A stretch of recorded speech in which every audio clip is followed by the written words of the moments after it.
ಕಳೆದು ಬೆಳಕು ಬರಲು ಇವರ ಮನೆಯಲ್ಲಿ ಕತ್ತಲಿರಲು ಮತ್ತೆ ಹುಡುಕುತ್ತ ಹೊರಟರೆಲ್ಲ ಎಲ್ಲಿಹಳು ಸೌಜನ್ಯಳು ಎಲ್ಲಿಹಳು ಸೌಜನ್ಯಳು ಹಿಂದಿನ ದಿನ ಹುಡುಕಿದಲ್ಲೇ ಇಂದು ನೋಡಲು ಬಾಲೆ ಅಲ್ಲೇ ಹಿಂದಿನ ದಿನ ಹುಡುಕಿದಲ್ಲೇ ಇಂದು ನೋಡಲು ಬಾಲೆ ಅಲ್ಲೇ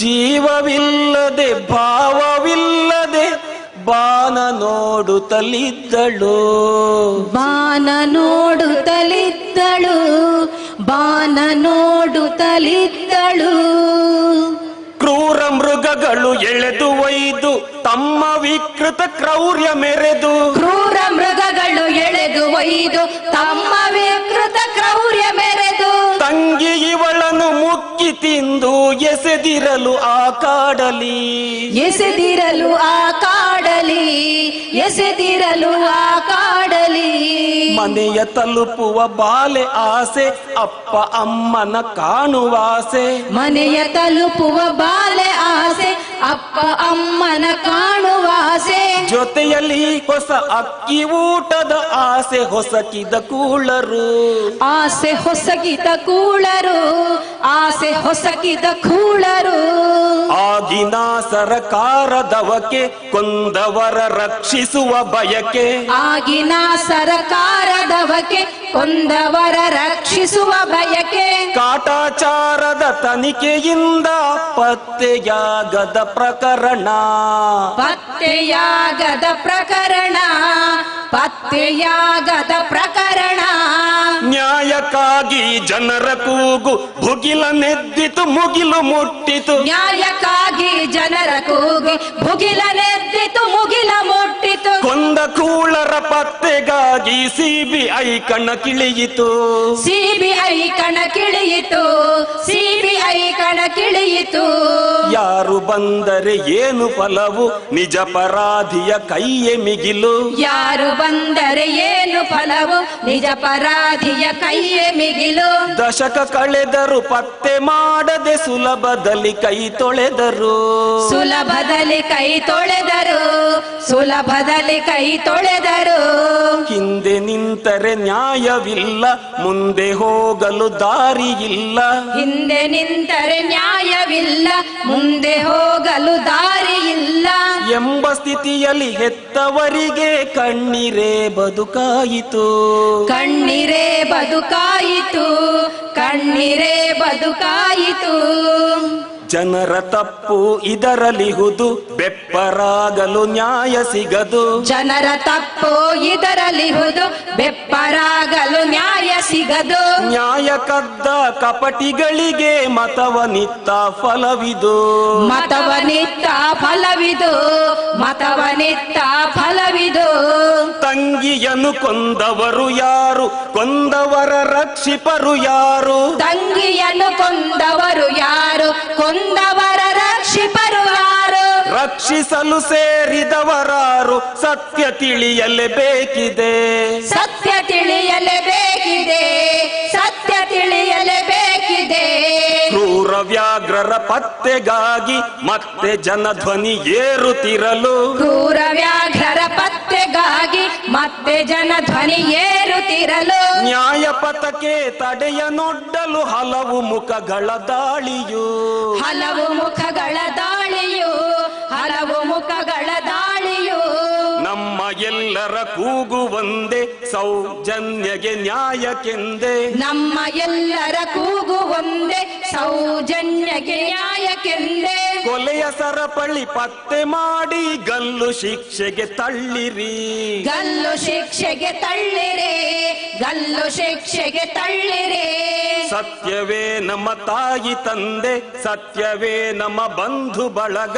ಸತ್ಯವೇ ನಮ್ಮ ತಾಯಿ ತಂದೆ ಸತ್ಯವೇ ನಮ್ಮ ಬಂಧು ಬಳಗ ಸತ್ಯವಾಕ್ಯಕ್ಕೆ ತಪ್ಪಿ ನಡೆಯದೆ ನ್ಯಾಯ ಕೇಳುತ್ತಲಿರುವೆವು ನ್ಯಾಯ ಕೇಳುತ್ತಲಿರುವೆವು ನ್ಯಾಯ ಕೇಳುತ್ತಲಿರುವೆವು ನ್ಯಾಯ ಕೇಳುತ್ತಲಿರುವೆವು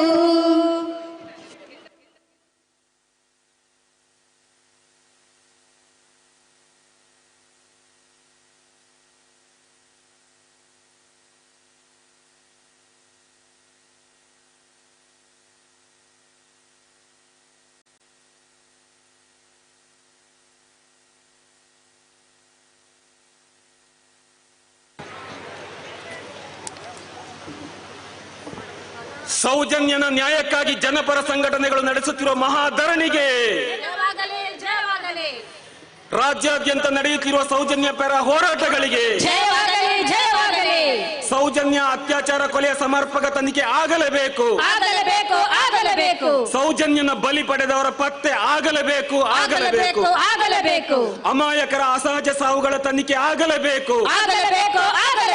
ಪ್ರಜಾಪ್ರಭುತ್ವದಲ್ಲಿ ಪಾಳೆಗಾರಿಕೆಯ ದಬ್ಬಾಳಿಕೆ ನಿಲ್ಲಬೇಕು. ಸೌಜನ್ಯ ಕೊಲೆ ತನಿಖೆಗೆ ಎಸ್ಐಟಿ ರಚನೆ ಆಗಲೇಬೇಕು.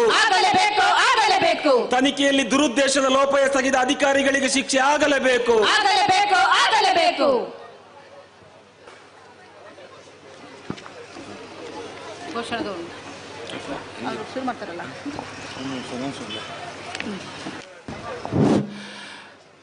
ದಯಮಾಡ್ತದೆ ಪಿದೈ ರೋಡ್ ಸೈಡ್ 24 ಪೂರ ಉಳೆ ಬರೋಡು ನಮ್ಮ ಸಭೆ ಪ್ರಾರಂಭ ಮಲ್ಪುವ ಚೇರಡು ಬಾಂತಿರ್ಲ ಕುಳ್ಳೊಂತಿ ಸಭೆ ಸುಮಾರು ಶುರು ಮಲ್ಪರ ನಿಕ್ಲ ಅವಕಾಶ ಮಲ್ತು ಕೋರಡೊಂದು ಆ ಪಿದೈ ಪಿರವು ಉಂತೊಂದು ಇತ್ನಾಕ್ಲೆಗೆಲ್ಲ ವಿನಂತಿ ಮಾರ್ಗೋಡು ಉಂತೊಂದೇ ಈ ಸಭೆ ತೂವರೆ ಬಂಗಾರ ಒಂದು 24 ವಿನಂತಿ ದಯದೀತಿ ಎದುರು ಬಲೆ ಮುಳು ಹಸಿನ ರಾತ್ ನೆರಳಿಲ್ಲ ಉಂಡು ಬತ್ತದ ಈ ಒಂದು ಸಭಾ ಕಾರ್ಯಕ್ರಮ ಪ್ರಾರಂಭ ಮಲ್ಪರ ಅವಕಾಶ ಮಲ್ತು ಕೋರಡೊಂದು ವಿನಂತಿ.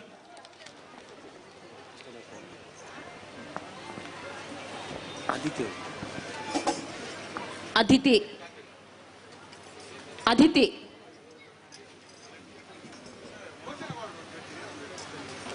कुठला मनोज जरा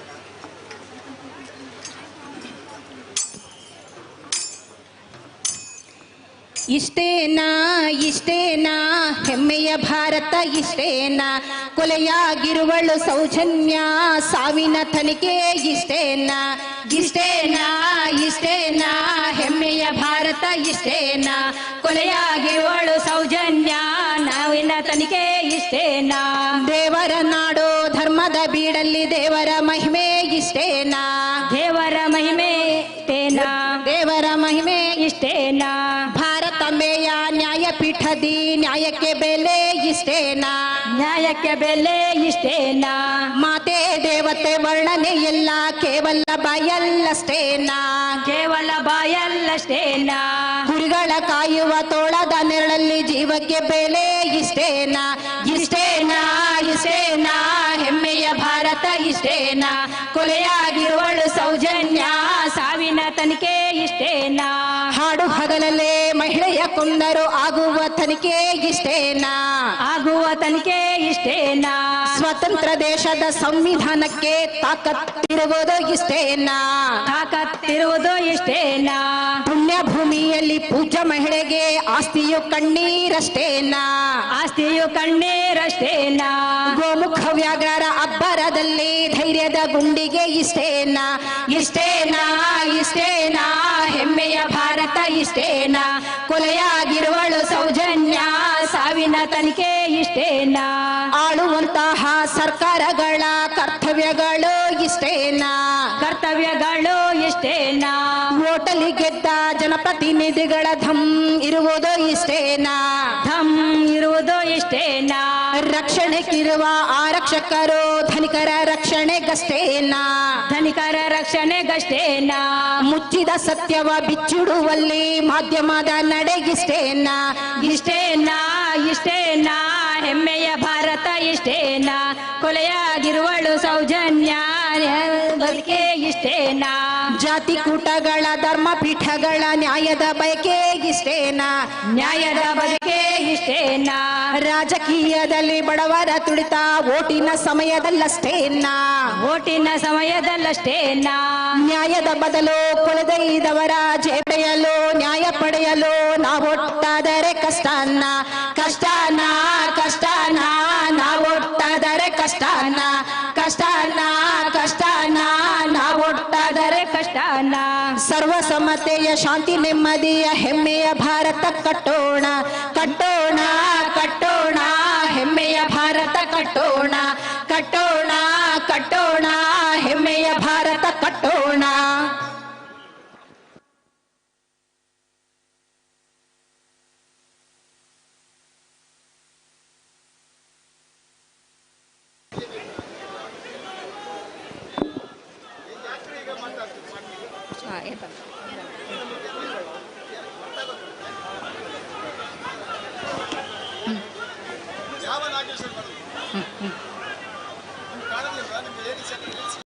ಕಲಿಯುವ ಕನಸಲಿ ಶಾಲೆಗೆ ಹೋದಳು ನಮ್ಮಯ ತಂಗಿ ಸೌಜನ್ಯ. ಕ್ರೌರ್ಯದ ಕಾಡಲಿ ತಬ್ಬಲಿಯಾಗಿ ಕೊಲೆಯಾದಳು ನಮ್ಮ ಸೌಜನ್ಯ. ಕೊಬ್ಬಿದ ಕಾಮಾಂಧರ ಉರುಳಿಗೆ ನೀ ಸಿಲುಕಿದೆಯಲ್ಲೇ ಸೌಜನ್ಯ. ದೇವರು ದೈವಗಳೆಲ್ಲವೂ ಮೌನ ರೋಧಿಸಲು ನೀ ಸೌಜನ್ಯ. ಹಣದಲ್ಲಿ ಕೊಬ್ಬಿದ ರಣಹದ್ದುಗಳು ಕುಕ್ಕಿ ತಿಂದರು ನಿನ್ನನ್ನ. ಹೆಣ್ಣಿನ ದೇಹದ ಘನತೆಯ ನರೆಯದೆ ಮುಕ್ಕಿದರವರು ನಿನ್ನನ್ನ. ಧರ್ಮದ ನಾಡಲಿ ಕಾಮದ ತೇಗು ಕೇಳುತ್ತಿದೆ ಒಳಗಿಂದ. ಪುಣ್ಯದ ನೆಲದಲ್ಲಿ ಹೆಣ್ಣಿನ ರೋದನ ಹೊರಹೊಮ್ಮುತ್ತಿದೆ ನೋವಿಂದ. ಅಮಾಯಕನೊಬ್ಬನ ಹಿಡಿದು ತಂದರು ಯಾರನ್ನು ಉಳಿಸುವ ಸಂಚಿಂದ. ನಿನ್ನಯ ಕೊಲೆಯ ಜೊತೆಗವನನ್ನು ಬಲಿ ಮಾಡಿದರು ಹಮ್ಮಿಂದ. ಎಷ್ಟೋ ವರ್ಷದಿ ಸೆರೆಮನೆಯಲ್ಲೇ ಸತ್ತು ಬದುಕಿದ ಸಂತೋಷ. ನ್ಯಾಯಾಲಯದ ಕಟೆಕಟೆಯಲ್ಲಿ ಸತ್ಯವು ಗೆದ್ದಿತು ಸಂತೋಷ. ಕಡುಪಾತಕರ ಕ್ರೂರ ದಾಟದೆ ಮುಗ್ಧನ ಬದುಕಲು ಚೆಲ್ಲಾಟ. ಆ ಮನೆಯವರಿಗೂ ಬದುಕಿಯು ಸತ್ತಂತಾಗಿದೆ ನಿತ್ಯದ ತೊಳಲಾಟ. ಮಹಿಳೆಗೆ ರಕ್ಷಣೆ ಇಲ್ಲದ ನಾಡು ಆಗಲು ಸಾಧ್ಯವೇ ವಿಶ್ವಗುರು. ಅತ್ಯಾಚಾರದ ಗೋಳಿನ ಕೂಗು ಕೊನೆಯಾಗಿಸದೆ ಆಗದಿರು. ಬೇಲಿಯೇ ಎದ್ದು ಹೊಲವ ಮೇಯ್ದರೆ ದೂರನು ಕೊಡುವುದು ಯಾರಲ್ಲಿ. ರಾತ್ರಿಯೇ ಕಂಡ ಬಾವಿಗೆ ಹಗಲು ಬೀಳದೆ ನಡೆಯುವ ಜೊತೆಯಲ್ಲೇ. ಬೀಳದೆ ನಡೆಯುವ ಜೊತೆಯಲ್ಲೇ. ಬೀಳದೆ ನಡೆಯುವ ಜೊತೆಯಲ್ಲೇ.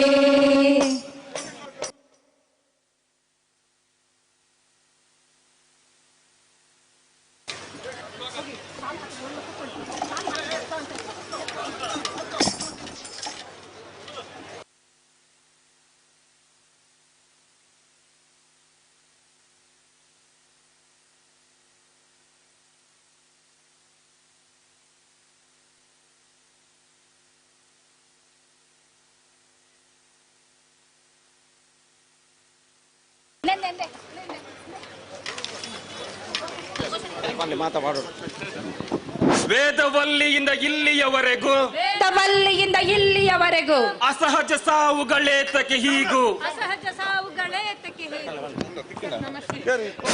ಹಲೋ, ಈಗ ಘೋಷಣೆಯನ್ನ ಕೂಗ್ತೀವಿ. ಹೋರಾಟ ಆ ಮುಖಾಂತರ ಪ್ರಾರಂಭ ಆಗುತ್ತೆ. ಎಲ್ಲರೂ ಕೂಡ ನಾವೇನು ಹೇಳ್ತೀವಿ ಅದನ್ನ ಮತ್ತೆ ಪುನರುಚ್ಚಾರಣೆ ಮಾಡಬೇಕು. ಅದೇ ರೀತಿಯನ್ನ ಘೋಷಣೆ ಕೂಗ್ಬೇಕು. ಬೇರೆ ಯಾವುದೇ ಘೋಷಣೆಗಳಿಗೆ ಅವಕಾಶ ಇಲ್ಲ. ಇಂಕ್ವಿಲಾಬ್ ಜಿಂದಾಬಾದ್, ಸೌಜನ್ಯ ಹೋರಾಟ ಜಿಂದಾಬಾದ್, ಇಂಕ್ವಿಲಾಬ್ ಜಿಂದಾಬಾದ್, ಸೌಜನ್ಯ ಹೋರಾಟ ಜಿಂದಾಬಾದ್, ಚಲೋ ಬೆಳ್ತಂಗಡಿ ಜಿಂದಾಬಾದ್, ಚಲೋ ಬೆಳ್ತಂಗಡಿ ಜಿಂದಾಬಾದ್, ಚಲೋ ಬೆಳ್ತಂಗಡಿ ಜಿಂದಾಬಾದ್, ಚಲೋ ಬೆಳ್ತಂಗಡಿ ಜಿಂದಾಬಾದ್. ಧರ್ಮಸ್ಥಳದ ಪದ್ಮಲತಾ, ಧರ್ಮಸ್ಥಳದ ಪದ್ಮಲತಾ, ಧರ್ಮಸ್ಥಳದ ಪದ್ಮಲತಾ, ಧರ್ಮಸ್ಥಳದ ಪದ್ಮಲತಾ. ವೇದವಲ್ಲಿ ಸೌಜನ್ಯ, ವೇದವಲ್ಲಿ ಸೌಜನ್ಯ, ವೇದವಲ್ಲಿ ಸೌಜನ್ಯ, ವೇದವಲ್ಲಿ ಸೌಜನ್ಯ. ಆನೆ ಮಾವುತ ನಾರಾಯಣ, ಆನೆ ಮಾವುತ ನಾರಾಯಣ. ಆತನ ಸೋದರಿ ಯಮುನಕ್ಕ, ಆತನ ಸೋದರಿ ಯಮುನಕ್ಕ, ಆತನ ಸೋದರಿ ಯಮುನಕ್ಕ, ಆತನ ಸೋದರಿ ಯಮುನಕ್ಕ. ಮನೆ ಮಕ್ಕಳ ಹೆಣಗಳ ರಾಶಿ, ಮನೆ ಮಕ್ಕಳ ಹೆಣಗಳ ರಾಶಿ. ಸಾಲು ಸಾಲಾಗಿ ಉರುಳಿದೆ ಇಲ್ಲಿ, ಸಾಲು ಸಾಲಾಗಿ ಉರುಳಿದೆ ಇಲ್ಲಿ. ಕೇಳೋರಿಲ್ಲ ಹೇಳೋರಿಲ್ಲ, ಕೇಳೋರಿಲ್ಲ ಹೇಳೋರಿಲ್ಲ, ಕೇಳೋರಿಲ್ಲ ಹೇಳೋರಿಲ್ಲ, ಕೇಳೋರಿಲ್ಲ ಹೇಳೋರಿಲ್ಲ. ಉತ್ತರ ಹೇಳಿ ಸಂಸದರೇ, ಉತ್ತರ ಹೇಳಿ ಸಂಸದರೇ, ಉತ್ತರ ಹೇಳಿ ಶಾಸಕರೇ, ಉತ್ತರ ಹೇಳಿ ಶಾಸಕರೇ. ಆಳುವ ದನಿಗಳೇ ಉತ್ತರ ಹೇಳಿ, ಆಳುವ ದನಿಗಳೇ ಉತ್ತರ ಹೇಳಿ, ಆಳುವ ದನಿಗಳೇ ಉತ್ತರ ಹೇಳಿ, ಆಳುವ ದನಿಗಳೇ ಉತ್ತರ ಹೇಳಿ. ಇಂಕ್ವಿಲಾಬ್ ಜಿಂದಾಬಾದ್, ಇಂಕ್ವಿಲಾಬ್ ಜಿಂದಾಬಾದ್, ಸೌಜನ್ಯ ಹೋರಾಟ ಜಿಂದಾಬಾದ್, ಸೌಜನ್ಯ ಹೋರಾಟ ಜಿಂದಾಬಾದ್, ಚಲೋ ಬೆಳ್ತಂಗಡಿ ಜಿಂದಾಬಾದ್, ಚಲೋ ಬೆಳ್ತಂಗಡಿ ಜಿಂದಾಬಾದ್. ಅಂದು ಸೋದರಿ ಪದ್ಮಲತಾ, ಅಂದು ಸೋದರಿ ಪದ್ಮಲತಾ, ಅಂದು ಸೋದರಿ ಪದ್ಮಲತಾ, ಅಂದು ಸೋದರಿ ಪದ್ಮಲತಾ. ತಿಂಗಳ ಕಾಲ ಬಂಧನ ಮಾಡಿ, ತಿಂಗಳ ತಿಂಗಳ ಕಾಲ ಬಂಧನ ಮಾಡಿ ಅತ್ಯಾಚಾರ ಕೊಲೆಯನ್ನು ಮಾಡಿ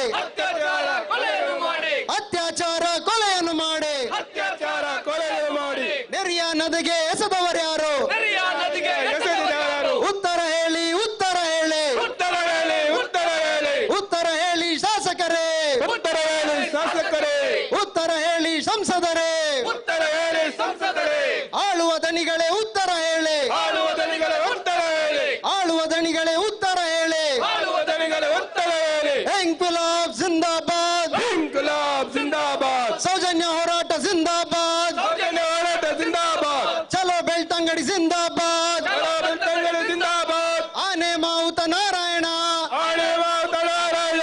ಆತನ ಸೋದರಿ ಯಮುನಕ್ಕ, ತಲೆಗೆ ಕಲ್ಲು ಎತ್ತಿ ಹಾಕಿ, ತಲೆಗೆ ಕಲ್ಲು ಎತ್ತಿ ಹಾಕಿ, ಕೊಲೆಯನ್ನು ಮಾಡಿದ ಕಿರಾತಕರಾರು, ಅವರ ಜಮೀನು ಕಬಳಿಸಿದವರಾರು? ಉತ್ತರ ಹೇಳಿ, ಉತ್ತರ ಹೇಳಿ, ಉತ್ತರ ಹೇಳಿ ಶಾಸಕರೇ, ಉತ್ತರ ಹೇಳಿ ಸಂಸದರೇ,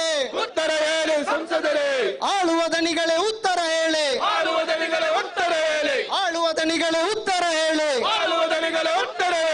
ಇಂಕ್ವಿಲಾಬ್ ಜಿಂದಾಬಾದ್, ಸೌಜನ್ಯ ಹೋರಾಟ ಜಿಂದಾಬಾದ್, ಚಲೋ ಬೆಳ್ತಂಗಡಿ ಜಿಂದಾಬಾದ್, ಪಿಯುಸಿ ಹುಡುಗಿ ಸೌಜನ್ಯ,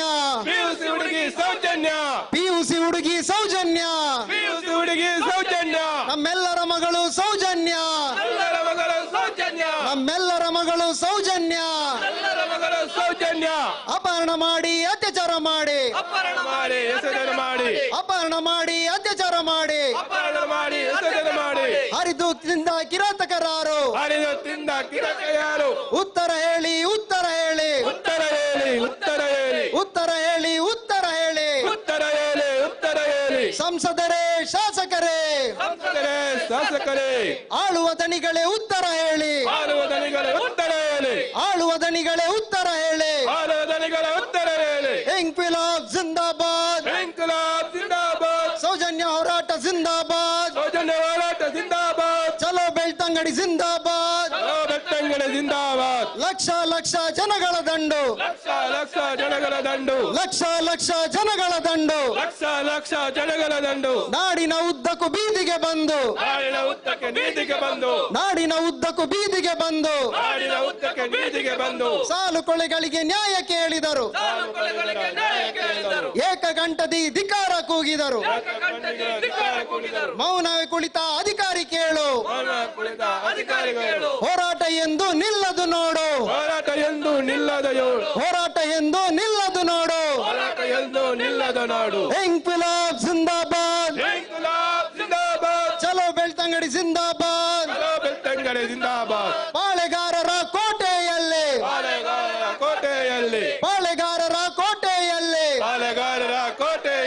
ಸಾಲು ಹೆಣಗಳು ಉರುಳುವಾಗ,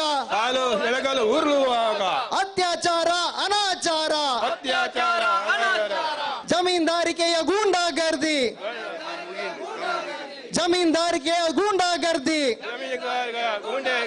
ದಶಕಗಳಿಂದ ನಡೆಯುವಾಗ ಮೌನವು ಜನತೆಗೆ ಭೂಷಣವಲ್ಲ, ಮೌನವು ಜನತೆಗೆ ಭೂಷಣವಲ್ಲ. ಎಚ್ಚೆತ್ತ ಜನತೆಯ ಮೆರವಣಿಗೆ ಸಾಲು, ಎಚ್ಚೆತ್ತ ಜನತೆಯ ಮೆರವಣಿಗೆ ಸಾಲು. ನ್ಯಾಯವ ಪಡೆಯಲು ಬಂದಿದೆ ನೋಡು, ನ್ಯಾಯವ ಪಡೆಯಲು ಬಂದಿದೆ ನೋಡು. ದಬ್ಬಾಳಿಕೆಗಳು ನಡೆಯೋದಿಲ್ಲ, ದಬ್ಬಾಳಿಕೆಗಳು ನಡೆಯೋದಿಲ್ಲ. ಸಂವಿಧಾನವೇ ಅಂತಿಮ ನಮಗೆ, ಎಚ್ಚರವಿರಲಿ, ಆಳುವ ದನಿಗಳೇ ಎಚ್ಚರವಿರಲಿ. ಶಾಸಕರೇ, ಸಂಸದರೇ, ಎಚ್ಚರವಿರಲಿ. ಇಂಕ್ವಿಲಾಬ್ ಜಿಂದಾಬಾದ್, ಸೌಜನ್ಯ ಹೋರಾಟ ಜಿಂದಾಬಾದ್, ಚಲೋ ಬೆಳ್ತಂಗಡಿ ಜಿಂದಾಬಾದ್. ಧನ್ಯವಾದಗಳು ಸ್ನೇಹಿತರೆ. ಎಲ್ಲರೂ ಒಂದೇ ಉದ್ದೇಶದ ಮೇಲೆ ನಾವಿಲ್ಲಿ ಸೇರಿದ್ದೀವಿ. ದಯವಿಟ್ಟು ಎಲ್ಲರೂ ಸಹಕರಿಸಬೇಕು. ಎಲ್ಲರೂ ವೇದಿಕೆಯ ಮುಂಭಾಗದಿಂದ ತೆರಳಿ ಆ ಆಸನವನ್ನು ಸ್ವೀಕಾರ ಮಾಡಬೇಕು. ಮತ್ತು ನೀವೆಲ್ಲರೂ ಪರಸ್ಪರ ಪ್ರತಿಯೊಬ್ಬರು ಕೂಡ ಸ್ವಯಂ ಸೇವಕರು. ಅದರಿಂದಾಗಿ ನೀವೇ ಸ್ವಯಂ ಆಗಿ ಈ ಒಂದು ಹೋರಾಟದ ಶಿಸ್ತನ್ನ ಕಾಪಾಡಲಿಕ್ಕೆ ಕೈ ಜೋಡಿಸಬೇಕು. ಇನ್ನೀಗ ಕಾರ್ಯಕ್ರಮ ಅಧಿಕೃತವಾಗಿ ಆರಂಭ ಆಗ್ತದೆ. CITUವಿನ ಜಿಲ್ಲಾ ಪ್ರಧಾನ ಕಾರ್ಯದರ್ಶಿ ಸುನೀಲ್ ಕುಮಾರ್ ಬಜಾಲ್ ಅವರು ಈಗ ಸ್ವಾಗತವನ್ನ ಮಾಡ್ತಾರೆ.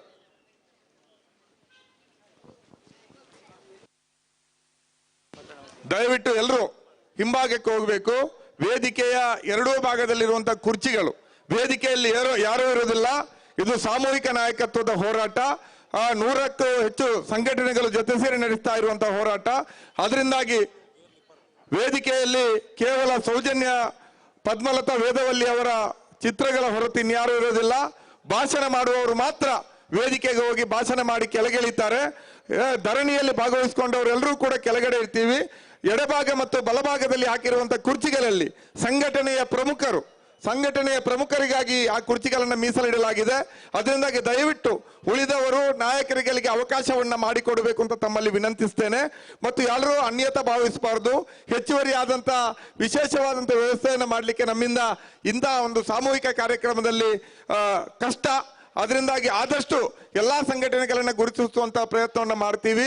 ತಾವುಗಳು ಏನಾದ್ರೂ ಹೆಚ್ಚು ಕಮ್ಮಿ ಆದ್ರೆ ಅನ್ಯತಾ ಭಾವಿಸದೆ ಇದು ಹೆಣ್ಣು ಮಕ್ಕಳ ನ್ಯಾಯಕ್ಕಾಗಿ ಮತ್ತು ಆ ಹುನ್ನಾರಗಳನ್ನ ಬಯಲಿಗೆಳಿಲಿಕ್ಕಾಗಿ ನಡೆಯುವಂತಹ ಹೋರಾಟ ಅನ್ನುವಂತ ಒಂದು ಏಕೈಕ ಉದ್ದೇಶದಿಂದ ಸಂಘಟಕರ ತಪ್ಪುಗಳೇನಾದ್ರೂ ಸಂಭವಿಸಿದ್ರೆ ಅದನ್ನು ಮನ್ನಿಸಬೇಕಾಗಿ ವಿನಂತಿಸ್ತೀವಿ.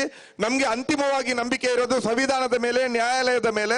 ಅದರಿಂದಾಗಿ ನಮ್ಮ ಬೇಡಿಕೆ ಸಂವಿಧಾನ ಮತ್ತು ನ್ಯಾಯಾಲಯದ ಮೂಲಕ ಇತ್ಯರ್ಥ ಆಗಬೇಕು.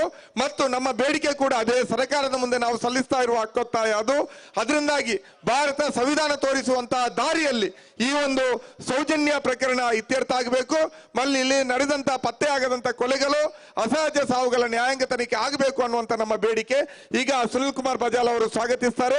ದಯವಿಟ್ಟು ವೇದಿಕೆ ವಾಲಂಟಿಯರ್ಸ್ ಹೊರತುಪಡಿಸಿ, ಗಣ್ಯರನ್ನು ಹೊರತುಪಡಿಸಿ ಎಲ್ಲರೂ ಕೂಡ ವೇದಿಕೆಯ ಮುಂಭಾಗದ ಭಾಗವನ್ನು ತೆರವು ಮಾಡಿ ಹಿಂಭಾಗಕ್ಕೆ ತೆರಳಬೇಕಾಗಿ ತಮ್ಮಲ್ಲಿ ವಿನಂತಿಸ್ತಾ ಇದ್ದೀನಿ. ನಮಸ್ಕಾರ.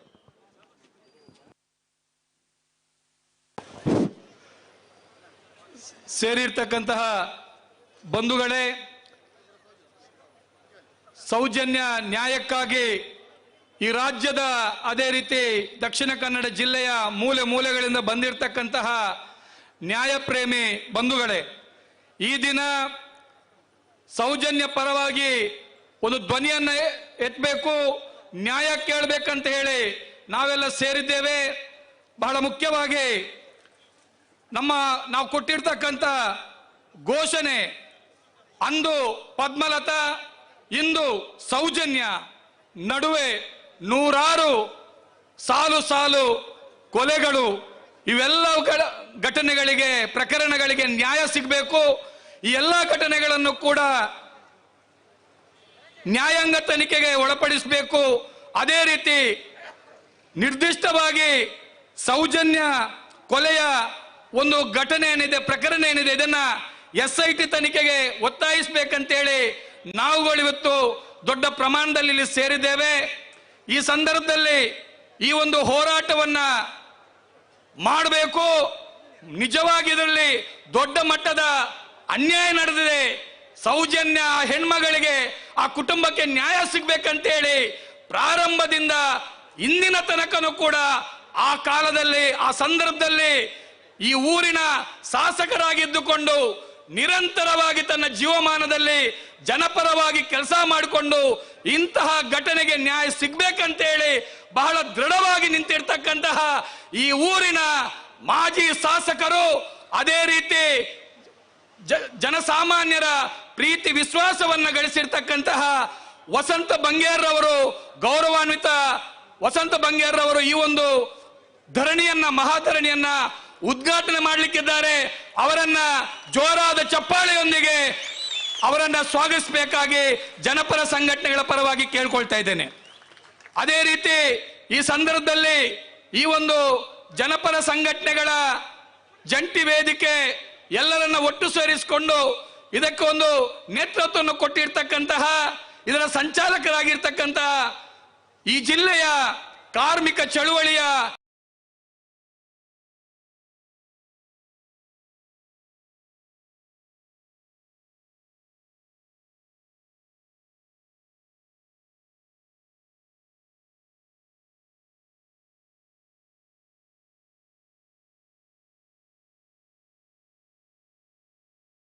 ರಾಜ್ಯದ ಒಳಗಡೆ ಆ ಧ್ವನಿಯನ್ನು ಮೊಳಗಿಸಿದಂತಹ ನಮ್ಮ ಈ ರಾಜ್ಯದ ಮಹಿಳಾ ಹೋರಾಟಗಾರ್ತಿ, ಅದೇ ರೀತಿ ಸಾಹಿತಿಗಳು ಆಗಿರ್ತಕ್ಕಂಥ ಕಾಮ್ರೇಡ್ ಕೆ ಲೀಲಾ ಇವತ್ತಿನ ಕಾರ್ಯಕ್ರಮದ ಕೇಂದ್ರ ಬಿಂದು. ಅವರು ನಮ್ಮ ಜೊತೆ ಇದ್ದಾರೆ. ಅವರನ್ನು ತಮ್ಮೆಲ್ಲರ ಪರವಾಗಿ ಹೃತ್ಪೂರ್ವಕವಾಗಿ ಸ್ವಾಗತಿಸಿದ್ದೇನೆ.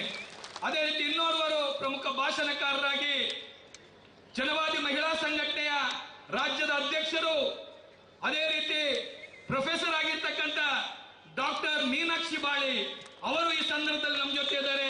ಅವರನ್ನು ಬಹಳ ಪ್ರೀತಿಪೂರ್ವಕವಾಗಿ ಸ್ವಾಗತಿಸಿದ್ದೇನೆ. ಅದೇ ರೀತಿ ಜನವಾದಿ ಮಹಿಳಾ ಸಂಘಟನೆಯ ರಾಜ್ಯದ ಪ್ರಧಾನ ಕಾರ್ಯದರ್ಶಿ ಆಗಿರ್ತಕ್ಕಂಥ ಸಂಗಾತಿ ದೇವಿ ಅವರು ನಮ್ಮ ಜೊತೆ ಇದ್ದಾರೆ. ಅವರನ್ನು ಪ್ರೀತಿಪೂರ್ವಕವಾಗಿ ಸ್ವಾಗತಿಸಿದ್ದೇನೆ. ಅದೇ ರೀತಿ ಇನ್ನೋರ್ವ ಪ್ರಮುಖ ಭಾಷಣಕಾರರು, ರಾಜ್ಯದ ಯುವಜನ ಚಳವಳಿಯ ನೇತಾರರು, ಈ ಅವಿಭಜಿತ ದಕ್ಷಿಣ ಕನ್ನಡ ಜಿಲ್ಲೆಯಲ್ಲಿ ಜನಸಾಮಾನ್ಯರ ಯಾವುದೇ ಪ್ರಶ್ನೆಗಳು ಬಂದರೂ ಕೂಡ ಅದರ ಒಂದು ಗಟ್ಟಿ ಧ್ವನಿಯಾಗಿ ಅನೇಕ ಹೋರಾಟಗಳಿಗೆ ನೇತೃತ್ವ ಕೊಟ್ಟಿರ್ತಕ್ಕಂತಹ ಈ ತುಳುನಾಡಿನ ಸರ್ವ ಧರ್ಮ ಜನತೆಯ ಲಕ್ಷಾಂತರ ಹೃದಯ ಗೆದ್ದಂತ ಸಂಗಾತಿ ಮುನೀರ್ ಕಾಟಿಬಳ್ಳ ಅವರು ನಮ್ಮ ಜೊತೆ ಇದ್ದಾರೆ. ಅವರನ್ನು ತಮ್ಮೆಲ್ಲರ ಪರವಾಗಿ ಪ್ರೀತಿಯಿಂದ ಸ್ವಾಗತಿಸಿದ್ದೇನೆ. ಅದೇ ರೀತಿ ಸಮುದಾಯ ಸಾಂಸ್ಕೃತಿಕ ಸಂಘಟನೆಯ ರಾಜ್ಯದ ಮುಖಂಡರಾಗಿರ್ತಕ್ಕಂಥ ಸುರೇಂದ್ರ ರಾವ್ ನಮ್ಮ ಜೊತೆ ಇದ್ದಾರೆ. ಅದೇ ರೀತಿ ಮಹಿಳಾ ಚಳುವಳಿಯ ರಾಜ್ಯದ ನಾಯಕಿ ಆಗಿರ್ತಕ್ಕಂಥ ಸಂಗಾತಿ ಗೌರಮ್ಮ ಬೆಂಗಳೂರು ನಮ್ಮ ಜೊತೆ ಇದ್ದಾರೆ. ಕರ್ನಾಟಕ ಪ್ರಾಂತ ರೈತ ಸಂಘದ ರಾಜ್ಯದ ಪ್ರಧಾನ ಕಾರ್ಯದರ್ಶಿ ಸಂಗಾತಿ ಟಿ ಯಶವಂತರವರು ನಮ್ಮ ಜೊತೆ ಇದ್ದಾರೆ. ಅದೇ ರೀತಿ ಕರ್ನಾಟಕ ಪ್ರಾಂತ ರೈತ ಸಂಘದ ರಾಜ್ಯದ ಮುಖಂಡರಾಗಿರ್ತಕ್ಕಂಥ NL ಭರತ್ರಾಜ್ರವರು ಮಂಡ್ಯ ಇವರು ನಮ್ಮ ಜೊತೆ ಇದ್ದಾರೆ. ಅದೇ ರೀತಿ CPIM ಪಕ್ಷದ ಜಿಲ್ಲಾ ಕಾರ್ಯದರ್ಶಿಗಳಾಗಿರ್ತಕ್ಕಂಥ ಈ ಜಿಲ್ಲೆಯ ಕಾರ್ಮಿಕ ವರ್ಗದ ಚಳವಳಿಯ ನೇತಾರರಾಗಿರ್ತಕ್ಕಂಥ ಕೆ ಯಾದವ್ ಶೆಟ್ಟಿ ಅವರು ನಮ್ಮ ಜೊತೆ ಇದ್ದಾರೆ. ಇವರೆಲ್ಲರನ್ನು ಕೂಡ ಪ್ರೀತಿಪೂರ್ವಕವಾಗಿ ಸ್ವಾಗತಿಸಿದ್ದೇನೆ. ಅದೇ ರೀತಿ ಭಾರತ ವಿದ್ಯಾರ್ಥಿ ಫೆಡರೇಷನ್ SFI ಇದರ ರಾಜ್ಯದ ಕಾರ್ಯದರ್ಶಿ ಆಗಿರ್ತಕ್ಕಂಥ ಭೀಮನಗೌಡ ನಮ್ಮ ಜೊತೆ ಇದ್ದಾರೆ. DYFI ನ ರಾಜ್ಯ ಕಾರ್ಯದರ್ಶಿ ಆಗಿರ್ತಕ್ಕಂಥ ಸಂಗಾತಿ ಬಸವರಾಜ್ ಪೂಜಾರ್ ನಮ್ಮ ಜೊತೆ ಇದ್ದಾರೆ. ಅದೇ ರೀತಿ ಯುವ ಪತ್ರಕರ್ತರು ಕೇವಲ ಸುಳ್ಳು ಅಪವಾದವನ್ನು ಹಾಕಿ ನಕ್ಸಲೈಟ್ ಅಂತ ಹೇಳಿ ಈ ಬೆಳ್ತಂಗಡಿಯ ಮಣ್ಣಿನ ಮಗನಾಗಿ ವಿಠಲ ಮಲೆಕುಡಿಯ ಇವರು ಇವತ್ತು ಈ ಒಂದು ಹೋರಾಟದಲ್ಲಿ ಯುವ ಪತ್ರಕರ್ತರಾಗಿ ನಮ್ಮ ಜೊತೆ ಇದ್ದಿರ್ತಕ್ಕಂಥ ಅವರು ನಮ್ಮ ಜೊತೆ ಇದ್ದಾರೆ. ಅವರಿಗೆ ಇವತ್ತು ನಿಮ್ಮೆಲ್ಲರ ಪರವಾಗಿ ಜನಪರ ಸಂಘಟನೆಗಳ ಪರವಾಗಿ ಸ್ವಾಗತವನ್ನ ಬಯಸ್ತಾ ಇದ್ದೇನೆ. ಅದೇ ರೀತಿ ಸಮುದಾಯ ಸಂಘಟನೆಯ ರಾಜ್ಯದ ಮುಖಂಡರಾಗಿರ್ತಕ್ಕಂಥ ಕಾವ್ಯ ಅಚ್ಯುತ್ ಅವರು ನಮ್ಮ ಜೊತೆ ಇದ್ದಾರೆ. CITUನ ರಾಜ್ಯದ ಮುಖಂಡರಾಗಿರ್ತಕ್ಕಂಥ ಬಸಮ್ಮರವರು ನಮ್ಮ ಜೊತೆ ಇದ್ದಾರೆ. ರಂಗಾಯಣ ಮೈಸೂರು ಇದರ ಮಾಜಿ ನಿರ್ದೇಶಕರು ಖ್ಯಾತ ಗಾಯಕರಾಗಿರ್ತಕ್ಕಂಥ ಜನಾರ್ದನ ಜನ್ನಿ ಅವರು ನಮ್ಮ ಜೊತೆ ಇದ್ದಾರೆ. ಅದೇ ರೀತಿ CPI ಪಕ್ಷದ ಜಿಲ್ಲಾ ಕಾರ್ಯದರ್ಶಿ ಆಗಿರ್ತಕ್ಕಂಥ B ಶೇಖರ್ ಅವರು ನಮ್ಮ ಜೊತೆ ಇದ್ದಾರೆ. ಅದೇ ರೀತಿ ಮಹಿಳಾ ಪರ ಹೋರಾಟಗಾರ್ತಿ ಸಂಗಾತಿ ಪ್ರಭಾ ಬೆಳವಂಗಳ ನಮ್ಮ ಜೊತೆ ಇದ್ದಾರೆ. ಅದೇ ರೀತಿ ವಿಚಾರವಾದಿ ಸಂಘಟನೆಯ ರಾಷ್ಟ್ರೀಯ ಅಧ್ಯಕ್ಷರು ಪ್ರೊಫೆಸರ್ ಆಗಿರ್ತಕ್ಕಂಥ ಡಾಕ್ಟರ್ ನರೇಂದ್ರ ನಾಯಕ್ ನಮ್ಮ ಜೊತೆ ಇದ್ದಾರೆ. ಅದೇ ರೀತಿ ಪತ್ರಕರ್ತರು ಮಹಿಳಾ ಪರ ಹೋರಾಟಗಾರ್ತಿ ಆಗಿರ್ತಕ್ಕಂಥ ಸತ್ಯಾರವರು ನಮ್ಮ ಜೊತೆ ಇದ್ದಾರೆ. ಅದೇ ರೀತಿ ಇನ್ನೋರ್ವ ಮಹಿಳಾ ಪರ ಹೋರಾಟಗಾರ್ತಿ ಆಗಿರ್ತಕ್ಕಂಥ ಅಖಿಲ ವಿದ್ಯಾಸಂದ್ರ ಬೆಂಗಳೂರು ಇವರು ನಮ್ಮ ಜೊತೆ ಇದ್ದಾರೆ. ಅದೇ ರೀತಿ ಇನ್ನೋರ್ವ ಮಹಿಳಾ ಹೋರಾಟಗಾರ್ತಿ ಬೆಂಗಳೂರು ವಿಶ್ವವಿದ್ಯಾನಿಲಯದ ಮಾಜಿ ಸೆನೆಟ್ ಮೆಂಬರ್ ಆಗಿರ್ತಕ್ಕಂಥ KS ಲಕ್ಷ್ಮಿ ಅವರು ನಮ್ಮ ಜೊತೆ ಇದ್ದಾರೆ. ಅವರನ್ನು ತಮ್ಮೆಲ್ಲರ ಪರವಾಗಿ ಪ್ರೀತಿಪೂರ್ವಕವಾಗಿ ಸ್ವಾಗತಿಸಿದ್ದೇನೆ. ಅದೇ ರೀತಿ ಈ ಒಂದು ಹೋರಾಟಕ್ಕೆ ಬೆಂಬಲವನ್ನು ನೀಡಿರುವುದು ಮಾತ್ರ ಅಲ್ಲದೆ ನಾವು ಈ ಒಂದು ನಿಮ್ಮ ಜೊತೆ ನಾವು ಸದಾ ಇದ್ದೀವಿ ಅಂತ ಹೇಳಿ ಒಡನಾಡಿ ಸಂಸ್ಥೆ ಮೈಸೂರು ಇದರ ಬಹಳ ಮುಖ್ಯಸ್ಥರಾಗಿರ್ತಕ್ಕಂಥ ಸ್ಟ್ಯಾನ್ಲಿ ಅದೇ ರೀತಿ ಪರಶುರು ಅವರು ನಮ್ಮ ಜೊತೆ ಇದ್ದಾರೆ. ಅವರನ್ನ ತಮ್ಮೆಲ್ಲರ ಪರವಾಗಿ ಪ್ರೀತಿಪೂರ್ವಕವಾಗಿ ಸ್ವಾಗತಿಸಿದ್ದೇನೆ. ಅದೇ ರೀತಿ ಜಿಲ್ಲೆಯ ಯುವಜನ ಚಳವಳಿಯ DYFI ನ ಜಿಲ್ಲಾ ಅಧ್ಯಕ್ಷರಾಗಿರ್ತಕ್ಕಂಥ BK ಇಮ್ತಿಯಾಜ್, ಜಿಲ್ಲಾ ಕಾರ್ಯದರ್ಶಿ ಆಗಿರ್ತಕ್ಕಂಥ ಸಂತೋಷ್ ಬಜಾಲ್, ಅದೇ ರೀತಿ ಯುವ ವಕೀಲರು ಸಮುದಾಯದ ಮುಖಂಡರಾಗಿರ್ತಕ್ಕಂಥ ಮನೋಜ್ ವಾಮಂಜೂರು, ಅದೇ ರೀತಿ ಪ್ರಗತಿಪರ ಸಂಘಟನೆಯ ಮುಖಂಡರಾಗಿರ್ತಕ್ಕಂಥ ಡಾಕ್ಟರ್ ಕೃಷ್ಣಪ್ಪ ಕೊಂಚಾಡಿ, ಅದೇ ರೀತಿ ಕಾರ್ಮಿಕ ಸಂಘಟನೆಯ CITUನ ಜಿಲ್ಲಾ ನಾಯಕರಾಗಿರ್ತಕ್ಕಂಥ ಜಿಲ್ಲಾ ಅಧ್ಯಕ್ಷರಾಗಿರ್ತಕ್ಕಂಥ ಜೆ ಬಾಲಕೃಷ್ಣ ಶೆಟ್ಟಿ, ಜಿಲ್ಲಾ ಖಜಾಂಚಿ ಆಗಿರ್ತಕ್ಕಂಥ ಯೋಗೇಶ್ ಚಪ್ಪಿನಮಗರು, ಅದೇ ರೀತಿ ಯುವಜನ ಸಂಘಟನೆಯ ಜಿಲ್ಲಾ ಆಗಿರ್ತಕ್ಕಂಥ ರಫೀಕ್ ಹರೇಕಳ, ಇವರು ನಮ್ಮ ಜೊತೆ ಇವರೆಲ್ಲರನ್ನು ಕೂಡ ಸ್ವಾಗತಿಸಿದ್ದೇನೆ. ಅದೇ ರೀತಿ ಹರೇಕಳ ಗ್ರಾಮ ಪಂಚಾಯತ್ನ ಸದಸ್ಯರಾಗಿರ್ತಕ್ಕಂಥ ಅಶ್ರಫ್ ಹರೇಕಳ್ರವರು ನಮ್ಮ ಜೊತೆ ಇದ್ದಾರೆ. ಅದೇ ರೀತಿ ಸಮುದಾಯ ಸಾಂಸ್ಕೃತಿಕ ಸಂಘಟನೆಯ ರಾಜ್ಯ ನಾಯಕರು ಹಿರಿಯರು ಆಗಿರ್ತಕ್ಕಂಥ ವಾಸುದೇವ್ ಉಚ್ಚಿಲ್ರವರಿದ್ದಾರೆ. ಪತ್ರಕರ್ತರು ಆಗಿರ್ತಕ್ಕಂಥ ಶ್ರೀರಾಮ ದಿವಾನರವರು ನಮ್ಮ ಜೊತೆ ಇದ್ದಾರೆ. ಅದೇ ರೀತಿ ಮಂಗಳೂರು ಮಹಾನಗರ ಪಾಲಿಕೆಯ ಮಾಜಿ ಕಾರ್ಪೊರೇಟರ್, ಅದೇ ರೀತಿ ಕಾರ್ಮಿಕ ಚಳುವಳಿಯ ನೇತಾರರಾಗಿರ್ತಕ್ಕಂಥ ಜಯಂತಿ ಬಿ ಶೆಟ್ಟಿ ಅವರು ನಮ್ಮ ಜೊತೆ ಇದ್ದಾರೆ. ಯುವಜನ ನಾಯಕರಾಗಿರ್ತಕ್ಕಂಥ ಜಗದೀಶ್ ಬಜಾಲ್ ಇದ್ದಾರೆ. ಕಾರ್ಮಿಕ ರೈತ ಸಂಘಟನೆಯ ಮುಖಂಡರಾಗಿರ್ತಕ್ಕಂಥ ಸದಾಶಿವ ದಾಸ್ರವರಿದ್ದಾರೆ. ಅದೇ ರೀತಿ ಬೆಳ್ತಂಗಡಿಯ ದಲಿತ ಚಳುವಳಿಯ ನಾಯಕರು, ಜಿಲ್ಲಾ ಮುಖಂಡರು ಆಗಿರ್ತಕ್ಕಂಥ ನೇಮಿರಾಜ್ ಕಿಲ್ಲೂರು, ವಸಂತ ಬಿಕೆ ಅವರು ನಮ್ಮ ಜೊತೆ ಇದ್ದಾರೆ. ಅವರೆಲ್ಲರನ್ನು ಕೂಡ ಸ್ವಾಗತಿಸ್ತಾ, ಅದೇ ರೀತಿ ತಣ್ಣೀರು ಪಂಥ ಗ್ರಾಮ ಪಂಚಾಯತ್ನ ಅಧ್ಯಕ್ಷರಾಗಿರ್ತಕ್ಕಂಥ ಜಯ ವಿಕ್ರಮ ಕಲ್ಲಾಪು, ಅದೇ ರೀತಿ ಕಾಂಗ್ರೆಸ್ನ ನಾಯಕರಾಗಿರ್ತಕ್ಕಂಥ ನಾಗೇಶ್ ಗೌಡ, ವಕೀಲರಾಗಿರ್ತಕ್ಕಂಥ ಮನೋಹರ್ ಕುಮಾರ್, ಇಳಂತಿಲ ಗ್ರಾಮದ ಮಾಜಿ ಅಧ್ಯಕ್ಷರಾಗಿರ್ತಕ್ಕಂಥ ಇಸುಬು ಇಳಂತಿಲ, ಅದೇ ರೀತಿ ಕಾಂಗ್ರೆಸ್ ಪಕ್ಷದ ಬೆಳ್ತಂಗಡಿಯ ತಾಲೂಕು ನಾಯಕರಾಗಿರ್ತಕ್ಕಂಥ ಸತೀಶ್ ಕುಮಾರ್ ಕಾಶಿಪಟ್ನ, ಅದೇ ರೀತಿ ಮಾಜಿ ಜಿಲ್ಲಾ ಪಂಚಾಯತ್ ಸದಸ್ಯರಾಗಿರ್ತಕ್ಕಂಥ ಶೇಖರ್ ಕುಕ್ಕೇಡಿ, ಅದೇ ರೀತಿ ಜಿಲ್ಲಾ ಪಂಚಾಯತ್ ಸದಸ್ಯರಾಗಿರ್ತಕ್ಕಂಥ ನಮಿತಾ, ಇವರೆಲ್ಲರೂ ನಮ್ಮ ಜೊತೆ ಇದ್ದಾರೆ. ನಿಮ್ಮನ್ನೆಲ್ಲ ಪ್ರೀತಿಪೂರ್ವಕವಾಗಿ ಸ್ವಾಗತಿಸಿದ್ದೇನೆ. ಅದೇ ರೀತಿ ಮಾಜಿ ಗ್ರಾಮ ಪಂಚಾಯತ್ ಅಧ್ಯಕ್ಷರು, ಕಾಂಗ್ರೆಸ್ನ ಮುಖಂಡರಾಗಿರ್ತಕ್ಕಂಥ ಶರತ್ ಶೆಟ್ಟಿ ಅವರು ನಮ್ಮ ಜೊತೆ ಇದ್ದಾರೆ. ಅದೇ ರೀತಿ ಪ್ರಜ್ಞಾ ಸಲಹಾ ಕೇಂದ್ರದ ಮುಖ್ಯಸ್ಥರು, ಮಹಿಳಾ ಪರ ಚಿಂತಕರಾಗಿರ್ತಕ್ಕಂಥ ಹಿಲ್ಡಾ ರಾಯಪ್ಪನ್ರವರು ನಮ್ಮ ಜೊತೆ ಇದ್ದಾರೆ. ಅದೇ ರೀತಿ ಗೀತಾ ಆರ್ ಶೆಟ್ಟಿ ಅವರು ನಮ್ಮ ಜೊತೆ ಇದ್ದಾರೆ. ಲಯನ್ಸಿನ ಅಧ್ಯಕ್ಷರು, ಕಾಂಗ್ರೆಸ್ ಮುಖಂಡರಾಗಿರ್ತಕ್ಕಂಥ ಚಂದ್ರಕಲಾ ರಾವ್ರವರು ನಮ್ಮ ಜೊತೆ ಇದ್ದಾರೆ. ಅದೇ ರೀತಿ ಸಾಮರಸ್ಯ ಮಂಗಳೂರಿನ ಅಧ್ಯಕ್ಷರಾಗಿರ್ತಕ್ಕಂಥ ಮಂಜುಳಾ ನಾಯಕರವರಿದ್ದಾರೆ. ಸಮರ್ಥ ಭಟ್ರವರು ನಮ್ಮ ಜೊತೆ ಇದ್ದಾರೆ. ಅದೇ ರೀತಿ ಮಂಗಳೂರು ಮಹಾನಗರ ಪಾಲಿಕೆಯ ಮಾಜಿ ಉಪಮೇಯರ್ ಮಹಮ್ಮದ್ ಕುಂಜತ್ತ ಬೈಲ್ ನಮ್ಮ ಜೊತೆ ಇದ್ದಾರೆ. ಅದೇ ರೀತಿ ರಾಜ್ಯ ರೈತ ಸಂಘದ ಜಿಲ್ಲಾ ಪ್ರಧಾನ ಕಾರ್ಯದರ್ಶಿ ಆಗಿರ್ತಕ್ಕಂಥ ಪ್ರೇಮ್ನಾಥ್ ಶೆಟ್ಟಿ ಅವರು ನಮ್ಮ ಜೊತೆ ಇದ್ದಾರೆ. ಅದೇ ರೀತಿ ಸಂತ ಮದರ್ ತೆರೇಸ ವಿಚಾರ ವೇದಿಕೆಯ ಪ್ರಮುಖರಾಗಿರ್ತಕ್ಕಂಥ ಸ್ಟ್ಯಾನಿ ಲೋಬರ್ ಅವರಿದ್ದಾರೆ. ಅದೇ ರೀತಿ ಮರ್ಲಿನ್ ರೇಗೋ, ಶಾಂತಿ ಡಯಾಸ್, ಫ್ಲೇವಿ ಕ್ರಾಸ್ತಾ, ಸಿಲ್ವಿಯಾ ಮೊಂತೆಯವರು ಇವರಿದ್ದಾರೆ. ಇವರೆಲ್ಲರನ್ನು ಕೂಡ ಪ್ರೀತಿಪೂರ್ವಕವಾಗಿ ಸ್ವಾಗತಿಸಿದ್ದೇನೆ. ಅದೇ ರೀತಿ AITUCಯ ಜಿಲ್ಲಾ ಪ್ರಧಾನ ಕಾರ್ಯದರ್ಶಿ ಸೀತಾರಾಮ್ ಬೆರಿಂಜರ್ ಅವರಿದ್ದಾರೆ. ಅದೇ ರೀತಿ ಈ ಜಿಲ್ಲೆಯ ಕಾರ್ಮಿಕ ಚಳುವಳಿಯ ನೇತಾರರಾಗಿರ್ತಕ್ಕಂಥ ಕರುಣಾಕರ್ ಅವರಿದ್ದಾರೆ. AITUCಯ ಯುವ ನಾಯಕರಾಗಿರ್ತಕ್ಕಂಥ ಸುರೇಶ್ ಕುಮಾರ್ ಅವರಿದ್ದಾರೆ. AIYFನ ಜಿಲ್ಲಾ ನಾಯಕರಾಗಿರ್ತಕ್ಕಂಥ ಜಗತ್ ಪಾಲ್ ರವರು, ಅದೇ ರೀತಿ ಪ್ರೇಮ್ನಾಥ್ ಕೆ ಅವರಿದ್ದಾರೆ. ಅದೇ ರೀತಿ ಮಹಿಳಾ ಸಂಘಟನೆಯ ಜಿಲ್ಲಾ ನಾಯಕರಾಗಿರ್ತಕ್ಕಂಥ ಭಾರತಿ ಪ್ರಶಾಂತ್ ರವರಿದ್ದಾರೆ. ಅವರೆಲ್ಲರನ್ನು ಕೂಡ ಪ್ರೀತಿಪೂರ್ವಕವಾಗಿ ಸ್ವಾಗತಿಸಿದ್ದೇನೆ.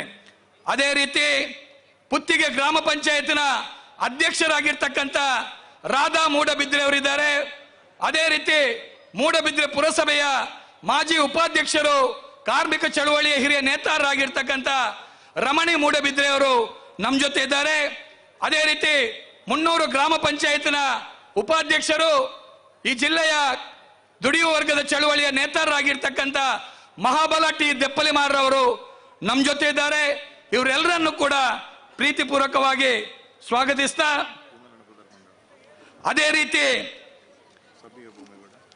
ರೀತಿ ಈ ಒಂದು ನಮ್ಮ ಈ ಕಾರ್ಯಕ್ರಮದಲ್ಲಿ ಪ್ರಧಾನ ಭಾಷಣಕಾರರಾಗಿ ಬಂದಿರತಕ್ಕಂತಹ ಈ ರಾಜ್ಯದ ಮಹಿಳಾ ಚಳುವಳಿಯ ನೇತಾರರಾಗಿರ್ತಕ್ಕಂಥ KS ವಿಮಲಾ, ಅದೇ ರೀತಿ ಇನ್ನೋರ್ವ ಪ್ರಧಾನ ಭಾಷಣಗಾರರಾದಂಥ ಡಾಕ್ಟರ್ ಸಬಿಹಾ ಭೂಮಿಗೌಡ ಇವರು ನಮ್ಮ ಜೊತೆ ಇದ್ದಾರೆ.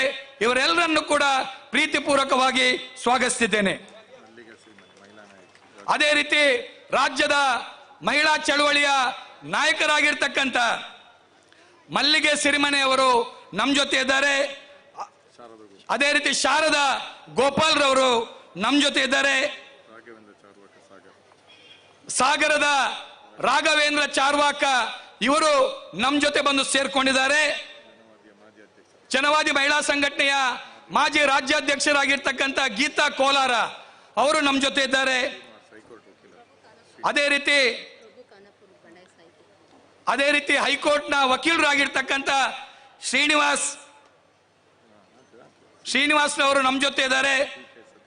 ಅದೇ ರೀತಿ ವಕೀಲರು ಪುತ್ತೂರು ತಾಲೂಕಿನ ದುಡಿಯುವ ವರ್ಗದ ಚಳುವಳಿ ನೇತಾರರಾಗಿರ್ತಕ್ಕಂಥ PK ಸತೀಶ್ ಚಂದ್ರವರು ನಮ್ಮ ಜೊತೆ ಇದ್ದಾರೆ.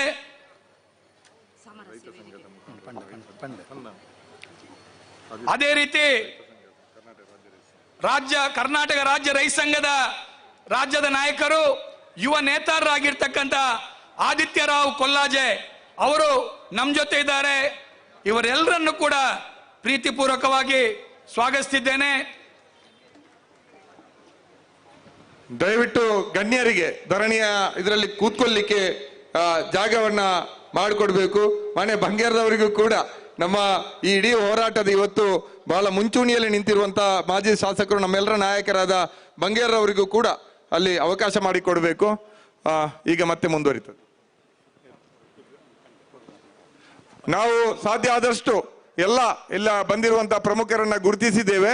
ಯಾರನ್ನಾದ್ರೂ ಬಿಟ್ಟು ಹೋಗಿದ್ರೆ ಸಂಬಂಧಪಟ್ಟವರು ಅವರ ಹೆಸರನ್ನ ತಂದು ನಮ್ಮ ಇಲ್ಲಿ ನಿರೂಪಕರಿಗೆ ತಲುಪಿಸಬೇಕು. ನಾವು ಅವರನ್ನು ಮತ್ತೆ ಗುರುತಿಸುವಂತ ಪ್ರಯತ್ನವನ್ನ ಮಾಡ್ತೇವೆ. ಬಂಡಾಯ ಸಾಹಿತಿ ಮತ್ತು ನಮ್ಮ ಜಾಥಾ ಗುಲ್ಬರ್ಗದಿಂದ ಹೊರಟ ಜಾಥಾದಲ್ಲಿ ಪಾಲ್ಗೊಂಡಿರುವಂತ ಪ್ರಭು ಖಾನಾಪುರಿ ಅವರು ನಮ್ಮ ಜೊತೆಗಿದ್ದಾರೆ. ಅವರನ್ನು ಸ್ವಾಗತಿಸ್ತಾ ಇದ್ದೀನಿ. ಈಗ ಉದ್ಘಾಟನೆ ಕಾರ್ಯಕ್ರಮ ನಡೆಯಲಿಕ್ಕಿದೆ. ಮಾನ್ಯ ವಸಂತ ಬಂಗೇರವರು ಉದ್ಘಾಟನಾ ಭಾಷಣ ಮಾಡಲಿಕ್ಕಿದ್ದಾರೆ. ಅದಕ್ಕಿಂತ ಮುಂಚಿತವಾಗಿ ಅವರ ಜೊತೆಯಲ್ಲಿ ಕೆಲವು ಪ್ರಮುಖರು ವೇದಿಕೆಗೆ ಬರಬೇಕು. ಬಂದು ನಮ್ಮ ಪ್ಲೇಕಾರ್ಡ್ ಎತ್ತಿ ಹಿಡಿಯುವ ಮೂಲಕ ನಮ್ಮ ಬೇಡಿಕೆಯನ್ನ ಜನರ ಇಡೀ ನಾಡಿನ ಎದುರಿಟ್ಟು ಒಂದು ಚಾಲನೆಯನ್ನು ಕೊಡ್ಲಿಕ್ಕಿದ್ದೇವೆ. ಮಾನ್ಯ ನಮ್ಮ ಗೌರವ ಸಂಚಾಲಕರಾದ ಬಂಗೇರ ಸರ್ ಅವರು ವೇದಿಕೆಗೆ ಬರಬೇಕು. ಅದೇ ರೀತಿಯಲ್ಲಿ ಕಾಮ್ರೇಡ್ ನೀಲಾ, ನಮ್ಮ ಸಬಿಹಾ ಭೂಮೇಗೌಡರು ವಿಶ್ರಾಂತ ಉಪಕುಲಪತಿಗಳು, ಮಾನ್ಯ ನರೇಂದ್ರ ನಾಯಕರು, ಹಾಗೆ ವಿಮಲಾ ಅವರು, ಮೀನಾಕ್ಷಿ ಬಾಳಿ ಅವರು, ನೀಲಾ ಅವರು, ಸ್ಟಾನ್ಲಿ ಅವರು ವೇದಿಕೆಗೆ ಬರಬೇಕು. ಕೆಲವರು ಸಾಂಕೇತಿಕವಾಗಿ ಪ್ರಮುಖ ನಾಯಕರು ವೇದಿಕೆಗೆ ಬಂದು ಒಂದು ಚಾಲನೆಯನ್ನು ಕೊಡ್ಲಿಕ್ಕಿದೆ. ಯಾದವ್ ಶೆಟ್ರು ಬರಬೇಕು, ನರೇಂದ್ರ ನಾಯಕರು ಬರಬೇಕು, ದೇವಿ ಅವರು ಬರಬೇಕು, ರಾಜ್ಯ ಕಾರ್ಯದರ್ಶಿ ಅವರು ಜನವಾದಿ ಮಹಿಳಾ ಸಂಘಟನೆಯ ಎಲ್ಲರೂ ಪ್ರಮುಖ, BM ಭಟ್ರು, ನಾಗೇಶ್ ಗೌಡ್ರು ಹೇಳಿದೆ, ಅವರು ಸ್ವಾಗತ ಮಾಡಿದೆ. ಬನ್ನಿ ಬಂದಿದ್ದಾರೆ. ದಲಿತ ಸಂಘರ್ಷ ಸಮಿತಿ ಅಂಬೇಡ್ಕರ್ ವಾದದ ರಾಜ್ಯ ಸಂಘಟನಾ ಸಂಚಾಲಕರಾಗಿರುವಂತಹ ಚಂದು ಎಲ್ಲವರು ನಮ್ಮ ಜೊತೆಗಿದ್ದಾರೆ. ಅವರನ್ನು ಕೂಡ ನಾವು ಸ್ವಾಗತಿಸ್ತಾ ಇದ್ದೀವಿ. ಮಂಜುಳಾ ನಾಯಕ್ ಅವರು ಬನ್ನಿ. ಬ್ಲಾಕ್ ಗ್ರಾಮಾಂತರ ಕಾಂಗ್ರೆಸ್ನ ಅಧ್ಯಕ್ಷರ, ನಗರ ಕಾಂಗ್ರೆಸ್ನ ಬೆಳ್ತಂಗಡಿ ನಗರ ಕಾಂಗ್ರೆಸ್ನ ಅಧ್ಯಕ್ಷರಾದ ಸತೀಶ್ ಅವರು ಇದ್ದಾರೆ. ಅವರನ್ನು ಕೂಡ ನಮ್ಮೆಲ್ಲರ ಪರವಾಗಿ ಸ್ವಾಗತಿಸ್ತಾ ಇದ್ದಾನೆ. ಚೀಟಿ ಬರ್ಕೊಡಿ. ಎಲ್ರಿಗೊಂದು ಪ್ಲೇಕಾರ್ಡ್ ಅನ್ನ ಒದಗಿಸಿಕೊಡ್ಬೇಕಾಗಿ ಸ್ವಯಂ ಸೇವಕರ ಹತ್ರ ವಿನಂತಿಸ್ತಾ ಇದ್ದೀನಿ. ಹಿಂದೆ ದೆಪ್ಪೋಡ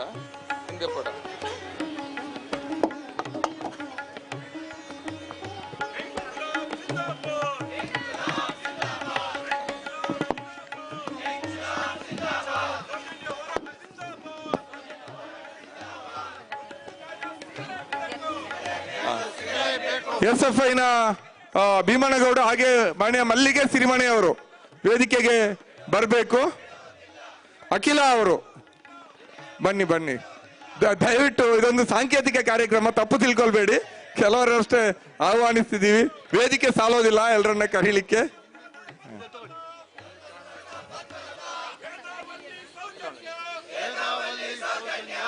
ಪ್ರಭಾ ಅವರು ಬನ್ನಿ, ಪ್ರಭಾ ಬೆಲವಂಗಲ್ ಅವರು ಬನ್ನಿ. ರೈತ ಮುಖಂಡರಾದಂತ ಟಿ ಯಶವಂತ್ ಅವರು, ರಾಜ್ಯ ಕಾರ್ಯದರ್ಶಿಗಳು ಬನ್ನಿ. ಆದಿತ್ಯರಾವ್ ಕೊಲ್ಲಾಜೆ ಅವರು ಬನ್ನಿ.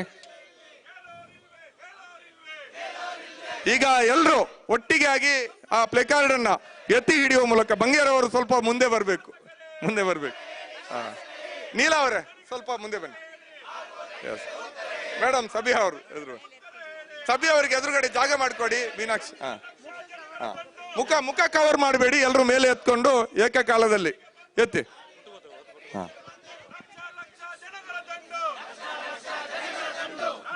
ಸಾಕು ಸಾಕು ಸಾಕು.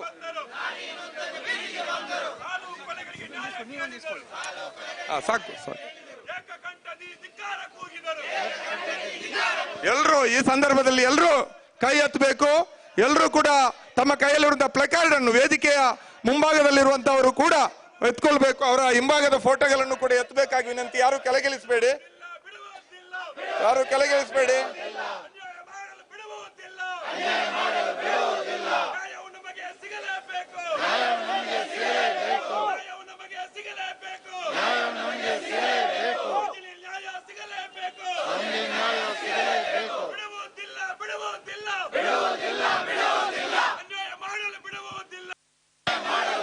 ಧನ್ಯವಾದಗಳು. ಈಗ ಉದ್ಘಾಟನಾ ಭಾಷಣವನ್ನ ನಮ್ಮ ಈ ಒಂದು ದಕ್ಷಿಣ ಕನ್ನಡ ಜಿಲ್ಲಾ ಜನಪರ ಸಂಘಟನೆಗಳ ಒಕ್ಕೂಟದ ಗೌರವ ಸಂಚಾಲಕರಾದಂತಹ ವಸಂತ ಬಂಗೇರ್ ಅವರು ಭಾಷಣದ ಮೂಲಕ ಮಾಡಲಿಕ್ಕಿದ್ದಾರೆ. ಉಳಿದವರು ದಯವಿಟ್ಟು ತಮ್ಮ ಆಸನಗಳನ್ನ ಸ್ವೀಕರಿಸಬೇಕಾಗಿ ವಿನಂತಿಸ್ತೀನಿ. ಗಣ್ಯರಿಗೆ ದಯವಿಟ್ಟು ಎಲ್ಲರೂ ಆಸನಗಳನ್ನ ತೆರವು ಮಾಡಿ ಕೊಡಬೇಕು. ಧರಣಿಯಲ್ಲಿ ಅವರು ಭಾಗವಹಿಸಲಿಕ್ಕೆ ಅವರಿಗಾಗಿ ಎಡ ಮತ್ತು ಬಲಭಾಗದಲ್ಲಿ ಹಾಕಿರುವಂತಹ ಕುರ್ಚಿಗಳಲ್ಲಿ ಅವಕಾಶವನ್ನು ಮಾಡಿಕೊಡಬೇಕಾಗಿ ವಿನಂತಿಸ್ತೀನಿ.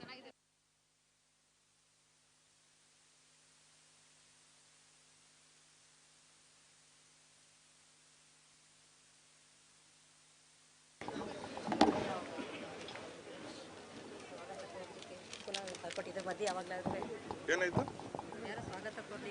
ಸ್ವಾಗತ ಕೋರುವ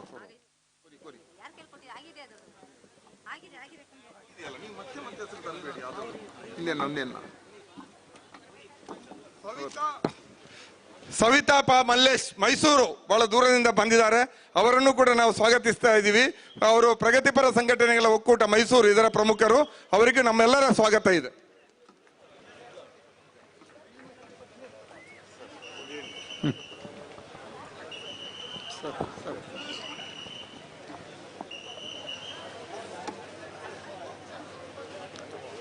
ವೇದಿಕೆಯ ಎಡಭಾಗ, ವೇದಿಕೆಯ ಬಲಭಾಗದಲ್ಲಿ ಸೇರಿದಂಥ ಈ ರಾಜ್ಯದ ಎಲ್ಲ ಗಣ್ಯರೇ, ಪತ್ರಿಕಾ ಮಾಧ್ಯಮದ ಬಂಧುಗಳೇ, ಇಲ್ಲಿ ಸೇರಿದ ಬಂಧುಗಳೇ, ಭಗಿನಿಯರೇ,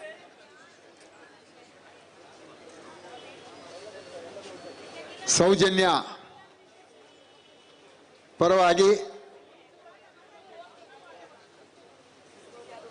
ಬೆಳ್ತಂಗಡಿಯಲ್ಲಿ ಮಿನಿ ವಿಧಾನಸೌಧದ ಎದುರುಗಡೆ ಈ ಒಂದು ಧರಣಿಯನ್ನ ನಾವು ಈಗಾಗಲೇ ಪ್ರಾರಂಭ ಮಾಡಲಿಕ್ಕಿದ್ದೇವೆ.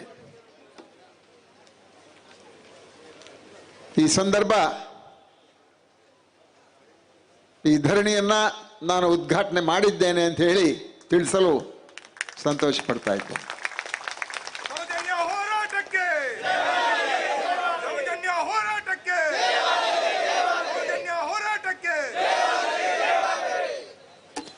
ಸುಮಾರು 11 ವರ್ಷಗಳ ಹಿಂದೆ ಕುಮಾರಿ ಸೌಜನ್ಯ ಇವಳು ಹತ್ಯೆ ಆಯಿತು.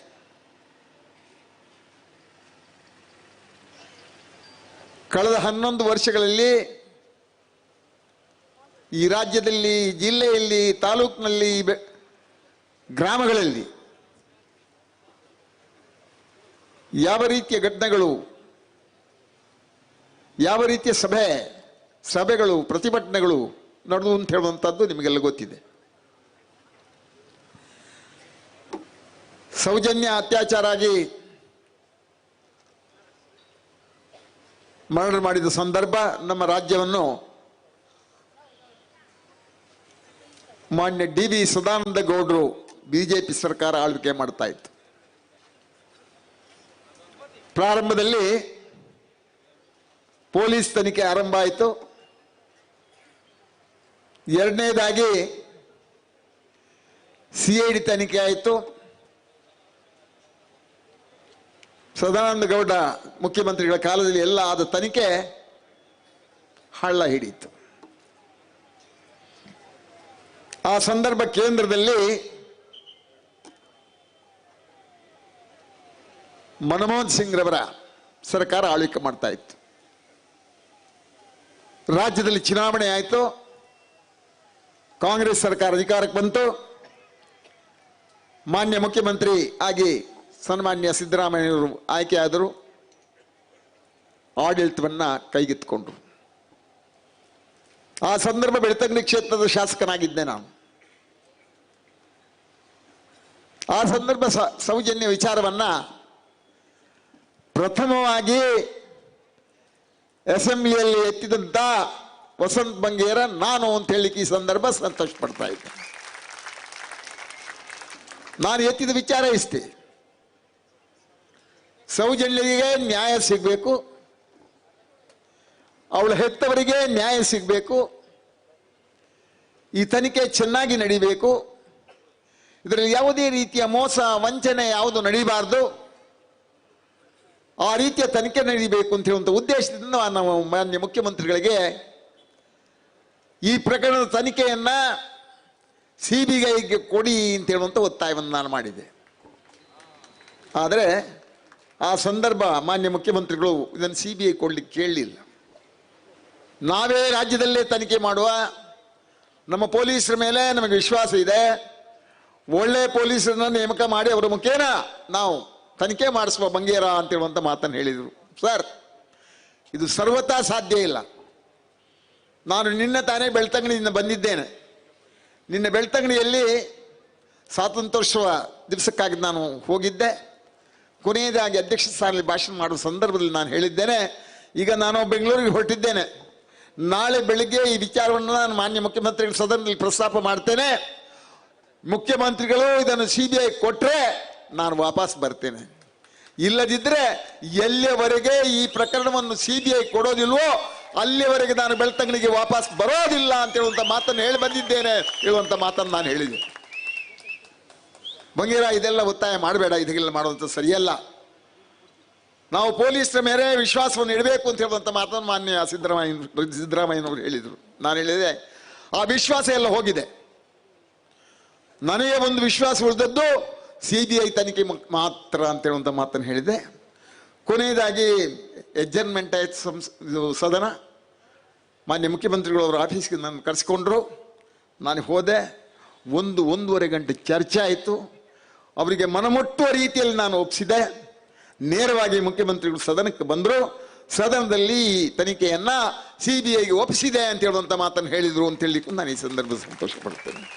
ನನಗೆ ಸದನದಲ್ಲಿ ನಮ್ಮ ನೆರೆಯ ಶಾಸಕಿ ಶಕ್ತಲಾ ಶೆಟ್ಟಿಯವರು ಬಹಳಷ್ಟು ಸಹಕಾರವನ್ನು ಕೊಟ್ಟಿದ್ದಾರೆ. ಸೌಜನ್ಯಳ ಪರವಾಗಿ ಅಸೆಂಬ್ಲಿಯಲ್ಲಿ ಮಾತಾಡಿದ್ದಾರೆ ಅಂತ ಹೇಳುವಂಥ ಮಾತನ್ನು ಈ ಸಂದರ್ಭದಲ್ಲಿ ಹೇಳಲಿಕ್ಕೆ ಇಷ್ಟಪಡುತ್ತೇನೆ.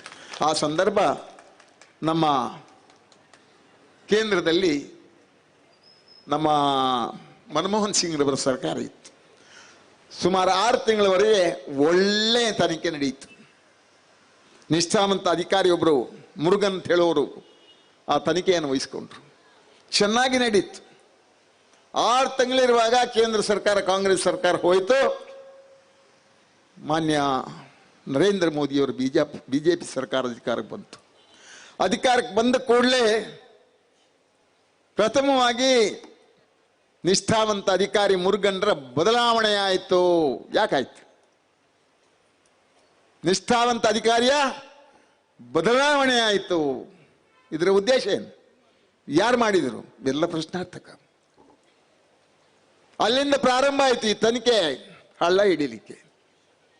11 ವರ್ಷ ತನಿಖೆ ನಡೆಸಿ ಏನಾಯ್ತು? ಪಾಪ ಸಂತೋಷ್ ರಾವ್ ಅಂತ ಹೇಳುವನು ದಸ್ತಗಿರಿ ಮಾಡಿದರು. ಪೊಲೀಸರು ಹೇಳಿದ್ದೆ ಅವರನ್ನೇ, CID ಅವರು ಹೇಳಿದ್ದವರನ್ನೇ, ಇವರು ಕರ್ಕೊಂಡು ಹೋದ್ದವನನ್ನೇ.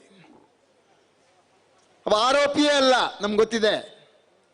ಆ ಸಂದರ್ಭದಲ್ಲಿ ನಾವು ಆರೋಪಿ ಅಲ್ಲ ಅಂತ ಹೇಳಿದ್ರು, ಕೇಳೋರಿಲ್ಲ. ಆ ಸಂದರ್ಭ ಆ ರೀತಿ ಆಯಿತು. ಆದರೆ ಸಂತೋಷ್ ರಾವ್ ನಿರಪರಾಧಿ ಅಂತ ಹೇಳುವಂಥ ರೀತಿಯಲ್ಲಿ ಮೊನ್ನೆ ಬಿಟ್ಟು ಕಳಿಸಿದರು. ಹಾಗಾದರೆ ಆರೋಪಿ ಯಾರು? ಆರೋಪಿಯನ್ನು ಯಾಕೆ ದಸ್ತಗಿರಿ ಮಾಡಲಿಲ್ಲ?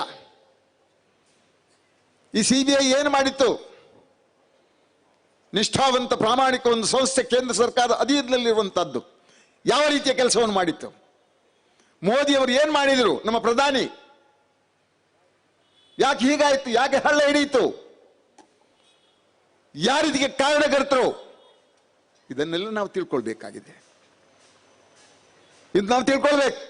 ಆ ರೀತಿ 11 ವರ್ಷಗಳ ತೀರ್ಪು ಬಂತು. ನಂತರ ತೀರ್ಪು ಬಂತು, ಸೌಜನ್ಯಳಿಗೆ ಅವಳ ಹೆತ್ತವರಿಗೆ ನ್ಯಾಯ ಸಿಗಲಿಲ್ಲ ಅಂತ ಹೇಳುವಂಥ ಮಾತನ್ನು ಈ ಸಂದರ್ಭದಲ್ಲಿ ಹೇಳ್ತಾ ಇದ್ದೇನೆ. ನಿನ್ನೆ ತಾನೇ ಇಲ್ಲೊಂದು ಹೋರಾಟ ನಡೆದಿತ್ತು. ಎಂದು ಓದದ ಮಾಣಿ ಅಮಾವಾಸ್ಯೆ ದಿನದೊಂದು ಓದಿದ ಅಂತ ಒಂದು ಗಾದೆ ಕೇಳಿದ್ದೆ ನಾನು. ಅವ ಯಾವತ್ತೂ ಓದ್ತಿರ್ಲಿಲ್ಲಂತೆ. ಅಮಾವಾಸ್ಯೆ ದಿನ ಓದಿದ. ಎಷ್ಟು ಓದಿಯಾನವ? ಎಂದೂ ಓದದ ಮಾಣಿ ಅಮಾವಾಸ್ಯೆ ದಿನ ಓದಿದ್ರೆ ಅವನ ಓದು ಮುಗಿತಾ? ಅವನಿಗೆ ಓದು ಬರೋದೇ ಇಲ್ಲ. ನಿನ್ನೆ ಇಲ್ಲಿ ಬೀಗ ಇತ್ತು. ಇದು ತಹಶೀಲ್ದಾರ್ ಆಫೀಸ್, ಮಿನಿ ವಿಧಾನಸೌಧ. ಬೀಗ ಹಾಕಿದ ಸಂದರ್ಭದಲ್ಲಿ ನಮ್ಮ ಜಿಲ್ಲೆಯ ಮತ್ತು ನೆರೆ ಜಿಲ್ಲೆಯ ಎಲ್ಲ BJP ಶಾಸಕರು ಇಲ್ಲಿ ಬಂದಿದ್ದರು. ನಮ್ಮ ರಾಜ್ಯದ, ನಮ್ಮ ಸಂಸದ ನಳಿನ್ ಕುಮಾರ್ ಕಟೀಲ್, ಈ ರಾಜ್ಯದ BJP ಅಧ್ಯಕ್ಷರು ಇಲ್ಲಿ ಬಂದಿದ್ದರು. ಎಲ್ಲರೂ ಭಾಷಣ ಬಿಗಿದ್ರಯ್ಯ. ನಾನು ಕೇಳ್ತೇನೆ, ನಳಿನ್ ಕುಮಾರ್ ಕಟೀಲ್ ರವರೇ, ನೀವು 3ನೇ ಬಾರಿ ಇಲ್ಲಿ MP ಆದವರು. 11 ವರ್ಷ ಆಯ್ತು ಸೌಜನ್ಯ ಕೊಲೆಯಾಗಿ. ಎಲ್ಲಿ ಹೋಗಿದ್ದೀರಿ ನೀವು? ನಿಮ್ಮ ಅತ್ತೆ ಮನೆಗೆ ಹೋಗಿದ್ದೀರಾ? ನೀವು ಪಾರ್ಲಿಮೆಂಟಿಗೆ ಹೋಗ್ತಾ ಇರಲಿಲ್ವಾ? ಪಾರ್ಲಿಮೆಂಟ್ನಲ್ಲಿ ಚರ್ಚೆ ಮಾಡಲಿಕ್ಕೆ ನಿಮಗೆ ಅವಕಾಶ ಕೊಡ್ಲಿಲ್ವಾ ಮೋದಿಯವರು? ಕೊಡ್ಲಿಲ್ವಾ? ಸ್ಪೀಕರ್ ಕೊಡ್ಲಿಲ್ವಾ? ನೀವು ಕೇಳಿದ್ದೀರಾ? ಕೇಳಿದ್ದೀರ ಕಂಡ್ರೆ ಖಂಡಿತ ಸಂಸತ್ತಿನಲ್ಲಿ ಮಾತಾಡುವಂಥ ಅವಕಾಶ ನಿಮಗೆ ಇರ್ತಿತ್ತು. ನಿಮಗೆ ಮಾತಾಡಬೇಕೆಲ್ಲಿ? ಎಂದು ಓದದ ಮಾಣಿ ಅಮಾವಾಸ್ಯೆ ದಿನದಂದು ಓದಿದಂತೆ ಇಲ್ಲಿ ತಾಲೂಕು ಆಫೀಸಿಗೆ ಬೀಗ ನಡೆದ ಆದಿತ್ಯವಾರ ದಿನ ಮಾತ್ರ ನೀವು ಇದಕ್ಕೆ ಇಲ್ಲಿ ಪ್ರತಿಭಟನೆ ಮಾಡಲಿಕ್ಕೆ ಲಾಯಕ್ಕು ಅಂತ ಹೇಳುವಂಥ ಮಾತನ್ನು ಹೇಳ್ತೇನೆ. ಬೀಗ ಹಾಕದಿದ್ರೆ ಯಾರಾದ್ರೂ ಒಳಗಿಂದ ಹೊರಗೆ ಬಂದರೆ, ಏನಾದ್ರು ತೊಂದರೆ ಮಾಡಿದರೆ ಆ ಭಯ ಅವರಿಗಿದೆ. ಇವರು ಇಷ್ಟು ಜನ MLAಗಳು ಬಂದು ಭಾರಿ ಮಾತಾಡಿದ್ರು. ಈಗ ಅದರಲ್ಲಿ ಮುಖ್ಯವಾಗಿ ಕೇಂದ್ರ ಸರ್ಕಾರ ಅವರದ್ದೇ ಸರ್ಕಾರ, CBI ಅವರದ್ದೇ ಸಂಸ್ಥೆ. ಮೋದಿ ಅವರಿಗೆ ಒತ್ತಾಯ ಮಾಡಿ ತನಿಖೆಯನ್ನು ಚುರುಕುಗೊಳಿಸಿ ನ್ಯಾಯಯುತ ತನಿಖೆಯನ್ನು ಮಾಡಿಸಿ ಸೌಜನ್ಯಳಿಗೆ ನ್ಯಾಯ ಕೊಡಿಸ್ಬೋದಿತ್ತು. ಅದು ವಿಚಾರ ಅವ್ರಿಗೆ ಬೇಡ. ಈಗ ಸುನೀಲ್ ಕುಮಾರ್ ಬಾರಿ ಮಾತಾಡಿದ್ದಾರೆ. ಅವರು ಈ 11 ವರ್ಷದಲ್ಲೂ ಮಾಜಿ ಶಾಸಕರಾಗಿದ್ದರು ಮತ್ತೆ ಮಂತ್ರಿಗಳಾಗಿದ್ದರು. ಆಗೇನು ಮಾಡಿದಿರಿ ಇವರು? ಆಗ ಸೊಪ್ಪು ಕಡಿಲಿಕ್ಕೆ ಹೋಗಿದ್ದೀರಾ ಇವರು? ಸುನೀಲ್ ಕುಮಾರ್, ಎಲ್ಲಿಗೆ ಹೋಗಿದ್ದೀಯಪ್ಪ ನೀನು? ಸೊಪ್ಪು ಕಡಿಲಿಕ್ಕೆ ಹೋಗಿದ್ದೀಯಾ? ಅಸೆಂಬ್ಲಿಯಲ್ಲಿ ಏನು ಮಾಡ್ತಾ ಇದ್ದೀಯಪ್ಪ? ಒಬ್ಬ ಮಂತ್ರಿಯಾಗಿ ಏನು ವಿಚಾರ ಪ್ರಸ್ತಾಪ ಮಾಡ್ಲಿಕ್ಕೆ ಬರೋದಿಲ್ಲ ನಿಮಗೆ? ಸೌಜನ್ಯನಿಗೆ ಅನ್ಯಾಯ ಆಗಿದೆ ಅಂತ ಹೇಳುವಂಥ ವಿಚಾರ ಗೊತ್ತಿಲ್ವ? ಬೇಡ. ಶಾಸಕನಾಗಿದ್ರಲ್ಲ ನೀವು ಕಾರ್ ಕಳೆದು, ಆ ಸಂದರ್ಭ ಮಾತಾಡ್ಲಿಕ್ಕೆ ಆಗಲಿಲ್ವ? ಬಿಡಿ. ನಮ್ಮಲ್ಲೊಬ್ಬ ಶಾಸಕರಿದ್ದಾರೆ, ಅವರು 5 ವರ್ಷ ಪೂರ್ತಿಯಾಗಿ 6ನೇ ವರ್ಷಕ್ಕೆ ಪಾದಾರ್ಪಣೆ ಮಾಡಿದ್ದಾರೆ. ಅವರು ಕಳೆದ 5 ವರ್ಷದಲ್ಲಿ ಚಕಾರ ಶಬ್ದ ಎತ್ತಲಿಲ್ಲ. ಅವ್ರಿಗೆ ನೆನಪೇ ಇಲ್ಲ ಸೌಜನ್ಯ ಯಾರು ಅಂತ ಕೇಳಿದ್ರೆ ಗೊತ್ತಿಲ್ಲ. ನಿನ್ನೆ ಬಂದು ಇಲ್ಲಿ ಬೊಗಳದನ್ನೇ ಬೊಗಳ್ತಾರೆ. ಏನು ಹೇಳ್ಬೇಕು ಇದಕ್ಕೆ? ಏನು ಹೇಳಬೇಕು? ಇವರು ಈ ತಾಲೂಕಿನ ಪ್ರತಿನಿಧಿ 2ನೇ ಬಾರಿ ಹರೀಶ್ ಪೂಂಜಾ. ಏನ್ ಮಾಡ್ತಾರೆ ಹರೀಶ್ ಪೂಂಜಾ?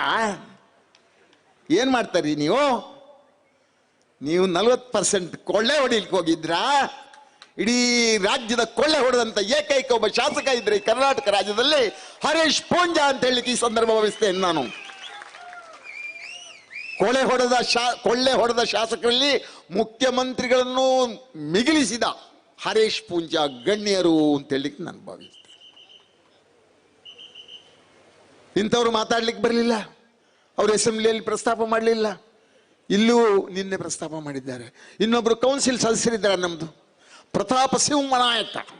4 ವರ್ಷ ಆಯ್ತು ಅವ್ರು ಕೌನ್ಸಿಲ್ ಮೆಂಬರ್ ಆಗಿ, 4 ವರ್ಷದಿಂದ. ಈ 4 ವರ್ಷದಲ್ಲಿ ಕೌನ್ಸಿಲ್ನಲ್ಲಿ ಪ್ರಸ್ತಾಪ ಮಾಡ್ಲಿಕ್ಕೆ ಅವ್ರಿಗೆ ಆಗಲಿಲ್ಲ, ಕಷ್ಟ ಆಯ್ತು. ಸೌಜನ್ಯ ಕೊಲೆ ಪ್ರಕರಣ ಕೌನ್ಸಿಲ್ ಪ್ರಾರಂಭ ಆಗಲಿಲ್ಲ, ಅವ್ರು ಮಾಡಲೇ ಇಲ್ಲ. ನಿನ್ನೆ ಬಂದು ಇಲ್ಲಿ ಮಾತಾಡ್ತಾರೆ. ಏನು ಹೇಳಬೇಕು? ನನಗೆ ಮಾತಾಡಿ ನನಗೆ ರಕ್ಷಣೆ ಕೊಡ್ಲಿಕ್ಕೆ ಬಂದಿದ್ದಾರೆ ನಿನ್ನೆ ಬಿಜೆಪಿ ಶಾಸಕರು ಮತ್ತೆ ನಮ್ಮ ಸಂಸದರು ನಳಿನ್ ಕುಮಾರ್ ಕಟೀಲ್. ನಿಮಗೆ ಮೋದಿ ಹತ್ರ ಹೋಗಿ ಮಾತಾಡೋದು ಶಕ್ತಿ ಇಲ್ವಾ? ನಿಮ್ಮ ಹತ್ರ ಮೋದಿ ಎಲ್ಲ ಮಾತಾಡ್ಲಿಕ್ಕೆ ನಿಮಗೆ ಧೈರ್ಯ ಇಲ್ವಾ? ನಿಮಗೆ ಇಲ್ಲದಿದ್ದು ಹೇಳಿದ್ರೆ ನಾನು ಕರ್ಕೊಂಡು ಹೋಗ್ತೇನೆ ನಿಮ್ಮನ್ನು ಮೋದಿ ಹತ್ರ ಡೆಲ್ಲಿಗೆ. ಬನ್ನಿ ನನ್ನೊಟ್ಟಿಗೆ. ಮೋದಿ ಹತ್ರ ಕರ್ಕೊಂಡೋಗಿ ನಿಮ್ಮ ಇಂಟ್ರೊಡ್ಯೂಸ್ ಮಾಡಿ, ನೀವು ಇಂಥವ್ರು ಇಂತಿಂಥವ್ರು 10 ವರ್ಷ 15 ವರ್ಷ ಎಲ್ಲ MP MLA ಆಗಿದ್ದವರು, ಇವರಿಗೆ ಮಾತಾಡ್ಲಿಕ್ಕೆ ಬರೋದಿಲ್ಲ, ಇವರು ಬೀಗ ತೆಗೀರಿ, ಬೀಗ ತೆಗೆದು ಮಾತಾಡ್ಲಿಕ್ಕೆ ಹೇಳಿ ಅಂತೇಳಿ ಮೋದಿಗೆ ಹೇಳ್ತೇನೆ. ಬನ್ನಿ ನೀವು ನನ್ನೊಟ್ಟಿಗೆ. ನನಗೆ ಯಾವ ರೀತಿಯ ರಕ್ಷಣೆಯನ್ನು ಕೊಡ್ತೀರಿ? ನೀವು ಹೆದರಿ ಓಡುವವರು, ನಿಮಗೆ ಮೋದಿ ಎದುರಲ್ಲಿ ನಿಲ್ಲುವಂತ ಶಕ್ತಿ ಇಲ್ಲ, ನೀವು ನನಗೇನು ರಕ್ಷಣೆಯನ್ನು ಕೊಡ್ತೀರಿ? ನಿಮ್ಮಲ್ಲಿ ಕೇಳ್ತಾ ಇದ್ದೇನೆ, ನೀವು ಡೆಲ್ಲಿಯಲ್ಲಿ ಭಾರಿ ಪ್ರತಾಪ ಮಾಡ್ತೇನೆ ಅಂತ ಹೇಳಿದ್ರಲ್ಲ. ಮೊನ್ನೆ ಶನಿವಾರ ದಿವಸ ಮೋದಿಯವರು ಬೆಂಗಳೂರಿಗೆ ಬಂದಿದ್ದರು, ನರೇಂದ್ರ ನಾಯ್ಕರೇ. ನೀವು ವಾಟ್ಸಪ್ನಲ್ಲಿ ನೋಡಿದಾರೋ ಇಲ್ಲಿ ಗೊತ್ತಿಲ್ಲ, ವಾಟ್ಸಪ್ನಲ್ಲೆಲ್ಲ ನೋಡಿ. ಶನಿವಾರ ದಿನ ನಮ್ಮ ರಾಜ್ಯದ ಬಿಜೆಪಿ ಅಧ್ಯಕ್ಷ, ನಮ್ಮ 3ನೇ ಬಾರಿಯ ಸಂಸದ ನಳಿನ್ ಕುಮಾರ್ ಕಟೀಲು ಪೊಲೀಸ್ ಹಾಕಿದ ಬ್ಯಾರಿಕೇಡ್ನಲ್ಲಿ ನೇತಾಡ್ತಾರೆ. ಒಬ್ಬ ಪ್ರಧಾನಿಯನ್ನು ನೋಡ್ಲಿಕ್ಕೆ ಮಾನ ಮರ್ಯಾದೆ ಇದೆಯಾ ಅವರಿಗೆ? ಮಾನ ಮರ್ಯಾದೆ ಇದೆಯೇನ್ರಿ ಇವರಿಗೆ? ಯಾಕೆ ನೇತಾಡೋದು? ನೀವೇನು ಬುದ್ಧಿ ಇಲ್ವಾ? ಹಾಗೆ ನಾನು ನೇತಾಡೋದು? ನೀವು ಒಬ್ಬ ಸಾಮಾನ್ಯ ಕಾರ್ಯಕರ್ತರ, ನೀವು ಒಂದು ಎದುರು ನಿಂತು ಮಾತಾಡ್ಲಿಕ್ಕೆ ಬರೋದಿಲ್ಲ ನಿಮಗೆ? ಮತ್ತೆ ಯಾಕೆ 3 ಬಾರಿ ಇಲ್ಲಿಂದ ಆಯ್ಕೆಯಾಗಿ ಹೋಗಿದ್ದೀರಿ? ಜನರನ್ನು ಮೋಸ ಮಾಡಿ ಇಲ್ಲಿ ಅವರ ವೋಟನ್ನು ಕಸ್ದುಕೊಂಡು ಹೋದ್ರಲ್ಲ, ಯಾವ ಉದ್ದೇಶದಿಂದ ಹೋಗಿದ್ದೀರಿ?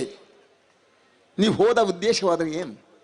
ನೀವು ಎಲ್ಲರೂ ಇಲ್ಲಿ ಬಂದು ಬೂಟಾಟಿಕೆ ಮಾಡಲಿಕ್ಕೆ, ಈ ತಹಶೀಲ್ದಾರ್ ಬಾಗಿಲು ಹಾಕಿದ ಬಾಗಿಲಿನ ಎದುರಿನಲ್ಲಿ ನಿಂತು ಬೂಟಾಟಿಕೆ ಮಾಡ್ಲಿಕ್ಕೆ ಬಂದಿದ್ದೀರಲ್ಲ. ನಿನ್ನೆ ಇನ್ನೊಂದು 500 ಜನರನ್ನು ಸೇರಿಸಿ ಇಲ್ಲಿ ಬೊಬ್ಬೆ ಹಾಕಿದ್ರಲ್ಲ. ನಿಮ್ಮ ಬೊಬ್ಬೆಯಿಂದ ಏನು ಪುರುಷಾರ್ಥ? ಸೌಜನ್ಯರಿಗೆ ಯಾವ ರೀತಿಯ ನ್ಯಾಯ ಸಿಕ್ತು? ಸೌಜನ್ಯರಿಗೆ ನ್ಯಾಯ ಸಿಗೋದಿಲ್ಲ ಅಂತೇಳುವಂಥ ತೀರ್ಮಾನ ನಾನು ಮಾಡಿದ್ದೇನೆ ಅಂತೇಳುವಂಥ ಮಾತನ್ನು ಈ ಸಂದರ್ಭದಲ್ಲಿ ಹೇಳಲಿಕ್ಕೆ ಇಷ್ಟಪಡ್ತೇನೆ. ನಿನ್ನೆ ನನಗೆ ಅವರೊಂದು ಮಾತನ್ನು ಹೇಳಿದರು. ಬಿಜೆಪಿ ಸಭೆಯಲ್ಲಿ ವಸಂತ ಬಂಗೇರಿಗೆ ಜೀವ ಭಯ ಇದ್ದರೆ ಸರ್ಕಾರದ ಭದ್ರತೆ ಕೊಡಿಸ್ತೇವೆ, ನಳಿನ್ ಕುಮಾರ್ ಕಟೀಲ್. ಅಯ್ಯೋ ಮಹಾರಾಯ, ನಿಮ್ಗೆ ಭದ್ರತೆಯನ್ನು ನಾನು ಕೊಡಿಸ್ತೇನೆ ಅಂತ ಹೇಳ್ತಾ ಇದ್ದೇನೆ. ನೀವು ಕೇಳಬೇಕಾದ್ದು ಕೇಂದ್ರ ಸರ್ಕಾರ, ನಿಮಗೆ ಸಂಬಂಧಪಟ್ಟ ಸರ್ಕಾರ ಇರುವಂಥದ್ದು ಕೇಂದ್ರ ಬಿಜೆಪಿ ಸರ್ಕಾರ, ಸನ್ಮಾನ್ಯ ಮೋದಿಯವರು ಪ್ರಧಾನಮಂತ್ರಿಗಳು. ನೀವು ಅವರ ಹತ್ರ ಹೋಗಿ ಮಾತಾಡುವಂಥ ಧೈರ್ಯ ಇಲ್ಲದ, ಶಕ್ತಿ ಇಲ್ಲದ ಶಕ್ತಿಹೀನರು ನೀವು ಅಂತ ಹೇಳುವಂಥ ಮಾತನ್ನು ಈ ಸಂದರ್ಭದಲ್ಲಿ ಹೇಳಲಿಕ್ಕೆ ಇಷ್ಟಪಡ್ತೇವೆ. ನೀವು ಮರ್ಯಾದೆ ಕೆಟ್ಟು ನನ್ನನ್ನು ಕರ್ಕೊಂಡು ಹೋಗ್ತೀರಾ? ಯಾವ ಯೋಗ್ಯತೆ ನಿಮ್ಮದು? ಯಾವ ಯೋಗ್ಯತೆ ನಿಮ್ಮದು? ಮೋದಿ ಎದುರಿಗೆ ಹೋಗ್ಲಿಕ್ಕೆ ಧೈರ್ಯ ಇಲ್ವ ನಿಮಗೆ? ನೀವು ಧೈರ್ಯ ಇದ್ದರೆ ಯಾಕೆ ಬಿಜೆಪಿ ನಮ್ಮ CBI ತನಿಖೆಗೆ ನಾನು ಕೊಡಿಸಿದೆಲ್ಲ, ಅದನ್ನು ಚೆನ್ನಾಗಿ ತನಿಖೆ ಮಾಡಿಸ್ಬೋದಿತ್ತಲ್ಲ. ನ್ಯಾಯವಾದ ಒಂದು ತನಿಖೆ ಮಾಡಿಸಿ ಆ ಸೌಜನ್ಯಗಳಿಗೆ ನ್ಯಾಯ ಕೊಡಿಸ್ಬೋದಿತ್ತಲ್ವ? ಯಾಕೆ ಮಾಡಲಿಲ್ಲ ನೀವು? ಇದಕ್ಕೆ ಉತ್ತರ ಇಲ್ಲ. ಈಗ ಇಲ್ಲಿ ನನ್ನನ್ನು ನನಗೆ ರಕ್ಷಣೆ ಕೊಡಿಸ್ಲಿಕ್ಕೆ ಬಂದಿದ್ದಾರೆ. ಅರ್ಥ ಮಾಡಿ. ಇವರು ಹೋಗಿ ಮಾತಾಡಬೇಕಾದ್ದು ನರೇಂದ್ರ ಮೋದಿ ಅವರ ಹತ್ರ. ನನಗೆ ಕಾಣುತ್ತದೆ ಈ ಸಂಸದ ನಳಿನ್ ಕುಮಾರ್ ಕಟೀಲ್ರಿಗೆ, ಈ ಜಿಲ್ಲೆಯ ಮತ್ತು ಉಡುಪಿ ಜಿಲ್ಲೆಯ ಶಾಸಕರುಗಳಿಗೆ, ನಮ್ಮ ಕ್ಷೇತ್ರದ ಶಾಸಕರಿಗೆ ಅವರ ಮೇಲೆ ವಿಶ್ವಾಸ ಇಲ್ಲ. ಯಾರ ಮೇಲೆ? ಕೇಂದ್ರ ಸರ್ಕಾರದ ಮೇಲೆ ವಿಶ್ವಾಸ ಇಲ್ಲ, ಮೋದಿಯವರ ಮೇಲೆ ವಿಶ್ವಾಸ ಇಲ್ಲ. ಆದ್ರಿಂದ ನಮ್ಮ ಮುಖ್ಯಮಂತ್ರಿ ಸಿದ್ದರಾಮಯ್ಯನವರಲ್ಲಿ ಬೇಡ್ತಾ ಇದ್ದಾರೆ, ಸ್ವಾಮಿ ನಮ್ಗೆ ನ್ಯಾಯ ಕೊಡಿ. ಮಾನ ಮರ್ಯಾದೆ ಇದೆಯಪ್ಪ ನಿಮ್ಗೆ? ನೀವು ಬೇಡುವಂಥದ್ದು ಸಿದ್ದರಾಮಯ್ಯರಿಲ್ವಾ? ಅಲ್ಲ, ಮೋದಿ ಅವರಲ್ಲ, ಕೇಂದ್ರ ಸರ್ಕಾರದ ದಲ್ಲಿ ತನಿಖೆಯಲ್ಲಿದೆ ಈ ವಿಚಾರ. ಇನ್ನೂ ಕೇಂದ್ರ ಸರ್ಕಾರದ ವಶ ಇದೆ. ನಾವು CBIಗೆ ಒಪ್ಪಿಸಿ ಆಗಿದೆ, ಸಿದ್ದರಾಮಯ್ಯರು ಒಪ್ಪಿಸಿದ್ದಾರೆ. ಅಲ್ಲಿ ತನಿಖೆ ನಡಿಬೇಕು. ಅಲ್ಲಿ ತನಿಖೆ ಮಾಡಿ ನಮಗೆ ಕಳಿಸಿದ್ರೆ ಮಾತ್ರ ನಾವು ಇಲ್ಲಿ ಇದನ್ನು ಪುನಃ ತನಿಖೆ ಮಾಡಿಸುವಂತ ಅವಶ್ಯಕತೆ ಆಗ್ತದೆ, ಹೊರತು ನಾವು ನೇರವಾಗಿ ರಾಜ್ಯ ಸರ್ಕಾರದಿಂದ ತನಿಖೆ ಮಾಡಲಿಕ್ಕೆ ಬರೋದಿಲ್ಲ ಅಂತ ಹೇಳುವಂಥ ಮಾತನ್ನು ಈ ಸಂದರ್ಭದಲ್ಲಿ ಹೇಳ್ತಾ ಇದ್ದೇನೆ. ಹಾಗಾದ್ರೆ ನಿಮಗೆ ನಮ್ಮ ರಾಜ್ಯದ ಮುಖ್ಯಮಂತ್ರಿ ಸಿದ್ದರಾಮಯ್ಯನವ್ರ ಮೇಲೆ ವಿಶ್ವಾಸನ?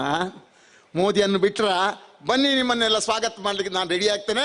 ಬೆಂಗಳೂರಿಗೆ ಬನ್ನಿ, ಮಾನ್ಯ ಮುಖ್ಯಮಂತ್ರಿಗಳನ್ನ ಭೇಟಿ ಮಾಡಿಸಿ ನಿಮಗೆಲ್ಲ ಹಾರ, ತುರಾಯಿ, ಮಾಲೆ, ಗೀಲೆ ಎಲ್ಲವನ್ನು ಹಾಕ್ಸುವಂಥ ಕೆಲಸವನ್ನು ನಾನು ಮಾಡ್ತೇನೆ ಅಂತ ಹೇಳುವಂಥ ಮಾತನ್ನು ಹೇಳ್ತೇನೆ.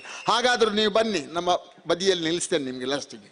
ಸೇರಿ ಪಕ್ಷವನ್ನು ನಮ್ಮ ಸರ್ಕಾರಕ್ಕೆ ಸಹಕಾರ ಕೊಡಿ. ಆ ಮುಖೇನಾದರೂ ಸೌಜನ್ಯಗಳಿಗೆ ನ್ಯಾಯ ಸಿಗಲಿ ಅಂತ ಹೇಳುವಂಥ ಮಾತನ್ನು ಈ ಸಂದರ್ಭದಲ್ಲಿ ಹೇಳ್ತಾ ಇದ್ದೇನೆ. ಈ ರೀತಿಯಲ್ಲಿ ನಾಟಕ ಮಾಡುವಂಥದ್ದು ಬೇಡ. ಇಲ್ಲಿ ಸುನೀಲ್ ಕುಮಾರ್ ಒಂದು ಮಾತನ್ನು ಹೇಳಿದರು, ಭಾರಿ ದೊಡ್ಡ ಮಾತಾಡಿದ್ದಾರೆ. ವಸಂತ್ ಬಂಗೇರ್ನ ಮೇಲೆ ಅಪವಾದ ಆಗ್ತದೆ. ಸುನೀಲ್ ಕುಮಾರ್ರೇ, ಕೇಂದ್ರದಲ್ಲಿ ಈ ಕೇಸು CBI ವಶ ಇದೆ. ನಾನು ಅಪರಾಧಿ ಅಂತೇಳಿ, ಆದರೆ ಮೋದಿಯವರಿಗೆ ಹೇಳಿ, ಕೇಂದ್ರ ಸರ್ಕಾರ ಹೇಳಿ, CBI ಹೇಳಿ ನನ್ನನ್ನು ದಸ್ತಗಿರಿ ಮಾಡಿಸಿ ಅಂತ ಹೇಳುವಂಥ ಆಹ್ವಾನವನ್ನು ಮಾನ್ಯ ಸುನೀಲ್ ಕುಮಾರ್ ಮತ್ತು ನಮ್ಮ MP ನಳಿನ್ ಕುಮಾರ್ ಕಟೀಲ್ ಕೊಡ್ತಾ ಇದ್ದೀನಿ. ಮಾಡಿಸಿ, ನನ್ನನ್ನು ತನಿಖೆ ಮಾಡಲಿ. ಆ ತಾಕತ್ತು ತೋರಿಸ್ಬೇಕು ನೀವು. ವಿನಾ ಇಲ್ಲಿ ನೀವು ಪ್ರಥಮ ಬಾರಿಗೆ MLA ಆದ್ರಿ, ಎಲ್ಲಿ? ಕಾರ್ಕಳದಲ್ಲಿ. ಆ ಸಂದರ್ಭ ಹೆಬ್ರಿಯ ಸುಚಿತ್ರಾ ಶೆಟ್ಟಿ ಹತ್ಯೆ ಆಯಿತು. ಆ ಚುನಾವಣೆ ಸಂದರ್ಭ ಸುಚಿತ್ರಾ ಶೆಟ್ಟಿ ಹತ್ಯೆಯನ್ನು ನೀವು ಹಿಡ್ಕೊಂಡು ನಾನು ಅದನ್ನು ಎಲ್ಲ ಪತ್ತೆ ಮಾಡಿಸಿ ಅವರನ್ನು ಜೈಲಿಗೆ ಕಳಿಸುವಂಥ ಕೆಲಸವನ್ನು ನಾನು ಮಾಡ್ತೇನೆ, ನನಗೆ ಮತ ಹಾಕಿ ಅಂತ ಬೇಡಿದ್ರಿ. ಎಲ್ಲ ಜನರು ನಿನಗೆ ಮತ ಹಾಕಿದ್ರು, ಗೆಲ್ಲಿಸಿದ್ರು. ಆ ಹತ್ಯೆ ಏನಾಯ್ತು? ಸುನೀಲ್ ಕುಮಾರ್, ನೀವು MLA ಮಾತ್ರ ಅಲ್ಲ, ಮಂತ್ರಿ, ಕಂಬಳಿ ಎಲ್ಲ ಆದ್ರಿ. ಏನು ಮಾಡಿದ್ರಿ? ಆ ಸುಚಿತ್ರಾ ಶೆಟ್ಟಿಗೆ ನ್ಯಾಯ ಕೊಟ್ರ ನೀವು? ಅಲ್ಲ, ಅನ್ಯಾಯ ಮಾಡಿದ್ರೆ. ನನಗೆ ಬೋಧನೆ ಕೊಡ್ಲಿಕ್ಕೆ ಬರ್ತಾ ಇದ್ದಿಲ್ಲ. ನಿಮಗೆ ಮಾನ ಮರ್ಯಾದೆ ಇದೆ ಅಂತ ನಿಮಗೆ? ನೀವೊಬ್ಬ ಮಾಜಿ ಮಂತ್ರಿಯ, ನೀವೊಬ್ಬ ಶಾಸಕನ, ಗೌರವ ಇಟ್ಟುಕೊಳ್ಳಿ, ಆ ಗೌರವವನ್ನು ಕಾಪಾಡಿಕೊಳ್ಳಿ. ನನಗೆ ಬುದ್ಧಿ ಹೇಳಲಿಕ್ಕೆ ಬರಬೇಡಿ. ನನಗೆ 78 ವರ್ಷ ವಯಸ್ಸಾಗಿದೆ. ನೀವೆಲ್ಲ ವಯಸ್ಸಾಗಲಿಲ್ಲ, ನೀವಿನ್ನೂ ಸಣ್ಣವರಿದ್ದೀರಿ. ನೀವು ಇನ್ನೂ ಬುದ್ಧಿ ಕಲಿಬೇಕು. ನಿಮಗೆ ನಾನು ಪಾಠ ಮಾಡ್ತೇನೆ, ನಾನು ಪಾಠ ಮಾಡೋದನ್ನು ಕೇಳಿಕೊಂಡು ಬುದ್ಧಿ ಕಲಿಯಿರಿ ಅಂತ ಹೇಳುವಂಥ ಮಾತನ್ನು ಈ ಸಂದರ್ಭದಲ್ಲಿ ಹೇಳಲಿಕ್ಕೆ ಇಷ್ಟಪಡ್ತೇವೆ. ಇಲ್ಲಿ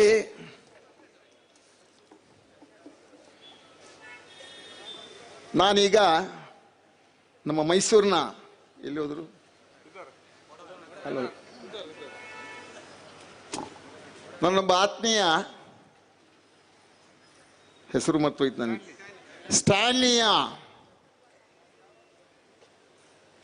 ಸ್ಟ್ಯಾನ್ಲಿಯಲ್ಲಿ ನಾನು ನಮ್ಮ ಮಹೇಶ್ ಶೆಟ್ಟಿಯವರ ಫೋನ್ನಲ್ಲಿ ನಾನು ಮಾತಾಡಿದ್ದೆ 7 ನಿಮಿಷ.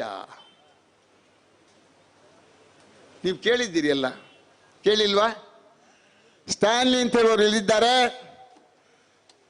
ದೇವರಿಗೆ ಸರಿಯಾಗಿ ಹೇಳ್ತೇನೆ, ನಾನು ಇವತ್ತು ಅವರ ಮುಖವನ್ನು ನೋಡಿದ್ದು. ಅವರು ಮಾತ್ರ ಪತ್ರಿಕಾ ಇದರಲ್ಲಿ ಹೇಳಿದ್ದಾರೆ, ನಾನು ವಸಂತ ಬಗ್ಗೆ ಮುಖವನ್ನು ನೋಡಲಿಲ್ಲ, ಪತ್ರಿಕೆಯಲ್ಲಿ ನೋಡಿದ್ದೇನೆ, ನಾನು ಮಾತಾಡಿದ್ದೂ ಇಲ್ಲ ಅಂತ ಹೇಳುವಂಥ ಸ್ಪಷ್ಟ ವಿಚಾರವನ್ನು ಅವರು ಹೇಳಿದ್ದಾರೆ. ಈಗ ನಾನು ವೇದಿಕೆಯಲ್ಲಿ ಅವರು ಕೈ ಮುಟ್ಟಿ ಸಂತೋಷ ವ್ಯಕ್ತಪಡಿಸಿದೆ. ನಮಗೂ ನಿಮಗೂ ಪರಿಚಯ ಇಲ್ಲದಿದ್ದರೂ ನನ್ನನ್ನು ಪರಿಚಯ ಹಿಂದೆಯೇ ಮಾಡಿಬಿಟ್ಟಿದ್ದಾರೆ. ಅಂಥ ಮೋಸಗಾರರು ಇಲ್ಲಿದ್ದಾರೆ, ಅವರಿಗೆ ಸಹಾಯ ಮಾಡುವವರು ಇಲ್ಲಿದ್ದಾರೆ, ಅವರಿಗೆ ಪ್ರೋತ್ಸಾಹ ಕೊಡುವವರು ಇಲ್ಲಿದ್ದಾರೆ. ಆ ರೀತಿ ಇನ್ನು ಮುಂದಕ್ಕಾದ ನಾನು ಅವರ ಹೆಗಲ ಮೇಲೆ, ಯಾರೋ ಹೆಗಲ ಮೇಲೆ, ಮಹೇಶ್ ಶೆಟ್ಟಿ ಹೆಗಲ ಮೇಲೆ ಅವರ ಟೆಲಿಫೋನ್ನಲ್ಲಿ ನಾನು ಮಾತಾಡಿ 7 ನಿಮಿಷ ನಿಮಗೆ ಮಾತಾಡಿದ್ದೇನೆ ಅಂತ ಹೇಳುವಂಥ ಮಾತನ್ನು ನೀವು ಕೇಳಿದ್ದೀರಿ. ಯಾವ ದೇವರ ಮುಂದೆ ಬೇಕಾದ್ರೆ ನಾನು ದೇವರ ಭಕ್ತ, ದೈವಗಳ ಭಕ್ತ. ಯಾವ ದೇವಸ್ಥಾನದಲ್ಲೂ ಬೇಕಾದರೂ ಪ್ರಮಾಣ ಮಾಡಿ ಹೇಳ್ತೇನೆ, ನಾನು ಮಹೇಶ್ ಶೆಟ್ಟಿ ತಿಮ್ಮರೊಡಿಯ ಫೋನ್ನಲ್ಲಿ ಮಾತನಾಡಲೇ ಇಲ್ಲ. ಅದರಲ್ಲೂ ಕೂಡ ಹೇಳ್ತಾರೆ, ಕಾಡು ಹೊಂದಿಗೆ ಗುಂಡು ಹೊಡಿಬೇಕು ಅಂತ ಬಂಗೇರ ಹೇಳ್ತಿದ್ರು. ಯಾವ ಕಾಡು ಹೊಂದಿಗೆ? ನನಗೀಗ ಕೋವಿ ಎತ್ತಲಿಕ್ಕೆ ಆಗೋದಿಲ್ಲ, ನಾನು ಭಾರಿ ಶಿಕಾರಿಯವ. ಹಿಂದೆ ಭಾರಿ ಶಿಕಾರಿಯಲ್ಲಿ ಹಂದಿ ಹೊಡೆದಿದ್ದೇನೆ, ಇದು ಯಾರೋ ಹೇಳಿದ್ದಾರೆ ಅವನಿಗೆ. ಅದನ್ನು ತಲೆಯಲ್ಲಿ ಇಟ್ಟುಕೊಂಡು ಗುಂಡನ್ನು ಹೀಗೆ ಹೊಡಿ, ಗುಂಡನ್ನು ಹಾಗೆ ಹೊಡಿ, ಹಂದಿಯನ್ನು ಹೊಡೆದೇ ಬಿಡು ಅಂತ ಹೇಳುವಂಥ ಮಾತನ್ನು ವಸಂತ ಬಂಗೇರರು ಯಾರಿಗೆ? ಸ್ಟ್ಯಾನ್ಲಿ ಅವರಿಗೆ ಹೇಳ್ತಾ ಇದ್ರು ನೋಡಿ, ನೆಗಾಡ್ತಾ ಇದ್ದಾರೆ ಅಲ್ಲಿ. ಈ ರೀತಿಯ ಕಪಟಿಗಳು, ನಾಟಕಗಳು, ಸುಳ್ಳುಗಾರರು, ಮೋಸಗಾರರು ಈ ದೇಶವನ್ನು ಹಾಳು ಮಾಡ್ತಾ ಇದ್ದಾರೆ.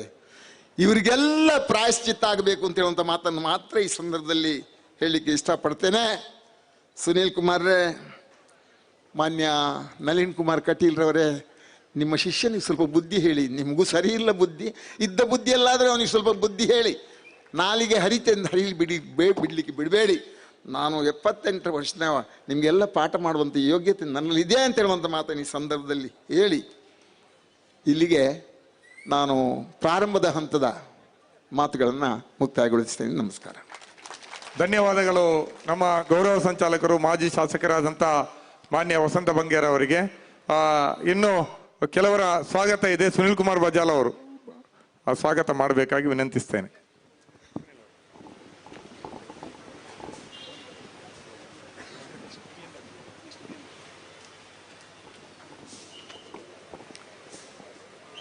ಬಹಳ ಸ್ಫೂರ್ತಿಯ ಮಾತುಗಳಿಂದ ಈ ಒಂದು ಪ್ರತಿಭಟನಾ ಅದೇ ರೀತಿ ಮಹಾಧರಣಿಯನ್ನ ನಮ್ಮ ಈ ಊರಿನ ಮಾಜಿ ಶಾಸಕರಾಗಿರ್ತಕ್ಕಂಥ ವಸಂತ್ ಬಂಗೇರವರು ಉದ್ಘಾಟಿಸಿದ್ದಾರೆ. ಈ ಸಂದರ್ಭದಲ್ಲಿ ನಮ್ಮ ಜೊತೆ ಪ್ರೊಫೆಸರ್ ಭೂಮಿಗೌಡರವರು ನಮ್ಮ ಜೊತೆ ಇದ್ದಾರೆ. ಮಾಜಿ ನಿವೃತ್ತ ಪ್ರಾಧ್ಯಾಪಕರಾಗಿರ್ತಕ್ಕಂಥ ಪ್ರೊಫೆಸರ್ ಭೂಮಿಗೌಡ, ಅದೇ ರೀತಿ ದಲಿತ ಚಳುವಳಿಯ ರಾಜ್ಯದ ನಾಯಕರಾಗಿರ್ತಕ್ಕಂಥ ಜಯನ್ ಮಲ್ಪೆ ಅವರು ನಮ್ಮ ಜೊತೆ ಇದ್ದಾರೆ. ಅದೇ ರೀತಿ ಮಹಿಳಾ ಸಂಘಟನೆಯ ಜಿಲ್ಲಾ ನಾಯಕರು, ಕಾಂಗ್ರೆಸ್ ಪಕ್ಷದ ಮುಖಂಡರಾಗಿರ್ತಕ್ಕಂಥ ಶಾಲೆಟ್ ಪಿಂಟೋ, ಅದೇ ರೀತಿ ರೂಪಾ ಚೇತನ್ ರವರು ನಮ್ಮ ಜೊತೆ ಇದ್ದಾರೆ. ಅದೇ ರೀತಿ ಪ್ರಗತಿಪರ ಚಿಂತಕರ ವೇದಿಕೆಯ ಪ್ರಮುಖರಾಗಿರ್ತಕ್ಕಂಥ ಸಂಜೀವ ಬಳ್ಕೂರ್ ಅವರು ನಮ್ಮ ಜೊತೆ ಇದ್ದಾರೆ. ಅದೇ ರೀತಿ ದಲಿತ ಚಳುವಳಿಯ ಈ ಜಿಲ್ಲೆಯ ಮುಖಂಡರಾಗಿರ್ತಕ್ಕಂಥ ಲೋಕೇಶ್ ಪಡುಬಿದ್ರಿ ಅವರಿದ್ದಾರೆ. ಅದೇ ರೀತಿ ದಲಿತ ಚಳುವಳಿಯ ಯುವ ನಾಯಕರಾಗಿರ್ತಕ್ಕಂಥ ರಘು ಎಕ್ಕಾರ್ ಅವರು ನಮ್ಮ ಜೊತೆ ಇದ್ದಾರೆ. ಅದೇ ರೀತಿ ಮಾಜಿ ಕಾರ್ಪೊರೇಟರ್ಗಳಾಗಿರ್ತಕ್ಕಂಥ ಅಯಾಸ್ ಕೃಷ್ಣಾಪುರ ಮತ್ತು ದಯಾನಂದ ಶೆಟ್ಟಿ ಅವರು ನಮ್ಮ ಜೊತೆ ಇದ್ದಾರೆ. ಇವರೆಲ್ಲರನ್ನು ಕೂಡ ಪ್ರೀತಿಪೂರ್ವಕವಾಗಿ ಸ್ವಾಗತಿಸ್ತಾ, ಕುರುಬರ ಸಂಘದ ರಾಜ್ಯದ ಮುಖಂಡರಾಗಿರ್ತಕ್ಕಂಥ ಮುತ್ತಣ್ಣರವರು ನಮ್ಮ ಜೊತೆ ಇದ್ದಾರೆ. ಅದೇ ರೀತಿ ಯುವಜನ ಚಳುವಳಿಯ ಜಿಲ್ಲೆಯ ನಾಯಕರಾಗಿರ್ತಕ್ಕಂಥ ನವೀನ್ ಕೊಂಚಾಡಿ ಅವರಿದ್ದಾರೆ. ಮಹಿಳಾ ಸಂಘಟನೆಯ ಮುಖಂಡರಾಗಿರ್ತಕ್ಕಂಥ ಭಾರತಿ ಬೋಳಾರ್ ಅವರು ನಮ್ಮ ಜೊತೆ ಇದ್ದಾರೆ. ಈಗ ಅನೇಕರು ಈ ಒಂದು ಕಾರ್ಯಕ್ರಮದಲ್ಲಿ ಭಾಗವಹಿಸಿದ್ದಾರೆ. ಬಹಳ ಮುಖ್ಯವಾಗಿ ಮೈಸೂರಿನ ಪ್ರಗತಿಪರ ಸಂಘಟನೆಗಳ ಒಕ್ಕೂಟದ ಪ್ರಮುಖರಾಗಿರ್ತಕ್ಕಂಥ ಪ್ರೊಫೆಸರ್ ಕಾಳ ಚೆನ್ನೇಗೌಡರು ನಮ್ಮ ಜೊತೆ ಇದ್ದಾರೆ. GP ಬಸವರಾಜ್ರವರಿದ್ದಾರೆ, ಓಂಕಾರ್ ಅವರಿದ್ದಾರೆ. ಅದೇ ರೀತಿ ಗೋವಿಂದ ರಾಜುರವರಿದ್ದಾರೆ, ಸಂತೋಷ್ ಕೌಲಗಿ ಅವರು ನಮ್ಮ ಜೊತೆ ಇದ್ದಾರೆ. ಘಟಕದ ಕಾಂಗ್ರೆಸ್ ಅಧ್ಯಕ್ಷರು ಒಕ್ಕಲಿಗ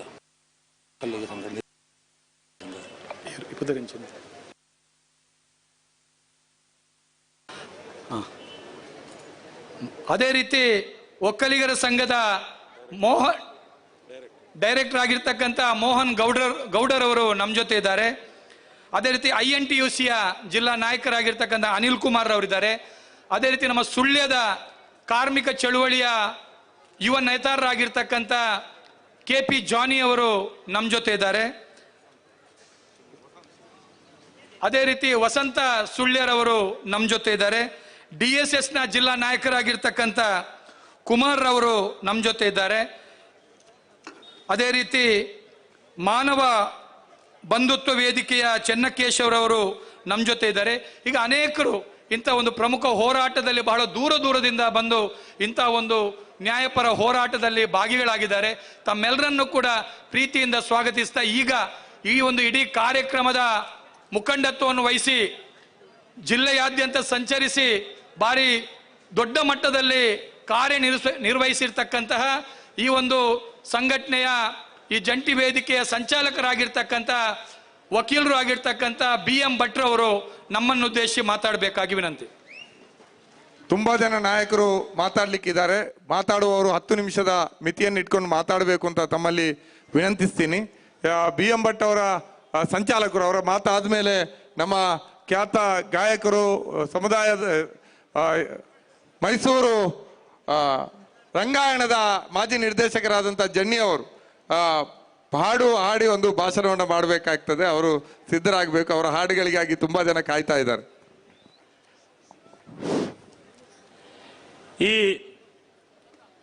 ಚಲೋ ಬೆಳ್ತಂಗಡಿ ಮಹಾಧರಣಿಯನ್ನು ಉದ್ಘಾಟನೆ ಮಾಡಿಕೊಟ್ಟಂತಹ ನಮ್ಮ ಎಲ್ಲರ ನಾಯಕರು ಆಗಿರುವಂಥ ಈ ಹೋರಾಟದ ಗೌರವ ಸಂಚಾಲಕರಾದಂಥ ಶ್ರೀ ಕೆ ವಸಂತ ಬಂಗೇರವರೇ, ಎಲ್ಲ ಸಂಘಟನೆಗಳ ಮುಖಂಡರುಗಳೇ ಹಾಗೂ ಇಲ್ಲಿ ಸೇರಿದಂಥ ಎಲ್ಲ ಸಹೋದರ ಸಹೋದರಿಯರೇ, ನಮ್ದು ಹೋರಾಟ ನ್ಯಾಯಕ್ಕಾಗಿ ಹೋರಾಟ. ಯಾವ ರೀತಿಯಲ್ಲಿ ಎಲ್ಲೆಲ್ಲಿ ಯಾವಾಗ ಹೋರಾಟಗಾರರನ್ನು ದಾರಿ ತಪ್ಪಿಸ್ತಾ ಇದ್ದಾರೆ, ಹೋರಾಟಗಾರರು ಅನ್ಯಾಯ ಮಾಡ್ತಾ ಇದ್ದಾರೆ, ಹೋರಾಟಗಾರರೇ ಇವತ್ತು ದೊಡ್ಡ ಶತ್ರುಗಳು ಅಂತೇಳಿ ಬಿಂಬಿಸ್ತಾ ಇದ್ದಾರ, ಅವರು ಒಂದೇ ಒಂದು ಉದಾಹರಣೆ ಕೊಡಬೇಕಾದ ನಮಗೆ, ನಾವು ಎಲ್ಲಿ ಯಾವಾಗ ಯಾರಿಗೆ ದ್ರೋಹ ಮಾಡಿದ್ದೇವೆ ಅಂತ ಹೇಳುವಂಥದ್ದು, ಸೌಜನ್ಯಳಿಗೆ ನ್ಯಾಯ ಕೊಡಬೇಕು ಅಂತೇಳಿ ಕೇಳುವಂಥದ್ದು, ಎಲ್ಲಿಗೆ ಅವಮಾನ ಆಗ್ತದೆ, ಯಾರಿಗೆ ಅವಮಾನ ಆಗ್ತದೆ, ಯಾರಿಗೆ ತೊಂದರೆ ಆಗ್ತದೆ ಅಂತ ಹೇಳುವಂಥದ್ದು ಸ್ಪಷ್ಟಪಡಿಸಬೇಕಾಗ್ತದೆ. ಈಗ ಇಡೀ ತಾಲೂಕು ನಮ್ದು ಬೆಳ್ತಂಗಡಿ ತಾಲೂಕು ಒಂದು ಹಂತದಲ್ಲಿ, ಒಂದು ಲೆಕ್ಕಾಚಾರದಲ್ಲಿ ಇದು ಭಯದ ತಾಲೂಕು. ಯಾಕಂದ್ರೆ ಯಾವಾಗ ನಮಗೆ ಸಾವು ಬರ್ತಂತ ಹೇಳಲಿಕ್ಕೆ ಆಗೋದಿಲ್ಲ. ಅಸಹಜ ಸಾವು ಆಗ್ತದೆ, ಇಲ್ಲ ನಾವು ಆತ್ಮಹತ್ಯೆಗಳಾಗ್ತೇವೆ, ಇಲ್ಲ ಇದ್ರೆ ಕೊಲೆ ಆದ್ರೂ ಕೊಲೆಗಾರ ಯಾರನ್ನು ಗೊತ್ತೇ ಆಗುದಿಲ್ಲ. ಈ ಪರಿಸ್ಥಿತಿಯಲ್ಲಿ ನಮ್ಮ ತಾಲೂಕಿದೆ. ಹೀಗಿದ್ದು ಭಯದಲ್ಲಿ ಬದುಕುವಂತಹ ವಾತಾವರಣ ಸ್ವತಂತ್ರ ಭಾರತದಲ್ಲಿ ಈ ಪವಿತ್ರವಾದ ಸಂವಿಧಾನದ ಅಡಿಯಲ್ಲಿ ಈ ಬೆಳ್ತಂಗಡಿ ತಾಲೂಕು ಇರಬೇಕು ಅಂತಾದ್ರೆ, ಸೌಜನ್ಯಳಂತ ಪುಟ್ಟ ಹುಡುಗಿಗೆ ನ್ಯಾಯ ಕೊಡಿ ಅಂತ ಹೇಳಿದ್ರೆ ಯಾರಿಗೆ ಅವಮಾನ? ಸಂವಿಧಾನಕ್ಕೆ ಅವಮಾನ ಆಗ್ತದ? ದೇವರಿಗೆ ಅವಮಾನ ಆಗ್ತದ? ದೇವಸ್ಥಾನಕ್ಕೆ ಅವಮಾನ ಆಗ್ತದ? ಯಾರಿಗೆ ಅವಮಾನ ಆಗ್ತದೆ? ಯಾರಿಗೆ ಭಯ ಆಗ್ತದೆ? ಭಯ ಆಗುದು ಯಾರು ಸೌಜನ್ಯಳನ್ನು ಅತ್ಯಾಚಾರ ಮಾಡಿ ಕೊಲೆ ಮಾಡಿ ಬಿಸಾಕಿದಾರೋ ಅವರಿಗೆ ಮಾತ್ರ ಭಯ ಆಗ್ತದೆ, ಅವರಿಗೆ ಮಾತ್ರ ಕಿರಿಕಿರಿ ಆಗ್ತದೆ, ಅವರಿಗೆ ಮಾತ್ರ ಉರಿತದೆ. ಆದ್ರೆ ಏನು ಹೇಳೋ ಅವಸ್ಥೆ ಇದು? ಮೊನ್ನೆ ಒಂದು ಕಡೆ ಸಭೆ ಆಯ್ತು, ಧರ್ಮಸ್ಥಳ ಪೊಲೀಸ್ ಸ್ಟೇಷನ್ ಎದುರುಗಡೆ ಸಭೆ. ಹೋರಾಟಗಾರರು ಧರ್ಮಸ್ಥಳ ಕ್ಷೇತ್ರದ ಪಾವಿತ್ರ್ಯವನ್ನು ಹಾಳು ಮಾಡ್ತಾರೆ, ದೇವಸ್ಥಾನದ ಗೌರವವನ್ನು ಹಾಳು ಮಾಡ್ತಾರೆ ಅಂತ ಟೀಕೆ ಮಾಡಿದ್ದಾರೆ. ನಾವು ಹೇಳ್ತಾ ಇರೋದು, ನಾವು ಧರ್ಮಸ್ಥಳದ ದೇವಸ್ಥಾನದ ಗೌರವವನ್ನು ಉಳಿಸಲಿಕ್ಕೆ ಹೋರಾಟ ಮಾಡೋರು ಸ್ವಾಮಿ. ಆ ಕಳಂಕ ಇದೆ ತಾನೇ? ಆ ಸೌಜನ್ಯಳಂತ ಪುಟ್ಟ ಹುಡುಗಿಯ ಅತ್ಯಾಚಾರ ಆಗಿ ಕೊಲೆ ಮಾಡಿದಂತ ಕಳಂಕ ಇದೆ ಅಲ್ವಾ, ಅದನ್ನು ತೆಗೆಯುವಂತ ಕೆಲಸ ನಾವು ಮಾಡ್ತಾ ಇರೋದು. ಅದು ಉಳಿಬೇಕು ಅಂತ ಯಾಕೆ ಹೇಳ್ತೀರಿ ನೀವು? ಯಾಕೆ ನಮ್ಮ ವಿರುದ್ಧ ಸ್ವರ ಎತ್ತಿದ್ರಿ ನೀವು? ಹೋರಾಟಗಾರರೆಲ್ಲ ದುಷ್ಟರು ಅಂತ ಹೇಳ್ತೀರಲ್ಲ, ಎಲ್ಲಿ ಹೇಳಿದ್ದೇವೆ? ಉದಾಹರಣೆ ಕೊಡಬೇಕು. ಈಗಾಗಲೇ ಇಷ್ಟೊತ್ತು ಒಂದು ಗಂಟೆ ಅರ್ಧ ಗಂಟೆ ಮಾತಾಡಿದ್ರು, ದೇವಸ್ಥಾನಕ್ಕೆ ಬೈದ್ರ?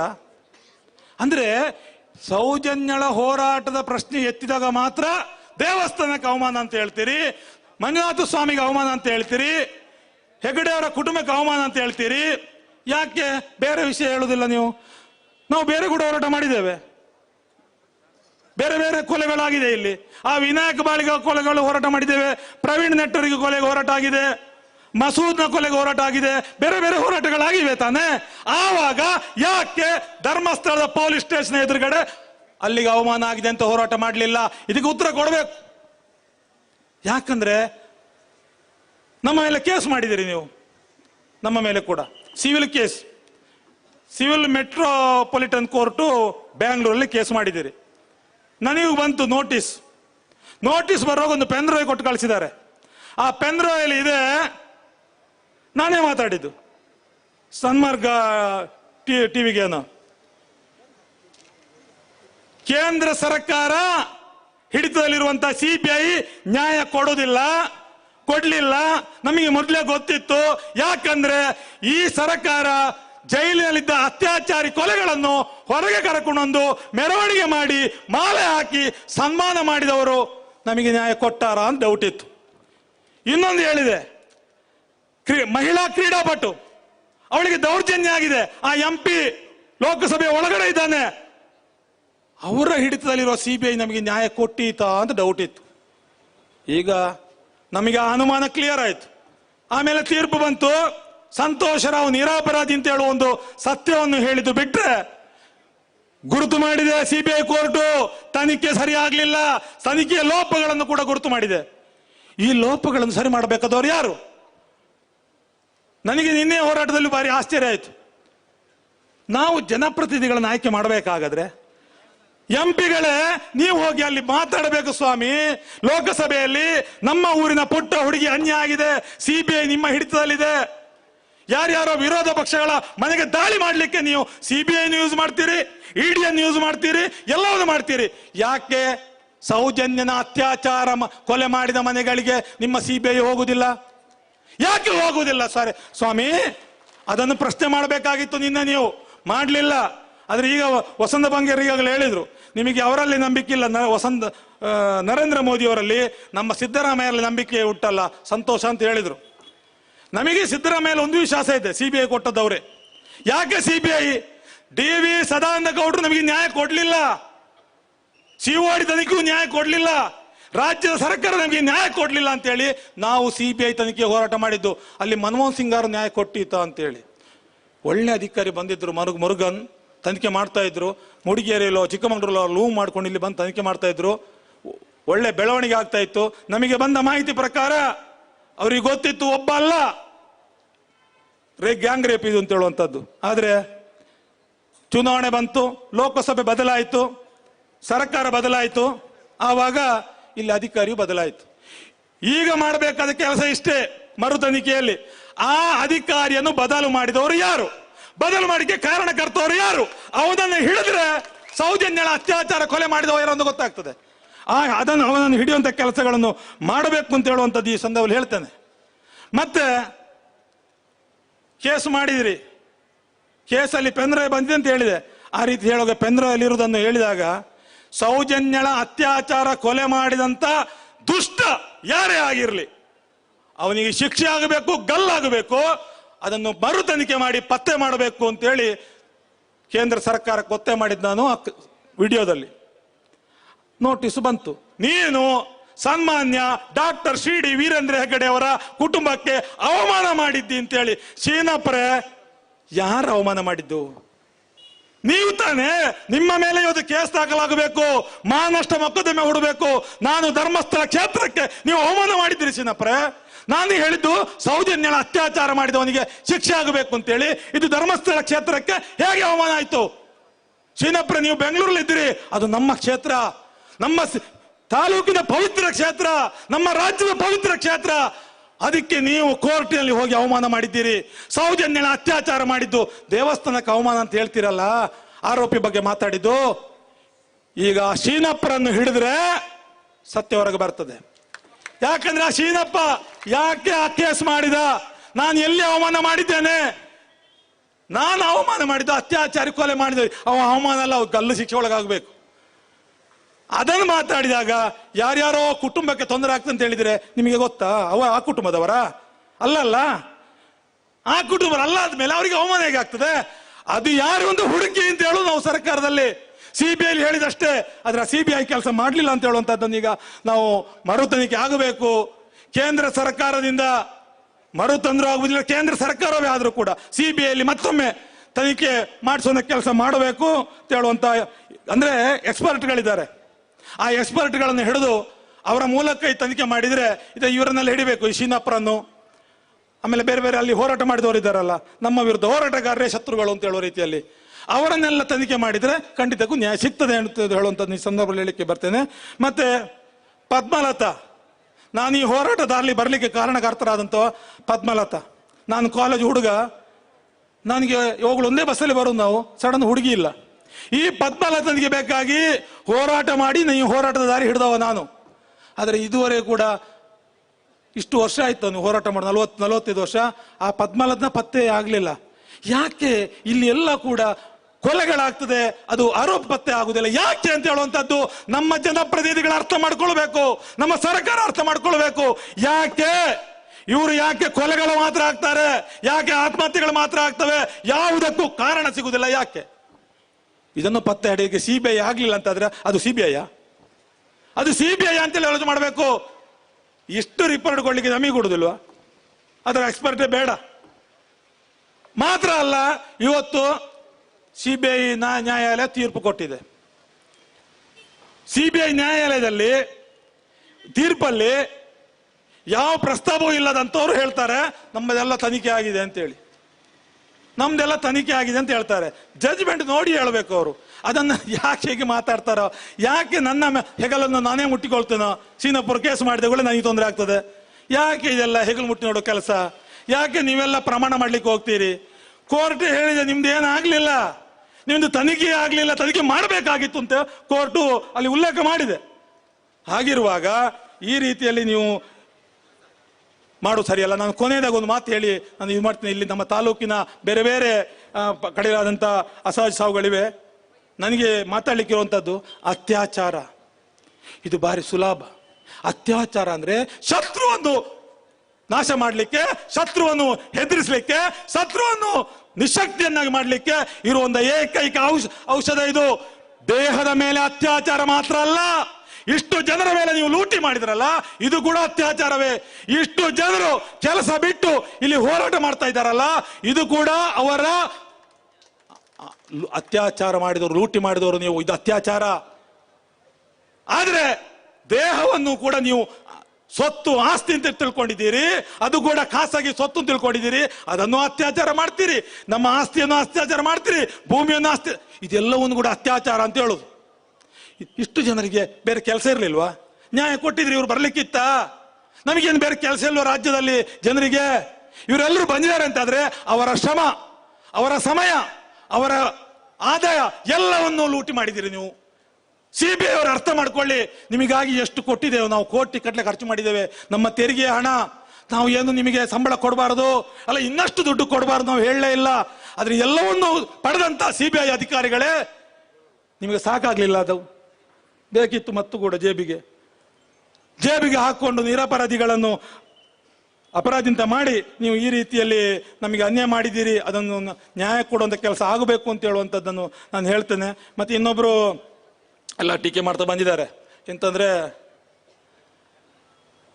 ಕಮ್ಯುನಿಸ್ಟರೇ ಎಲ್ಲ ಹಾಳು ಮಾಡೋದು ಅಂತ. ಸೌಜನ್ಯ ವಿಚಾರ ತಕೊಂಡ್ರೆ ಸಾಕು, ಯಾರೆಲ್ಲ ದೊರೆ ಇರ್ತಾರೋ ಅವರೆಲ್ಲ ಕಮ್ಯುನಿಸ್ಟರ್ ಅಂತೆ. ಬಹುಶಃ ಈಗ ಕಾಂಗ್ರೆಸ್ನವ್ರನ್ನು ಕೂಡ ಕಮ್ಯುನಿಸ್ಟ್ ಹೇಳ್ತಾರೆ ಗೊತ್ತಿಲ್ಲ, ಎಲ್ಲರೂ ಕಮ್ಯುನಿಸ್ಟರ್ ಅಂತೆ. ನನಗೆ ಒಂದು ಸ್ಪಷ್ಟ ಆಗಿದೆ, ಅವ ಟೀಕೆ ಮಾಡೋದಕ್ಕೆ ಭಯ ಇದೆ. ಇವರು ಜೀವ ಕೊಟ್ಟರು ಬಿಡೋದಿಲ್ಲ.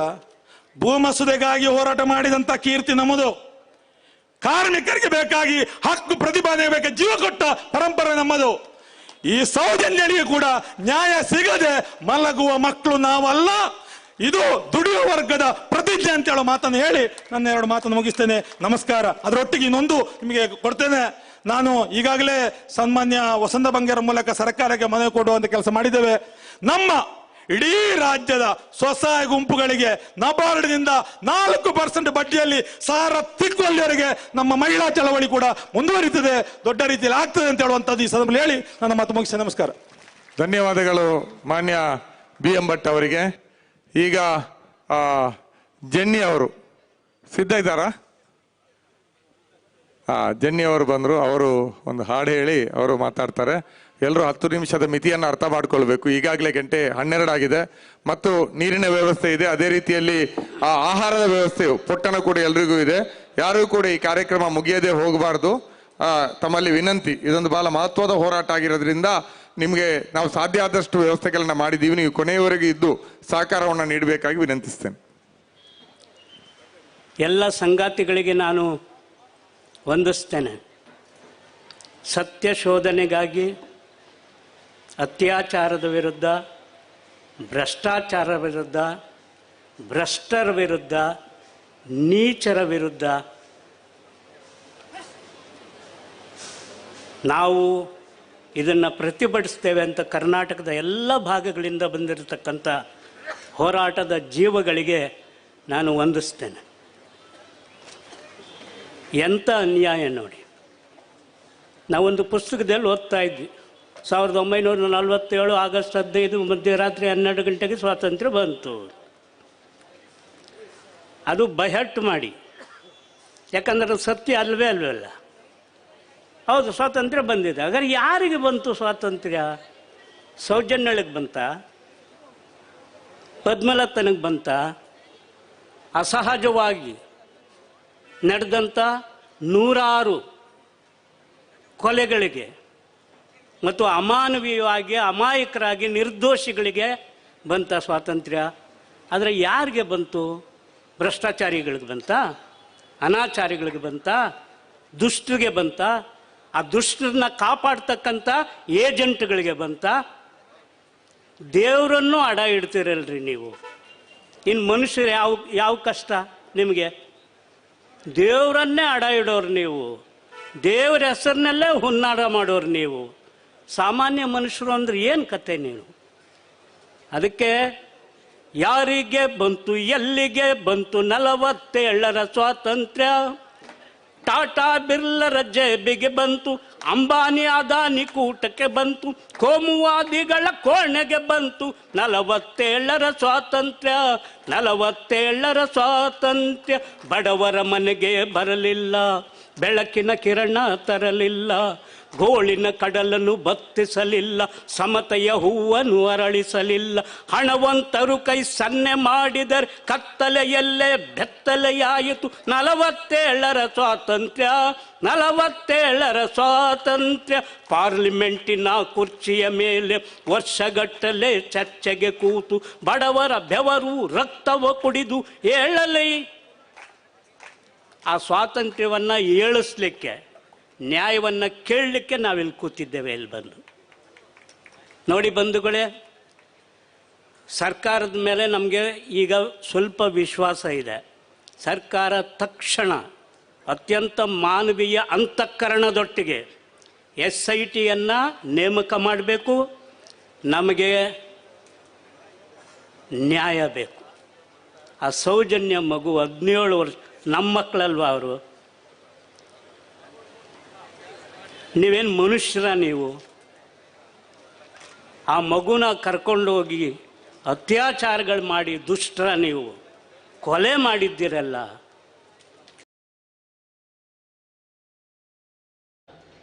ಆ ಮಗು ಎಷ್ಟು ನೊಂದಿರ್ಬೋದು ಲೆಕ್ಕ ಹಾಕ್ಕೊಳ್ಳಿ. ನಮ್ಮ ಮಕ್ಕಳಿಗೆ ಹಂಗಾಗ್ಬಿಟ್ರೆ ಈ ಪಾಪ ಮತ್ತು ಶಾಪ, ಈ ಮಂಜುನಾಥ ಮತ್ತು ಅಣ್ಣಪ್ಪ ಅವ್ರನ್ನ ಕಾಡಬೇಕು ಇಡೀ ರಾತ್ರಿ.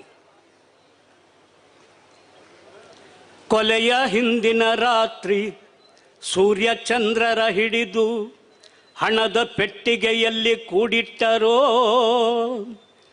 ಭಾರತದ ಬಾವುಟವ ಕಿತ್ತು ಬಾಯಿಗೆ ತುರುಕಿ ಕಿತ್ತುಕೊಂಡರು ಅವಳ ಮಾತುಗಳನ್ನು, ಕಿತ್ತುಕೊಂಡರು ಅವಳ ಮಾತುಗಳನ್ನು. ಕತ್ತಿಯನ್ನು ಹಿಡಿದವರು 16 ಜನ ನುಗ್ಗಿ ಎತ್ತಿಕೊಂಡರು ಅವಳ ಹಣ್ಣಿನಂತೆ. ಮುಖಕ್ಕೆ ಥುಬಕನೆ ಉಗಿಯಬೇಕೆನಿಸಿತ್ತವಳಿಗೆ, ಮುಖಗಳೇ ಇರಲಿಲ್ಲ ಬಂದವರಿಗೆ, ಮುಖಗಳೇ ಇರಲಿಲ್ಲ ಬಂದವರಿಗೆ. ಸಪ್ತ ಸಾಗರವೆದ್ದು ಬರಸೆಳೆದುಕೊಂಡಂತೆ ಕಾಮುಕರ ಸರಪಳಿಗೆ ಒಳಗಾದಳು. ಬೇಟೆಗಾರರು ಎಸೆದ ಬಲೆಯೊಡನೆ ಸೆಣಸುತ್ತ ಪಂಜುಗಳ ಪಹರೆಯಲ್ಲಿ ಮರೆಯಾದರು, ಪಂಜುಗಳ ಪಹರೆಯಲ್ಲಿ ಮರೆಯಾದಳು. ಅವಳಿಟ್ಟ ಕಣ್ಣೀರು ತೊರೆಯಾಗಿ ಹರಿದರು 100 ನಾಲಿಗೆ ದಾಹ ತಣಿಸಲಿಲ್ಲ. ಅವಳಿಟ್ಟ ಕಣ್ಣೀರು ತೊರೆಯಾಗಿ ಹರಿದರು 100 ನಾಲಿಗೆ ದಾಹ ತಣಿಸಲಿಲ್ಲ. ಮೈಯ ದಳಗಳನ್ನೆಲ್ಲ ಒಂದೊಂದನೆ ಹೊಸಗಿ ಹೊತ್ತು ಹೊರಟರು ಅವಳ ಎತ್ತೆತ್ತಲೋ, ಹೊತ್ತು ಹೊರಟರು ಅವಳ ಎತ್ತೆತ್ತಲೋ. ನೀವೇನು ಮನುಷ್ಯರ ನೀವು? ನಿಮಗೆ ನಿಜವಾಗೂ ಸಂಸ್ಕೃತಿ, ಮಾನ, ಮರ್ಯಾದೆ ಅನ್ನೋ ಒಂದಿದ್ರೆ ನೀವೇ ಶರಣಾಗಬೇಕು. ಪೊಲೀಸರ ಮುಂದೆ ನೀವು ಶರಣಾಗದೇ ಇದ್ರೆ ಸತ್ಯ ಯಾವತ್ತೂ ಸೋಲೋದಿಲ್ಲ. ಅದಕ್ಕೆ ನಾವೇ ಕಾರಣ. ಸತ್ಯ ಯಾವತ್ತೂ ಸೋಲೋದಿಲ್ಲ. ನೀವು ಮರೆ ಮಾಚ್ಬೋದು, ಹುನ್ನಾರಗಳು ಮಾಡ್ಬೋದು, ಕದೀಮ್ತನಗಳು ಮಾಡ್ಬೋದು, ಆದರೆ ಸತ್ಯಕ್ಕೆ ಸಾವಿಲ್ಲ ಅನ್ನೋದಕ್ಕೆ ಈ ಸಭೆನೇ ಸಾಕ್ಷಿ ಅಂತ ಹೇಳಿ ಭಾರತವನ್ನು ಕಾಪಾಡಬೇಕಾಗಿದೆ. ಯಾಕೆ ಅಂದರೆ ಈ ವಿಶ್ವಗುರುಗಳೆಲ್ಲ ಜಾಸ್ತಿ ಆಗ್ಬಿಟ್ಟು ಏನಾಗ್ತಿದೆ ದಿನವಹಿ, ಸೌಜನ್ಯ, ಮಣಿಪುರ, ಅನೇಕ ಭಾರತ ದೇಶದ ಬೀದಿಯ ತುಂಬ ಬೆಳ್ಳಿ ಬಾಕುಗಳ ಮೆರವಣಿಗೆ. ಭಾರತ ನಂದು. ಭಾರತ ದೇಶದ ಬೀದಿಯ ತುಂಬ ಬೆಳ್ಳಿ ಬಾಕುಗಳ ಮೆರವಣಿಗೆ. ರಕ್ತದ ಕೊಳ್ಳದಿಂದೀಚೆಗೆ ತೆಗೆದ ಚಿಂದಿ ಬಟ್ಟೆಗಳ ಮೆರವಣಿಗೆ. ಬೆಳ್ಳಿ ಬಾಕುಗಳ ಮೆರವಣಿಗೆ, ಚಿಂದಿ ಬಟ್ಟೆಗಳ ಮೆರವಣಿಗೆ. ಅವ್ರಿಗೆ ಆ ಮೆರವಣಿಗೆಯಲ್ಲಿ ನಂಬಿಕೆ ಇದೆ. ನಮಗೆ ಮಾನವೀಯತೆಯಲ್ಲಿ, ಸೌಜನ್ಯಗಳಿಗೆ ನ್ಯಾಯ ಕೊಡಿಸೋದ್ರಲ್ಲಿ ನಂಬಿಕೆ ಇದೆ. ನಮ್ಮ ನಂಬಿಕೆ ಮತ್ತು ಸತ್ಯ ಯಾವತ್ತೂ ಕೂಡ ಸೋಲಲ್ಲ. ನಮಸ್ಕಾರ. ಈಗ ನಾಡಿನ ಖ್ಯಾತ ಬರಹಗಾರರು ಮತ್ತು ಮಹಿಳಾ ಹೋರಾಟಗಾರರು ಆಗಿರುವಂಥ ಕೆ ನೀಲಾ ಅವರು ನಮ್ಮನ್ನು ಉದ್ದೇಶಿಸಿ ಮಾತಾಡಬೇಕು ಅಂತ ಅವರಲ್ಲಿ ಆಗ್ರಹಿಸ್ತಾ ಇದ್ದೀನಿ. ಹಾಗೆ ನಮ್ಮ ಈ ಒಂದು ಹೋರಾಟದಲ್ಲಿ ಪಾಂಗಳ ಲಕ್ಷ್ಮಣಗೌಡರು ಪದ್ಮಲತಾ ಹೋರಾಟದ ಕಾಲದಿಂದಲೇ ಈ ಒಂದು ಹೋರಾಟದ ಮುಂಚೂಣಿಯಲ್ಲಿರುವವರು ಇದ್ದಾರೆ. ಹಾಗೆ ಮಂಜುನಾಥ ಲಾಯ್ಲಾ ಅವರಿದ್ದಾರೆ. ಹಾಗೆ ಮೊಗವೀರ ಮಹಾಜನ ಸಂಘ ದಕ್ಷಿಣ ಕನ್ನಡ ಉಚ್ಚಿಲ ಇದರ ಮಾಜಿ ಅಧ್ಯಕ್ಷರಾದಂತಹ ವಕೀಲರು ಆಗಿರುವಂತಹ ನಮ್ಮ ಗಂಗಾಧರ ಕರ್ಕೆರೆ ಹೊಸಪೇಟೆ ಅವರು ಇದ್ದಾರೆ. ಅವರನ್ನು ಕೂಡ ತಮ್ಮೆಲ್ಲರ ಪರವಾಗಿ ನಾನು ಹಾರ್ದಿಕವಾಗಿ ಸ್ವಾಗತಿಸ್ತಾ ಇದ್ದೀನಿ. ಈಗ ಕಾಮ್ರೇಡ್ ನೀಲಾ ಅವರು ಮಾತಾಡಬೇಕಾಗಿ ಸೌಜನ್ಯ ಅವರ ಅಜ್ಜ ಬಾಬುಗೌಡ ಅವರು ನಮ್ಮ ಜೊತೆಗೆ ಬಂದು ಸೇರಿದ್ದಾರೆ. ಅವರನ್ನು ತಮ್ಮೆಲ್ಲರ ಪರವಾಗಿ ನಾನು ಹಾರ್ದಿಕವಾಗಿ ಸ್ವಾಗತಿಸ್ತೇನೆ. ಮಾನ್ಗೇಡಿ ಮಂದಿ ಹುಟ್ಟಿ ಮರತೆ ಕೆಡಿಸ್ಯಾರೋ, ಉಡಾಳ ಮಂದಿ ಊರು ಒಳಗ ಹಿಡ್ಸಲ್ದು ಹೋದರು. ಗಪ್ಪ ಹೊಡಿವ ಅಪ್ಪಗಳು ಹೆಚ್ಚಿಗಾದರು. ಯಪ್ಪ ಬಡವನ ಹೆಂಡತಿ ಚಲುವಿ ಕಂಡರೆ ಬಡ್ಡಿ ಕೊಡ್ತಾರು. ಲೆಕ್ಕ ಪಕ್ಕ ಇಲ್ಲದೆ ಇವರು ಖಾತೆ ನಡೆಸ್ಯಾರು. ಹೋತಿನಂಗ ಜೋತುಕೊಂಡು ಅಲ್ಲೇ ಕುಂತಾರು. ಇದು ಉತ್ತರ ಕರ್ನಾಟಕದ ಕಡಕೋಳ ಮಡಿವಾಳಪ್ಪ ಅನ್ನುವಂಥ ಜನಪರ ತತ್ವಪದಕಾರ ಬರೆದಂಥ ಹಾಡು. ಈ ಹಾಡಿನ ಮಧ್ಯದ ಸಾಲು ನನಗೆ ಯಾವತ್ತೂ ಕಾಡ್ತದೆ. ಬಡವನ ಹೆಂಡತಿ ಚಲುವಿ ಕಂಡರ ಬಡ್ಡಿ ಕೊಡ್ತಾರೋ. ಚಲುವಿ ಕಂಡ್ರೆ ಬಡ್ಡಿ ಮಾತ್ರ ಕೊಡೋದಲ್ಲ, ಬಡವರ ಮಕ್ಕಳು ಕಂಡ್ರೆ ಅವರನ್ನ ಎಳೆದೊಯ್ದು ಅತ್ಯಾಚಾರ ಮಾಡಿ, ಕೊಲೆ ಮಾಡಿ, ಬೀಸಾಕಿ ಇಡೀ ಕೇಸನ್ನ ಸಾಕ್ಷಿ ಸಹಿತ ಸಿಗಲಾರ್ದ ರೀತಿಯಲ್ಲಿ ಮುಚ್ಚ ಹಾಕ್ತಾರೋ ಅಂತ ನಾವಿವತ್ತು ಸೇರಿಸಬೇಕಾಗ್ತದೆ. 11 ವರ್ಷದ ಹಿಂದೆ ಸೌಜನ್ಯ ಕೊಲೆ ಆದ ಕೂಡಲೇ ಅತ್ಯಾಚಾರ, ಬಾರ್ಬರಿಕವಾದ ಅತ್ಯಾಚಾರ. ನಾನು ತಾಯಿ, ಮಣಿಪುರದ ಬೀದಿ ಮೇಲೆ ಒಬ್ಬ ತಾಯಿಯ ಮೆರವಣಿಗೆ ನಡೆದಾಗ ನಿಮ್ಮೆಲ್ಲರ ಎದೆ ಒಳಗೂ ಸಹಿತ ಇದು ತಪ್ಪು ಅಂತ ಬರಲಿಲ್ಲ ಅಂತ ಹೇಳಿದ್ರೆ ನಾವು ಮನುಷ್ಯರೇ ಅಲ್ಲ. ನಮಗೆ ಜನ್ಮ ಕೊಟ್ಟ ತಾಯಿಯನ್ನ ನಾವು ಬತ್ತಲೆ ಮಾಡಿ ನಡು ರಸ್ತೆ ಮೇಲೆ ಕ್ರೂರ ರೀತಿಯಿಂದ ನಡ್ಕೋತೀವಿ, ಅತ್ಯಾಚಾರ ಮಾಡ್ತೀವಿ. ನಮ್ಮ ಹೊಟ್ಟೆಯಲ್ಲಿ ಹುಟ್ಟಿದ ಮಗಳನ್ನ ಎಳೆ ಕೂಸನ್ನ ಎಳೆದೊಯ್ದು ಕ್ರೂರ ರೀತಿಯಲ್ಲಿ ಅತ್ಯಾಚಾರ ಮಾಡ್ತೀವಿ, ಕೊಲೆ ಮಾಡ್ತೀವಿ ಮತ್ತು ಸಾಕ್ಷಿ ಸಿಗಲಾರ್ದಂಗೆ ನಾಶ ಮಾಡ್ತೀವಿ. ಅದಕ್ಕಾಗಿನೇ ಕಡ್ಕೋಳು ಮಡಿವಾಳಪ್ಪ ಹೋತಿನಂಗ ಜೋತುಕೊಂಡು ಅಲ್ಲೇ ಕುಂತಾರು. ಅಲ್ಲಿ ಕುಂತವರು ಬಹಳ ಜನ ಮಾತಾಡಿದಾರ. ಏನಂತ ಮಾತಾಡಿದಾರ? ಈ ಕಮ್ಯುನಿಸ್ಟರು ಇದರ ಹಿಂದೆ ಇದ್ದು ಷಡ್ಯಂತ್ರ ಮಾಡ್ತಾ ಇದ್ದಾರೆ ಅಂತ. ಬಹುಶಃ ನ್ಯಾಯಕ್ಕಾಗಿ ಮಿಡಿಯುವ ಮನಸ್ಸುಗಳೆಲ್ಲ ಇನ್ನು ಸ್ವಲ್ಪ ಆಳದಲ್ಲಿ ಆಲೋಚನೆ ಮಾಡಿದ್ರೆ ಖಂಡಿತ ಅವರೆಲ್ಲರೂ ಕಮ್ಯುನಿಸ್ಟ್ರೇ ಆಗ್ಬೇಕಂತಾರೆ, ಕಮ್ಯುನಿಸ್ಟ್ರೇ ಆಗ್ತಾರೆ, ಖಂಡಿತ ಕಮ್ಯುನಿಸ್ಟ್ರೇ ಆಗ್ತಾರೆ. ಕಮ್ಯುನಿಸ್ಟ್ರು ಯಾವತ್ತೂ ಜಗತ್ತಿನಲ್ಲಿ ಹಿಂದೆ ಕೂತು ಷಡ್ಯಂತ್ರ ಮಾಡಿಲ್ಲ. ಮುಂದೆ ಇದೀವಿ. ಅತ್ಯಾಚಾರ ನಡೆದಾಗ, ಅನ್ಯಾಯ ನಡೆದಾಗ, ಕೊಲೆಗಳು ನಡೆದಾಗ, ಜಾತಿ ದೌರ್ಜನ್ಯಗಳು ನಡೆದಾಗ, ಡಿಪ್ರೆಸ್ಡ್ ಕಮ್ಯುನಿಟಿಯ ಭೂಮಿಯನ್ನ ಕಬಳಿಸಿದಾಗ, ಯಾರ್ಯಾರದೋ ಭೂಮಿಯನ್ನ ಕಿತ್ಕೊಂಡು ಅವರನ್ನು ಊರು ಹೊರಗೆ ಹಾಕಿದಾಗ, ಇಡೀ ಶ್ರಮಜೀವಿಗಳಿಗೆಲ್ರಿಗೂ ಅನ್ಯಾಯ ಮಾಡಿದಾಗ ಕಮ್ಯುನಿಸ್ಟ್ರು ಯಾವತ್ತೂ ದೇವರು ಮತ್ತು ಧರ್ಮವನ್ನ ಮುಂದೆ ತಂದಿಟ್ಟು ಬಚಾವಾಗೋದಿಲ್ಲ. ಅಣ್ಣ ಬಸವಣ್ಣ ಹೇಳಿರುವ ಪ್ರಕಾರ ಧರ್ಮ ಅಂದ್ರೆ ಏನು? ಧರ್ಮ ಮತ್ತು ದೇವರ ಹೆಸರನ್ನ ಹೇಳ್ಕೊಂಡು ನಮ್ಮ ಹೆಸರಿಗೆ ಯಾರು ಬರಬೇಡ್ರಿ ಅಂತ ಅಲ್ಲ. ಧರ್ಮ ಅಂದ್ರೆ ಏನು? ಇಡೀ ಜಗತ್ತಿಗೆ ಸಂದೇಶ ಸಾರದಂತ ಅಣ್ಣ ಬಸವಣ್ಣ ದಯೆಯಿಲ್ಲದ ಧರ್ಮ ಅದಾವುದಯ್ಯ, ದಯವೇ ಧರ್ಮದ ಮೂಲವಯ್ಯ, ದಯೆ ಇರಬೇಕು ಸಕಲ ಜೀವರುಗಳಲ್ಲಿ ಅನ್ನೋ ಮಾತನ್ನ. ದಯೆಯೇ ಧರ್ಮದ ಮೂಲ ಅಂತ ಹೇಳಿದ್ರೆ ಯಾವಾಗ ಅನ್ಯಾಯವನ್ನ ನಡೀತದೋ ಈ ತತ್ವವನ್ನ ನಂಬಿದಂಥವರು ಎಲ್ಲರೂ ಬೀದಿಗೆ ಬರಲೇಬೇಕಾಗ್ತದೆ. ಕಮ್ಯುನಿಸ್ಟರು ಜಗತ್ತಿನಾದ್ಯಂತ ನಡೆಯುವಂತ ಅನ್ಯಾಯದ ವಿರುದ್ಧ ಬಹಿರಂಗವಾಗಿ ಬಯಲಿಗೆ ಬಂದಿದ್ದಾರೆ, ಬಹಿರಂಗವಾಗಿ ಮುಂದೆ ಇದ್ದಾರೆ, ಹಿಂದೆ ಇಲ್ಲ. ಹಿಂದೆ ಅಧಿಕಾರವನ್ನು ಉಳಿಸ್ಕೊಳ್ಳೋ ಸಲುವಾಗಿ, ಸಂಪತ್ತು ಉಳಿಸ್ಕೊಳ್ಳೋ ಸಲುವಾಗಿ, ತಮ್ಮದೇನೇನು ಉಳಿಸ್ಕೊಳ್ಳೋ ಸಲುವಾಗಿ ಹಿಂದೆ ಇಲ್ಲ, ಮುಂದೆ ಇದ್ದಾರೆ. ಮುಂದೆ ಇದ್ದಾಗ ನಾವು ಪೊಲೀಸ್ ಲಾಠಿ ನೋಡಿದೀವಿ, ಗುಂಡಿನ ಏಟು ತಿಂದಿದೀವಿ, ಜೈಲಿಗೆ ಹೋಗಿದೀವಿ, ನೇಣಿನ ಕುಣಿಕೆಗೆ ನೇತಾಡಿದ್ದಾರೆ ಕಮ್ಯುನಿಸ್ಟರು. ಇದೆಲ್ಲವನ್ನ ಎದುರಿಸಿದ್ದಾರೆ ಕಮ್ಯುನಿಸ್ಟರು. ಹಿಂದೆ ಇದ್ದು ಷಡ್ಯಂತ್ರ ಮಾಡಿಲ್ಲ, ಮುಂದೆ ಇದ್ದಾರೆ ಬಂಧುಗಳೇ, ಮುಂದೆ ಇದ್ದಾರೆ.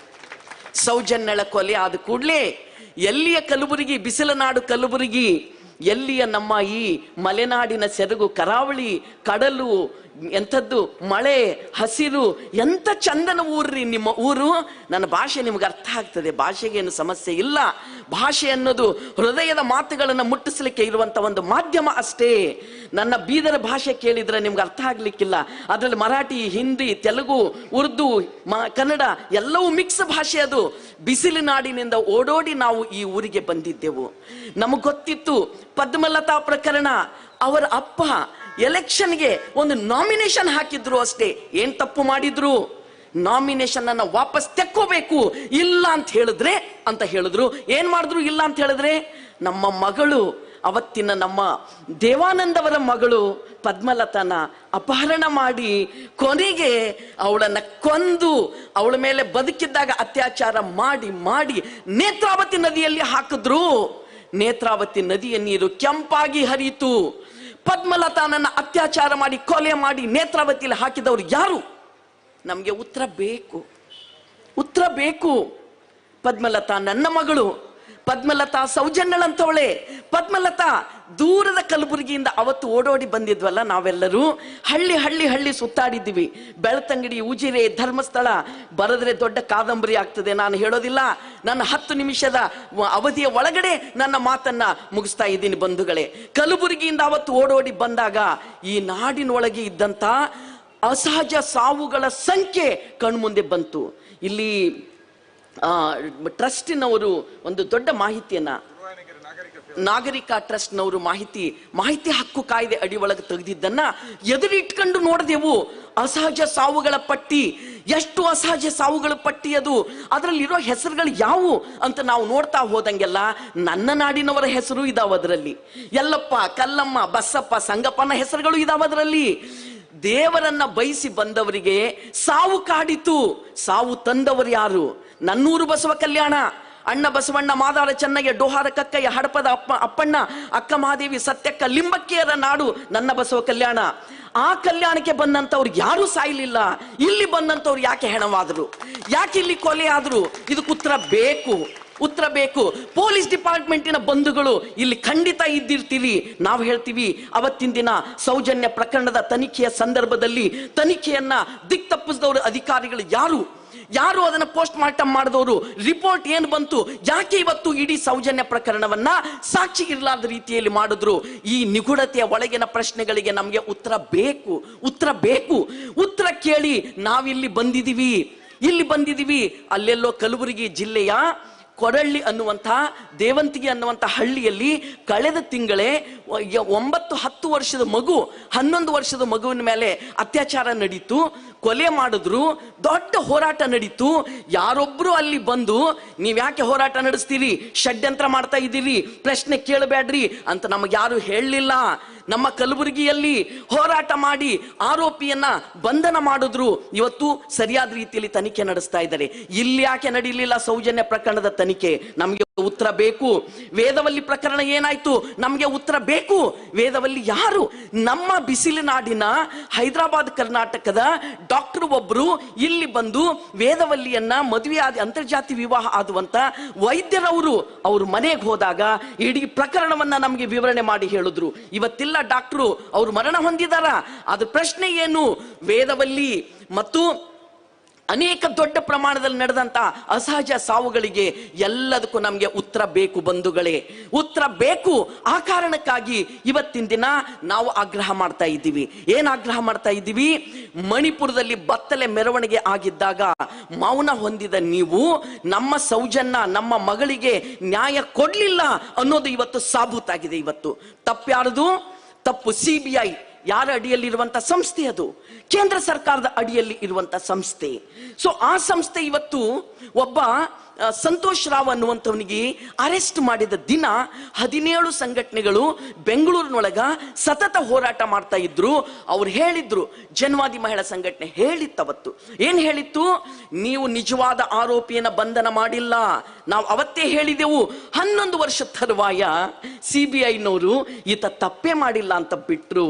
ಮಾನವ ಹಕ್ಕುಗಳ ಆಯೋಗ ಏನ್ ಮಾಡ್ತಾ ಇದೆ ಇಲ್ಲಿ? ಈ ದೇಶದಲ್ಲಿ ಇದೇನಾ? ಒಂದು ಸಣ್ಣ ಹಸುವಿಗೆ ಏನಾದ್ರೂ ಆದ್ರೂ ಹೋ ಅಂತ ಎದ್ದು ಬರ್ತಾರಲ್ಲ. 11 ವರ್ಷ ಒಬ್ಬ ಮನುಷ್ಯನನ್ನ ಒಳಗೆ ಇಟ್ಕೊಂಡಿದ್ದೀರಿ, ಹಿಂಸೆ ಮಾಡಿದಿರಿ, ಆತನ ಕುಟುಂಬ ವಿಘಟನೆ ಆಯ್ತು. ಯಾರು ಹೊಣೆ? ಇದಕ್ಕೆ ಯಾರು ಹೊಣೆ? ಮಾತೆತ್ತಿದ್ರೆ ನೀವು ನೀವು ನಮ್ಮ ಮೇಲೆ ಬರಬೇಡ್ರಿ ಅಂತ ಮಾತಾಡ್ತಿರಲ್ಲ. ಏನ್ ಅರ್ಥ ಇದು? ಬಹಳ ಜನ ಹೇಳ್ತಾರೆ, ಎಲ್ಲಿಂದ ಇದು ಆರಂಭ ಆಯ್ತು? ಸೌಜನ್ಯಳ ಅತ್ಯಾಚಾರ ಕೊಲೆಯ ನಂತರ ಜನ ಪ್ರಶ್ನೆ ಮಾಡ್ಲಿಕ್ಕೆ ಶುರು ಮಾಡಿದಾರ.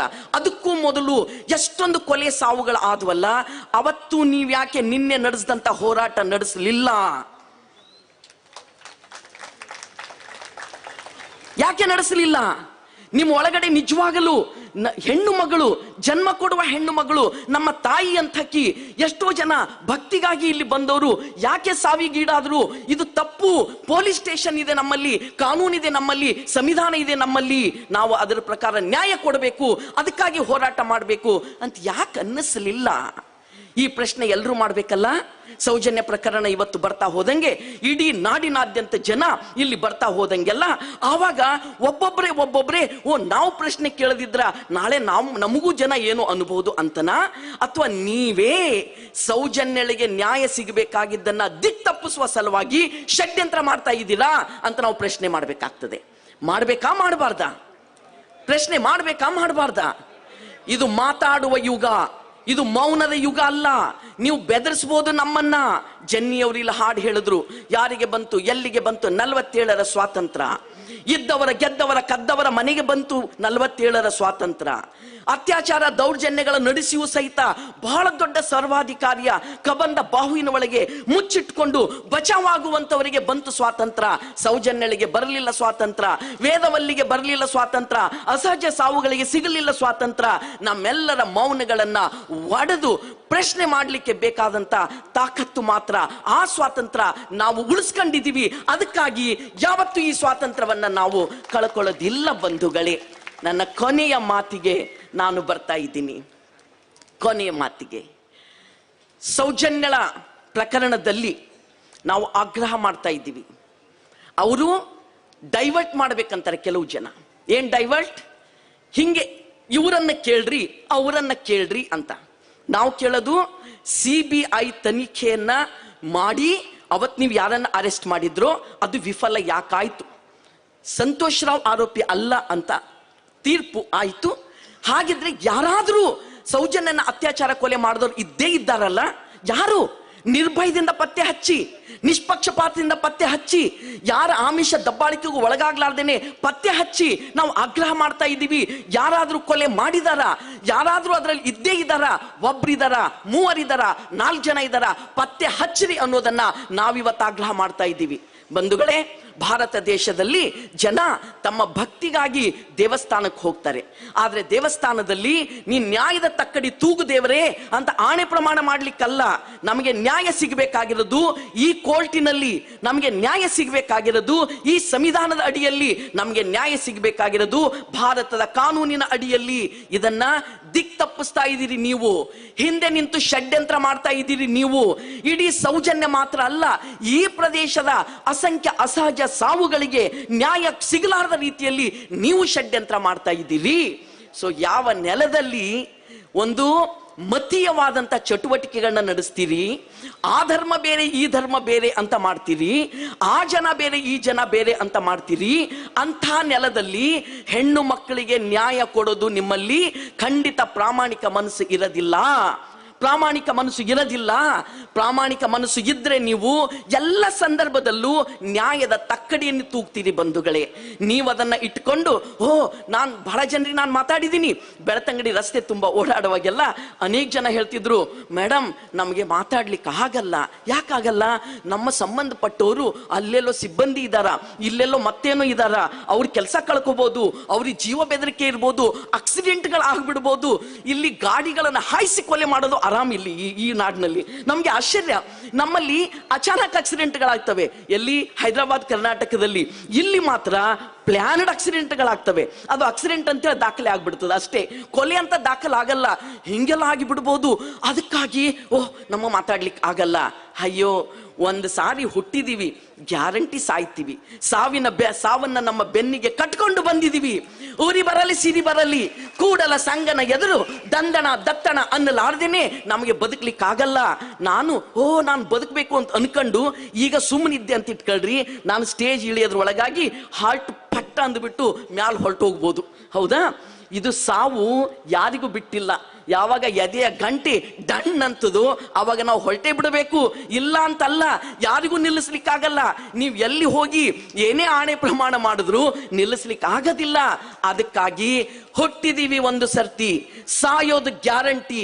ಸಾವಿನ ಭಯವನ್ನ ಮೀರಿದ ಜನತೆ ಭಾರತದ ಒಳಗೆ ನಾವು ಇವತ್ತು ಮಾತಾಡಬೇಕಾಗ್ತದೆ. ಧ್ವನಿ ಎತ್ತಿ ಮಾತಾಡಬೇಕಾಗ್ತದೆ, ಎತ್ತಿ ಮಾತಾಡಬೇಕಾಗ್ತದೆ, ಮನುಷ್ಯರಂಗೆ ಮಾತಾಡಬೇಕಾಗ್ತದೆ, ಮನುಷ್ಯತ್ವದ ಸಂಸ್ಕೃತಿಯನ್ನ ಮುಂದೆ ಕೊಯ್ಲಿಕ್ಕೆ ಮಾತಾಡಬೇಕಾಗ್ತದೆ. ಮಾತಾಡ್ಲಿಲ್ಲ ಅಂತ ಹೇಳಿದ್ರೆ ನಿಮ್ಮ ಮೌನ ಈ ನಾಡಿನಲ್ಲಿ ಅನ್ಯಾಯದ ಬೀಜವನ್ನ ಬಿತ್ತದೆ. ಆ ಅನ್ಯಾಯದ ಫಲ ನಮ್ಮ ಮುಂದಿನ ಭವಿಷ್ಯದ ಮಕ್ಕಳು ಉಣಬೇಕಾಗ್ತದೆ. ಅದರಲ್ಲಿ ಬಿತ್ತಿದವರ ಮಕ್ಕಳು ಇರ್ತಾರೆ, ನೆನ್ಪಿಟ್ಕೋಬೇಕು. ನಮ್ಮ ಮಕ್ಕಳಂತೂ ಸಾವಿಗೂ ಹೆದರಲ್ಲ, ನಮ್ಮ ಹೋರಾಟದ ಸಂತತಿಯಂತೂ ಯಾವುದಕ್ಕೂ ಹೆದರದಿಲ್ಲ. ಆದ್ರೆ ಹೇಡಿಗಳೇ, ನಿಮ್ಮ ಮಕ್ಕಳು ಸಹಿತ ಆ ಫಲವನ್ನು ಉಣ್ತಾರೆ ಅನ್ನುವ ನೆನಪನ್ನ ನೀವು ಇಟ್ಕೊಳ್ಬೇಕಾಗ್ತದೆ ಬಂಧುಗಳೇ. ಆ ಕಾರಣದಿಂದ ನಾನು ಈ ಸಂದರ್ಭದಲ್ಲಿ ಆಗ್ರಹ ಮಾಡೋದು ಏನು ಅಂತ ಕೇಳಿದ್ರೆ, ಇಡೀ ಸೌಜನ್ಯ ಪ್ರಕರಣವನ್ನ ಮರು ತನಿಖೆ ಮಾಡಬೇಕು. ಇದಕ್ಕಾಗಿ SIT ಯನ್ನ ನೇಮಕ ಮಾಡಬೇಕು. ಮತ್ತು ಸಾವಿರಾರು ಅಸಹಜ ಪ್ರಕರಣಗಳು ನಡೆದಿದಾವಲ್ಲ, ನೂರಾರು ಮಾತ್ರ ಇಲ್ಲಿ ದಾಖಲೆ ಆಗಿರೋದು. ನಾನು ಸಾವಿರಾರು ಅಂತ ಅನುಮಾನ ಪಡ್ತಾ ಇದ್ದೀನಿ. ಯಾಕೆ ಅನುಮಾನ ಪಡ್ತಾ ಇದ್ದೀನಿ? ಇಲ್ಲಿ ಧರ್ಮಸ್ಥಳದ ಸುತ್ತಮುತ್ತ ಏನೆಲ್ಲ ಗಾಯವಾಗಿ ಹೋಗ್ತದೆ, ಏನೆಲ್ಲ ಮುಚ್ಚಿ ಹೋಗ್ತದೆ, ಏನೆಲ್ಲ ಎದ್ದು ಬರ್ತದೆ. ಇಲ್ಲೊಂದು ಜಾದು ಇದೆ, ಜಾದು.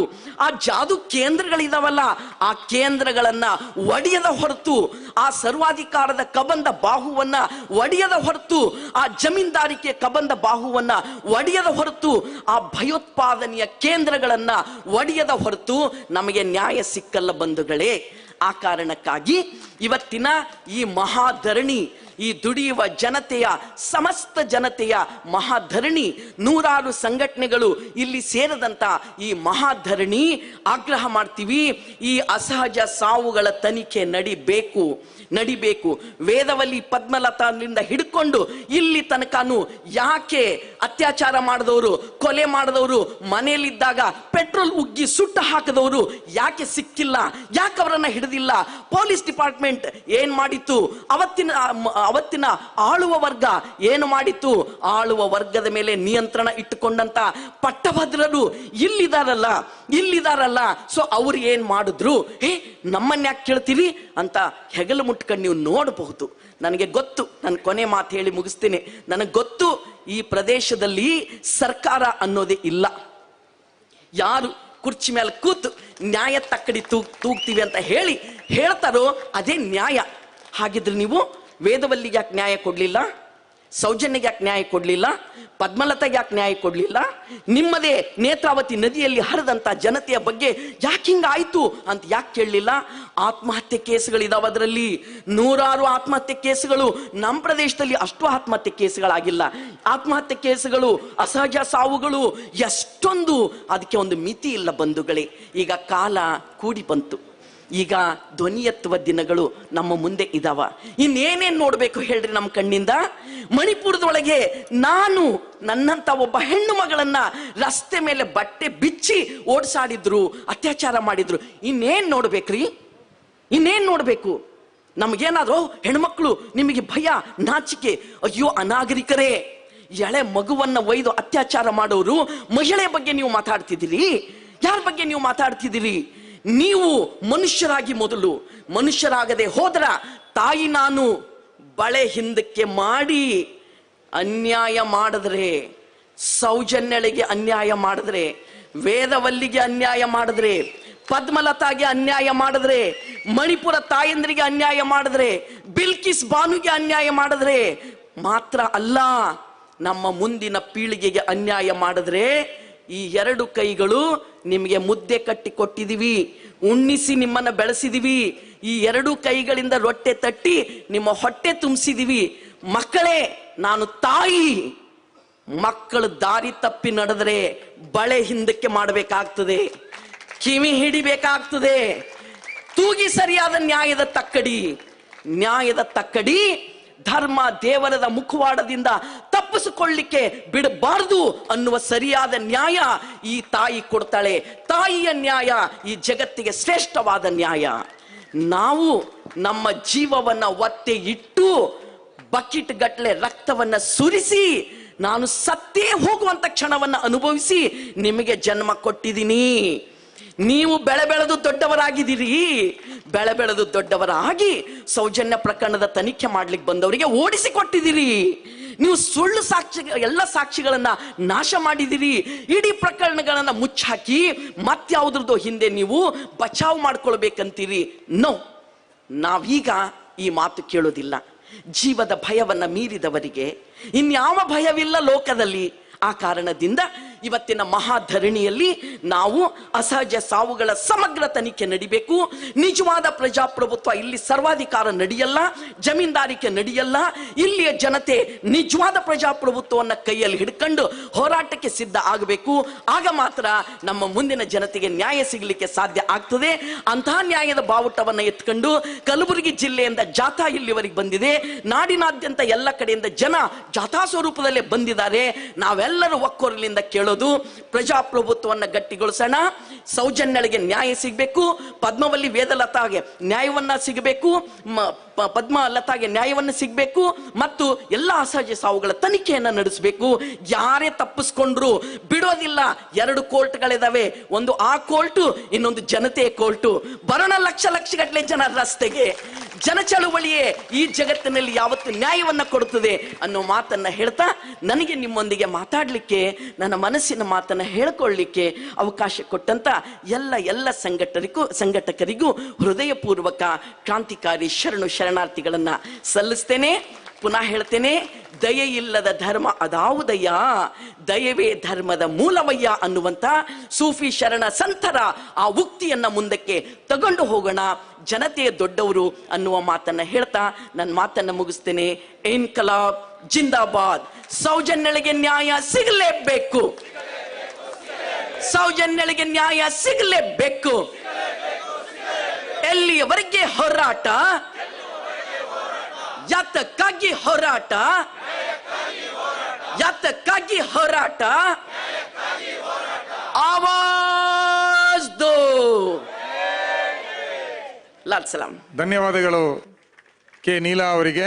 ಈಗ ನಮ್ಮ ಈ ಒಂದು ಮಹಾಧರಣಿಗೆ ಸೌಜನ್ಯ ಅವರ ತಾಯಿ ಕುಸುಮಾವತಿ ಅವರು ಬಂದಿದ್ದಾರೆ. ಅವರಿಗೆ ತಮ್ಮೆಲ್ಲರ ಪರವಾಗಿ ನಾನು ಹಾರ್ದಿಕವಾದಂತ ಸ್ವಾಗತವನ್ನ ಬಯಸ್ತೇನೆ. ಹಾಗೆ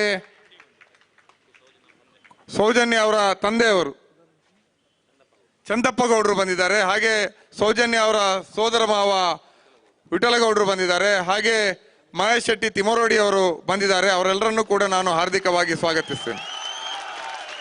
ಈಗ ದೂರದ ಗುಲ್ಬರ್ಗದಿಂದ 3 ದಿನಗಳ ಕಾಲ ಜಾಥಾ ನಡೆಸಿ ಇವತ್ತು ಬೆಳಿಗ್ಗೆ ನಮ್ಮ ಈ ಒಂದು ಬೆಳ್ತಂಗಡಿಯ ಮಹಾಧರಣಿಯನ್ನ ಸೇರ್ಕೊಂಡಿರುವಂತ ಕಾಮ್ರೇಡ್ ಮೀನಾಕ್ಷಿ ಬಾಳಿ ಅವರು ನಮ್ಮ ಈ ಸಭೆಯನ್ನು ಉದ್ದೇಶಿಸಿ ಮಾತಾಡ್ಲಿಕ್ಕಿದ್ದಾರೆ. 10 ನಿಮಿಷದ ಮಿತಿಯ ಒಳಗಡೆ ಮಾತಾಡಬೇಕು ಅಂತ ವಿನಂತಿಸ್ತಾ ಅವರನ್ನು ನಾನು ವೇದಿಕೆಗೆ ಸ್ವಾಗತಿಸ್ತಾ ಇದ್ದೀನಿ. ಈ ಒಂದು ಮಹಾಧರಣಿಯಲ್ಲಿ ನಮ್ಮ ಪತ್ರಕರ್ತರು, ಹಿರಿಯ ಚಿಂತಕರಾಗಿರ್ತಕ್ಕಂಥ ಶಿವಸುಂದರ್ ಅವರು ಬಂದಿದ್ದಾರೆ. ಅದೇ ರೀತಿ ದಲಿತ ಹಕ್ಕುಗಳ ಸಮಿತಿಯ ಜಿಲ್ಲಾ ನಾಯಕರಾಗಿರ್ತಕ್ಕಂಥ ರಾಧಾಕೃಷ್ಣ ಬೊಣ್ಣಂತಿಲ, ಕೃಷ್ಣಪ್ಪ ಮೂಡುಬಿದ್ರೆ, ಕೃಷ್ಣ ತಣ್ಣೀರುಬಾವಿ ಅವರು ನಮ್ಮ ಜೊತೆ ಇದ್ದಾರೆ. ಅದೇ ರೀತಿ ಹಿರಿಯ ದಲಿತ ಚಳುವಳಿಯ ನಾಯಕರಾಗಿರ್ತಕ್ಕಂಥ ಎಂ ದೇವದಾಸ್ ಅವರಿದ್ದಾರೆ. ದಲಿತ ಸಂಘಟನೆಯ ಮುಖಂಡರಾಗಿರ್ತಕ್ಕಂಥ ರಾಕೇಶ್ ಕುಂದರ್, ಅಶೋಕ್ ಕೊಂಚಾಡಿ ಅವರಿದ್ದಾರೆ. ರೈತ ಸಂಘಟನೆಯ ಜಿಲ್ಲಾ ನಾಯಕರಾಗಿರ್ತಕ್ಕಂಥ ಕೃಷ್ಣಪ್ಪ ಸಾಲ್ಯಾನ್ರವರಿದ್ದಾರೆ. ಕಾರ್ಮಿಕ ಸಂಘಟನೆಯ ಮುಖಂಡರಾಗಿರ್ತಕ್ಕಂಥ ಜಯಂತ್ ನಾಯಕ್ ಪದ್ಮಾವತಿ ಶೆಟ್ಟಿ ಅವರಿದ್ದಾರೆ. ಮೂಡಬಿದ್ರೆ ಕಾಂಗ್ರೆಸ್ನ ಮುಖಂಡರಾದಂಥ ನಿಸಾರ್ ಕರಾವಳಿ ಅವರಿದ್ದಾರೆ. BSPಯ ಜಿಲ್ಲಾ ನಾಯಕರಾಗಿರ್ತಕ್ಕಂಥ ಗೋಪಾಲ್ ಮಿತ್ತೂರು, ನಾರಾಯಣ್ ಬೋಧಿ ಅವರಿದ್ದಾರೆ. ಬೀದಿ ಬದಿ ವ್ಯಾಪಾರ ಸಂಘಟನೆಯ ಜಿಲ್ಲಾ ನಾಯಕರಾಗಿರ್ತಕ್ಕಂಥ ಮುಸ್ತಫಾ ಹರೀಶ್ ಪೂಜಾರಿ ಅವರಿದ್ದಾರೆ. ಉಡುಪಿ ಜಿಲ್ಲೆಯ ಕಾರ್ಮಿಕ ಚಳವಳಿಯ ನಾಯಕರು, ಕಟ್ಟಡ ಕಾರ್ಮಿಕರ ರಾಜ್ಯಾಧ್ಯಕ್ಷರಾಗಿರ್ತಕ್ಕಂಥ ಬಾಲಕೃಷ್ಣ ಶೆಟ್ಟಿ ಅವರಿದ್ದಾರೆ. ಈ ಹಿಂದೆ ನಡೆದಿರ್ತಕ್ಕಂಥ ಪದ್ಮಲತಾ ಪ್ರಕರಣದ ಭಾರಿ ದೊಡ್ಡ ಹೋರಾಟದ ನಡೆದಿರ್ತಕ್ಕಂಥ ಇಡೀ ರಾಜ್ಯದ ಗಮನ ಸೆಳೆತಕ್ಕಂಥ ಹೋರಾಟದ ನೇತೃತ್ವ ವಹಿಸಿರ್ತಕ್ಕಂಥ ಸಂಗಾತಿ ವಿಷ್ಣುಮೂರ್ತಿ ಭಟ್ರವರು ನಮ್ಮ ಜೊತೆ ಇದ್ದಾರೆ. ಅದೇ ರೀತಿ ವಕೀಲರ ಸಂಘಟನೆಯ ಜಿಲ್ಲಾ ಅಧ್ಯಕ್ಷರಾಗಿರ್ತಕ್ಕಂಥ ಯಶವಂತ ಮರೋಳಿ ಅವರಿದ್ದಾರೆ. ಆ ಸಂಘಟನೆ ಜಿಲ್ಲಾ ನಾಯಕರಾಗಿರ್ತಕ್ಕಂಥ ನಿತಿನ್ ಕುತ್ತರ್, ಚರಣ್ ಶೆಟ್ಟಿ ಅವರಿದ್ದಾರೆ. ಅದೇ ರೀತಿ ದಲಿತ ಮಹಿಳಾ ಚಳವಳಿಯ ನಾಯಕರಾಗಿರ್ತಕ್ಕಂಥ ಸರೋಜಿನಿ ಬಂಟ್ವಾಳ್ರವರಿದ್ದಾರೆ. ಅದೇ ರೀತಿ ಅಂಬೇಡ್ಕರ್ ಸೇನೆಯ ಜಿಲ್ಲಾ ನಾಯಕರಾಗಿರ್ತಕ್ಕಂಥ ಹರೀಶ್ ಸಾಲ್ಯಾನ್ ಮಲ್ಪೆ ಅವರಿದ್ದಾರೆ. ಇವರೆಲ್ಲರನ್ನು ಕೂಡ ಪ್ರೀತಿಪೂರ್ವಕವಾಗಿ ಸ್ವಾಗತಿಸ್ತಾ ಈಗ ನಮ್ಮ ಜೊತೆ ಡಾಕ್ಟರ್ ಮೀನಾಕ್ಷಿ ಬಾಡಿ.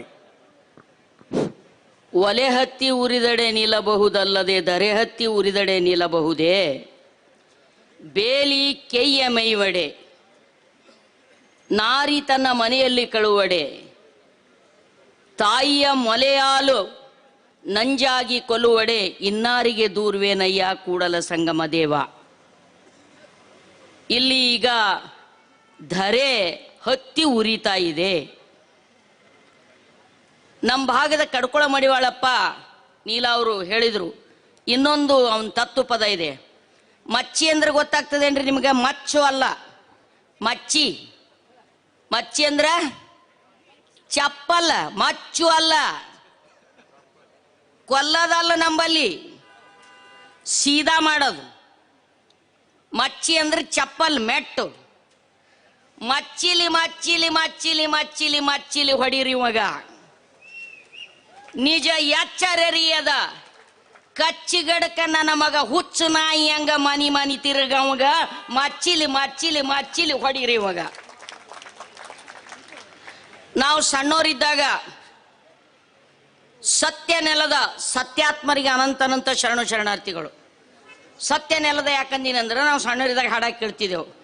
ನ್ಯಾಯ ನೀತಿ ಮೂರ್ತಿ ವ್ಯತ್ಯ ಸತ್ಯ ದೈವವೇ, ಮಹಾದೈವ ಮಂಜುನಾಥ ನಮೋ ಎನ್ನುವೆ. ಸತ್ಯದ ದೈವದ ಅಂಥೇಳಿ ನಮ್ಮ ಊರಾಗಿನ ಮಂದಿ ಗಾಡಿ ಕಟ್ಕೊಂಡು ನಿಂಬಲ್ಲಿ ಬಂದು ಬಿಳಿಯನ್ನು ಕಾಶ ಮಾಡಿ ಉಂಡು 10 ರೂಪಾಯಿ ಉಂಡು 1000 ರೂಪಾಯಿ ಕಾಣಿಕ ಹಾಕಿ ಹೋದಂಥ ಜನ ನಾವು.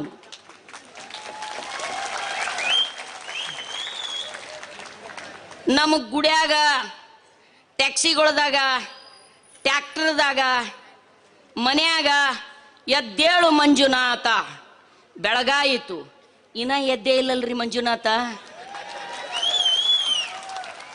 ವರ್ಷ ಏಳು ಅನ್ಬೇಕು ಮಂಜುನಾಥ.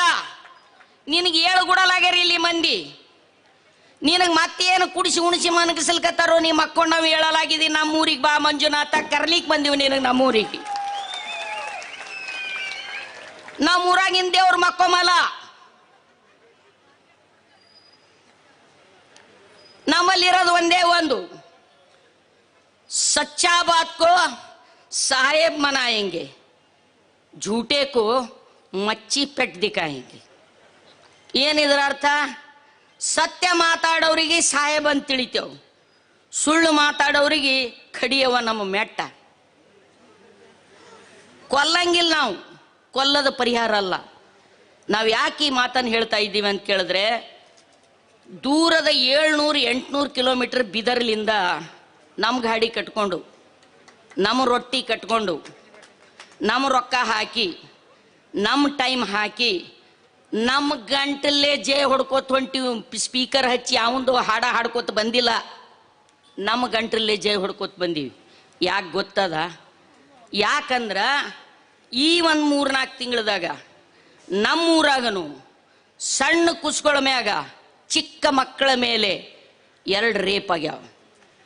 ಆಳಂದ್ ತಾಲೂಕು ಅನ್ನುವಂಥ ಒಂದು ಸಣ್ಣ ತಾಲೂಕಾದಾಗ ಒಂದು 6ನೇ ಕ್ಲಾಸ್ ಓದ ಕೂಸ, ಒಂದು 8ನೇ ಕ್ಲಾಸ್ ಓದ ಕೂಸಿನ ಮ್ಯಾಗ ಅತ್ಯಾಚಾರ ಮಾಡ್ಯಾರ, ಕೊಲೆ ಮಾಡಿ ಹಾಕ್ಯಾರ. ತಕ್ಷಣ ನಾವು ಓಡೋಗಿವಿ, ಧರಣ ಮಾಡೀವಿ. ಹಿಡ್ದಾರ, ಅವ್ರಿಗೆ ಅಪರಾಧಿಗಳಿಗೆ ಹಿಡ್ದಾರ. ಅತ್ಯಾಚಾರ ಮಾಡಿದವ್ರಿಗೆ ಹಿಡ್ದಾರ, ಜೈಲ್ನಾಗ ಹಾಕ್ಯಾರ. ಜೈಲ್ನಾಗ ಹಾಕಿದ್ರಪ್ಲೆ ಮುಗೀತು ಅನ್ನಪ್ಲೆ ಪೈಲೆ ಇತ್ತು, ಈಗಿಲ್ಲ. ಯಾಕ? ಬಿಲ್ಕೀಸ್ ಬಾನೂನ್ ಮ್ಯಾಗ ರೇಪ್ ಮಾಡ್ದಕ್ಕೀಗ ನೀವು ಬಿಟ್ಟಿರಿ ಇಲ್ಲ ಬಿಟ್ಟಿರಿ. ಇಲ್ಲಿ 400 ಕೊಲೆ ಮಾಡಿದವ್ರಿಗಿನ ಹಿಡ್ದಿಲ್ಲ ನೀವು, 400ಕ್ಕಿಂತ ಹೆಚ್ಚು ಕೊಲೆ ಮಾಡಿದವ್ರಿಗೆ ಹಿಡ್ದಿಲ್ಲ ನೀವು. ನಮಗೆ ಅಂಜಿಕೆ ಏನದ ಅಂದ್ರ ಸುಮ್ಮ ಕೂತೇವ್ ನಾವು ಅಂದ್ರ ಸೌಜನ್ಯ ಪ್ರಕರಣಕ್ಕೆ ನಿಜವಾದ ನ್ಯಾಯ ಸಿಗ್ಲಿಲ್ಲ, ನಾವು ನಮ್ಮೂರಾಗಿನ ಕಥೆಯಲ್ಲ ಅಂತ ನಾವು ಸುಮ್ ಕೂತೇವಂದ್ರ ಈ ನಮ್ಮೂರಾಗೇನು ಅತ್ಯಾಚಾರಿಗಳು ಅನ್ಸ್ಕೊಂಡವ್ರು ಇವತ್ತೇನು ಜೈಲಿನೊಳಗರ ಅವರು ಬಿಡುಗಡೆ ಆಗಂಗಿಲ್ಲ ಅನ್ನಂಥದ್ದು ಏನಿಲ್ಲ. ಒಂದ್ ವೇಳೆ ಇವ್ರು ಬಿಡುಗಡೆ ಆದ್ರ ಸೂಕ್ತ ಸಾಕ್ಷ್ಯಾಧಾರಗಳು ಇಲ್ಲ ಅನ್ನುವ ಕಾರಣಕ್ಕಾಗಿ ಅನೇಕ ರೇಪ್ಗಳು ಬಿದ್ದೋಗಿವೆ. ಸ್ಟ್ಯಾನ್ಲಿ ಅವ್ರಿಗೆ ಭಾಳ ಚೆನ್ನಾಗಿ ಗೊತ್ತಿದೆ ರೇಪ್ ನಿಮ್ಗೆ ಯಾರು ರೇಪ್ ಮಾಡ್ಯಾರ, ಯಾರು ಸೌಜನ್ಯ ಹೊಡೆದಾರ, ಯಾರು ಕಟ್ಟ್ಯಾರ, ಯಾರು ಎಲ್ಲಿ ಚೆಲ್ಯಾರ, ಏನಾರ ಆಫ್ ದ ರಿಕಾರ್ಡ್ ಎಲ್ಲರೂ ಪಾಯಿಂಟ್ ಬೈ ಪಾಯಿಂಟ್ ಹೇಳ್ತಾರೆ ಇಲ್ಲಿ. ಯಾಕಂದ್ರೆ ಆ ಸೌಜನ್ಯನ ಪ್ರಕರಣ ಆದಾಗ 11 ವರ್ಷಗಳ ಹಿಂದೆ ನಾನು ನೀಲಾ ಇಲ್ಲಿ ಬಂದಿದ್ವಿ. ಇಲ್ಲಿ ಅನೇಕ ನಮ್ಮ ಸಂಗಾತಿಗಳ ಜೊತೆ ಹೋಗಿ ನಾವು ಹಳ್ಳಿ ಓಡಾಡಿದ್ದೀವಿ, ತಿರುಗಾಡಿದ್ದೀವಿ. ಅದ್ರ ಪಕ್ಕದಲ್ಲಿ ಇರ್ತಕ್ಕಂಥ ಒಂದು ಶೋಷಿತ ಕೇರಿಗೆ ಹೋಗಿ ಅವ್ರ ಜೊತೆ ಮಾತಾಡಿದೆವು. ನಾವು ಏನು ಮಾತಾಡಿದೆವು? ನಿಮ್ಮಲ್ಲಿ ಎಷ್ಟು ಜನ ಕಲ್ತವ್ರು ಇದ್ದೀರಿ? ಒಬ್ಬರು SSLC ಪಾಸ್ ಇದ್ದಿದ್ದಿಲ್ಲ. ಇದು ವಿದ್ಯಾವಂತರ ನಾಡು. ದಲಿತರ ಕೇರೆಗೆ ಹೋಗಿ ಮಾತಾಡಿದೆವು ನಾವು. ಎಷ್ಟು ಜನ ಓದ್ದವ್ರು ಇದ್ದೀರಿ? ಯಾರೂ ಓದ್ದವ್ರು ಇದ್ದಿಲ್ಲ ಅಲ್ಲಿ. ಅವರೆಲ್ಲ ಏನು ಕೆಲಸ ಮಾಡ್ತಾರ? ಸಂಡಾಸ್ ತೊಳೆಯೋದು, ಶೌಚಾಲಯ ತೊಳೆಯೋದು, ಕಸ ಹುಡುಗದ ಕೆಲಸ ಮಾಡ್ತಾರೆ. ಒಬ್ಬರು SSLC ಇದ್ದಿಲ್ಲ. ನಿಮಗೆ ಬಾಬಾ ಸಾಹೇಬ್ ಅಂಬೇಡ್ಕರ್ ಗೊತ್ತೇನ್ರಿ ಅಂತ ಕೇಳಿದೆವು ನಾವು. ಎಂಚ ಅಂತ ಅವ್ರು ಏನೋ ಅಂದ್ರು, ಅವ್ರಿಗೆ ಕನ್ನಡನೂ ಬರ್ತಿದ್ದಿಲ್ಲ. ನಮಗೆ ತುಳು ಬರಬೇಡ, ಅವ್ರಿಗೆ ಕನ್ನಡ ಬರಬೇಡ. ಬಾಬಾ ಸಾಹೇಬ್ರಿಗೆ ಗೊತ್ತೇನ? ಗೊತ್ತಿಲ್ಲ ಪಾಪ ಅವರಿಗೆ. ಅವ್ರಿಗೆ ಗೊತ್ತಿರೋದು ಒಂದೇ, ನ್ಯಾಯ ನೀತಿ ಮೂರ್ತಿ ವ್ಯಕ್ತ ಸತ್ಯ ದೈವ ಒಂದೇ. ನಮ್ಗೆ ದೇವ್ರ ಸಂಗಟ ತಕರಾರಿಲ್ಲ. ದೇವ್ರಿಗೆ ಗುತ್ತಿಗೆ ಹಿಡಿದಿರಲ್ಲ ನೀವು, ನಿಮ್ಮ ಸಂಗಟ ನಮ್ಮ ತಕರಾರ. ದೇವ್ರ ಸಂಗಟ ಇಲ್ಲ ತಕರಾರ. ನಮ್ಮ ದೇವ್ರು ಭಾಳ ಚಲೋವ. ನಾವು ಉಂಡ್ರು ಉಣ್ತಾವ್, ಕೂತ್ರು ಕೂಡ್ತಾವ್, ಎದ್ರು ಹೇಳ್ತಾವ್, ಹೋದ್ರು ಹೋತಾವ್, ಬಂದ್ರು ಬರ್ತಾವ್, ಹೊಯ್ಕೊಂಡ್ರು ಹೊಯ್ಕೋತಾವ್. ನಮ್ಮ ದೇವ್ರದಲ್ಲ ಪ್ರಶ್ನೆ. ದೇವ್ರೇನು ಗುತ್ತಿಗೆಯಾಗಿ ಇಟ್ಕೊಂಡು ಕುಂತೀರಲ್ಲ ನೀವು, ಗುತ್ತಿಗೆದಾರಿದ್ದೀರಲ್ಲ ನೀವು. ನಿಮ್ಮ ಸಂಗಟ ದೇವ್ರನ್ನು ಪರೇಶಾನ್ ಅಂದ್ರೆ ಸಂಕಟದಲ್ಲಿವೆ ದೇವ್ರುಗಳು ಕೂಡ. ನಿಮ್ಮ ಕೈಯಿಂದ ದೇವ್ರುಗಳ ಬಿಡುಗಡೆ ಮಾಡಬೇಕಾಗ್ಯದ ಮೊದಲ, ಆಮೇಲೆ ಮನುಷ್ಯರ ಬಿಡುಗಡೆ. ನಾವು ಇಷ್ಟೇ ಕೇಳಿದೆ ಅವರಿಗೆ. ಬಾಬಾ ಸಾಹೇಬ್ ಗೊತ್ತೇನು? ಗೊತ್ತಿಲ್ಲ ಪಾಪ ಅವರಿಗೆ. ಆಮೇಲೆ ನಾವೊಂದು ಪ್ರೆಸ್ ಮಾಡಿ, ಇಲ್ಲಿ ಏನ್ರಿ ಮುಂದುವರೆದ ಜಿಲ್ಲೆ ಅಂತ ಹೇಳ್ತೀರಿ, ಇಲ್ಲಿ ದಲಿತರು ಒಬ್ಬರು SSLC ಪಾಸ್, ಈಗ ಪಾಸ್ ಆಗಿರೋ ಬಿಟ್ರೆ ನಂಗೆ ಗೊತ್ತಿಲ್ಲ. ಇಷ್ಟೇ ಹೇಳಿ ಟ್ರೈನ್ಯಾಗ ಕೂತು, ಟ್ರೈನ್ ಮಂಗಳೂರು ದಾಟಿಲ್ಲ, ನಮ್ಮ ಸಂಗಾತಿಗಳು ಫೋನ್ ಮಾಡ್ತಾರ, ಎಲ್ಲಿದ್ದೀರಿ ಕಾಮ್ರೇಡ್ ನೀವು? ಯಾಕ? ನಿಮ್ಮ ಮೇಲೆ ಅಟ್ರಾಸಿಟಿ ಆಗ್ತಾ ಇದೆ ಈಗ ಇಲ್ಲಿ. ಪಾಪ ಗೊತ್ತಿಲ್ಲ ಅವ್ರಿಗೆ ನಾವು ಯಾರು ಅಂತ. ಅಟ್ರಾಸಿಟಿ ಆಗ್ತಾ ಇದೆ ನಿಮ್ಮ ಮೇಲೆ, ಗೊತ್ತಿಲ್ಲ. ನಮ್ಮ ಹುಡುಗರು ಎಷ್ಟು ಮುಗ್ಧರ ಇಲ್ಲಿ. ನಮ್ಮೂರ ಕಡೆ ದಲಿತರು ಬಂದು ಭೇಟಿಯಾರ ನಿಮ್ಮ ಖುನ ಆಗ್ತದವ್ರು ಹೆಂಗಾರ ಅನ್ನೋದು. ಅಷ್ಟು ಮುಗ್ಧತೆ ಇವತ್ತಿಗೂ ಕೂಡ ಇಲ್ಲಿ ಉಳ್ಕೊಂಡು ಬಂದಿದೆ ಅಂದರೆ ಅತ್ಯಾಶ್ಚರ್ಯ ಆಗ್ತಕ್ಕಂಥದ್ದು. ಅದಕ್ಕಾಗಿ ಇವತ್ತು ಸ್ನೇಹಿತರೆ, ಇನ್ನೂ ಭಾಳ ಜನ ಮಾತಾಡೋರೆ, ನಮ್ಮ ಒಂದೇ ಉದ್ದೇಶ ಇದೆ, ಸೌಜನ್ಯದಂಥ ಪ್ರಕರಣಗಳು ಮುಚ್ಚಿ ಹೋಗಬಾರ್ದು. ಇಡೀ ಕರ್ನಾಟಕದೊಳಗೆ ಇಷ್ಟು ಸುದ್ದಿ ಮಾಡಿರ್ತಕ್ಕಂಥ, ಇಷ್ಟು ವ್ಯಾಪಕವಾದ ಪ್ರತಿಭಟನೆ ಎದ್ದು ಬಂದಿರತಕ್ಕಂಥ ಘಟನೆಗಳು ಮುಚ್ಚೋದ್ರೆ ಆಮೇಲೆ ನಮ್ಮ ಗೃಹ ಮಂತ್ರಿಗಳು ಮುಗಿದು ಹೋಗದ ಅಧ್ಯಾಯ ಅಂತಾರ. ಕ್ಯಾ ಕರ್ನಾ ಸಾಹಬ್, दुश्मन ना करे दोस्तों ने ऐसा काम किया है, उम्र भर का गम हमें इनाम दिया है. ಮಂಗೇರ ಅವರೇ, ಕುರ್ಚಿ ಮ್ಯಾಗ ಕುತ್ತಾಗ ಒಂದು, ಇಳೆಣ ಒಂದು ಮಾತಾಡಬೇಡ್ರಿ, ಒಂದೇ ಆಡಬೇಕು. एक ही बात बोलना, सीट में रहे तब भी यही बात करना, सीट से नीचे उतरे तब भी यही बात करना. ಅವ್ರು ಅದಕ್ಕೆ ಅಂತಾರ, ಇದ್ರ ಹಿಂದಿದ್ದವರೆಲ್ಲ ಕಮ್ಯುನಿಸ್ಟರ. ಹಾ, ನಾವು ಕಮ್ಯುನಿಸ್ಟ್ ಇದ್ದೇವ್, ರೇಪಿಸ್ಟ್ರ ಅಲ್ಲ. ಹಮ್ ಕಮ್ಯುನಿಸ್ಟ್ ಹೈ. ನೀವು ಯಾರಿಗಾರ ಕುತ್ತಿಗೆ ಹೊಡೆದು ಗರು ಸೆಕವ ಅಂತಿರಲ್ಲ, ನಾವು ಹೆಮ್ಮೆ ಅಂತ ಹೇಳ್ತೇವೆ, ನಾವು ಕಮ್ಯುನಿಸ್ಟ್ ಇದ್ದೇವು. ನೀವೇನು 4 ಮಂದಿ ಇರ್ತೀರಿ, ನೀವೇನು ಮಾಡ್ತೀರಿ ಅಂತ ನೀವು ಕೇಳ್ಬೋದು. ತಮ್ಮದೇರೇ, ಇಲಿನೇ ಅಂತಿರಲ್ಲ ನಿಮ್ಮಲ್ಲಿ, ರ್ಯಾಟ್.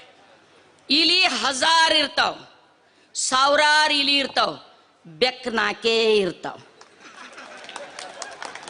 1000 ಇಲಿ ಸಲಕ್ 1000 ಬೆಕ್ ಸಾಕಬೇಕಾಗಿಲ್ಲ. ಬೆಕ್ ಎಸ್ಬೇಕು? 4 ಬೆಕ್ಕಾದ್ರ 1000 ಇಲಿ ಸಮಾಧಿ ಆತಾವ. ಭಾಳ ಕಡಿಮೆ ಇದ್ದೇವ್ ನಾವು, ಬಟ್ ನಾವು ಕಮ್ಯುನಿಸ್ಟ್ರು ಇದ್ದೇವು, ಕಮ್ಯುನಿಸ್ಟ್ರು. ನೆನ್ಪಿಟ್ಕೊಳ್ರಿ, ಗೋಲಿ ಹೊಂಟದಂದ್ರ ಎದರಿದ್ದೇವ್ ನಾವು. ಹಮ್ ಭಗತ್ ಸಿಂಗ್ ಕೆ ಸಂತಾನ ಹೇ. ಅಂಜಲ್ ನಾವು ಯಾರಿಗೆ. ಅದಕ್ಕೆ ಯಾವುದರ ಹೋರಾಟದೊಳಗ ನಾವು ಬಂದೆವು ಅಂದ್ರೆ ನಾವು ಷಡ್ಯಂತ್ರ ಮಾಡ್ತೇವೆ ಅಂತ ಹೇಳ್ತಿರಲ್ಲ, ನೀವು ಏನು ಬೇಕಾದ ಹೇಳ್ರಿ, ಭಟ್ರು ಹೇಳಿದಾರ ಸಾಬೀತು ಮಾಡ್ರಿ ನೀವು ಹೇಳಿದ್ದೆಲ್ಲ. ಪ್ರಶ್ನೆ ಈಗ ನಾವು ಯಾರಿದ್ದೇವೆ ಏನಿದ್ದೇವೆ ಅನ್ನೋದಿಲ್ಲ. ನಮ್ಗೆ ಓಸು ಮಂದಿಗೆ ನೀವು ಸೂಲಿಗೆ ಏರಿಸ್ತೀರಂದ್ರೆ ಸೂಲಿಗೆ ಏರಿಸ್ರಿ, ನಮ್ದೇನು ತೊಂದರೆ ಇಲ್ಲ. ಸಾವು ಎಲ್ಲರೂ ಬೆನ್ನಿ ಕಟ್ಕೊಂಡು ಬಂದ್ರೆ ನಾವು ಕಣ್ಣು ಎದುರು ಇಟ್ಕೊಂಡು ಹೊಂಟೀವಿ. ದಿನ ಮುಂಜಾನೆ ಎದುರುಪ್ಲೇನ ಹಲೋ ಹೇಳ್ತೇವೆ ಯಾರಿಗೆ, ಸಾವಿಗೆ. ರಾತ್ರಿ ಬಂದೇವಂದ್ರ ಥ್ಯಾಂಕ್ಸ್, ನಂದು ನಿಂದು ಮತ್ತೆ ಭೇಟಿ ಆಯಿತು ಅಂತ ಜೀವಕ್ಕೆ ಹೇಳ್ತೇವೆ ನಾವು. ಗೊತ್ತಾಯ್ತು, ಅರ್ಥ ಆಯ್ತು. ಹೀಗಾಗಿ ಇವತ್ತು ಒಂದು ವೇಳೆ ಸೌಜನ್ಯಳ ಕೇಸನ್ನು ನೀವು SITಗೆ ಒಪ್ಪಿಸಿ ಅದಕ್ಕೊಂದು ತಾರ್ಕಿಕ ಅಂತ್ಯವನ್ನು ನೀವು ಕೊಡಲಿಲ್ಲ ಅಂದರೆ ನನ್ನಂಥ ಊರುಗಳಲ್ಲಿ ಆಗಿರ್ತಕ್ಕಂಥ ರೇಪ್ಗಳು ಕೂಡ ಮುಚ್ಚಿ ಹೋಗ್ತವೆ, ಅಥವಾ ತನಿಖೆ ದಿಕ್ಕು ತಪ್ತದೆ, ಅಪರಾಧಿಗಳು ಬಿಡುಗಡೆ ಆಗ್ತಾರೆ. ಬಿಲ್ಕಿಸ್ ಬಾನುವಿನ ಪ್ರಕರಣದೊಳಗೆ ಅಪರಾಧಿಗಳಂತ ಸಾಬೀತಾಗಿ ಜೀವಾವಧಿ ಶಿಕ್ಷೆ ಕೊಟ್ಟು ಅಲ್ಲಿ ಒಬ್ಬ ಸಂಸದ್ ಹೇಳ್ತಾನೆ ಸನ್ನಡತೆ ಅವ್ರದ್ದು ಒಳ್ಳೆ ನಡತೆ ಅದ, ಬ್ರಾಹ್ಮಣರು ಕೆಟ್ಟ ಕೆಲಸ ಮಾಡೋದಿಲ್ಲ. ಯಾರೇ ಬ್ರಾಹ್ಮಣರು ಇದ್ರೆ ದಯವಿಟ್ಟು ಶಟ್ಕೋಬೇಡ್ರಿ, ಕೈ ಮುಗಿದು ಕೇಳ್ತೀನಿ. ನಮ್ಮ ಬಸವಣ್ಣ ಬ್ರಾಹ್ಮಣೇ ಇದ್ದ, ಬ್ರಾಹ್ಮಣ್ಯ ಒದ್ದು ಬಂದಿದ್ದವ. ಹಂಗೆ ಬರಪ್ಲೆ ಇದ್ರ ಬರ್ರಿ ನೀವು ನಮ್ಮ ದೇವರು ನಮ್ಮ ಗುರುಗಳು. ಬಸವಣ್ಣೇ ಹೇಳನವ, ಏನು ಹೇಳನ? ಕಿಚ್ಚು ದೈವವೆಂದು ಹವಿಯ ನಿಕ್ಕುವ ಬ್ರಾಹ್ಮಣನ ಮನೆಯಲ್ಲಿ ಕಿಚ್ಚದ್ದು ಸುಡುವಾಗ ಬೊಬ್ಬಿಟ್ಟೆಲ್ಲರ ಕರೆಯುತ್ತಿರುವಿರೇಕಯ್ಯ, ವಂದನೆಯ ಮರೆತು ನಿಂದನೆಯ ಮಾಡುತ್ತಿದ್ದೀರೇಕಯ್ಯ, ಬೀದಿಯ ಮಣ್ಣ ಬಚ್ಚಲ ನೀರ ಹೊಯ್ದುಕೊಳ್ಳುವಿರೇಕಯ್ಯ, ಕೂಡಲ ಸಂಗಮ ದೇವಯ್ಯ.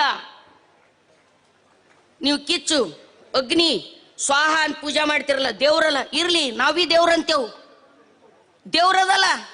ಕಿಚ್ಚು ದೈವವೆಂದು ಹವಿಯ ನಿಕ್ಕುವ ಬ್ರಾಹ್ಮಣನ ಮನೆಯಲ್ಲಿ ಕಿಚ್ಚದ್ದು ಸುಡುವಾಗ ದೇವ್ರಂತ ಪೂಜಾ ಮಾಡ್ತಕ್ಕಂಥ ಕಿಚ್ಚು ಬೆಂಕಿ ನಿಮ್ಮ ಮನೆಗೆ ಬೆಂಕಿ ಹತ್ತಂದ್ರ ಅವಾಗ ನಾವು ಅಗ್ನಿ ದೇವಾಯ ಸ್ವಾಹ ಅಂತ ಪೂಜೆ ಮಾಡ್ಬೇಕು ಬಾಜು ನಿಂತು.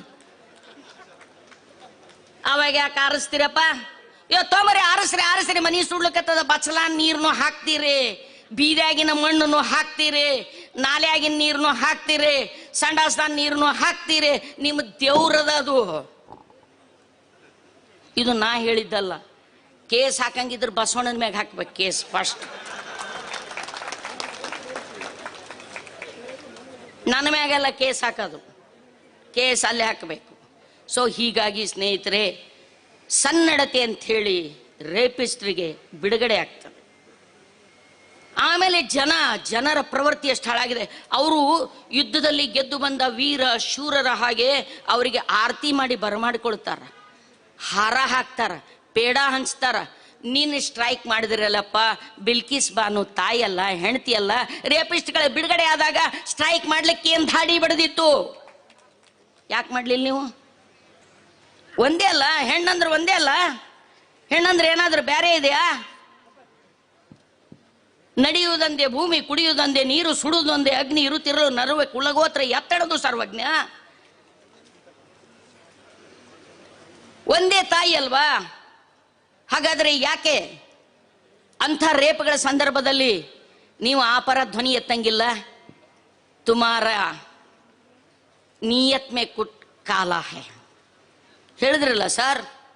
ಎಂದು ಓದದ ಮಾಣಿ ಅಮಾಸಿ ದಿನ ಓದ್ದ ಅಂತ. ಅದರ ಅರ್ಥ ಏನು ಗೊತ್ತು ಸರ್? ನಾನು ಕನ್ನಡ ಮಾಸ್ತರ್ ಇದ್ದೀನಿ.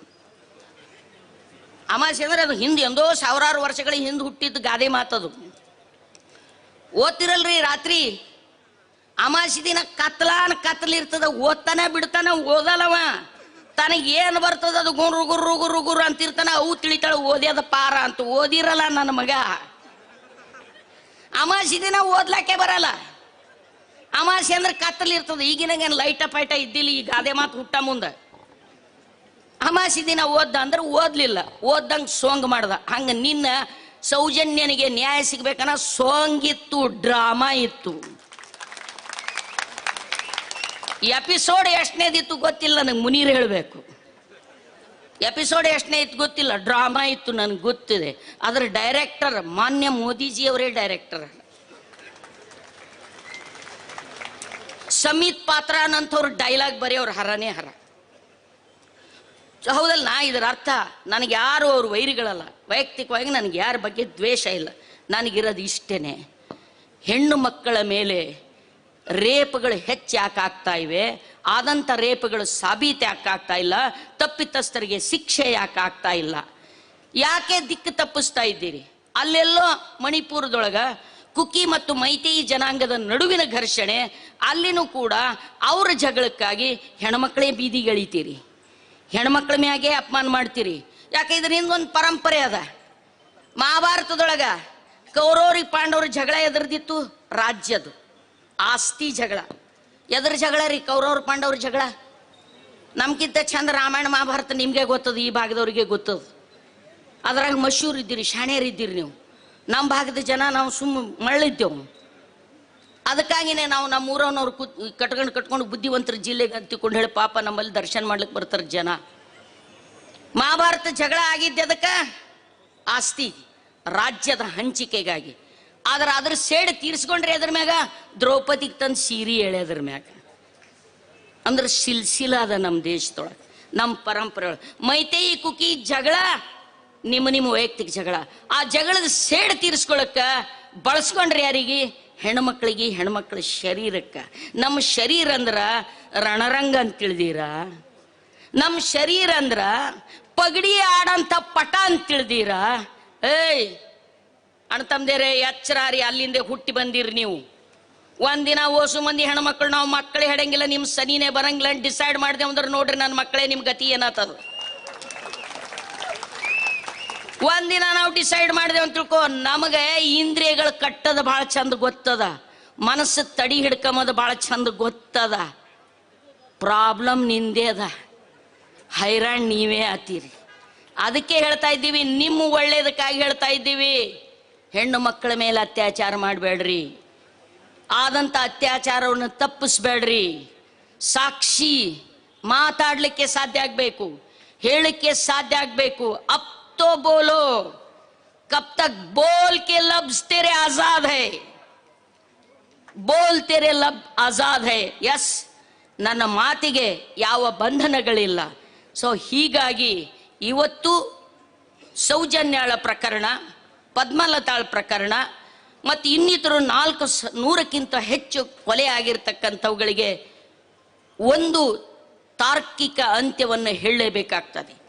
ಹೇಳದೆ ಹೋದರೆ ನಾವು ಹಳ್ಳಿಯ ಜನ, ದೂರದ ಜನ, ಬೀದರಿನ ಜನ, ನಮ್ದು ಯಾವಾಗಲೂ ನಮ್ಮ ಜಿಲ್ಲೆ SSLC ರಿಸಲ್ಟ್ದೊಳಗೆ ಲಾಸ್ಟ್ ನಂಬರ್ ಇರ್ತದೆ ಅಥವಾ ಲಾಸ್ಟ್ ಬಟ್ 1 ಇರ್ತದೆ. ಬೆಳೆಯೋದ್ರೊಳಗೆ ಲಾಸ್ಟ್ ಇರ್ತೇವೆ ನಾವು, ಹೌದಲ್ರಿ? ಬೆಳೆದ್ರಾಗ ಲಾಸ್ಟ್ ಇರ್ತೇವೆ, ಮಳೆ ಬರೋದ್ರಾಗ ಲಾಸ್ಟ್ ಇರ್ತೇವೆ, ಎಲ್ಲದ್ರಾಗ ಲಾಸ್ಟ್ ಇರ್ತೇವೆ. ಆದ್ರೆ ಆವಾಜ್ ಎತ್ತದ್ರಾಗ ಫಸ್ಟರೇ ಇರ್ತೇವೆ ನಾವು. ನೀವು SSLC result highest, PUC result highest, मड़ी हाईएस्ट, उत्पादने हाईएस्ट, फिर भी चुप है आप लोग. आदरू गप कुंडिर्तीरी ನೀವು. इतना भी डरकुट मत बनो. इष्ट भी अंजब्रक ಆಗಬೇಡ್ರಿ, ಇಷ್ಟನು ಹೇಡಿ ಆಗಬೇಡ್ರಿ. ಒಂದಿನ ಸಾಯದೇ ಅದ, ಒಂದಿನ ಸಾಯದ. ಆವ ವಿದ್ಯೆ ಕಲಿತಡೇನು, ಸಾವ ವಿದ್ಯೆ ಬೆನ್ನ ಬಿಡೋದು. ಅಸನ ತೊರೆದಡೇನು, ವ್ಯಸನ ಬಿಟ್ಟಡೇನು, ಉಸುರ ಹಿಡಿದಡೇನು, ನೆಲ ತಳವಾರನಾದ್ರೆ ಕಳ್ಳನೆಲ್ಲಿಗೆ ಹೋಗುವನೋ ಕೂಡಲ್ ಚನ್ನ ಮಲ್ಲಿಕಾರ್ಜುನ.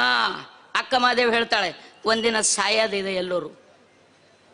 ಆವ ಭಯವು ಇನ್ನೇನವಾಗ, ಮರಣವೇ ಮಹಾನವಮಿ ಆದವಾಗ, ಹುಟ್ಟುವುದು ಸಾವುದು ಜೀವಭಾವದ ಭ್ರಮೆ, ಸಾವೇ ನವಗ, ನೋವೇ ನವಗ.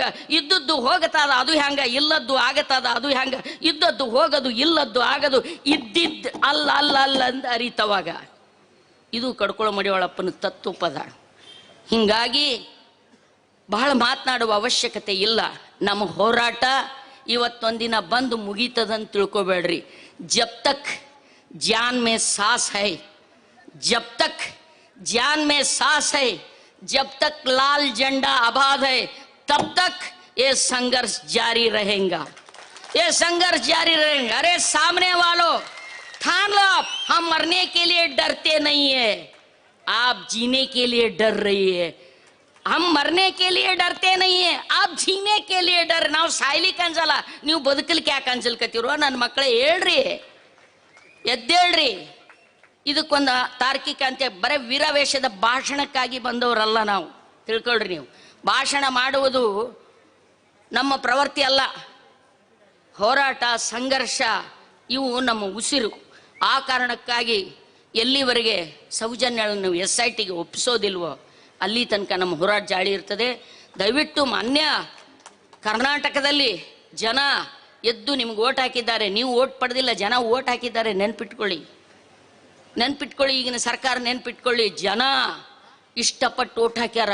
ಅವ್ರು ಸಾಕಾಗಿದ್ರು, ಅವ್ರು ತ್ರಾಸ ಮಾಡ್ಲಿಕ್ಕತ್ತಿದ್ರು, ಅವ್ರು ಭಾಳ ಕಿರಿಕಿರಿ ಕೊಡ್ಲಿಕ್ಕತ್ತಿದ್ರು.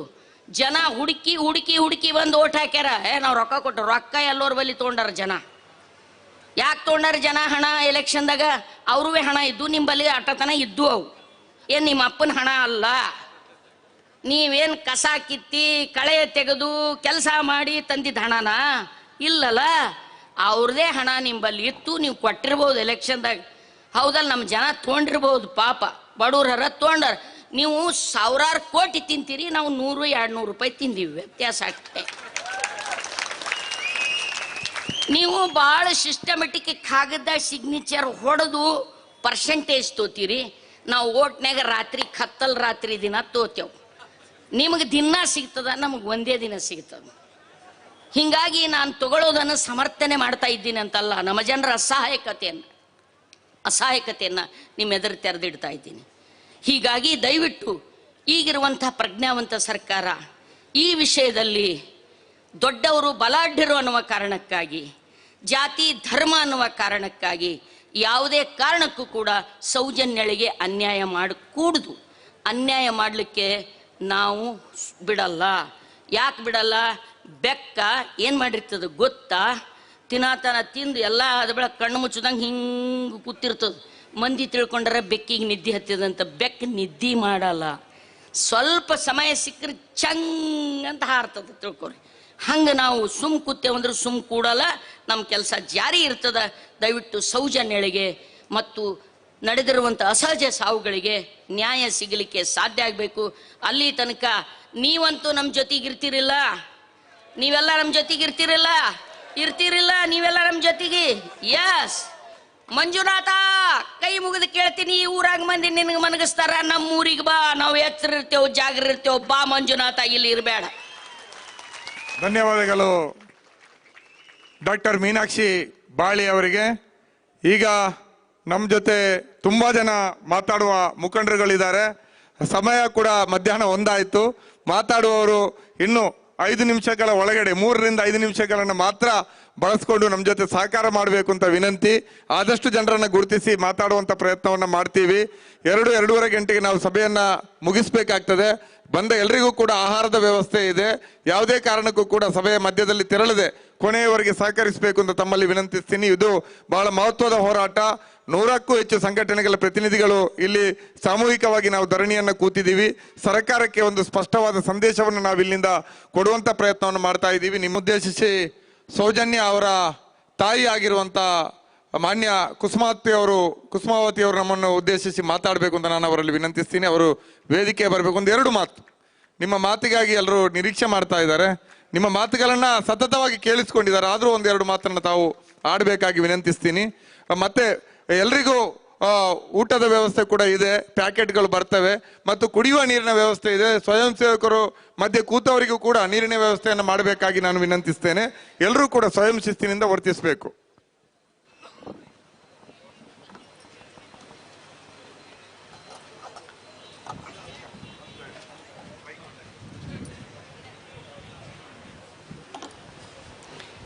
ಇಲ್ಲಿ ಸೇರಿರುವಂಥ ಎಲ್ಲ ಅಣ್ಣ ತಂಗಿಯರೇ, ಹಾಗೆ ಅಕ್ಕನವರೇ, ಹಾಗೆ ಎಲ್ಲ ಅಮ್ಮನವರ ಹತ್ರ ನಾನು ನನ್ನ ಮಗಳಿಗೋಸ್ಕರ ನಾನು ಇವತ್ತು ಇಡೀ ಈ ಸಭೆಗೆ ನ್ಯಾಯ ಕೇಳಲಿಕ್ಕೆ ಬಂದಿದ್ದೇನೆ. ಇವತ್ತು ನನ್ನ 11 ವರ್ಷ ಒಳಗೆ ನನ್ನ ಮಗಳನ್ನು ಅತ್ಯಾಚಾರ ಮಾಡಿ ಕೊಲೆ ಮಾಡಿ ಇದೇ ನೇತ್ರಾವತಿಯ ಧರ್ಮಸ್ಥಳ ಪಕ್ಕ ಬಿಸಾಡಿದ್ದಾರೆ. ಇದು ನಿಮ್ಮೆಲ್ಲರಿಗೂ ಗೊತ್ತು. ನಾನು 11 ವರ್ಷದಿಂದ ಇದೇ ಮಾತನ್ನು ಹೇಳ್ಕೊಂಡು ಬಂದಿದ್ದೇನೆ. ನಿನ್ನೆ ನಾವೊಂದು ಪಾದಯಾತ್ರೆಯಾಗಿ ಧರ್ಮಸ್ಥಳಕ್ಕೆ ಹೋಗಬೇಕಿದ್ರೆ ತುಂಬನೇ ನಮಗೆ ಅಲ್ಲಿ ಅನ್ಯಾಯ ಆಗ್ತಿತ್ತು. ವಿಶ್ವ ಹಿಂದೂ ಪರಿಷತ್ ಬಜರಂಗ ದಳದವರು ಒಂದು ಸೌಜನ್ಯಗೆ ನ್ಯಾಯ ಸಿಗಬೇಕು ಅನ್ನೋ ಒಂದು ಪ್ರಾರ್ಥನೆಯನ್ನು ಮಾಡಬೇಕನ್ನುವಂಥದ್ದು ನನಗೆ ಮನೆಗೆ ಬಂದು ನನ್ನನ್ನು ಕರೆದರು. ಅವರ ಮಾತಿಗೆ ಹೂಗೊಟ್ಟಿ ನಾನು ನಿನ್ನೆ ಪಾದಯಾತ್ರೆಗೆ ಹೋಗಿದ್ದೆ. ಅಲ್ಲಿ ಧರ್ಮಸ್ಥಳಕ್ಕೆ ಹೋಗುವಾಗ ಎಲ್ಲ ಪೊಲೀಸರನ್ನು ನಿಲ್ಲಿಸಿ ಗೇಟು ಮುಚ್ಚಿದರು. ನಮ್ಮನ್ನು ಅಲ್ಲಿ 1 ಗಂಟೆ ನಿಲ್ಲಿಸಿದರು. ಯಾಕೆ? ನಮ್ಮ ದೇವರ ಬಳಿಗೆ, ನಮ್ಮ ಒಂದು ಹಿಂದೂಗಳ ದೇವರ ಬಳಿಗೆ ಹೋಗ್ಲಿಕ್ಕೆ ಯಾಕೆ ಇವರು ತಡೆಯುತ್ತಾರೆ? ನಾನು ನಾಳೆ ಕೂಡ ಯಾರೇ ಹೇಳಿದ್ರು ನಾನು ನಾಳೆ ಕೂಡ ಧರ್ಮಸ್ಥಳ ದೇವಸ್ಥಾನಕ್ಕೆ ಹೋಗೇ ಹೋಗ್ತೇನೆ. ಯಾರಿಂದಲೂ ತಡಿಲಿಕ್ಕೆ ಸಾಧ್ಯ ಇಲ್ಲ. ಅದು ನಾವು ನಂಬಿದ ದೈವ ದೇವರುಗಳು. ನಾನು ಅವರಿಗೆ ಗಲಾಟೆ ಮಾಡಲಿಕ್ಕೆ ಅಲ್ಲ, ಯಾರ ಮೇಲೆ ಹಲ್ಲೆ ಮಾಡಲಿಕ್ಕೆ ಹೋಗಿಲ್ಲ. ನಾನು ನನ್ನ ಮಗಳಿಗೋಸ್ಕರ ನ್ಯಾಯ ಕೇಳಲಿಕ್ಕೆ ಹೋಗಿದ್ದೆ. ಅಲ್ಲಿ ಒಬ್ಬಳು ಶಾಂಭವಿ ಅಂತ ಇನ್ನೇನು ಸೌಟು ಹಿಡ್ಕೊಂಡು ನಾನು ಸೊಂಟಕ್ಕೆ ಬಟ್ಟೆ ಕಟ್ಟಿಕೊಂಡು ಕುಸ್ಮಾತಿಯವರನ್ನು ಧರ್ಮಸ್ಥಳಕ್ಕೆ ನಾನು ಗೇಟಿನೊಳಗೆ ಕಾಲು ಇಡ್ಲಿಕ್ಕೆ ಬಿಡುದಿಲ್ಲ ಅಂತ ಹೇಳಿದ್ದಾಳೆ. ಅವಳಿಗೆ ಕೂಡ ಒಂದು ಹೆಣ್ಣು ಮಗು ಇರಬಹುದು. ಅವಳು ಕೂಡ ಇನ್ನು ಒಂದು ಕಣ್ಣೀಡುವಂತ ಒಂದು ಸಮಯ ಬರಬಹುದು ಅವಳಿಗೆ ಕೂಡ. ನಾನು ಈ ಸ್ಟೇಜ್ ಹತ್ರ ಅವಳಿಗೆ ಒಂದು ಮಾತು ಹೇಳ್ತೇನೆ. ಯಾಕೆ ಇವರು ನಮಗೆ ಎಲ್ಲ ನ್ಯಾಯಕ್ಕಾಗಿ ಹೋರಾಡ್ತಿರುವ ಎಲ್ಲ ಜನರಿಗೂ ಕೂಡ ಯಾಕೆ ಇವರ ಹಿಂದೆನೇ ಅವರು ಹೋಗಿ ಒಂದು ಅನ್ಯಾಯ ಮಾಡ್ತಿದ್ರಂದ್ರೆ, ನಾವು ಯಾರನ್ನ ಅತ್ಯಾಚಾರಿ ಕೊಲೆ ಮಾಡಿದ್ರೆ ಅನ್ಬೇಕು ಹೇಳಿ? ಯಾರು ಇದ್ರಲ್ಲಿ ಇದ್ದಾರೆ? ಸಂತೋಷ್ ರಾವ್ ಅಲ್ಲ ಅಂದ್ರೆ ಯಾರು ಅತ್ಯಾಚಾರಿಗಳು? ನಾನು ಕೇಳುವುದೊಂದೇ, ನಾವು ಈಗ ಕೇಳುವುದು ಒಂದು ಮಾಧ್ಯಮದ ಕ್ಷಮದಲ್ಲಿ ನಾವು ಗುರುತಿಸಿರುವ ವ್ಯಕ್ತಿಗಳನ್ನು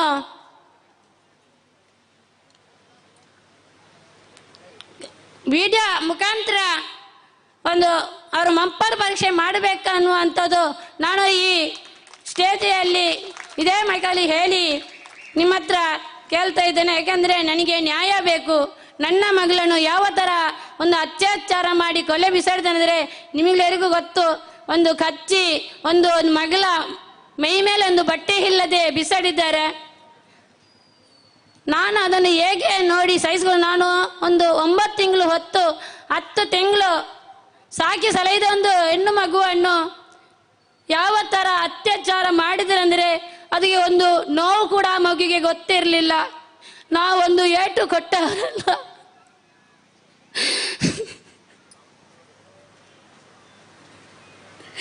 ಹದಿನೇಳು ವರ್ಷ ನಾನು ಸಾಕಿ ಸಲಹಿದ ಮಗುವನ್ನು ಒಂದು ದಿನದಲ್ಲಿ ಕೊಂದು ಒಂದು ಕಾಡಲ್ಲಿ ಬಿಸಾಡಿದ್ದಾರೆ ಇವರು.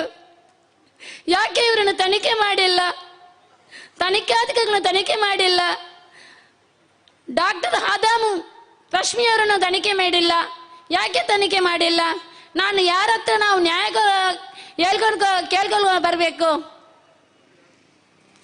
ನಿಮ್ಮ ಹತ್ರ ಎಲ್ಲರ ಹತ್ರ ಕೇಳೋದೊಂದೇ, ನನಗೆ ನ್ಯಾಯ ಎಲ್ಲರೂ ಕೊಡ್ಬೇಕನ್ನುವಂಥದ್ದು ಈ ಸೆರಗುಡ್ಡಿ ನಾನು ನಿಮ್ಮ ಹತ್ರ ಎಲ್ಲರ ಹತ್ರ ಕೇಳ್ತಾ ಇದ್ದೀನಿ. ನ್ಯಾಯ ಕೊಡ್ತೀರಾ? ತೆಗೆದು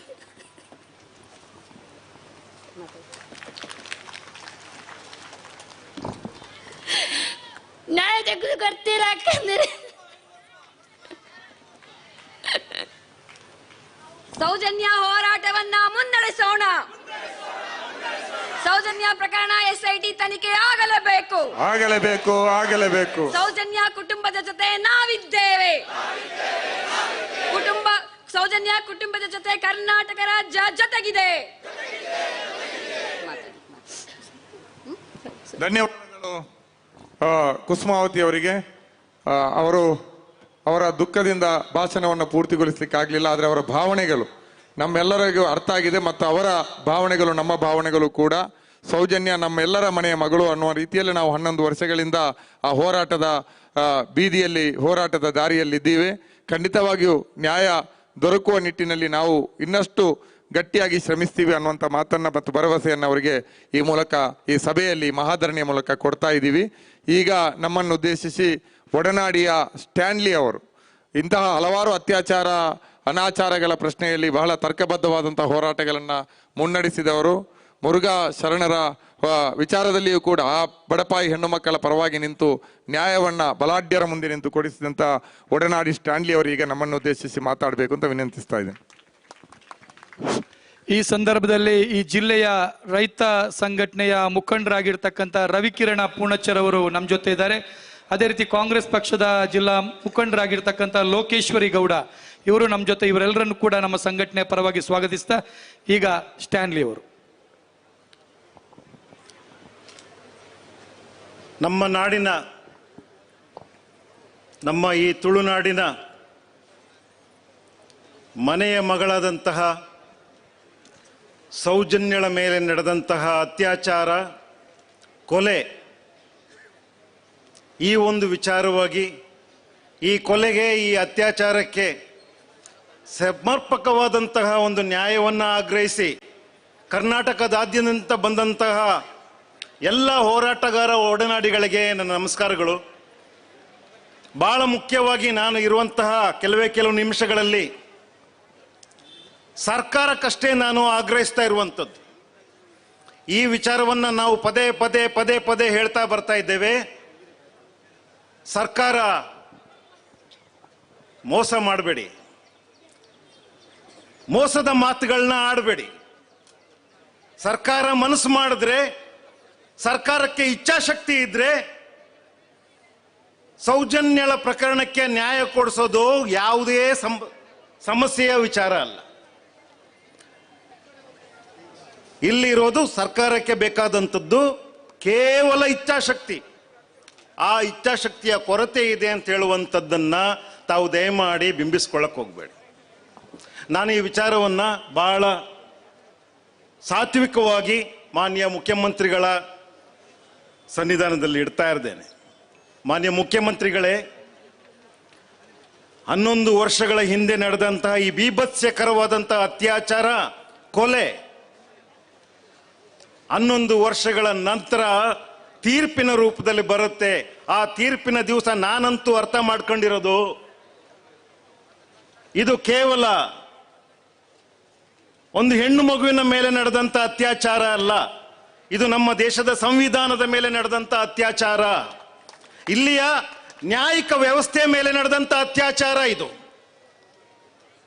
ಇಲ್ಲಿ ನಾವು ನಂಬಿರುವ ಎಲ್ಲ ನಂಬಿಕೆಗಳ ಮೇಲೆ ನಡೆದಂತ ಅತ್ಯಾಚಾರ. ಇದು ಇವತ್ತು ಎಷ್ಟು ಜನ ಹೆಣ್ಣು ಮಕ್ಕಳು ಇವತ್ತು ಇಲ್ಲಿಗೆ ಜನಸಾಗರವಾಗಿ ಎಲ್ಲಾ ಕಡೆಯಲ್ಲೂ ಬರ್ತಾ ಇದ್ದಾರೆ. ನಮ್ಮ ಮಗುವಿಗೆ ನ್ಯಾಯ ಕೊಡಿ ಅಂತ ಕೇಳ್ತಾ ಬರೀ ಕುಸುಮಕ್ಕ ಬರ್ತಾ ಇಲ್ಲ, ಎಲ್ಲ ಮೂಲೆ ಮೂಲೆಗಳಿಂದ ಎಲ್ಲ ಅಮ್ಮಂದಿರು ಬರ್ತಾ ಇದ್ದಾರಲ್ಲ. ಮಾನ್ಯ ಮುಖ್ಯಮಂತ್ರಿಗಳೇ, ನೀವು ಅದೆಷ್ಟೋ ಭಾಗ್ಯಗಳನ್ನ ಇವತ್ತು ಹೆಣ್ಣು ಮಕ್ಕಳಿಗೆ ಕೊಟ್ಟಿದ್ದೀರಿ. ಆ ಎಲ್ಲ ಭಾಗ್ಯಗಳನ್ನು ನಾವು ಗೌರವಿಸ್ತೇವೆ. ಅದಕ್ಕಿಂತ ಬಹಳ ಮುಖ್ಯವಾದಂತಹ ಭಾಗ್ಯ, ಘನತೆಯ ಭಾಗ್ಯವನ್ನ ಕೊಡಿ, ನ್ಯಾಯದ ಭಾಗ್ಯವನ್ನ ಕೊಡಿ.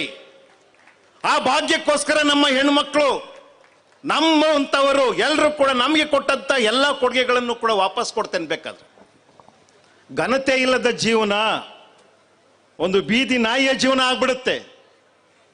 ಹಾಗಾಗಿ ನಾನು ಕೇಳ್ಕೊಳ್ತಾ ಇರುವಂಥದ್ದು, ಸರ್ಕಾರ ಯಾವುದೇ ರೀತಿಯಾಗಿ ಪತ್ರ ಬರೀತೇವೆ ಅಂತ ಹೇಳೋದು ಬೇಡ. ನೀವು ಮನಸ್ಸು ಮಾಡಿದ್ರೆ ಇದು ಮರುತನಿಖೆ ಮಾಡ್ಲಿಕ್ಕೆ ಸಾಧ್ಯತೆಗಳಿದೆ. ನಮಗೆ ಬೇಕಾಗಿದ್ದು ಒಂದು ಇಚ್ಛಾಶಕ್ತಿ ಅಷ್ಟೇ. ಒಂದು ಇಚ್ಛಾಶಕ್ತಿಯನ್ನು ಪ್ರದರ್ಶನಕ್ಕಿಡಿ. ದಯಮಾಡಿ ನಿಮ್ಮನ್ನ ನೆನೆಸ್ಕೊಳ್ಳುತ್ತೆ ಈ ನಾಡು. ಅದೇ ಸಂದರ್ಭದಲ್ಲಿ ನಾನು ಕೇಳ್ತಾ ಇರೋದು, ಈ ದೇಶದಲ್ಲಿರುವ, ಈ ಒಂದು ಕರ್ನಾಡಿನಲ್ಲಿರುವ ಎಲ್ಲ ಧಾರ್ಮಿಕ ವ್ಯಕ್ತಿಗಳಿಗೂ ಕೂಡ, ಧರ್ಮಾಧಿಕಾರಿಗಳಿಗೆ, ಕ್ರೈಸ್ತರಾಗ್ಲಿ, ಮುಸಲ್ಮಾನರಾಗ್ಲಿ, ಹಿಂದೂಗಳಾಗ್ಲಿ, ಪಾರ್ಸಿಗಳಾಗ್ಲಿ, ಜೈನರಾಗ್ಲಿ, ಇದರ ಒಂದು ನೇತೃತ್ವವನ್ನು ತೆಗೆದುಕೊಂಡಂತ ಧರ್ಮಾಧಿಕಾರಿಗಳು ಯಾರಿದ್ದಾರೆ, ನಿಮಗೆ ಸೌಜನ್ಯ ಮನೆ ಮಗಳಾಗಿ ಕಾಣ್ತಾ ಇಲ್ವಾ? ನೀವು ಯಾಕೆ ಇನ್ನೂ ತನಕ ಸೌಜನ್ಯಳ ಪರವಾಗಿ ಬರ್ತಾ ಇಲ್ಲ? ಸೌಜನ್ಯ ನಿಮ್ಮ ಮಗಳಾಗಿ ಕಾಣ್ತಾ ಇಲ್ವಾ? ಹಾಗಾಗಿ ಎಲ್ಲ ಧರ್ಮಾಧಿಕಾರಿಗಳು ಕೂಡ irrespective of religion, cost and Creed. ದಯಮಾಡಿ ಇದನ್ನು ಸೀರಿಯಸ್ ಆಗಿ ತಗೊಳ್ಬೇಕು. ನೀವು ಕೂಡ ಮಾನ್ಯ ಮುಖ್ಯಮಂತ್ರಿಗಳನ್ನಾಗ್ಲಿ ಅಥವಾ ಸಂಬಂಧಪಟ್ಟಂತಹ ಸಚಿವರನ್ನಾಗ್ಲಿ ಅಥವಾ ಕೇಂದ್ರ ಸಚಿವರನ್ನಾಗ್ಲಿ ಕೇಂದ್ರದ ಪ್ರಧಾನಮಂತ್ರಿಗಳನ್ನಾಗ್ಲಿ ಹೋಗಿ ಕೇಳುವಂಥದ್ದನ್ನು ಮಾಡಿ. ನಿಮಗೆ ಶ್ರೇಯಸ್ಸು ಬರುತ್ತೆ, ಗೌರವ ಬರುತ್ತೆ. ನಾವು ನಿಮ್ಮನ್ನ ಗೌರವದಿಂದ ಕಾಣ್ತಾ ಇದ್ದೇವೆ, ಇವತ್ತಿಗೂ ಕೂಡ ಗೌರವದಿಂದ ಕಾಣ್ತಾ ಇದ್ದೇವೆ. ಈ ನೆಲದ ನಂಬಿಕೆಗಳನ್ನ ಉಳಿಸುವಂತ ಜವಾಬ್ದಾರಿ, ಈ ನೆಲದ ಧಾರ್ಮಿಕರ ನಂಬಿಕೆಗಳನ್ನು ಉಳಿಸುವ ಜವಾಬ್ದಾರಿ ಧಾರ್ಮಿಕ ಮುಖಂಡರಾಗಬೇಕು. ಎಲ್ಲಿದ್ದೀರಿ ನೀವೆಲ್ಲರೂ ಕೂಡ? ದಯಮಾಡಿ ಎಲ್ಲರೂ ಹೊರಗೆ ಬನ್ನಿ. ಎಲ್ಲ ಧರ್ಮದವ್ರಿಗೂ ಹೇಳ್ತಾ ಇದ್ದೇನೆ, ಇಲ್ದಿದ್ರೆ ಇದೊಂದು ಧರ್ಮವಾಗಿ ಉಳಿಯಲ್ಲ. ಮಾನವೀಯತೆ ಇಲ್ಲದೆ ಇರುವಂಥದ್ದು ಧರ್ಮವಲ್ಲ ಅಂತ ಹೇಳೋದು ನಮ್ಮ ಅಕ್ಕ ಹೇಳಿ ಹೋದ್ರಲ್ಲ. ದಯೆಯೇ ಧರ್ಮದ ಮೂಲವಯ್ಯ ಅಂತ ನಮ್ಮ ಅಣ್ಣ ಬಸವಣ್ಣ ಹೇಳಿದ್ರಲ್ಲ. ಆ ಮಾತಿಗೆ ಬದ್ಧವಾಗಿ ಎಲ್ಲಾ ಧರ್ಮಾಧಿಕಾರಿಗಳು ಕೂಡ ಈ ಕೊಲೆಗಡಕರನ್ನ, ಈ ಅತ್ಯಾಚಾರಿಗಳನ್ನ ಗಲ್ಲಿಗೇರಿಸುವವರೆಗೆ ನಿಮ್ಮ ಜನರ ಜೊತೆಯಲ್ಲಿ ಬೀದಿಗೆ ಬನ್ನಿ. ವಿದ್ಯಾರ್ಥಿ ಮುಖಂಡರುಗಳು ಕೂಡ ಹೇಳ್ತಾ ಇದ್ದೀನಿ, ಎಲ್ಲಿದ್ದೀರಿ ವಿದ್ಯಾರ್ಥಿ ಮುಖಂಡರುಗಳು? ಈಗ ಯಾವ ಕೆಲಸಕ್ಕೋಸ್ಕರ ನೀವು ತೊಡಗಿಸ್ಕೊಳ್ತಾ ಇದ್ದೀರಿ? ಇದಕ್ಕಿಂತ ಪ್ರಖರವಾದಂತ ಪ್ರಕರಣ ನಮ್ಮ ವಿದ್ಯಾರ್ಥಿ ಮುಖಂಡರುಗಳಿಗೆ ಯಾವುದು ಬೇಕಾಗಿದೆ? ನಿಮ್ಮ ಸಮುದಾಯದೊಳಗಿನ ಒಂದು ಹೆಣ್ಣು ಮಗು ಬೀಭತ್ಸಕರವಾಗಿ ಅತ್ಯಾಚಾರಕ್ಕೆ ಒಳಪಟ್ಟು ಕೊಲೆಗೈಯಲ್ಪಟ್ಲಲ್ಲ, ಇಂಥ ವಿಚಾರ ನಿಮಗೆ ಸೀರಿಯಸ್ ಆಗಿ ಅನಿಸ್ತಾ ಇಲ್ವಾ? ದಯಮಾಡಿ ಈ ಒಂದು ಹಕ್ಕೊತ್ತಾಯಕ್ಕೆ ಒಂದು ತಾರ್ಕಿಕ ಅಂತ್ಯ ಬರುವವರೆಗೂ ವಿದ್ಯಾರ್ಥಿ ಸಮುದಾಯ ಎದ್ದು ನಿಲ್ಬೇಕು. ವಿದ್ಯಾರ್ಥಿ ಸಮುದಾಯಕ್ಕೆ ನಾನು ಈ ರೀತಿಯಾಗಿ ಒಂದು ನಿವೇದನೆಯನ್ನ ಇಷ್ಟು ಹೊಟ್ಟೆಯ ಹುರಿ ಜೊತೆಯಲ್ಲಿ ಹೇಳ್ತಾ ಇದ್ದೇನೆ. ಎಲ್ಲ ವಿದ್ಯಾರ್ಥಿಗಳು ಕೂಡ ಇದನ್ನ ಕೇಳುವಂತಹ ಒಂದು ಶಕ್ತಿಯನ್ನ ತೋರಿಸಬೇಕು. ಮಕಾಡೆಯಾಗಿ ಮಲ್ಕೊಳ್ಳೋದಲ್ಲ ವಿದ್ಯಾರ್ಥಿ ಸಮುದಾಯ. ದಯಮಾಡಿ ಎಲ್ಲರೂ ಎದ್ದೇಳಿ, ಎಚ್ಚರಗೊಳ್ಳಿ. ಈ ಹೋರಾಟಕ್ಕೆ ಒಂದು ತಾರ್ಕಿಕ ಅಂತ್ಯವರೆಗೆ ಬರುವ ತನಕ ಮಲಗಬೇಡಿ. ನಾವೆಲ್ಲರೂ ಕೂಡ ಮಲಗಲಿಲ್ಲ. ನಾವೆಲ್ಲರೂ ಕನವರಿಸ್ತಾ ಇದ್ದೇವೆ, ಕನಸು ಕಾಣ್ತಾ ಇದ್ದೇವೆ. ಸೌಜನ್ಯ ನನ್ನ ಮಗು, ಸೌಜನ್ಯ ನಮ್ಮ ಮಗು. ಸೌಜನ್ಯಳಿಗೆ ನ್ಯಾಯ ಸಿಗುವವರೆಗೆ ನಾವು ನಿಲ್ಲುವುದಿಲ್ಲ, ನಾವು ವಿರಮಿಸುವುದಿಲ್ಲ. ಈ ಮಾತು ಪ್ರತಿಯೊಬ್ಬರ ಎದೆಯಲ್ಲಿ ಮಾರ್ದನಿಸಬೇಕು. ಅಂದ್ರೆ ಮಾತ್ರ ಮನುಷ್ಯನಾಗಿ ಬದುಕಲಿಕ್ಕೆ ಸಾಧ್ಯ. ಅವನು ಬದುಕಿದ್ದಾನೆ ಅಂತ ಹೇಳಕ್ ಸಾಧ್ಯ, ಅವನು ಮನುಷ್ಯನಾಗಿದ್ದಾನೆ ಅಂತ ಹೇಳಕ್ ಸಾಧ್ಯ. ಮೃಗ ಆಗ್ಬಿಡ್ತಾನೆ ಇಲ್ದಿದ್ರೆ, ಸ್ವಾರ್ಥಿ ಆಗ್ಬಿಡ್ತಾನೆ ಇಲ್ದಿದ್ರೆ. ಇವರು ನಮ್ಮವರು, ಅವರು ನಮ್ಮವರಲ್ಲ, ಇವರು ಪರಕೀಯರು. ಆ ಮಗು ನಮ್ಮ ಮಗು ಅಲ್ಲ, ಅವ ಆರೋಪಿ ನಮ್ಮವನು. ಆರೋಪಿಗೆ ಧರ್ಮ ಇಲ್ಲ, ಆರೋಪಿಗೆ ಜಾತಿ ಇಲ್ಲ. ನಿಜವಾದ ಧರ್ಮ ಇದ್ರೆ ಆರೋಪಿಗಳನ್ನ ಹೊರಗಡೆ, ಆರೋಪಿಗಳನ್ನ ಒದ್ದು ಹೊರಗೆ ಹಾಕಿದ್ರೆ ಧರ್ಮ ಉಳಿಯುತ್ತೆ. ಇದು ಯಾವುದೇ ಧರ್ಮ ಆದ್ರೂ ಸರಿಯೇ. ಮಂಗಳೂರಿನ ಪಾದ್ರಿಗಳು ಮಾಡಿದಾಗ್ಲೂ ನಾವು ಇದೇ ಕೆಲಸ ಮಾಡ್ಕೊಂಡ್ ಬಂದಿದ್ದೀವಿ. ಆ ಪಾದ್ರಿಗಳಿಗೆ, ಬಿಷಪ್ಗಳಿಗೆ ಹೇಳಿದ್ದೇವೆ, ಮೊದಲು ಅವ್ರನ್ನ ಒದ್ದು ಹೊರಗಾಕಿ, ಒಳಗಾಕಿ, FIR ಹಾಕಿ ಅಂತ. ಅದೇ ವಿಚಾರವನ್ನ ಇವತ್ತು ಎಲ್ಲ ಧರ್ಮದವ್ರಿಗೂ ಹೇಳ್ತಾ ಇದ್ದೇನೆ. ಮೊದಲು ಅವ್ರನ್ನ ಒದ್ದು ಅವರನ್ನು ಒಳಗಾಕುವ ಕೆಲಸವನ್ನ ಇಲ್ಲಿಯ ಧರ್ಮ ಅಧಿಕಾರಿಗಳು ಯಾರಿದ್ದಾರೆ ಅವ್ರು ಮಾಡಬೇಕು. ಶ್ರೇಯಸ್ಸಾಗುತ್ತೆ, ನಿಮಗೆ ಘನತೆ ಬರುತ್ತೆ. ಯಾಕೆಂತಂದ್ರೆ ತಲಾಂತರದಿಂದ ನಿಮ್ಮನ್ನ ಪಾದವನ್ನ ಮುಟ್ಟಿ ನಮಸ್ಕಾರ ಮಾಡ್ತಿರುವಂತ ಜನರು ಇವರು. ಎಲ್ಲರೂ ಕೂಡ, ಇಡೀ ಕರ್ನಾಟಕದ ಜನ ಇವತ್ತಿಗೂ ಕೂಡ ಗೌರವದಿಂದ ಕೇಳ್ಕೊಳ್ತಾ ಇರುವಂಥದ್ದು ಸೌಜನ್ಯಳಿಗೋಸ್ಕರ.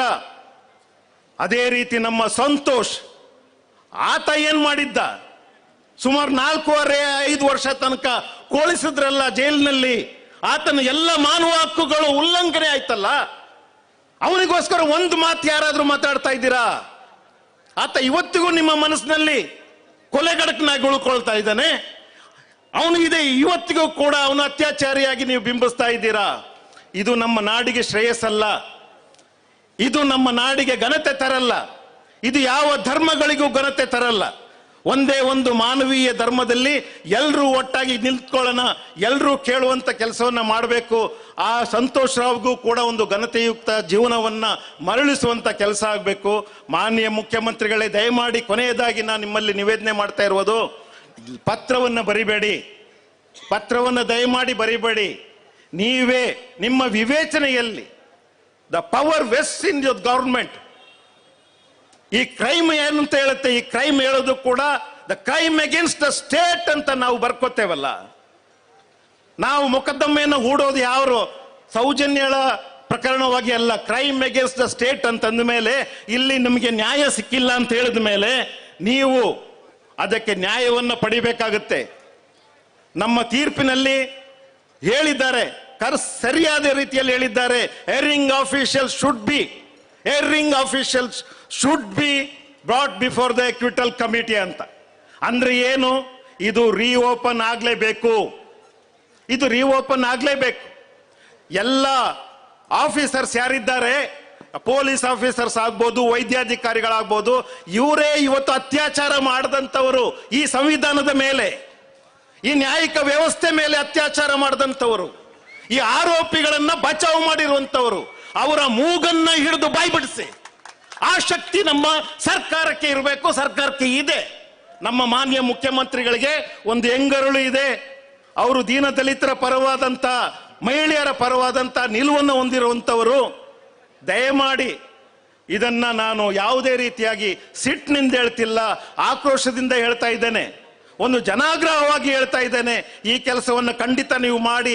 ಬಿಸಿಲಿನಲ್ಲಿ ಹೆಣ್ಣು ಮಕ್ಕಳನ್ನ ನೋಯಿಸಬೇಡಿ, ಬೇಯಿಸಬೇಡಿ. ಎಲ್ಲೆಲ್ಲಿಂದ ಗುಲ್ಬರ್ಗದಿಂದ, ರಾಯಚೂರಿಂದ, ಬಳ್ಳಾರಿಯಿಂದ ಇಲ್ಲಿಗೆ ಬರ್ತಾ ಇದ್ದಾರೆ, ನನಗೆ ಗೊತ್ತಿಲ್ಲ ಅಂತ ಹೇಳುವಂಥ ಪದಗಳನ್ನು ಬಳಸಬೇಡಿ. ಮಾಧ್ಯಮದವ್ರಿಗೂ ಹೇಳ್ತಾ ಇದ್ದೇನೆ, ಇದಕ್ಕಿಂತ ಒಂದು ಮಾನವೀಯವಾದಂಥ ವಿಚಾರ ಯಾವುದಿದೆ? ನಮ್ಮ ಮೇನ್ ಸ್ಟ್ರೀಮ್ ಅಲ್ಲಿರುವಂಥ ಮಾಧ್ಯಮಗಳು ದಯಮಾಡಿ ಕೈ ಮುಗಿದು ಕೇಳ್ಕೊಳ್ತಾ ಇದ್ದೇನೆ, ಇಲ್ಲಿ ಯಾರು ಕೂಡ ಯಾರ ಬೇಳೆಯನ್ನು ಬೇಯಿಸ್ಕೊಳ್ಳಕ್ಕೆ ಬಂದಂಥವ್ರಿಲ್ಲ. ಇಲ್ಲಿ ತಿಮ್ಮರೋಡಿ ಅವರು ಇದ್ದಾರೆ, ನಮ್ಮ ಎಲ್ಲ ಎಡಪಂಥೀಯ ಒಡನಾಡಿಗಳಿದ್ದಾರೆ, ಎಲ್ಲ ಸಂಘಟನೆಯವರು ಇದ್ದಾರೆ. ಯಾರಿಗೂ ಕೆಲಸ ಇಲ್ಲದೆ ಇಲ್ಲಿ ಬಂದಿಲ್ಲ. ಎಲ್ಲರೂ 11 ವರ್ಷಗಳಿಂದ ಭಗೀರಥ ಪ್ರಯತ್ನವನ್ನು ಪಡ್ತಾ ಇರೋದು ಯಾರಿಗೋಸ್ಕರ? ಯಾರಿಗೋಸ್ಕರ? ಒಂದು ಹೆಣ್ಣು ಮಗುವಿಗೋಸ್ಕರ. ಹಾಗಾಗಿ ಈ ವಿಚಾರವನ್ನ ದಯಮಾಡಿ ಜೀವಂತವಾಗಿ ಉಳಿಸ್ಕೊಳ್ಳಿ. ಇದು ಇನ್ನೂ ಸತ್ತಿಲ್ಲ ಈ ಪ್ರಕರಣ, ಇದು ICU ಇದೆ. ICU ಇರೋದನ್ನ ಸರಿಯಾದ ರೀತಿಯಲ್ಲಿ ಜತನದಿಂದ ಕಾಪಾಡುವಂತ ಕೆಲಸವನ್ನ ಮಾನ್ಯ ಮುಖ್ಯಮಂತ್ರಿಗಳು, ಗೃಹ ಮಂತ್ರಿಗಳು, ಪ್ರಧಾನಮಂತ್ರಿಗಳು, CBI ಮಾಡುತ್ತೆ, ಮಾಡಲೇಬೇಕು. ಅಲ್ಲಿಯವರೆಗೆ ನಮ್ಮ ಹೋರಾಟ ನಡೆಯುತ್ತೆ ಅನ್ನುವಂಥ ಮಾತುಗಳನ್ನ ಹೇಳ್ತಾ, ಈ ಒಂದು ದಿವಸ ನಾವು ಇದೊಂದು ಒಳ್ಳೆಯ ದಿವಸ ಅಂತ ಅಂದ್ಕೊಳ್ತಾ ಇದ್ದೇನೆ. ಒಳ್ಳೆಯ ಕೆಲಸ ಇದು ನಾವು ಮಾಡ್ತಾ ಇರುವಂಥದ್ದು. ಸೌಜನ್ಯ ನಮ್ಗೆಲ್ರಿಗೂ ಕೂಡ ಶಕ್ತಿ ಕೊಡ್ತಾ ಇದ್ದಾಳೆ, ಎಲ್ಲ ಸಂಘಟನೆಗಳಿಗೂ ಕೂಡ ಪುನರ್ಶಕ್ತಿ ಸಿಗ್ತಾ ಇದೆ. ಎಲ್ಲರೂ ಭೇದ ಭಾವಗಳನ್ನ ಮರೆತು ಎಲ್ಲ ರೀತಿಯಾದಂತಹ ತಮ್ಮ ಸಿದ್ಧಾಂತಗಳನ್ನು ಬದಿಗಿಟ್ಟು ಎಲ್ಲ ಹೋರಾಟದ ನದಿಗಳಾಗಿ ಇವತ್ತು ಈ ಸಾಗರಕ್ಕೆ ಬಂದಿರುವಂಥದ್ದನ್ನ ಸರ್ಕಾರ ಮರೆತರೆ ಸರ್ಕಾರವನ್ನ ಈ ದೇಶ ಕ್ಷಮಿಸೋದಿಲ್ಲ ಅಂತ ಹೇಳ್ತಾ, ಈ ಒಂದು ಪ್ರಕರಣಕ್ಕೆ ಆದಷ್ಟು ಬೇಗ ತಾರ್ಕಿಕ ಅಂತ್ಯ ಸಿಗಲಿ, ನ್ಯಾಯ ಸಿಗಲಿ. ಅದರ ಮೂಲಕ ಹೇಮಲತಾ ಆಗ್ಬೋದು, ಪದ್ಮಲತಾ ಆಗ್ಬೋದು, ಅಥವಾ 464ಕ್ಕೂ ಹೆಚ್ಚು ಪ್ರಕರಣಗಳೇನಿದ್ದಾವೆ, ಅದರಲ್ಲಿ 90ರಷ್ಟು ಮಹಿಳೆಯರ ಪ್ರಕರಣಗಳೇನಿದ್ದಾವೆ, ಅವು ಎಲ್ಲದಕ್ಕೂ ಕೂಡ ನ್ಯಾಯ ಸಿಗಲಿ ಅಂತ ಹೇಳ್ತಾ ನಿಮ್ಮೆಲ್ಲರಿಗೂ ನಮಸ್ಕಾರ ಮಾಡ್ತೇನೆ. ನಮಸ್ಕಾರ. ಧನ್ಯವಾದಗಳು ಮಾನ್ಯ ಒಡನಾಡಿಯ ಸ್ಟ್ಯಾನ್ಲಿ ಅವರಿಗೆ. ಈಗ ನಮ್ಮನ್ನು ಉದ್ದೇಶಿಸಿ ಮಹೇಶ್ ಶೆಟ್ಟಿ ತಿಮ್ಮರೋಡಿ ಅವರು ಮಾತಾಡಬೇಕು ಅಂತ ವಿನಂತಿಸ್ತಾ ಇದ್ದೇನೆ. ಹಾಗೆ ಊಟದ ಪ್ಯಾಕೆಟ್ ನಿಮ್ಮ ಬಳಿ ಬರ್ತಾ ಇದೆ. ಎಲ್ಲರೂ ಶಿಸ್ತುಬದ್ಧವಾಗಿ ಸ್ವಯಂ ಸೇವಕರ ತರ ನೀವೇ ಸ್ವಯಂ ಒಂದು ಶಿಸ್ತನ್ನು ವಿಧಿಸಿಕೊಂಡು ಸಹಕರಿಸಬೇಕು ಅಂತ ವಿನಂತಿಸ್ತಾ ಇದ್ದೀವಿ. ಸಭೆ ಮುಗಿಯುವವರೆಗೆ ಯಾರೂ ಕೂಡ ಹೋಗಬಾರ್ದು. ಇನ್ನು ಮುಖ್ಯ ಕೆಲವರು ಸಂಕ್ಷಿಪ್ತವಾಗಿ ಮಾತಾಡ್ಲಿಕ್ಕಿದ್ದಾರೆ. ಇನ್ನು 1 ತಾಸಿನಲ್ಲಿ ನಾವು ಕಾರ್ಯಕ್ರಮವನ್ನು ಮುಗಿಸುವ ಪ್ರಯತ್ನವನ್ನು ಮಾಡ್ತೇವೆ. ಸೇರಿರುವಂತ ಎಲ್ಲ ಜನಪರ ಸಂಘಟನೆಯ ಹೋರಾಟಗಾರರಿಗೆ ಸೇರಿದಂತ ಎಲ್ಲ ಪ್ರತಿಭಟನಾಕಾರರಿಗೆ ವಂದಿಸುತ್ತಾ, ವಿಶೇಷವಾಗಿ ರಾಜ್ಯಾದ್ಯಂತ ನಡೆಯುತ್ತಿರುವಂಥ ಹೋರಾಟದ ಒಂದು ಕಿಚ್ಚು ಇವತ್ತು ಇಲ್ಲಿ ಕೂಡ ಹಬ್ಕೊಂಡಿದೆ. ಎಲ್ಲರೂ ಒಂದೊಂದು ರೀತಿಯ ಮಾತುಗಳನ್ನು, ಸತ್ಯವನ್ನು ನಿಮ್ಮ ಮುಂದೆ ಬಿಚ್ಚಿಟ್ಟಿದ್ದಾರೆ. ನನಗೆ ಇಲ್ಲಿ ಕಾಣುವಂಥದ್ದು ವಿಶೇಷವಾಗಿ ರಾಜ್ಯಕ್ಕೆ ಶಕ್ತಿಗಳಿಂದ ಇವತ್ತು ಈ ಪ್ರಕರಣ ಮುಚ್ಚಲಿಕ್ಕೆ ಕಾರಣ ಅಂತ ಹೇಳುವನ್ನು ನಾನು ಒತ್ತಿ ಹೇಳ್ತೇನೆ. ನಾನು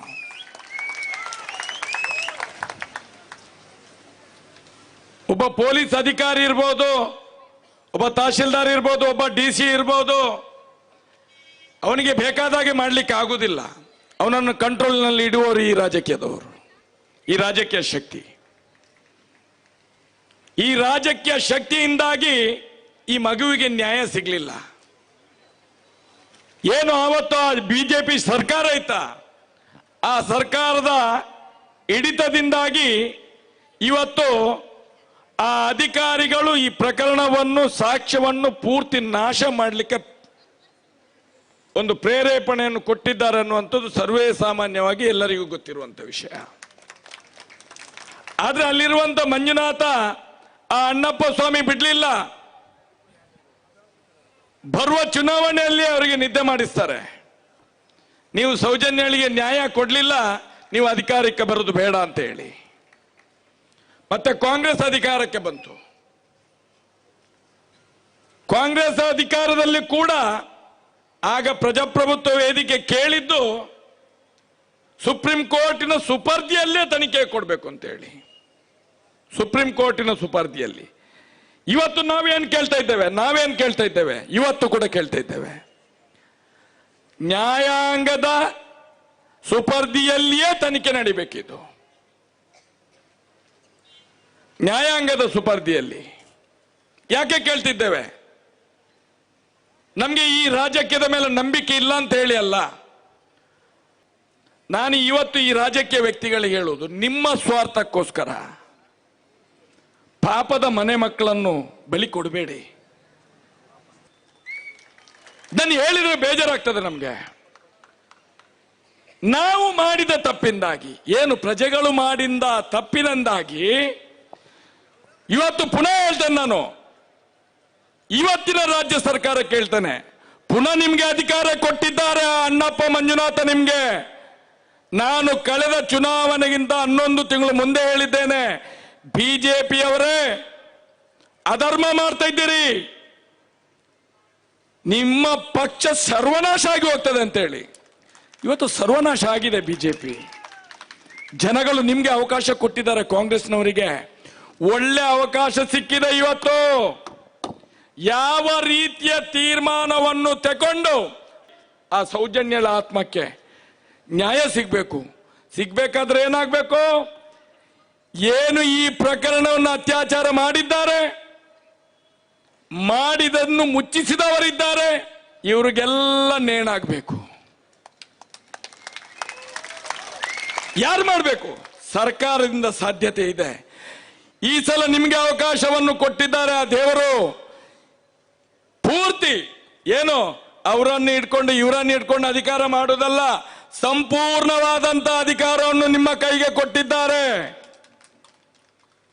ಹೇಳೋದು ನಾನು ನಿಮ್ಗೆ, ಇವತ್ತು ಕೂಡ ಈ ಜಾಗದಲ್ಲಿ ನಿಂತು ಹೇಳ್ತೇನೆ, ಈ ಸಲ ನೀವು ಸೌಜನ್ಯನಿಗೆ ನ್ಯಾಯ ಕೊಡುವುದಿಲ್ಲ ಅಂತ ಹೇಳಿದ್ರೆ ಎರಡೂ ಪಕ್ಷಗಳು ಸರ್ವನಾಶ ಆಗಿ ಹೋಗ್ತದೆ.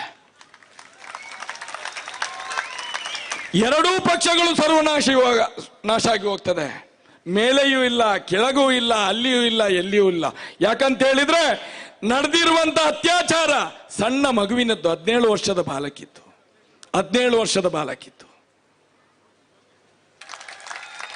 ನಾವು ಕಾನೂನು ವಿರೋಧಿಗಳಲ್ಲ, ಈ ದೇಶದ ಸಂವಿಧಾನದ ಮೇಲೆ ನಂಬಿಕೆ ಇಟ್ಟು ಮಾತಾಡುವವರು. ನಮ್ಗೇನು ಹುಚ್ಚ ಇಷ್ಟು ಮಂದಿ ಈ ಸುಡು ಬಿಸಿಲಲ್ಲಿ ಇಲ್ಲಿ ಕೂತ್ಕೊಂಡು ಮಾತಾಡ್ಲಿಕ್ಕೆ? ಯಾರಿಗೂ ತೀಟ ಇಲ್ಲ, ಮಾತಾಡೋ ತೀಟ ಇಲ್ಲ ನಮ್ಗೆ. ಕಳೆದ 11 ವರ್ಷಗಳಿಂದ ಬೊಬ್ಬೆ ಹೊಡಿತಿದ್ದೇವೆ. ಯಾತಕ್ಕೋಸ್ಕರ? ಸೌಜನ್ಯಳಿಗೆ ಒಂದು ನ್ಯಾಯ ಬೇಕು. ಜೊತೆಯಾಗಿ ಎಲ್ರಿಗೊಂದು ಸಮಾನತೆ ಬರಬೇಕು. ದೊಡ್ಡವ ಮಾಡಿದ್ರೆ, ದೊಡ್ಡವ ಏಲ್ ತಿಂದ್ರೇನು ಮದ್ದಿಗೆ, ಪಾಪದವ ಏಲ್ ತಿಂದ್ರೆ ಹಸಿವಿಗೆ. ಇಂಥ ಪಾಪಿಗಳನ್ನು ನಮ್ಮ ಸಮಾಜದ ಮುಂದೆ ಬದುಕಲಿಕ್ಕೆ ಬಿಡ್ಬೇಕಾ? ಇದು ಪ್ರಜಾಪ್ರಭುತ್ವ. ಇದು ಇವತ್ತು ಈ ದೇಶದಲ್ಲಿ ಪ್ರಜಾಪ್ರಭುತ್ವ ಸತ್ತೋಗಿದೆ. ನಮ್ಮನ್ನು ಯಾರು ಆಳ್ತಾ ಇದ್ದಾರೆ ಇವತ್ತು? ಇದೇ ರಾಜಕೀಯ ವ್ಯಕ್ತಿಗಳು. ನಾವು ಹೇಳೋದು ರಾಜಕೀಯ ಮಾಡುವ, ಅದರ ಒಟ್ಟಿಗೆ ಆಗುವಾಗ ಮಾತ್ರ. ನಮಗೆ ಇವತ್ತೊಂದು ಬೆಳ್ತಂಗಡಿ ತಾಲೂಕಿನಲ್ಲಿ ಒಂದು ಪ್ರತಿಭಟನೆ ಮಾಡಬೇಕಾದ್ರೆ ಒಂದು ಗ್ರೌಂಡ್ ಕೊಡಿ ಅಂತ ಹೇಳಿದ್ರೆ 1 ವಾರದಿಂದ ಸಾಯ್ತಿ. ಇವರ ಅಪ್ಪಂದು ಪರ್ಮಿಷನ್ ಬೇಡ ನಮ್ಗೆ. ನಾವು ಪ್ರತಿಭಟನೆಗಾರರು, ನಮ್ಗೆ ಯಾರ್ದಾದ್ರು ಪರ್ಮಿಷನ್ ಬೇಕಾಗ್ತದ ಪ್ರತಿಭಟನೆಗಾರರಿಗೆ? ನ್ಯಾಯ ಕೇಳುವವರಿಗೆ ಯಾವುದಾದ್ರೂ ಅಪ್ಪಣೆ ಬೇಕಾಗ್ತದೆ ನಮ್ಗೆ? ಅಗತ್ಯವೇ ಇರುವುದಿಲ್ಲ ನಮ್ಗೆ. ಆದ್ರೆ ಕೇಳುವಂಥದ್ದು, ನಾನು ಮಾನ್ಯ ವಸಂತ ಬಂಗೇರ್ ಹತ್ರ ಹೇಳಿದ್ದೇನೆ, DC-ಗೆ ಹೇಳಿ ಒಂದು ಗ್ರೌಂಡ್ ಅನ್ನು ಕೊಡಿಸಿ ನಮ್ಗೆ. ಆ ಗ್ರೌಂಡ್ ಯಾಕೆ ಇರುವುದು? ಕ್ರೀಡೆಗೆ ಅಂತ ಹೇಳ್ತಾರೆ. ಆ ಗ್ರೌಂಡಿನ ಹಣೆ ಬರ ನೋಡಿದ್ರೆ ಇವತ್ತು ನಾಯಿ ಕೂಡ ಹೋಗುದಿಲ್ಲ ಅಲ್ಲಿಗೆ. ಒಂದು ವೇಳೆ DC ಬಂದು ನೋಡಿದ್ರೆ, ಈ ದಂಡಾಧಿಕಾರಿ ಹೋಗಿ ನೋಡಿದ್ರೆ ಗ್ರೌಂಡ್ ಅನ್ನು ಭೂತ ಕನ್ನಡಿ ಹಾಕಿ ಹುಡುಕ್ಬೇಕು, ಇದು ಎಲ್ಲಿ ಕ್ರೀಡಾಂಗಣ ಇದೆ ಅಂತ ಹೇಳಿ. ಅಂತ ಪರಿಸ್ಥಿತಿ ಇದೆ. ಎಲ್ಲಾದ್ರೂ ನಮ್ಗೆ ಹೋರಾಟಕ್ಕೆ ಕೊಟ್ಟರೆ ನಾವು ಅದನ್ನು ಸ್ವಲ್ಪ ಒಂದು 50,000 ಖರ್ಚಾಕಿ ಕ್ಲೀನ್ ಆದ್ರೂ ಮಾಡ್ತೇವೆ, ಜನಗಳಿಗೆ ಒಂದು ಉಪಯೋಗಕ್ಕೆ ಬರ್ತದೆ. ಈ ಸರ್ಕಾರಗಳು ಇದನ್ನು ಕೂಡ ಮಾಡುವುದಿಲ್ಲ. ಅರೆ, ನಾನು ಹೇಳುವಂಥದ್ದು, ಮನವಿಯನ್ನು ನಾವು ಮೊನ್ನೆ ಮಾಡಿದ್ದೇವೆ, ನಮ್ಮ ಹೋರಾಟಕ್ಕೂ ಕೂಡ ಒಂದು ಗ್ರೌಂಡ್ ಮಾಡಿಕೊಡಿ ದೊಡ್ಡ ಮಟ್ಟದಲ್ಲಿ. ಇಲ್ಲಿ ಜನಗಳಿಗೆ ತೊಂದರೆ ಕೊಡುವುದಲ್ಲ, ನಾವು ಏನು ತಾಲೂಕು ಆಫೀಸಿನ ಎದುರುಗಡೆ ಅಷ್ಟು ದೊಡ್ಡ ಗ್ರೌಂಡ್ ಯಾಕೆ ಇಟ್ಟದ್ದು ಅಂತ ಕೇಳುವಂಥದ್ದು. ಯಾಕಂತ ಹೇಳಿದ್ರೆ ಇವತ್ತು ಹೋರಾಟ ಮಾಡುವಾಗಲೂ ನಮಗೆ ತೊಂದರೆ ಕೊಡ್ತಾ ಇದ್ದಾರೆ, ಪ್ರಾರಂಭ ಮಾಡಿದ್ದಾರೆ. ಆವತ್ತು 11 ವರ್ಷದ ಹಿಂದೆ ತೊಂದರೆ ಮಾಡಿದ್ದಾರೆ. ಹೋರಾಟ ಮಾಡುವಾಗ ಒಂದು 200-300 ಪೊಲೀಸನ್ನು ಇಡುವುದು ಹಿಂದ್ಗಡೆಯಿಂದ, ಅವರು ಸ್ವಲ್ಪ ಮುಂದೆ ಬರುವುದು, ಇದ್ದ ಜನಗಳೆಲ್ಲ ಮನೆಗೆ ಹೋಗುದು, ಇನ್ನು ಹಿಡಿದು ಒಳಗೆ ಆಗ್ತಾರೆ ಅಂತೇಳಿ. ಈ ಸಲ ಆ ರೀತಿ ಮಾಡಬೇಡಿ. ಇವತ್ತು ದಂಡಂ ದಶಗುಣ ಆಗ್ತದೆ ನಿಮ್ಗೂ ಕೂಡ. ಯಾಕಂತ ಹೇಳಿದ್ರೆ ಈ ಪೊಲೀಸ್ ಇಲಾಖೆಗಳೇ ಮಾಡಿದ ತಪ್ಪಿನಿಂದ ಈ 11 ವರ್ಷದ ಮೇಲೆ ನಾವು ಮಾರ್ಗದಲ್ಲಿದ್ದೇವೆ. ಇಲ್ಲಿ ನೀವು ಆವತ್ತೇ ಸರಿಯಾದ ಆರೋಪಿಗಳು, ಅವರನ್ನು ರಕ್ಷಣೆ ಮಾಡಿದವರನ್ನು ಪ್ರಶ್ನೆ ಮಾಡಿ ಒಳಗೆ ಹಾಕ್ತಿದ್ರೆ ನಾವು ಇವತ್ತಿಲ್ಲಿ ನಿಂತ್ಕೊಳ್ಳುವ ಪರಿಸ್ಥಿತಿ ಇದೆಯಾ? ಈ ಸುಡು ಬಿಸಿಲಲ್ಲಿ ನೀವು ಮಾಡಿದ ಪಾಪದ ಕೃತ್ಯಕ್ಕೆ ನಾವು ಬಲಿಯಾಗ್ತಿದ್ದಾರೆ, ಸಾರ್ವಜನಿಕರು ನಾವು. ಇದು ಪ್ರಜಾಪ್ರಭುತ್ವದ ವ್ಯವಸ್ಥೆ ಈ ಭಾರತ ದೇಶದ್ದು. ಇದನ್ನು ನಾವು ಮಾತಾಡಿದ್ರೆ ಏನಾಗ್ತದೆ? ಕೇಸ್ ಆಗ್ತದೆ ನಮ್ಮ ಮೇಲೆ. ಯಾರು ಎದುರುವ ಅಗತ್ಯ ಇಲ್ಲ. ಇವತ್ತು ದಕ್ಷಿಣ ಕನ್ನಡ ಜಿಲ್ಲೆ, ಉಡುಪಿ ಜಿಲ್ಲೆ ಮಾತ್ರ ಅಲ್ಲ, ಈ ರಾಜ್ಯದ ಎಲ್ಲಾ ಜಿಲ್ಲೆಗಳು ಎದ್ದಿವೆ, ರಾಷ್ಟ್ರದ ಎಲ್ಲಾ ರಾಜ್ಯಗಳು ಎದ್ದು ನಿಂತಿದೆ. ಇದು ನೆನಪಲ್ಲಿ ಇಟ್ಕೊಳ್ಳಿ ಅನ್ನುವಂತ ಮಾತನ್ನು ಹೇಳುತ್ತಾ, ಕೊಟ್ಟಂತ ಅವಕಾಶಕ್ಕೆ ವಂದಿಸುತ್ತಾ ನನ್ನೆರಡು ಮಾತನ್ನು ಮುಗಿಸ್ತಾ ಇದ್ದೇನೆ. ಒಂದೇ ಮಾತರಂ. ಜೈ ಶ್ರೀರಾಮ್. ಮಹೇಶ್ ಶೆಟ್ಟಿ ತಿಮರೋಡಿ ಅವರಿಗೆ ಧನ್ಯವಾದಗಳು. ಈಗ ಮಹಿಳಾ ಚಳುವಳಿಯ ರಾಜ್ಯದ ಮುಖಂಡರಾದಂಥ ಮಲ್ಲಿಗೆ ಸಿರಿಮಣಿ ಅವರು ನಮ್ಮನ್ನು ಉದ್ದೇಶಿಸಿ ಮಾತಾಡಬೇಕು ಅಂತ ವಿನಂತಿಸ್ತಾ ಇದ್ದೀವಿ. ಇನ್ನು ಮಾತಾಡುವವರು ಸಮಯದ ಮಿತಿಯನ್ನ ಗಮನದಲ್ಲಿ ಇಟ್ಕೋಬೇಕು. ಈ ಸಂದರ್ಭದಲ್ಲಿ ನಮ್ಮ ಜೊತೆ ಉಡುಪಿ ಜಿಲ್ಲೆಯ ಕಾರ್ಮಿಕ ಮುಖಂಡರಾಗಿರ್ತಕ್ಕಂಥ ಕವಿರಾಜ್ರವರಿದ್ದಾರೆ. ಈ ಜಿಲ್ಲೆಯ ಕಾರ್ಮಿಕ ಚಳವಳಿಯ ನೇತಾರರಾಗಿರ್ತಕ್ಕಂಥ ದಿನೇಶ್ ಶೆಟ್ಟಿ, ಅಶೋಕ್ ಬಂಗೇರ ವಾಮಂಜೂರ್ ಅವರಿದ್ದಾರೆ. ಯುವಜನ ನಾಯಕರಾಗಿರ್ತಕ್ಕಂಥ ಪ್ರವೀಣ್ ವಾಮಂಜೂರ್ ಅವರಿದ್ದಾರೆ. ಮಹಿಳಾ ಸಂಘಟನೆಯ ಮುಖಂಡರುಗಳಾಗಿರ್ತಕ್ಕಂಥ ಪ್ರಮೀಳಾ ಶಕ್ತಿನಗರ, ಆಶಾ ಬೋಳೂರು, ದೀಕ್ಷಿತರವರಿದ್ದಾರೆ. ಕಾರ್ಮಿಕ ಮುಖಂಡರಾಗಿರ್ತಕ್ಕಂಥ ವಸಂತಿ ಕುಪ್ಪೆಬದವರು ಇದ್ದಾರೆ. ಅದೇ ರೀತಿ ಬೆಳ್ತಂಗಡಿಯ ನಮ್ಮ ಚಳವಳಿಯ ಮುಖಂಡರಾಗಿರ್ತಕ್ಕಂಥ ಈಶ್ವರಿ ಪದ್ಮುಂಜ, ಧನಂಜಯ ಗೌಡ, ಶ್ಯಾಮರಾಜ್ ಪಟ್ರಮೆ ಅವರಿದ್ದಾರೆ. ಇವರೆಲ್ಲರನ್ನು ಕೂಡ ಸ್ವಾಗತಿಸಿದ್ದೇವೆ. ಈಗ ಮಲ್ಲಿಗೆ ಸಿರಿಮಣಿ ಅವರು ಮಾತಾಡಬೇಕು ಅಂತ. ಬಂಧುಗಳೇ, ಇಲ್ಲಿ ಸೇರಿರುವಂತ ನಾವೆಲ್ಲರೂ ಕೂಡ ಒಂದೇ ಸಮಾನ ಆಶಯ ಇಟ್ಕೊಂಡು ಬಂದಿರುವಂಥವ್ರು. ನಾವು ಹೆಚ್ಚು ಮಾತಾಡುವಂಥದ್ದಲ್ಲ, ಇನ್ನು ಹೆಚ್ಚು ಕೆಲಸ ಮಾಡಬೇಕಾಗಿರೋದಿದೆ ಅನ್ನೋದನ್ನ ಸೌಜನ್ಯ ಪ್ರಕರಣ ನಮಗೆ ತೋರಿಸ್ತಾ ಇದೆ. ಆ ಕೆಲಸದ ದಿಕ್ಕಿನಲ್ಲಿ ನಮ್ಮೆಲ್ಲರ ಗಟ್ಟಿಯಾದಂಥ ಹೆಜ್ಜೆಗಳನ್ನ ಮುಂದಿಡ್ಲಿಕ್ಕೆ ನಾವು ತಯಾರಿದ್ದೀವಿ ಎನ್ನುವಂತ ಒಂದು ಬಹಳ ದೊಡ್ಡ ಸಂದೇಶವನ್ನ ಇಡೀ ಕರ್ನಾಟಕಕ್ಕೆ ಮತ್ತು ಇಡೀ ಭಾರತಕ್ಕೆ ಈ ಸಮಾವೇಶ ಇವತ್ತು ರವಾನೆ ಮಾಡ್ತಾ ಇದೆ. ಮಾತಿಗಿಂತ ಹೆಚ್ಚು ಇಲ್ಲಿ ನಮ್ಮೆಲ್ಲರ ಮೌನ ಮತ್ತು ನಮ್ಮೆಲ್ಲರ ದೃಢ ನಿರ್ಧಾರ ನಿಮ್ಮೆಲ್ಲರಿಗೆ ಒಂದು ದೊಡ್ಡ ಸಂದೇಶವನ್ನು ಕೊಡ್ತಾ ಇದೆ ಅನ್ನುವಂಥದ್ದನ್ನ ಆಳುವವರಿಗೆ ನಾವು ಹೇಳ್ತಾ ಇದೀವಿ. ಇಲ್ಲಿ ಯಾವೊಂದು ಪಕ್ಷದ ಪರವಾಗಿ ಅಥವಾ ಯಾವೊಂದು ಪಕ್ಷದ ವಿರುದ್ಧವಾಗಿ ನಾವು ಬಂದಂತವರಲ್ಲ. ನಾವೆಲ್ಲರೂ ಕೂಡ ಈ ದೇಶದ ಸಂವಿಧಾನದ ಪರವಾಗಿ, ಈ ದೇಶದ ಮಹಿಳೆಯರ ಪರವಾಗಿ ಮತ್ತು ನ್ಯಾಯದ ಪರವಾಗಿ ಬಂದಿರುವಂತವ್ರು. ಇಲ್ಲಿ ನಿಂತು ನಾವು ಪ್ರಶ್ನೆ ಮಾಡ್ತಾ ಇರುವಂತದ್ದು ಯಾವುದೋ ಇನ್ನೊಂದು ಪಕ್ಷದವರಿಗೆ ಅಥವಾ ಇನ್ನೊಂದು ಗುಂಪಿನ ಜೊತೆಲಿ ಗುರುತಿಸಿಕೊಂಡಂತವರಿಗೆ ಅಥವಾ ಬೇರೆ ಯಾವುದೋ ಸಿದ್ಧಾಂತದವರಿಗಲ್ಲ. ನಾವು ಪ್ರಶ್ನೆ ಮಾಡ್ತಾ ಇರುವಂತದ್ದು ಪ್ರತಿಯೊಬ್ಬ ಮನುಷ್ಯರ ಮನಸ್ಸಿನ ಆಳದಲ್ಲಿ ಇರಬಹುದಾದಂತ ಮಾನವೀಯತೆಯ ಮುಂದೆ ನಾವೊಂದು ಪ್ರಶ್ನೆ ಇಡ್ತಾ ಇದೀವಿ. ನಿಮ್ಮೆಲ್ಲರಿಗೆ ಸೌಜನ್ಯ ನಿಮ್ಮ ಮನೆಯ ಮಗಳು ಅಂತ ಅನ್ನಿಸ್ತಾ ಇದ್ದಾಳ? ಸೌಜನ್ಯನಿಗೆ ನ್ಯಾಯ ಸಿಗಬೇಕಾಗಿರುವಂತದ್ದು ಈ ದೇಶದ ಪ್ರಜಾಪ್ರಭುತ್ವಕ್ಕೆ, ಈ ದೇಶದ ಸಂವಿಧಾನಕ್ಕೆ ಸಿಗುವಂತ ಗೌರವ ಅಂತ ಅನ್ನಿಸ್ತಾ ಇದೆಯಾ?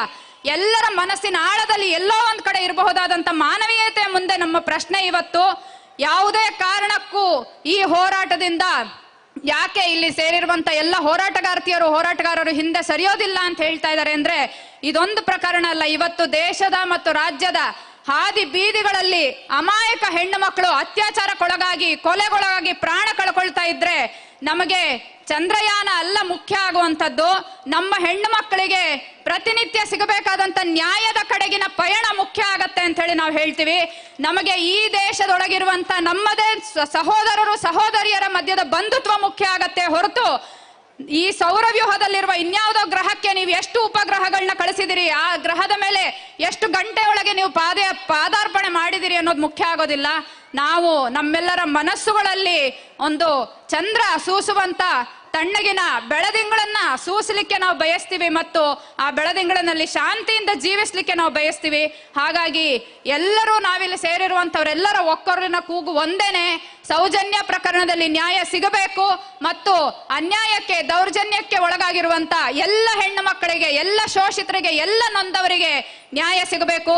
ಇಷ್ಟನ್ನ ಹೇಳ್ತಾ ಇಲ್ಲಿ ಈ ಹೋರಾಟವನ್ನ ಬಹಳ ಅತ್ಯದ್ಭುತವಾಗಿ ಸಂಘಟಿಸಿರುವಂತ, ಬಹಳ ದಿಟ್ಟತನದಿಂದ ಸಂಘಟಿಸಿರುವಂತ ಹೋರಾಟ ಸಮಿತಿಗೂ ಮತ್ತು ಎಲ್ಲ ಪ್ರಗತಿಪರ ಬಂಧುಗಳಿಗೂ ವಂದಿಸಿ ನನ್ನ ಮಾತನ್ನು ಮುಗಿಸ್ತೀನಿ. ಸಂವಿಧಾನ ಜಿಂದಾಬಾದ್. ಸೌಜನ್ಯ ಪ್ರಕರಣದಲ್ಲಿ ನ್ಯಾಯ ಸಿಗಲೇಬೇಕು. Thank you. ಧನ್ಯವಾದಗಳು ಮಲ್ಲಿಗೆ ಸಿರಿಮಣಿ ಅವರಿಗೆ. ಈಗ ನಮ್ಮದು ಉದ್ದೇಶಿಸಿ ಮಹಿಳಾ ಚಳವಳಿ ಇನ್ನೋರ್ವ ನೇತಾರರಾದಂತಹ ವಿಮಲಾ ಅವರು, KS ವಿಮಲಾ ಅವರು ಮಾತಾಡಬೇಕು ಎಂದು ವಿನಂತಿಸ್ತಾ ಇದ್ದೀನಿ. ಸಮಯ ಮೀರ್ತಾ ಇದೆ. ಸಮಯದ ಮಿತಿಯನ್ನ ಎಲ್ಲರೂ ಗಮನದಲ್ಲಿಟ್ಕೊಳ್ಬೇಕು ಮತ್ತು ಎಲ್ಲರೂ ಶಿಸ್ತುಬದ್ಧವಾಗಿ ಕೂತ್ಕೊಳ್ಬೇಕು. ಯಾರು ಕೂಡ ಇದು ಇಷ್ಟರವರೆಗೆ ನೀವು ಇಷ್ಟು ದೀರ್ಘಾವಧಿ ಕೂತಿದ್ದೀರಿ, ಹೋರಾಟದ ಶಕ್ತಿಯನ್ನ, ನಿಮ್ಮ ಬದ್ಧತೆಯನ್ನ ಅದು ಎತ್ತಿ ಹಿಡಿತದೆ. ಮುಂದಕ್ಕೂ ನೀವು ಸಹಕರಿಸಬೇಕು ಅಂತ ವಿನಂತಿಸ್ತಾ ಇದ್ದೀನಿ. ಎಲ್ಲರೂ ಸಂಕ್ಷಿಪ್ತವಾಗಿ ಸಹಕಾರವನ್ನು ನೀಡಬೇಕು. ಹೋರಾಟಕ್ಕೆ ಬಂದಿರುವಂತಹ ಎಲ್ಲ ನ್ಯಾಯದ ಪರವಾದಂತಹ ಬಂಧುಗಳೇ, ಊಟ ಸಪ್ಲೈ ಮಾಡ್ತಾ ಇದ್ದಾರೆ, ನೀರು ಕೊಟ್ಟಿದ್ದಾರೆ. ಹಾಗಾಗಿ ನಿಜವಾಗಿ ಹೋರಾಟಕ್ಕೆ ಬಂದವರು ಯಾರೂ ಕೂಡ ಪೆಂಡಾಲಿಂದ ಎದ್ದು ಹೋಗಬಾರ್ದು ಅಂತ ನಾನು ಮೊದಲನೇದಾಗಿ ತಮ್ಮಲ್ಲಿ ವಿನಂತಿ ಮಾಡ್ಕೋತಿದ್ದೀನಿ. ಯಾಕೆಂದ್ರೆ ಹೋರಾಟದ ಶಕ್ತಿ ಒಗ್ಗಟ್ಟು. ಹೋರಾಟದ ಮಧ್ಯದಲ್ಲಿ ಎದ್ದೋಗೋದು ಸಣ್ಣ ವಿಘಟನೆ ಆಗ್ತದೆ. ಹಾಗಾಗಿ ಹೋರಾಟಕ್ಕೆ ಬಂದವರು ಪೆಂಡಾಲ್ ಒಳಗಡೆ ಕೂತ್ಕೋಬೇಕು ಅಂತ ನಾನು ಮೊದಲನೇದಾಗಿ ವಿನಂತಿ ಮಾಡ್ಕೋತೀನಿ. ಇಷ್ಟೊತ್ತು ಮಾತಾಡಿದವರು ಮತ್ತು ಈ ಘಟನೆ ನಡೆದಾಗಿನಿಂದ ಅಂದ್ರೆ ಕಳೆದ 11 ವರ್ಷಗಳಿಂದ ನಾವು ನ್ಯಾಯಕ್ಕಾಗಿ ಒತ್ತಾಯ ಮಾಡ್ತಾ ಇರೋ ಅಂಥವ್ರು. ಅಸಹಜ ಸಾವುಗಳು ಅನ್ನುವ ಪಟ್ಟಿಯಲ್ಲಿ ಸಾವಿರಾರು ಜನ ಈ ರಾಜ್ಯದಲ್ಲಿ ಸತ್ತಿದ್ದಾರೆ, ಈ ದೇಶದಲ್ಲಿ ಸತ್ತಿದ್ದಾರೆ. ನಾನು ಇದೇ ಜಿಲ್ಲೆಯಲ್ಲಿ ನಡೆದಂತಹ ಇನ್ನೊಂದು ಘಟನೆಯನ್ನ ನೆನಪಿಸೋದಕ್ಕೆ ಬಯಸ್ತೀನಿ. ಸೌಜನ್ಯ ಪ್ರಕರಣಕ್ಕಿಂತ ಮುಂಚೆ ನಡೆದಂಥದ್ದು ಅದು.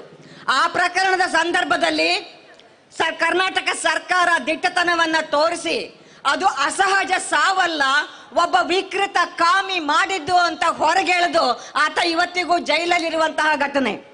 2009ರಲ್ಲಿ ಸೈನೈಡ್ ಮೋಹನ್ ಅನ್ನುವಂತಹ ಒಬ್ಬ ವ್ಯಕ್ತಿ ಹೆಣ್ಣು ಮಕ್ಕಳನ್ನ ಲ್ಯೂರ್ ಮಾಡಿ ಅವನ ಕಾಮುಕತನಕ್ಕೆ ಬಲಿ ಮಾಡಿ ಹಾಸನದಲ್ಲಿ, ಬೆಳ್ತಂಗಡಿಯಲ್ಲಿ, ಇನ್ನೊಂದು ಕಡೆ ಮತ್ತೊಂದು ಕಡೆ ಹೆಣ್ಮಕ್ಳು ಅಸಹಜವಾಗಿ ಸಿಗ್ತಾ ಇದ್ವು.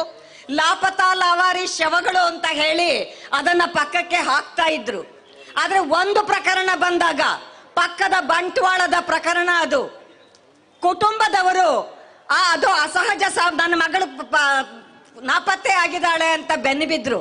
ಆದ್ರೆ ಆ ಸಂದರ್ಭದಲ್ಲಿ ಹೋರಾಟ ನಡೀತು. ಯಾರ ಹೋರಾಟ ನಡೀತು? ಧರ್ಮದ ಹೆಸರಿನಲ್ಲಿ ರಾಜಕಾರಣ ಮಾಡುವವರ ಹೋರಾಟ ನಡೀತು. ಅವರು ಆ ಅಸಹಜ ಸಾವುಗಳಿಗೆ ಅಥವಾ ಆ ಮಗು ಕಾಣೆಯಾಗಿದೆ ಅಂತ ಕಂಪ್ಲೇಂಟ್ ಕೊಟ್ಟಿದ್ದಕ್ಕೆ ಲವ್ ಜಿಹಾದ್ ಅಂತ ಒಂದು ಶೀರ್ಷಿಕೆಯನ್ನ ಕೊಟ್ಟು ದೊಡ್ಡ ಹೋರಾಟವನ್ನ ಮಾಡಿದ್ರು. ಆದ್ರೆ ಹಾಗೆ ನಡೀತಾ ಇರುವಂತಹ ಅಸಹಜ ಸಾವುಗಳ ಬಗ್ಗೆ, ಕಾಣೆಯಾಗ್ತಾ ಇರುವ ಹೆಣ್ಣು ಮಕ್ಕಳ ಬಗ್ಗೆ ಪ್ರಜಾಸತ್ತಾತ್ಮಕ ನೆಲೆಯಲ್ಲಿ, ಸಂವಿಧಾನಾತ್ಮಕ ನೆಲೆಯಲ್ಲಿ ಹೋರಾಟ ಮಾಡ್ತಾ ಇರುವಂತಹ ಸಂಘಟನೆಗಳು ನಾವು ನಿರಂತರವಾಗಿ ಧ್ವನಿ ಎತ್ತುತ್ತಾ ಇದ್ವಿ.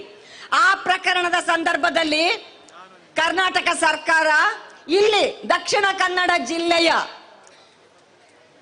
ಪೊಲೀಸ್ ವರಿಷ್ಠಾಧಿಕಾರಿಗಳು ನಿಷ್ಠಾವಂತ ಪೊಲೀಸರನ್ನ ನೇಮಕ ಮಾಡಿ ಒಂದು ತನಿಖಾ ಸಮಿತಿಯನ್ನ ಮಾಡಿದ್ರು.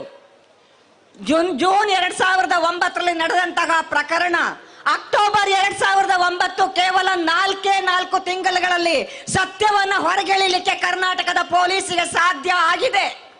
ಅಂತಹ ಒಂದು ಸಾಮರ್ಥ್ಯ ಇರುವಂತಹ ಪೊಲೀಸ್ ಇಲಾಖೆ ಇದೆ. ಆದರೆ ಈ ಪ್ರಕರಣಗಳಲ್ಲಿ ಆ ಪ್ರಕರಣದಲ್ಲಿ ಅದು ಲವ್ ಜಿಹಾದ್ ಆಗಿರ್ಲಿಲ್ಲ. ಅಂದ್ರೆ ಎಲ್ಲವನ್ನೂ ಕೂಡ ಧರ್ಮಕ್ಕೆ ಬೆಸೆದು ಧರ್ಮದ ಹೆಸರಿನಲ್ಲಿ ಜಾತಿ ರಾಜಕಾರಣವನ್ನ, ದ್ವೇಷ ರಾಜಕಾರಣವನ್ನ, ಅಸಹನೆಯನ್ನ ಬಿತ್ತುವಂತಹ ಜಾಲುಗಳನ್ನ ಹೊತ್ಕೊಂಡಿರುವಂತಹ ಧರ್ಮದ ಮುಸುಕಿನಲ್ಲಿ ಜನರನ್ನು ಒಡೆಯುವ ಜನ ಎತ್ತಿದ್ದಾಗಿತ್ತು ಲವ್ ಜಿಹಾದ್ ಅಂತ. ಆದರೆ ಪ್ರಕರಣ ಹೊರಗೆ ಬಿದ್ದಾಗ ಒಬ್ಬ ಕಾಮುಕ ಹೆಣ್ಣು ಮಕ್ಕಳನ್ನ ಲ್ಯೂರ್ ಮಾಡಿ ಅವ್ರ ಜೊತೆ ಸೆಕ್ಸ್ ಮಾಡಿ ಅವ್ರ ಜೊತೆ ಹಣ ಆಭರಣಗಳನ್ನ ತಂದುಕೊಂಡು ಸೈನೈಡ್ ತಿನ್ನಿಸಿ ಅವರನ್ನ ಸಾಯಿಸ್ತಾ ಇದ್ದ ಅಂತ ಅನ್ನೋದನ್ನ ಹೊರಗೆಳೆಯೋದಕ್ಕೆ ಇದೇ ನೆಲದಲ್ಲಿ ಸಾಧ್ಯ ಆಗಿದೆ. ಸೊ ಗಟ್ಟಿ ಕಂಠದಿಂದ ಕೇಳ್ತಾ ಇದ್ದೀವಿ, ಕಳೆದ 11 ವರ್ಷಗಳಿಂದ. ಮೊನ್ನೆ CBI ವಿಶೇಷ ನ್ಯಾಯಾಲಯ ಕೂಡ ಅದನ್ನೇ ಹೇಳಿದೆ, ಸಂತೋಷ್ ರಾವ್ ಅಪರಾಧಿ ಅಲ್ಲ, ಬಿಡುಗಡೆ ಮಾಡಿದೆ. ಹಾಗಾದರೆ ಅತ್ಯಾಚಾರ ಮಾಡಿದ್ಯಾರು? ಅತ್ಯಾಚಾರದ ಸಂದರ್ಭದಲ್ಲಿ ಮೆಡಿಕಲ್ ಎವಿಡೆನ್ಸ್ಗಳಿಗಾಗಿ ಯೋನಿ ದ್ರವ ತುಂಬಾ ಇಂಪಾರ್ಟೆಂಟ್ ಆಗತ್ತೆ. ಆದರೆ ನಾವೆಲ್ಲ ಕೇಳಿದ ಹಾಗೆ ಸೌಜನ್ಯಳ ಯೋನಿಯಲ್ಲಿ ಮರಳು ತುಂಬಲಾಗಿತ್ತು. ಹಾಗಿದ್ದು ಆ ದ್ರವವನ್ನ ಪರೀಕ್ಷೆಗೆ ತಗೊಂಡೋಗರೆ ಸರಿಯಾಗಿ ಸಂರಕ್ಷಣೆ ಮಾಡದೇ ಇದ್ದ ಕಾರಣಕ್ಕಾಗಿ ಅದರ ಮೇಲೆ ಬೂಸ್ಟ್ ಬೆಳೆದಿತ್ತು. CBI ಬಹಳ ಸ್ಪಷ್ಟವಾಗಿ ಹೇಳಿದೆ, ದೋಷ ಮಾಡಿದಂತಹ, ತನಿಖೆಯ ದಾರಿ ತಪ್ಪಿಸಿದಂತಹ ತನಿಖಾ ಅಧಿಕಾರಿಗಳನ್ನ ವಿಚಾರಣೆಗೆ ಒಳಪಡಿಸಿ SITಗೆ ಕೊಡಕ್ ಆಗೋದಿಲ್ಲ. CBI ಮೇಲ್ಮನವಿಗೆ ಹೋಗ್ಬೇಕು ಅಂತ ಹೇಳ್ತಾ ಇದೆ ಸರ್ಕಾರ. ನಾನು ಸರ್ಕಾರದಲ್ಲಿ ಆಗ್ರಹ ಪೂರ್ವಕವಾಗಿ ವಿನಂತಿ ಮಾಡ್ತೀನಿ, ಎಲ್ಲಾ ಕಾನೂನುಗಳಿಗೂ ಕೂಡ ಸಣ್ಣದೊಂದು ಇಂಟರ್ಪ್ರಿಟೇಷನ್ ಇರ್ತದೆ. ಆ ಇಂಟರ್ಪ್ರಿಟೇಷನ್ ಅನ್ನ ತಗೊಂಡು ಕಾನೂನು ತಜ್ಞರ, ಕೇವಲ ಅಡ್ವೊಕೇಟ್ ಜನರಲ್ ಸಾಕಾಗೋದಿಲ್ಲ, ಕ್ರಿಮಿನಲ್ ಕಾನೂನು ತಜ್ಞರುಗಳನ್ನ ಒಂದು ಸಭೆ ಕರೆದು ಇಂತಹ ಪ್ರಕರಣಗಳು, ಯಾಕೆಂತಂದ್ರೆ CBI ನ್ಯಾಯಾಲಯ ಸ್ಪಷ್ಟ ನಿರ್ದೇಶನ ಕೊಟ್ಟಿದೆ, ಪ್ರಾಥಮಿಕ ತನಿಖಾ ಹಂತದಲ್ಲಿ ಲೋಪವನ್ನ ಎಸಗಿದ್ದಾರೆ ಅವರನ್ನ ವಿಚಾರಣೆಗೆ ಒಳಪಡಿಸಿ. ನಿಮಗೆ ಅಧಿಕಾರ ಇಲ್ವಾ ಅದು CBI ಆಗಿದ್ದಕ್ಕಾಗಿ? ಕೇಂದ್ರ ಸರ್ಕಾರ ಏನು ಮಾಡಬೇಕು ಅಂತ ಅನ್ನೋದಕ್ಕೆ ಬೇಕಾದಂತಹ ದಾರಿಯನ್ನ ಕಂಡಿಡಿರಿ. ನಮಗೆ ಬೇಕಾಗಿರೋದು ಸೌಜನ್ಯ ಮತ್ತು ಸೌಜನ್ಯಳ ರೀತಿಯಲ್ಲಿ ನಡೆಯುವಂತಹ ನೂರಾರು ಸಾವಿರಾರು ಅತ್ಯಾಚಾರಗಳಿಗೆ ಮುಕ್ತಿ ಬೇಕು ನಮಗೆ. ಅಸಹಜ ಸಾವುಗಳು ನಡೆದು ನೇತ್ರಾವತಿಯಲ್ಲಿ ನೀರಿನ ಬದಲು ನೆತ್ತರು ಹರಿದಿದೆಯಲ್ಲ, ಆ ನೆತ್ತರಿಗೆ ನಮಗೆ ಉತ್ತರ ಬೇಕು ಅಂತ ನಾವಿವತ್ತು ಕೇಳ್ತಾ ಇದ್ದೀವಿ. ಆ ಉತ್ತರವನ್ನ ನಾವು ಈ ಸರ್ಕಾರದ ಅವಧಿಯಲ್ಲಿ ಬಯಸ್ತೀವಿ. ಯಾಕೆ ಅಂತಂದ್ರೆ ಮಹಿಳಾ ಪರವಾದಂತಹ ಒಂದಿಷ್ಟು ಮಾತುಗಳನ್ನ ಆಡಿ ಕಳೆದ ಚುನಾವಣೆಯಲ್ಲಿ ದೊಡ್ಡ ಸಂಖ್ಯೆಯಲ್ಲಿ ಮಹಿಳೆಯರು ನಿಮಗೆ ಮತ ಕೊಟ್ಟು ನಿಮ್ಮನ್ನ ಅಧಿಕಾರಕ್ಕೆ ತಂದಿದ್ದಾರೆ. ಹಾಗಾಗಿ ಮಹಿಳೆಯರ ಋಣ ತೀರಿಸುವ ಕೆಲಸವನ್ನ ನೀವು ಮಾಡಬೇಕು ಅಂತ ನಾನು ಹೇಳಲಿಕ್ಕೆ ಬಯಸ್ತೀನಿ. ಹಾಗಾಗಿ ನಮ್ಮ ಒಕ್ಕೊರ್ಲಿನ ಧ್ವನಿ ಏನಂತಂದ್ರೆ, SIT ತನಿಖೆಗೆ ನಾವು ಆಗ್ರಹ ಮಾಡ್ತೀವಿ. SIT ತನಿಖೆಗೆ ಆಗ್ರಹವನ್ನ ಮಾಡುವಾಗ ಒಬ್ಬ ವಿಶೇಷ ಪಬ್ಲಿಕ್ ಪ್ರಾಸಿಕ್ಯೂಟರ್ನ ಜೊತೆಗೆ ನೇಮಕ ಮಾಡಿ ಆ ಸುಪರ್ದಿಯಲ್ಲಿ ಇದು ತನಿಖೆ ಆಗಬೇಕು. ಸರ್ಕಾರಕ್ಕೆ, ರಾಜ್ಯ ಸರ್ಕಾರಕ್ಕೆ ಅದರ ಅವಕಾಶ ಇಲ್ಲ ಅಂತನ್ನುವ ಮಾತನ್ನ ಹೇಳಿ ನಿರಾಕರಿಸಬೇಡಿ. ದಾರಿ ಎಲ್ಲಿದೆ ಹುಡುಕಿ, ಮನಸ್ಸಿದ್ದರೆ ಮಾರ್ಗ ಹುಡುಕ್ಲಿಕ್ಕೆ ಸಾಧ್ಯ ಇದೆ. ಅಂಥದ್ದೊಂದು ದಾರಿಯನ್ನ ಹುಡುಕ್ಲಿ ಅನ್ನೋ ಕಾರಣಕ್ಕಾಗಿನೇ ಅಸಹಜ ಸಾವುಗಳ ಹೆಸರನ್ನ ಲವ್ ಜಿಹಾದ್ ಅಂತ ಧರ್ಮಕ್ಕೆ ಕಟ್ಟಿ ಇಡೀ ರಾಜ್ಯವನ್ನ ಒಡೆಯಕ್ಕೆ ಹೊರಟಂತಹ ಸಂದರ್ಭದಲ್ಲಿ ಕರ್ನಾಟಕ ಪೊಲೀಸ್ ಅದು ಲವ್ ಜಿಹಾದ್ ಅಲ್ಲ, ಬದಲಿಗೆ ಕಾಮುಕನೊಬ್ಬನ ಕ್ರಿಯೆ ಅಂತ ಹೇಳಿದ್ದಾರೆ. ಇಲ್ಲೂ ಕೂಡ ಕಾಮುಕರ ಕ್ರಿಯೆಯೇ ಆಗಿದ್ದು, ಧರ್ಮಾಂಧರು ಕಾಮಾಂಧರು ಮಾಡಿದಂತಹ ಕೆಲಸ.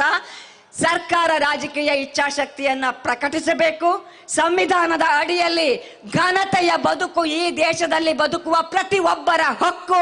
ಆ ಹಕ್ಕನ್ನ ಕಾಪಾಡೋದು ಅಧಿಕಾರದಲ್ಲಿರುವವರ ಕರ್ತವ್ಯ ಅಂತ ಹೇಳ್ತಾ ನನ್ನ ಮಾತು ಮುಗಿಸ್ತೀನಿ. ನಮಸ್ಕಾರ. ಧನ್ಯವಾದಗಳು KS ವಿಮಲಾ ಅವರಿಗೆ. ಈಗ ನಮ್ಮನ್ನು ಉದ್ದೇಶಿಸಿ ಜಯನ್ ಮಲ್ಪೆ ಅವರಿಗೆ. ಈಗ ಮುಂದಿನ ಭಾಷಣಕಾರರಾಗಿ ಈ ಜಿಲ್ಲೆಯ ಕಾಂಗ್ರೆಸ್ ಪಕ್ಷದ ಮಹಿಳಾ ಮುಖಂಡರಾಗಿರ್ತಕ್ಕಂಥ ಶಾಲೆಟ್ ಪಿಂಟೋ ಅವರು ಮಾತಾಡಬೇಕಾಗಿ ವಿನಂತಿ. ಈ ಸಂದರ್ಭದಲ್ಲಿ ನಮ್ಮ ಈ ಹೋರಾಟದಲ್ಲಿ ಕಾರ್ಮಿಕ ಚಳುವಳಿಯ ಹಿರಿಯ ನೇತಾರರಾಗಿರ್ತಕ್ಕಂಥ UB ಲೋಕಯ್ಯರವರಿದ್ದಾರೆ, ಸುಕುಮಾರ್ ತೊಕ್ಕೊಟ್ರವರಿದ್ದಾರೆ. ಅದೇ ರೀತಿ ಮಾಜಿ ವಿದ್ಯಾರ್ಥಿ ನಾಯಕರು ಬಂಟ್ವಾಳ ಪುರಸಭೆಯ ಮಾಜಿ ಸದಸ್ಯರಾಗಿರ್ತಕ್ಕಂಥ ಪ್ರವೀಣ್ ಬಂಟ್ವಾಳ್ರವರಿದ್ದಾರೆ. ನಮ್ಮ ಜಿಲ್ಲೆಯ ಕಾರ್ಮಿಕ ಚಳುವಳಿಯ ನಾಯಕರಾಗಿರ್ತಕ್ಕಂಥ ರೋಹಿದಾಸ್ ತೊಕ್ಕೊಟ್ಟು, ಜನಾರ್ದನ್ ಕುತ್ತರ್ ಅವರಿದ್ದಾರೆ. ಇವರೆಲ್ಲರಿಗೂ ಕೂಡ ಸ್ವಾಗತವನ್ನು ಬಯಸ್ತಾ ಇದ್ದೀನಿ. ಈಗ ಶಾಲೆಟ್ ಪಿಂಟೋರವರು. ನಮ್ಮ ಮನೆ ಮಗಳು ಸೌಜನ್ಯರವರ ನ್ಯಾಯಕ್ಕಾಗಿ ನಾವು ಇಲ್ಲಿ ಈ ಒಂದು ಮಿನಿ ವಿಧಾನಸೌಧದ ಮುಂದೆ ಜಮಾಯಿಸಿದ್ದೇವೆ. ಸುಮಾರು 11 ವರ್ಷಗಳ ಹಿಂದೆ ಸೌಜನ್ಯರ ತಾಯಿಯಾದ ಕುಸುಮಾವತಿ ಅವರು ಈ ಒಂದು ಹೋರಾಟವನ್ನು ತಮ್ಮ ಮಗಳಿಗೆ ನ್ಯಾಯ ಸಿಗಬೇಕೆಂಬ ನಿಟ್ಟಿನಲ್ಲಿ ಇಡೀ ಜಿಲ್ಲೆಯಾದ್ಯಂತ ಪ್ರವಾಸ ಕೈಗೊಂಡಾಗ ನಾವು ಮಹಿಳಾ ಕಾಂಗ್ರೆಸ್ಸಿನ ನಾಯಕಿಯರು ಕೂಡ ಅವರ ಜೊತೆಯಲ್ಲಿ ಇದ್ದೆವು. 11 ವರ್ಷದ ಹಿಂದೆ ಇದ್ದೆವು, ಇಂದಿಗೂ ಅವರೊಂದಿಗೆ ಇದ್ದೇವೆ ಅಂತ ಹೇಳಲಿಕ್ಕೆ ನಾನು ಇವತ್ತು ಇಚ್ಛಿಸ್ತೇನೆ. ಇವತ್ತು ನಾವು ರಾಜಕೀಯಕ್ಕೆ ಬಂದ ಉದ್ದೇಶ ಸಮಾಜ ಸೇವೆ ಮಾಡಲು. ನಾವು ಯಾವುದೇ ರಾಜಕೀಯ ಪಕ್ಷದಲ್ಲೇ ಇರ್ಬೋದು, ಆದರೆ ಒಂದು ಮಹಿಳೆಯ ನಿಟ್ಟಿನಲ್ಲಿ ನಾವು ಇವತ್ತು ಹೇಳಲಿಕ್ಕೆ ಇಚ್ಛಿಸ್ತೇವೆ.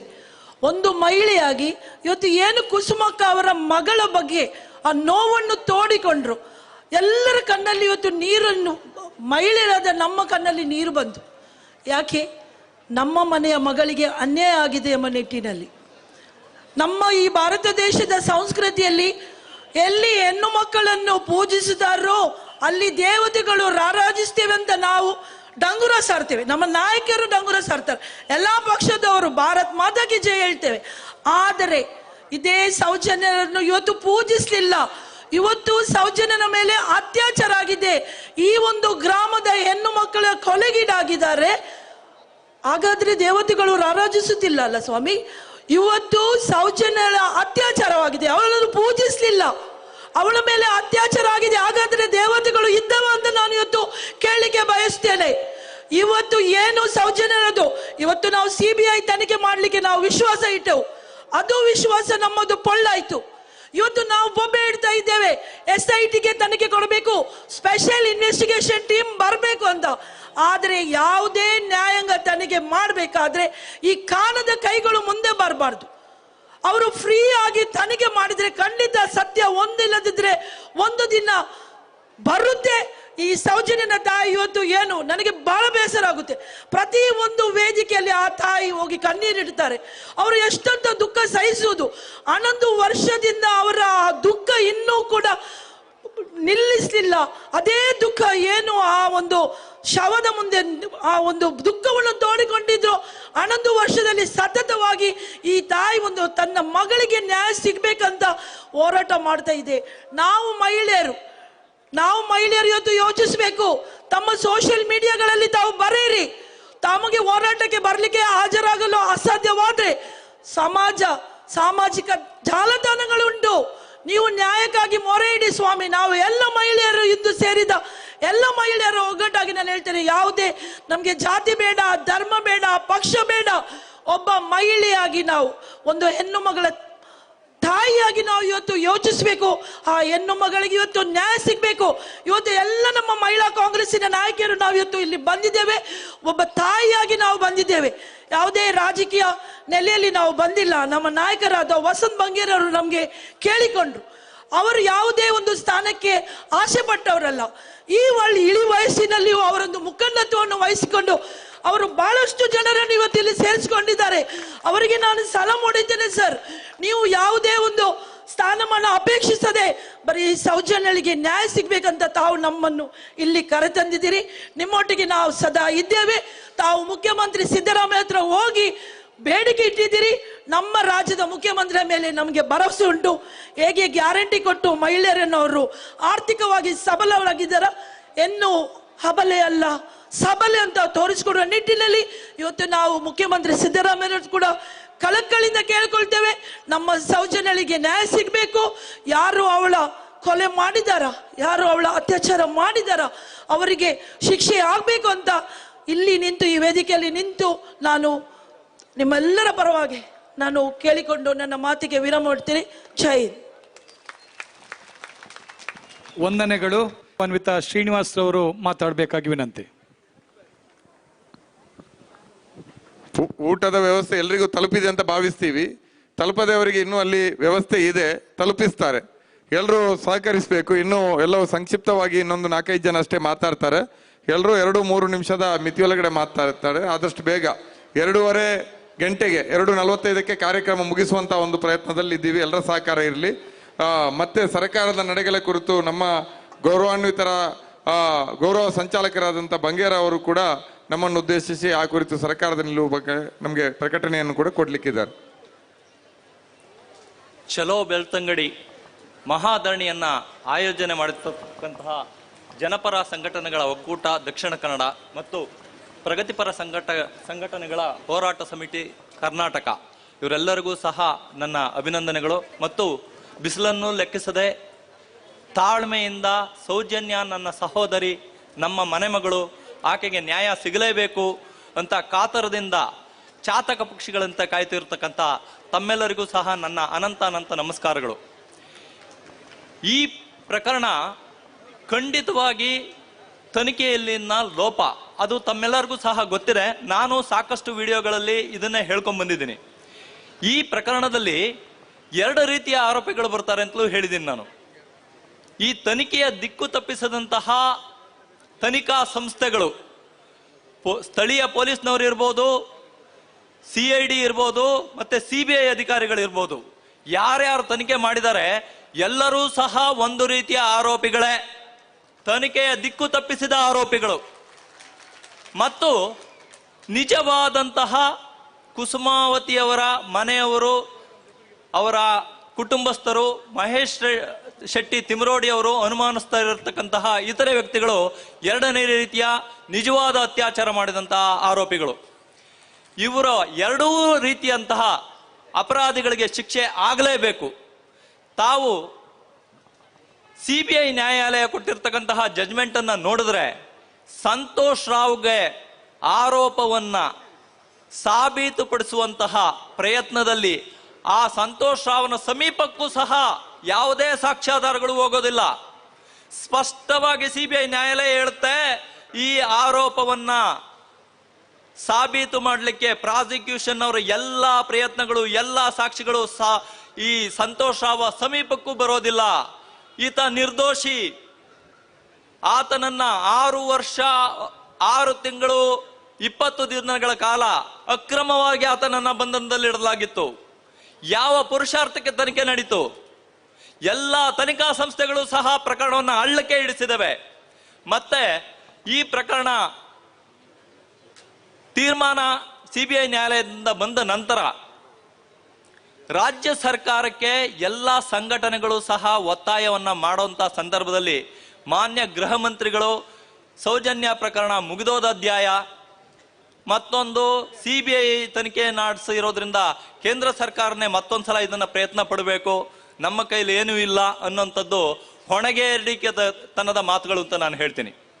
ಯಾಕೆ ಅಂತ ಹೇಳಿದ್ರೆ CBI ಅನ್ನೋಂಥದ್ದು ಡೆಲ್ಲಿ ಪೊಲೀಸ್ ಎಸ್ಟಾಬ್ಲಿಷ್ಮೆಂಟ್ ಆಕ್ಟ್, ಆ ಕಾನೂನಿನ ನಿಯಂತ್ರಣದಲ್ಲಿ ಬರುವಂತಹ ಒಂದು ತನಿಖಾ ಸಂಸ್ಥೆ.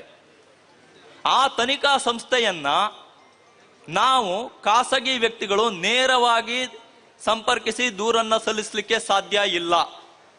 ಆ ಕಾನೂನಿನಲ್ಲಿ ಅವಕಾಶ ಇರೋದು ಆ ಸಂಸ್ಥೆ, ತನಿಖಾ ಸಂಸ್ಥೆ ನೇರವಾಗಿ ಕೇಂದ್ರ ಸರ್ಕಾರದ ಅಧೀನದಲ್ಲಿ ಬರುವಂತಹ ಸಂಸ್ಥೆ. ಕೇಂದ್ರ ಸರ್ಕಾರ ಅಥವಾ ರಾಜ್ಯ ಸರ್ಕಾರಗಳು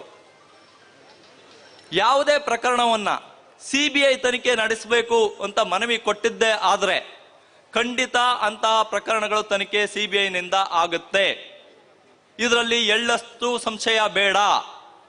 ಮತ್ತೆ ರಾಜ್ಯದ ಉಚ್ಚ ನ್ಯಾಯಾಲಯ ಮತ್ತು ಸುಪ್ರೀಂ ಕೋರ್ಟ್ ಡೈರೆಕ್ಷನ್ ಕೊಟ್ಟರೂ ಸಹ CBI ತನಿಖೆ ಆಗುತ್ತೆ. ಅದು ಬಿಟ್ಟು ಖಾಸಗಿ ವ್ಯಕ್ತಿಗಳಿಗೆ ಇದರಲ್ಲಿ ಅವಕಾಶ ಇರೋದಿಲ್ಲ. ಈಗ ಏನು ರಾಜ್ಯ ಸರ್ಕಾರ ತನಿಖೆಗೆ ವಹಿಸಿತ್ತು CBIಗೆ, ಆ ತನಿಖೆನಲ್ಲಿ ಚಾರ್ಜ್ ಶೀಟ್ ಅನ್ನ ಸಲ್ಲಿಸಿದ್ದು ಸಂತೋಷ್ ರಾವನ್ನ ಅಮಾಯಕನ ಮೇಲೆ. ಆ ಪ್ರಕರಣ ಈಗ ಮುಗಿದಿದೆ. ಸಂತೋಷ್ ರಾವ್ ನಿರ್ದೋಷಿ ಅಂತ ಸರಿಯಾದ ತೀರ್ಮಾನವೇ ಬಂದಿದೆ. ಇಲ್ಲಿ ತನಿಖಾಧಿಕಾರಿಗಳು ತಪ್ಪನ್ನ ಮಾಡಿದ್ದಾರೆ ಅನ್ನೋದು ಸಹ CBI ನ್ಯಾಯಾಲಯದ ಆದೇಶದಲ್ಲೇ ಸ್ಪಷ್ಟವಾಗಿ ಬರೆದಿದ್ದಾರೆ. ಹಾಗಾಗಿ ರಾಜ್ಯ ಸರ್ಕಾರ ತನ್ನ ಬದ್ಧತೆಯನ್ನ ತೋರಿಸಬೇಕಾಗಿದೆ. ಈ ಪ್ರಕರಣವನ್ನ ಮರು ತನಿಖೆಗೆ ವಹಿಸ್ಲಿಕ್ಕೆ ರಾಜ್ಯ ಸರ್ಕಾರಕ್ಕೆ ಯಾವುದೇ ಅಡ್ಡಿ ಇಲ್ಲ.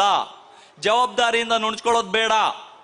ಸಿಬಿಐಗೆ ಒಂದು ಸಲ ವಹಿಸಿದ ಮೇಲೆ ಮತ್ತೊಂದ್ಸಲ ವಹಿಸೋ ಅಗತ್ಯ ಇಲ್ಲ ಅಂತ ಹೇಳೋದು ಬೇಡ. ಮರು ತನಿಖೆಗಾಗಿ ಖಂಡಿತ ರಾಜ್ಯ ಸರ್ಕಾರಕ್ಕೆ ಅಧಿಕಾರ ಇದೆ, ಅದು ಆಗ್ರಹ ಪಡಿಸಬಹುದು.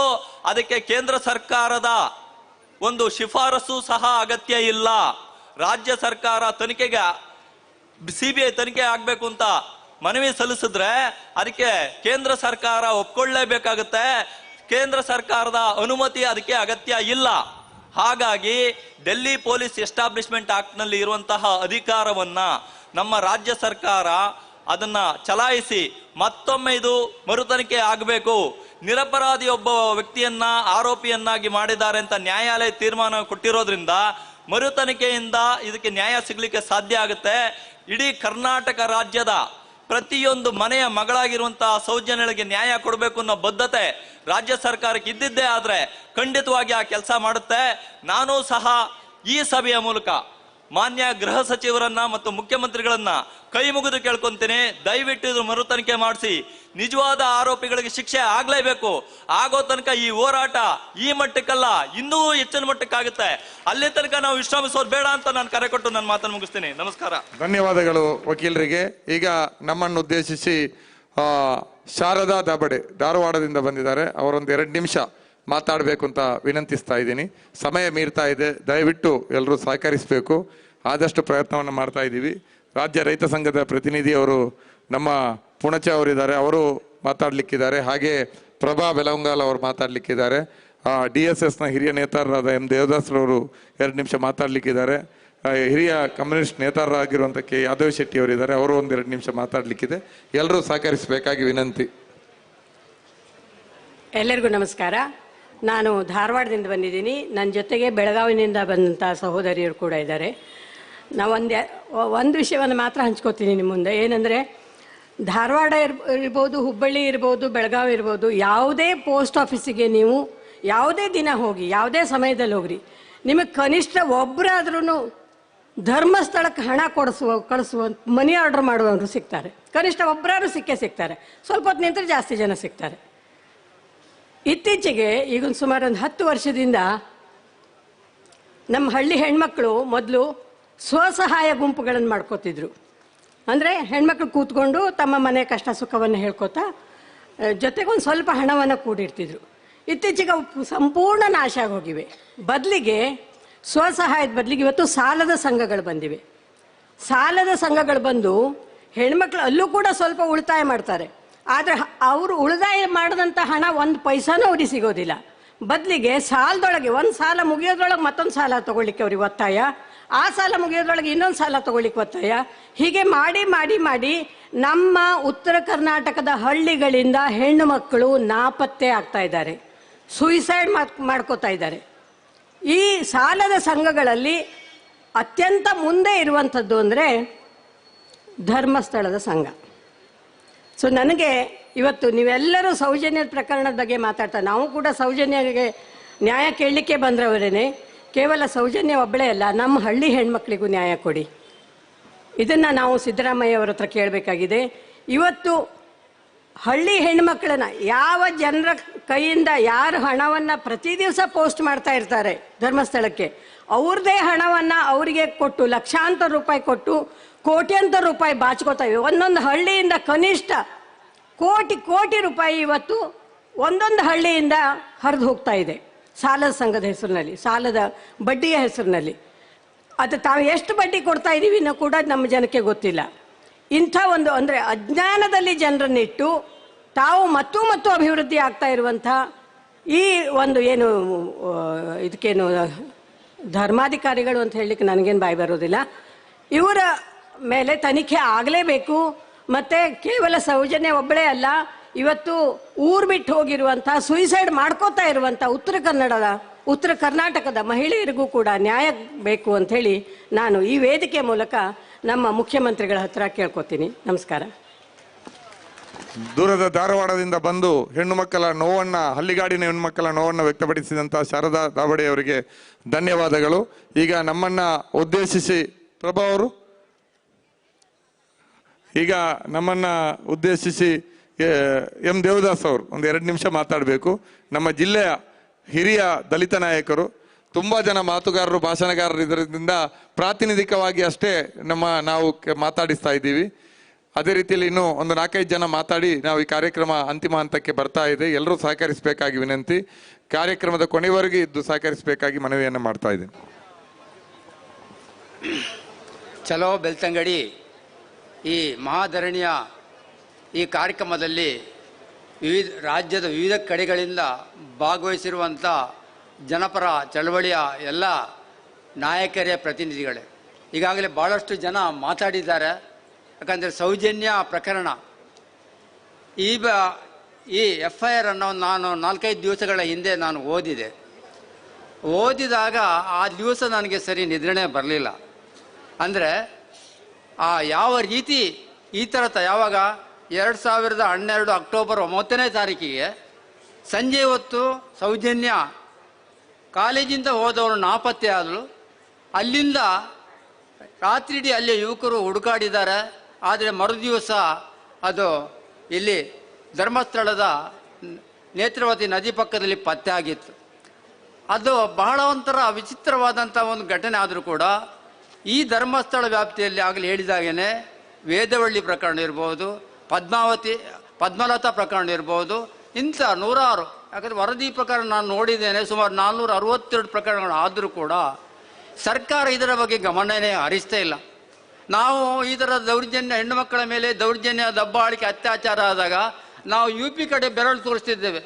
UPಯಲ್ಲಿ ಈ ಥರ ಆಗ್ತಾ ಇದೆ, ಬಿಹಾರದಲ್ಲಿ ಈ ಥರ ಆಗ್ತಾ ಇದೆ. ಇವತ್ತು ನೋಡಿದರೆ ದಕ್ಷಿಣ ಕನ್ನಡ ಜಿಲ್ಲೆಯ ಬೆಳ್ತಂಗಡಿಯ ಈ ಉಜಿರೆ ಮತ್ತು ಎಲ್ಲಿ ಧರ್ಮಸ್ಥಳದಲ್ಲಿ ಇಂಥ ಸಾವಿರಾರು ಪ್ರಕರಣಗಳು ನಡೀತಾ ಇದೆ ಅಲ್ವಾ. ಇದೇನೋ ಬಡವರಿಗೆ ನ್ಯಾಯ ಕೊಡುವ, ಅಂದರೆ ಹಳ್ಳಿಯಲ್ಲಿ ಏನಾದರೂ ಗಲಾಟೆ ಆದರೆ, ಏನಾದರೂ ಸಮಸ್ಯೆ ಆದರೆ ಇಲ್ಲಿ ಬಂದು ಧರ್ಮಸ್ಥಳದ ಹೆಗಡೆಯರ ಕಾಲಿಗೆ ಅಡ್ಡ ಬಿದ್ದು ನ್ಯಾಯ ಕೇಳುವಂಥ ಈ ಸ್ಥಳದಲ್ಲಿ ಇಂಥ 100 ಪ್ರಕರಣಗಳು ನಡೆದು ಇಲ್ಲಿ ಮಾನವೀಯತೆಗಿನ ಗೌರವ ಇಲ್ಲದಂಥ ಒಂದು ವ್ಯವಸ್ಥೆ ಆಗಿದೆ ಅಲ್ಲ. ಇದರ ಬಗ್ಗೆ ಸರ್ಕಾರ ಗಮನ ಹರಿಸಬೇಕಾಗಿದೆ. ಯಾಕಂದರೆ ಈಗಾಗಲೇ CBI ತನಿಖೆಯಲ್ಲಿ ಒಬ್ಬ ನಿರಪರಾಧಿ ಸಂತೋಷ್ ರಾವ್ ಕೆಲವು ವರ್ಷಗಳ ಕಾಲ ಜೈಲಲ್ಲಿ ಇದ್ದು ಈ ಥರ ಹೊರಗೆ ಬಂದಿದ್ದಾನೆ. ಯಾಕಂದರೆ ಟೋಟಲಿ ಏನಾಗಿದೆ ಒಟ್ಟು ಅಂದರೆ ಈ ಥರದ ಒತ್ತಡದ ಮೂಲಕ ಈ ಪ್ರಕರಣ ಮುಚ್ಚಿ ಹೋಗಿದೆ. ಈಗ ಇವತ್ತು ಕರ್ನಾಟಕದಲ್ಲಿ ಬಾಬಾ ಸಾಹೇಬ್ ಅಂಬೇಡ್ಕರ್ ಬಗ್ಗೆ, ಬಾಬಾ ಸಾಹೇಬ್ ಬರೆದಂಥ ಸಂವಿಧಾನದ ಬಗ್ಗೆ ಭಾಳಷ್ಟು ಗೌರವ ತಿಳ್ಕೊಂಡಂಥ ಈ ಕರ್ನಾಟಕದ ಮುಖ್ಯಮಂತ್ರಿ ಸಿದ್ದರಾಮಯ್ಯನವರಿದ್ದಾರೆ. ಸಾಮಾಜಿಕ ಬದ್ಧತೆ ಉಳ್ಳವರು. ಈ ಪ್ರಕರಣದ ಬಗ್ಗೆ ವಿಶೇಷವಾದಂಥ SIT ತನಿಖೆ ನಡೆಸಿ ಯಾರು ಸೌಜನ್ಯ ಹತ್ಯೆ ಮಾಡಲಿಕ್ಕೆ ಯಾರು ಕಾರಣರಾಗಿದ್ದಾರೋ ಅವರನ್ನು ಪತ್ತೆ ಹಚ್ಚಿ ಅವರಿಗೆ ಸರಿಯಾದಂಥ ಗಲ್ಲು ಶಿಕ್ಷೆ ಆಗಬೇಕು. ಮತ್ತು ಹಿಂದಿನ ಪ್ರಕರಣಗಳ ಬಗ್ಗೆ ಸರಿಯಾದಂಥ ಒಂದು ತನಿಖೆ ಆಗಬೇಕಾಗಿದೆ. ಬೆಳ್ತಂಗಡಿಯನ್ನು ನರಮೇಧ ಮುಕ್ತ ತಾಲೂಕನ್ನಾಗಿ ಮಾಡುವುದರ ಕಡೆಗೆ ಈ ಸರ್ಕಾರ ಗಮನ ಹರಿಸಬೇಕು ಅಂತ ಕೇಳಿಕೊಂಡು ನನ್ನ ಮಾತನ್ನು ಮುಕ್ತಾಯ. ಜೈ ಭೀಮ್, ಜೈ ಭಾರತ್. ಈಗ ಧನ್ಯವಾದಗಳು ಎಂ ದೇವದಾಸ್ ಅವರಿಗೆ. ಈಗ ನಮ್ಮನ್ನು ಉದ್ದೇಶಿಸಿ ಅಖಿಲ ವಿದ್ಯಾಸಂದ್ರ ಅವರು, ಮಹಿಳಾ ಪರ ಹೋರಾಟಗಾರ್ತಿ, ಸೌಜನ್ಯ ಪರ ಹೋರಾಟವನ್ನು ಬೆಂಗಳೂರಿನಲ್ಲಿ ಸಂಘಟಿಸಲಿಕ್ಕೆ ಬಹಳಷ್ಟು ಓಡಾಡಿದವರು, ಅವರು ನಮ್ಮನ್ನು ಉದ್ದೇಶಿಸಿ ಮಾತಾಡಬೇಕು ಅಂತ ವಿನಂತಿಸ್ತಾ ಇದ್ದೀನಿ. ಆ ನಂತರ ರೈತ ಸಂಘದ ನಾಯಕರಾದಂಥ ರಾಜ್ಯ ಕಾರ್ಯದರ್ಶಿಗಳಾದಂಥ ಪುಣಚ ಅವರು, ರವಿಕಿರಣ ಪುಣಚ ಅವರು ಮಾತಾಡಬೇಕಂತ ವಿನಂತಿಸ್ತಾ ಇದ್ದೀನಿ. ಇನ್ನು ಸಣ್ಣ ಅವಧಿಯಲ್ಲಿ ಕಾರ್ಯಕ್ರಮವನ್ನು ಮುಗಿಸ್ತೀವಿ, ಎಲ್ಲರೂ ಸಹಕರಿಸಬೇಕಾಗಿ ವಿನಂತಿ. ನಮಸ್ತೆ ಸ್ನೇಹಿತರೆ ಮತ್ತು ಬಂಧುಗಳೇ. ನಮ್ಮಲ್ಲಿ ಈ ಜಾಗನ ಧರ್ಮಸ್ಥಳ ಅಂತ ಹೇಳ್ತೀವಿ. ಧರ್ಮ ಅಂದರೆ ಏನು? ಒಳ್ಳೆಯ ರೀತಿಯಲ್ಲಿ ಯಾರಿಗೂ ಅನ್ಯಾಯ ಮಾಡ್ದಲೇನೆ ಜೀವನ ನಡೆಸುವಂಥದ್ದು ಅಂತ. ನಿಜವಾಗಿ ಕೂಡ ಈ ಜಾಗ ಧರ್ಮದ ಸ್ಥಳ ಆಗಿದ್ರೆ ಈ 450-500 ಪ್ರಕರಣಗಳು ನಡಿಬಾರ್ದಿತ್ತು. ಅಕಸ್ಮಾತ್ ಯಾವುದೇ ಪ್ರಕರಣ ನಡೆದಿದ್ರು ಆ ಅಧರ್ಮಿಗಳಿಗೆ, ಆ ಕ್ರೂರಿಗಳಿಗೆ, ಆ ಅತ್ಯಾಚಾರಿಗಳಿಗೆ, ಆ ಕೊಲೆಗಡಕರುಗಳಿಗೆ ಶಿಕ್ಷೆ ಆಗಬೇಕಾಗಿತ್ತು. ಆಗ್ತಾ ಇಲ್ಲ ಅಂತ ಅಂದರೆ ಯಾವ ಧರ್ಮ ಇದು? ಯಾವ ಧರ್ಮಸ್ಥಳ ಇದು? ಆ ಧರ್ಮಸ್ಥಳದಲ್ಲಿ ಇದ್ಕೊಂಡೇ ಈ ಅತ್ಯಾಚಾರ ಕೊಲೆಗಳನ್ನು ಮಾಡ್ತಾ ಇದ್ದಾರಲ್ಲ, ಆ ಅಧರ್ಮಿಗಳು ಎಲ್ಲಿ ಅವರು? ಈ ಜಾಗದ ಜನರಲ್ಲಿ ನನ್ನ ಒಂದೆರಡು ವಿನಂತಿಗಳಿದ್ದಾವೆ. ಈ ಸಲ CBI ತನಿಖೆ ಸರಿ ಆಗಲಿಲ್ಲ ಅಂತ ಹೇಳಿಬಿಟ್ಟು CBI ವಿಶೇಷ ನ್ಯಾಯಾಲಯ ತುಂಬ ಸ್ಪಷ್ಟವಾಗಿ ತೀರ್ಮಾನ ಕೊಟ್ಟಿದೆ. ಸಂತೋಷ್ ರಾವ್ಗೂ ಈ ಒಂದು ಅತ್ಯಾಚಾರ ಮತ್ತು ಕೊಲೆಗೂ ಸಂಬಂಧನೇ ಇಲ್ಲ, ಮತ್ತೆ ಈ ಪ್ರಕರಣ ಮರು ತನಿಖೆಗೆ ಅರ್ಹ ಅಂತ ಹೇಳಿಬಿಟ್ಟು. ಹೀಗಿರುವಾಗ ಇಲ್ಲಿ ನೀವು ಓಟ್ ಹಾಕಿ ಗೆಲ್ಸಿರೋ ಅಂಥದ್ದೆಲ್ಲ CBI ಕಂಟ್ರೋಲ್ನಲ್ಲಿ ಇಟ್ಕೊಂಡಿರುವಂತಹ ಕೇಂದ್ರ ಸರ್ಕಾರದ ಒಂದು ಪಕ್ಷದವರಿಗೆ. ನೀವೆಲ್ಲರೂ ಕೂಡ ಅವ್ರ ಹತ್ರ ಹೋಗ್ಬಿಟ್ಟು, ನಿಮ್ಮ MLA ಮತ್ತು ನಿಮ್ಮ MP ಗಳ ಹತ್ರ ಹೋಗ್ಬಿಟ್ಟು, ನೀವೆಲ್ಲರೂ ಪ್ರತಿಯೊಂದು ಸಂಘಟನೆಗಾರರು ಯಾರೆಲ್ಲ ನೀವು ಓಟ್ ಹಾಕಿದ್ದೀರಾ ಎಲ್ಲರೂ ಹೋಗ್ಬಿಟ್ಟು ಅವ್ರ ಹತ್ರ ಒಂದೇ ಡಿಮ್ಯಾಂಡ್, ಕೇಂದ್ರ ಸರ್ಕಾರಕ್ಕೆ ಹೇಳಿಬಿಟ್ಟು CBIಗೆ ಯಾವುದಾದ್ರೂ ರೀತಿನಲ್ಲಿ, ಕಾನೂನಿನಲ್ಲಿ ಸಾಕಷ್ಟು ಮಾರ್ಗಗಳಿದ್ದಾವೆ, ಯಾವ ಇನ್ವೆಸ್ಟಿಗೇಷನ್ ನಡೆಸಿದಾರೋ ಇನ್ವೆಸ್ಟಿಗೇಷನ್ ನಡೆಸಿರುವಂಥವರ ಮೇಲೆ, ಪೋಸ್ಟ್ ಮಾರ್ಟಮ್ ಮಾಡಿರುವಂತಹ ಡಾಕ್ಟರ್ಗಳ ಮೇಲೆ, FSLಗೆ 10 ದಿನಗಳವರೆಗೆ ಸ್ಯಾಂಪಲ್ಗಳನ್ನ ಕಳಿಸದೇ ಇರುವಂತಹ ಅಧಿಕಾರಿಗಳಿಗೆ, ಇವ್ರುಗಳ ಮೇಲೆ ಒಂದು ತನಿಖೆ ಆಗಬೇಕು. ಮತ್ತೆ ಸಂತೋಷ್ ರಾವ್ ಅಪರಾಧಿ ಅಲ್ಲ ಅನ್ನೋದಾದ್ರೆ ಅಪರಾಧಿಗಳು ಯಾರು, ಅತ್ಯಾಚಾರಿಗಳು ಯಾರು, ಕೊಲೆಗಡಕರು ಯಾರು, ಇದನ್ನ ಕಂಡುಹಿಡಿಯಲೇಬೇಕು ಅನ್ನುವಂತಹ ಒತ್ತಾಯವನ್ನ ಕೇಂದ್ರ ಸರ್ಕಾರದ ಮೇಲೆ ಹೇರಬೇಕು ಅಂತ ನೀವು ನಿಮ್ಮ MLA MP ಗಳಿಗೆ ಪ್ರತಿಯೊಬ್ಬರು ಸಹ ಲೆಟರ್ ಕೊಡಬೇಕು, ಡಿಮ್ಯಾಂಡಿಂಗ್ ಲೆಟರ್. ಇನ್ನೊಂದು, ಈ ಧರ್ಮಸ್ಥಳ ಅಂತ ಹೇಳೋ ಜಾಗಕ್ಕೆ ಹೆಣಗಳ ಗೊಬ್ಬರನೇ ಆಗಬೇಕಾ? 450-500 ಪ್ರಕರಣಗಳು, ಅದರಲ್ಲಿ 90 ಚಿಲ್ಲರೆ ಹೆಣ್ಮಕ್ಳ ಮೇಲೆ ಮತ್ತೆ ಮಹಿಳೆಯರ ಮೇಲಾಗಿರೋ ಪ್ರಕರಣಗಳು ಅಂದರೆ 20%, 100ಕ್ಕೆ 20 ಮಹಿಳೆಯರ ಕೊಲೆ ಮತ್ತೆ ಅತ್ಯಾಚಾರಗಳಾಗಿದ್ದಾವೆ. ಇದನ್ನ ಹೇಗೆ ನೀವು ಧರ್ಮದ ಒಂದು ಸ್ಥಳ ಅಂತ ಹೇಳಲಿಕ್ಕಾಗ್ತದೆ? ಎಷ್ಟೊಂದು ದೇವರುಗಳು, ಬಂಗೇರ ಅವರು ಹೇಳ್ತಾ ಇದ್ರು, ತಿಮರೋಡಿ ಅವರು ಹೇಳ್ತಾ ಇದ್ರು, ಮತ್ತೆ ಕುಸುಮಕ್ಕ ಕೂಡ ಹೇಳ್ತಾ ಇದ್ರು ನಾನು ದೇವರ ಭಕ್ತೆ ಅಂತ.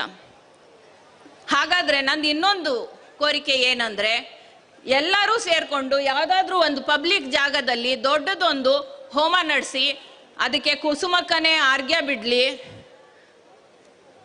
1 ವಾರ ಟೈಮ್ ಕೊಡಿ. ಯಾವುದೆಲ್ಲ ದೇವರಿದಾರೋ ಇಲ್ಲಿ ಸುತ್ತಮುತ್ತ, ಕುಕ್ಕೆ ಸುಬ್ರಹ್ಮಣ್ಯ ಇರ್ಬೋದು, ಅಣ್ಣಪ್ಪ ಇರ್ಬೋದು, ಸಿಗಂದೂರು ಚೌಡೇಶ್ವರಿ ಇರ್ಬೋದು, ಮಂಜುನಾಥ ಇರ್ಬೋದು, ಎಲ್ಲರನ್ನೂ ಕೂರಿಸಿ 1 ವಾರದೊಳಗೆ ಅತ್ಯಾಚಾರಿ ಮತ್ತೆ ಕೊಲೆಗಡಕರು ಆ ಜಾಗದಲ್ಲಿ, ನೀವು ಎಲ್ಲಿ ಹೋಮ ನಡೆಸ್ತೀರಾ ಆ ಜಾಗದಲ್ಲಿ ಬಂದು ತಪ್ಪೊಪ್ಕೋಬೇಕು ಅಥವಾ ರಕ್ತ ಕರಿ ಸಾಯ್ಬೇಕು. ಆಗತ್ತಾ ಅಂತ ನೋಡಿ. ಇನ್ನೊಂದು, ಇದುವರೆಗೂ ಆಗೋಗಿರೋದನ್ನ ಬಿಟ್ಟು ಮುಂದಕ್ಕೆ ಏನು ಮಾಡಬೇಕು ಕೇಂದ್ರ ಸರ್ಕಾರ? ಪ್ರತಿಯೊಂದು ವಾಹನಗಳಿಗೂ ಕೂಡ ಹಿಂದೆ ಮತ್ತೆ ಮುಂದೆ CCTV ಕ್ಯಾಮೆರಾಗಳನ್ನು ಅಳವಡಿಸಬೇಕು ಅಂತ ಒಂದು ಆದೇಶ ಕೊಡಬೇಕು. ಯಾಕಂದ್ರೆ ಅವತ್ತು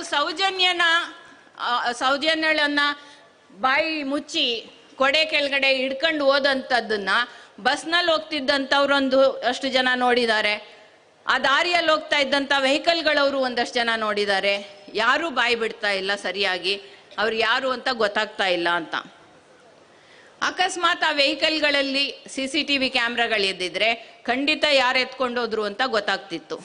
ಮತ್ತೆ ರಸ್ತೆ ಬದಿಯಲ್ಲಿರೋ CCTV ಕ್ಯಾಮ್ರಾಗಳಲ್ಲಿ ಆ ರಸ್ತೆಯಲ್ಲಿ ಯಾವುದೆಲ್ಲ ವಾಹನಗಳು ಓಡಾಡಿದಾವೆ ಅನ್ನೋ ರೆಕಾರ್ಡ್ ಇರ್ತಿತ್ತು.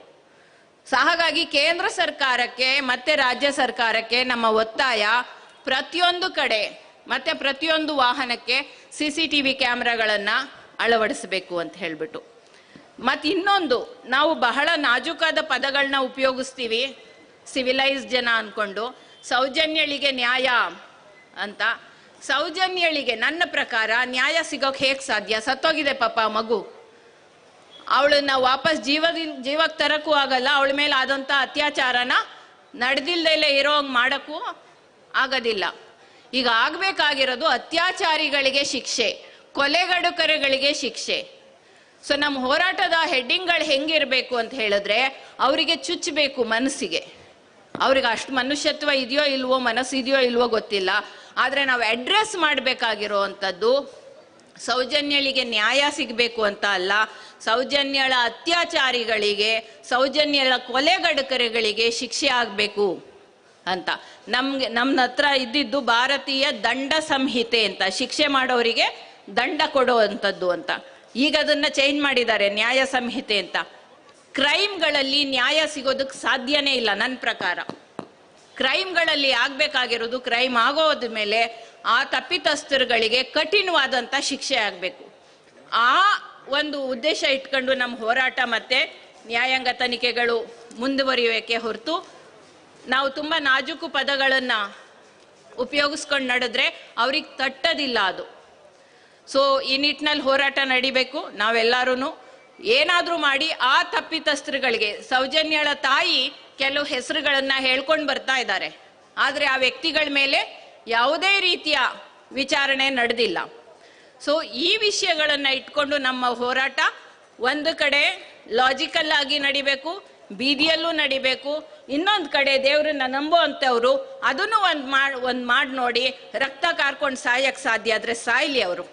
ಇಷ್ಟೇಳಿ ನಾನು ಮಾತು ಮುಗಿಸ್ತೀನಿ. ಧನ್ಯವಾದಗಳು.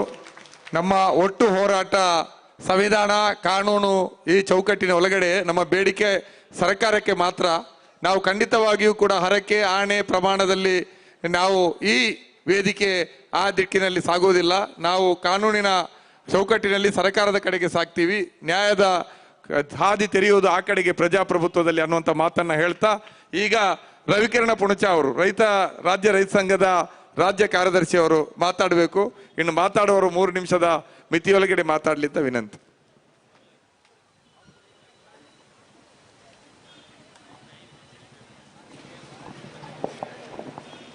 ಪ್ರಗತಿಪರ ಸಂಘಟನೆಗಳ ಒಕ್ಕೂಟ ಕರ್ನಾಟಕ ಏನಿವತ್ತು ಸೌಜನ್ಯಳ ಅತ್ಯಾಚಾರ ಮತ್ತು ಸಾವಿಗೆ ನ್ಯಾಯ ಸಿಗಬೇಕು ಅಂತ ಹೇಳ್ತಕ್ಕಂಥ ನಿಟ್ಟಿನಲ್ಲಿ ಇಷ್ಟೊಂದು ದೊಡ್ಡ ಪ್ರಮಾಣದಲ್ಲಿ ಒಂದು ಪ್ರತಿಭಟನಾ ಧರಣಿಯನ್ನ ಹಮ್ಮಿಕೊಂಡಿದೆ.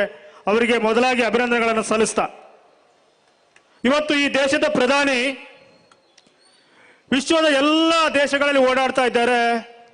ಅವರ ಹಿಂಬಾಲಕರು ವಿಶ್ವಗುರು ಅಂತ ಹೇಳ್ತಾ ಇದ್ದಾರೆ. ಇಡೀ ವಿಶ್ವಕ್ಕೆ ಅತಿ ಉನ್ನತವಾದಂತ ಸಂವಿಧಾನವನ್ನ ಕೊಟ್ಟಿರ್ತಕ್ಕಂಥದ್ದು ನಮ್ಮ ದೇಶ. ದೊಡ್ಡ ಪ್ರಜಾಸತ್ತಾತ್ಮಕ ವ್ಯವಸ್ಥೆ ಇರ್ತಕ್ಕಂಥದ್ದು ಭಾರತದಲ್ಲಿ. ಆದರೆ ಇವತ್ತು ಅತ್ಯಾಚಾರ ಆಗಿ ಕೊಲೆಗೀಡಾದ ಆ ಒಂದು ಪ್ರಕರಣದಲ್ಲಿ ಅಪರಾಧಿಗಳು ಯಾರು ಅಂತ ಹುಡುಕ್ಲಿಕ್ಕೆ ಸಾಧ್ಯ ಆಗದೆ ಹೋದ್ರೆ ಇದು ಇಡೀ ದೇಶಕ್ಕೆ, ಸಂವಿಧಾನಕ್ಕೆ ಮತ್ತು ಪ್ರಜಾಪ್ರಭುತ್ವಕ್ಕೆ ಅವಮಾನ ಅಲ್ವೇ? ಅವಮಾನ ಅಲ್ವೇ? ಇದು ನಾವು ಬಹಳ ಪ್ರಶ್ನೆ ಮಾಡಬೇಕಾದ. ಸ್ವತಂತ್ರವಾಗಿ ಕಾರ್ಯನಿರ್ವಹಣೆ ಮಾಡಲಿಕ್ಕೆ ಇರ್ತಕ್ಕಂಥ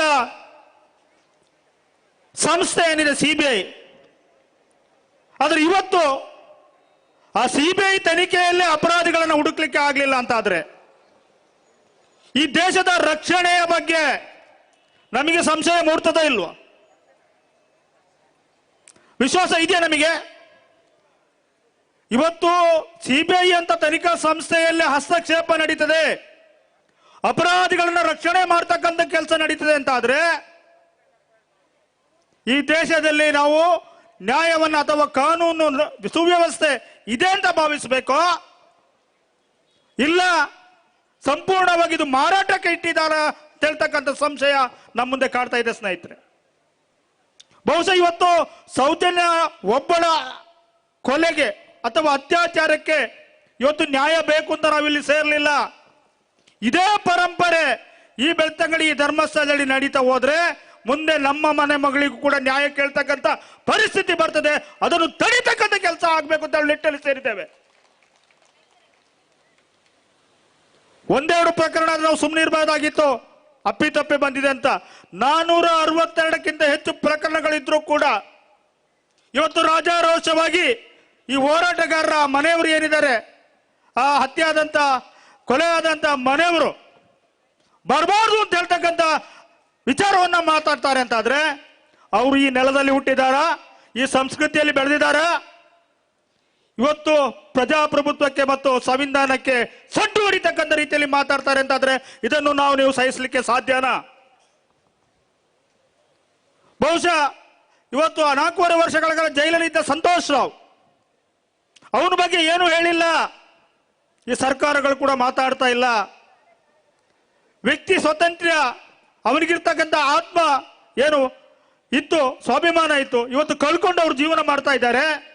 ಇದಕ್ಕೆ ಪರಿಹಾರವನ್ನ ಆ CBI ಇಲಾಖೆ ಸಂಸ್ಥೆನೇ ಕೊಡ್ಬೇಕು.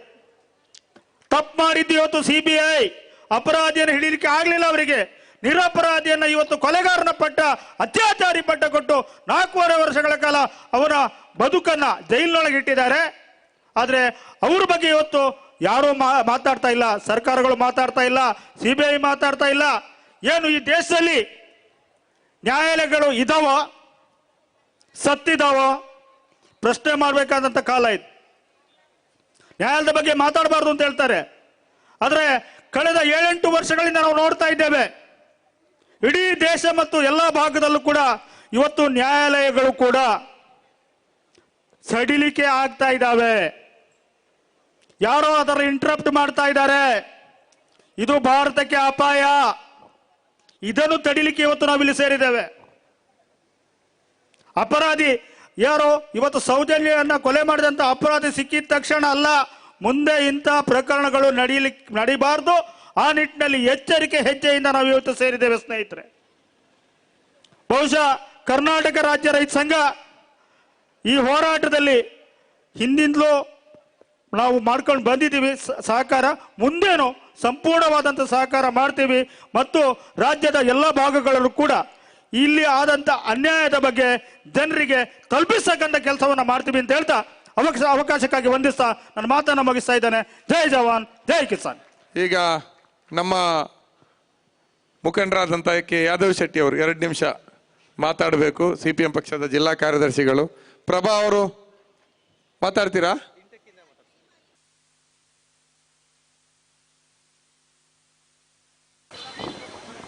ಎಲ್ರಿಗೂ ನಮಸ್ಕಾರ. ನಾನು ಹೆಚ್ಚು ಹೊತ್ತು ಮಾತಾಡೋದಿಲ್ಲ. ಕರ್ನಾಟಕ ಪ್ರಾಂತ ರೈತ ಸಂಘ, ಕರ್ನಾಟಕ ರಾಜ್ಯ ಸಮಿತಿ ಸೌಜನ್ಯ ಮತ್ತು ಈ ರೀತಿ ಅಸಹಜ 100 ಕೊಲೆಗಳಿಗೆ SIT ತನಿಖೆ ಆಗಬೇಕು ಅಂತ ನಡೆಯುವ ಹೋರಾಟಗಳಲ್ಲಿ ಜೊತೆಯಾಗಿರ್ತದೆ ಅಂತೇಳಿ ಸಭೆಯಲ್ಲಿ ಘೋಷಣೆ ಮಾಡೋಕ್ಕೆ ನಾನು ಬಯಸ್ತೇನೆ. ಬಂಧುಗಳೇ, ಒಂದು ಸಣ್ಣ ಕತೆ ನನಗೆ ನೆನಪು ಬರ್ತಾ ಇದೆ. ಒಬ್ಬ ಮೂರ್ಖ ರಾಜ್ಯ ಆಳ್ತಾ ಇದ್ದ. ಒಬ್ಬ ರಾಜ, ಒಬ್ಬ ಸತಮೂರ್ಖ ಇದ್ದ. ಅವನು ಯಾರೂ ಕೂಡ ನನ್ನ ವಿರುದ್ಧ ದನಿ ಎತ್ತಬಾರ್ದು, ನನ್ನ ಧಿಕ್ಕಾರಕ್ಕೆ ಹೋಗಿದ್ರೆ ಅವ್ರನ್ನ ಜೈಲಿಗೆ ಹಾಕ್ಬೇಕು ಅಂತ ಒಂದು ಆದೇಶ ಮಾಡಿದ್ದ. ಒಬ್ಬ ಪ್ರತಿಭಟನಾಕಾರ ಮೂರ್ಖನಿಗೆ ಧಿಕ್ಕಾರ ಅಂತ ಒಂದು ಬೋರ್ಡ್ ಹಾಕೊಂಡು ಕುಂತಿದ್ದ. ಪೊಲೀಸ್ನವ್ರು ಬಂದು ಎಳ್ಕೊಂಡು ಹೋಗೋಕೆ ನೋಡ್ತಾ ಇದ್ರು. ರಾಜನಿಗೆ ನಿಂಗೆ ಧಿಕ್ಕಾರಕ್ಕೆ ಹೋಗಿದ್ಯಾ, ಬಾ ಜೈಲಿಗೆ. ಇಲ್ಲ ಇಲ್ಲ, ನಾನು ರಾಜನಿಗೆ ಧಿಕ್ಕಾರಕ್ಕೆ ಹೋಗಿಲ್ಲ, ನಾನು ಮೂರ್ಖನಿಗೆ ಧಿಕ್ಕಾರಕ್ಕೆ ಹೋಗಿದ್ದೀನಿ ಅಂತ. ನಮಗೆ ಗೊತ್ತಿಲ್ವಾ ಯಾರು ಮೂರ್ಖ ಅಂತ. ಇವತ್ತು ಸೌಜನ್ಯ ಕೊಲೆ ಮತ್ತು ಅತ್ಯಾಚಾರಿಗಳನ್ನ ಬಂಧಿಸಿ ಅಂದ್ರೆ ನಮ್ಮ ಪಾವಿತ್ರತೆಗೆ ಧಕ್ಕೆ ಬರ್ತಾ ಇದೆ, ನಮ್ಮ ಪಾವಿತ್ರತೆಗೆ ಧಕ್ಕೆ ಬರ್ತಾ ಇದೆ ಅಂತೇಳಿ ಕೋರ್ಟ್ನಲ್ಲಿ ಸ್ಟೇ ತರ್ತಾ ಇದ್ದಾರೆ. ಅಂದ್ರೆ ಯಾರು ಅತ್ಯಾಚಾರಿಗಳು ಅಂತ ನಮಗೆ ಗೊತ್ತಿಲ್ವೇ ಅನ್ನುವಂಥ ರೀತಿಯ ಮಾತುಗಳು ಇವತ್ತು ಬರ್ತಾ ಇದೆ ಅನ್ನೋದನ್ನ ಗಮನಿಸಬೇಕು.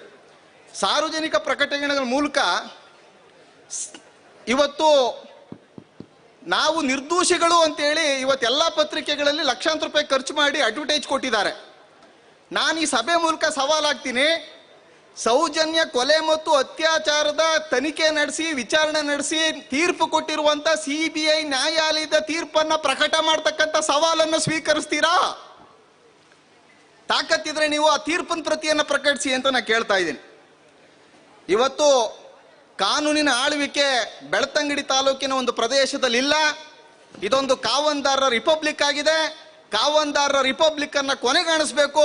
ಆ ಮುಖಾಂತರ ಭಾರತದ ಸಂವಿಧಾನ ಮತ್ತು ರೂಲ್ ಆಫ್ ಲಾ ಬೆಳ್ತಂಗಡಿಯ ತಾಲೂಕಿನಲ್ಲಿ ಕೂಡ ಬರಬೇಕು ಅಂತ ಆಶಿಸ್ತಾ ನಾನು ಮಾತನ್ನು ಮುಗಿಸ್ತೇನೆ. ಧನ್ಯವಾದ. ಲಕ್ಷ್ಮೀ ಅವರು ಈಗ ಮನವಿ ಓದ್ಲಿಕ್ಕಿದೆ. ಅದಕ್ಕಿಂತ ಮುಂಚಿತವಾಗಿ ಒಂದು ಪದ್ಯ ಸೌಜನ್ಯ ಹಾಡನ್ನ ನಮ್ಮ ಸಮುದಾಯ ಬೆಳ್ತಂಗಡಿ ಸಂಗಾತಿಗಳು ಹಾಡ್ತಾರೆ. ಆಮೇಲೆ ಲಕ್ಷ್ಮಿ ಅವರು ನಮ್ಮ ಈ ಮನವಿ ಪತ್ರವನ್ನು ಓದಬೇಕು. ಲಕ್ಷ್ಮಿ ಅವರು, KS ಲಕ್ಷ್ಮಿ. ಹಾಡು ಬೇಗ ಹಾಡು ಹಾಡುದಿಲ್ವಾ? ಹಾಡು ಮನೆಗೆ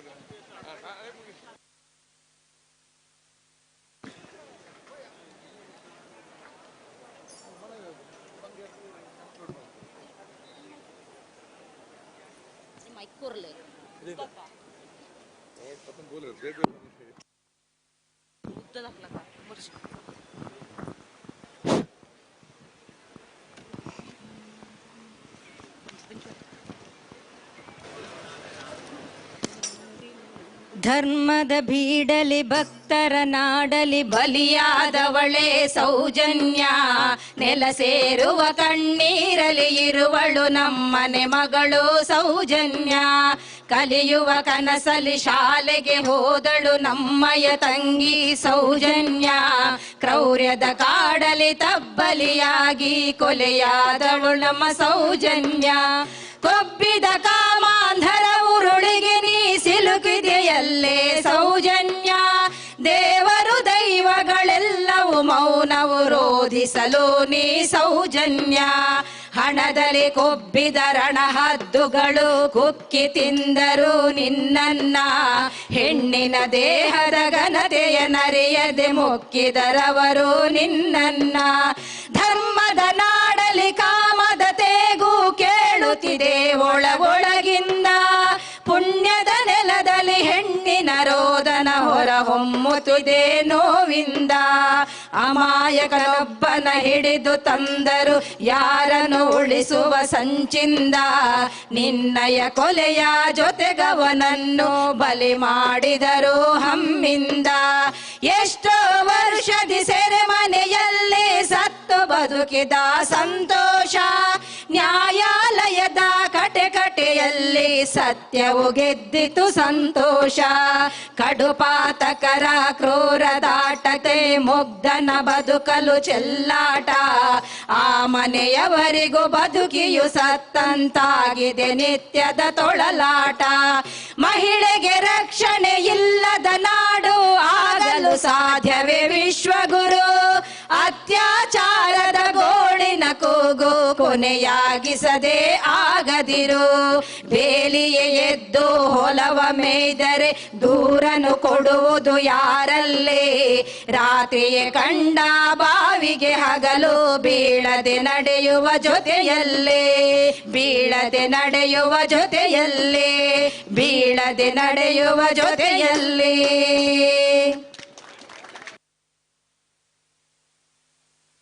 ಧನ್ಯವಾದಗಳು ಶ್ಯಾಮರಾಜ್ ಈಶ್ವರಿ ಬಳಗಕ್ಕೆ.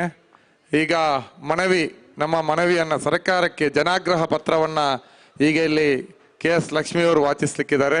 ನಮಗೆ ಈ ಹೋರಾಟಕ್ಕೆ ಕುಂದಾಪುರದಿಂದ ನಮ್ಮ ಪ್ರಗತಿಪರ ಗೆಳೆಯರಾದಂಥ ಗಣೇಶ್ ಮೆಂಡನ್ ಹಾಗೂ ಕವಿಗಳು ಆಗಿರುವಂತಹ ಬರಹಗಾರರಾದಂಥ ಶಂಕರ್ ಕೆಂಚನೂರು ಅವರು ಆಗಮಿಸಿದ್ದಾರೆ. ಅವರನ್ನು ಕೂಡ ಸ್ವಾಗತಿಸ್ತಾ ಈಗ ಆ ಜನಾಗ್ರಹವನ್ನು ಲಕ್ಷ್ಮಿಯವರು ವಾಚಿಸ್ತಾರೆ. ಬಂಧುಗಳೇ, ಮನವಿ. ಕರ್ನಾಟಕ ರಾಜ್ಯ ಜನಪರ ಸಂಘಟನೆಗಳ ಒಕ್ಕೂಟ, ದಕ್ಷಿಣ ಕನ್ನಡ ಜಿಲ್ಲೆ ಪ್ರಗತಿಪರ ಸಂಘಟನೆಗಳ ಹೋರಾಟ ಸಮಿತಿ ಕರ್ನಾಟಕದ ವತಿಯಿಂದ ಮಾನ್ಯ ಮುಖ್ಯಮಂತ್ರಿಗಳಿಗೆ ನೀಡಲಾಗ್ತಿರುವಂಥ ಮನವಿಯನ್ನು ಓದ್ತಾ ಇದ್ದೇನೆ. ಮಾನ್ಯ ಮುಖ್ಯಮಂತ್ರಿಗಳು, ಕರ್ನಾಟಕ ರಾಜ್ಯ ಸರ್ಕಾರ, ವಿಧಾನಸೌಧ, ಬೆಂಗಳೂರು.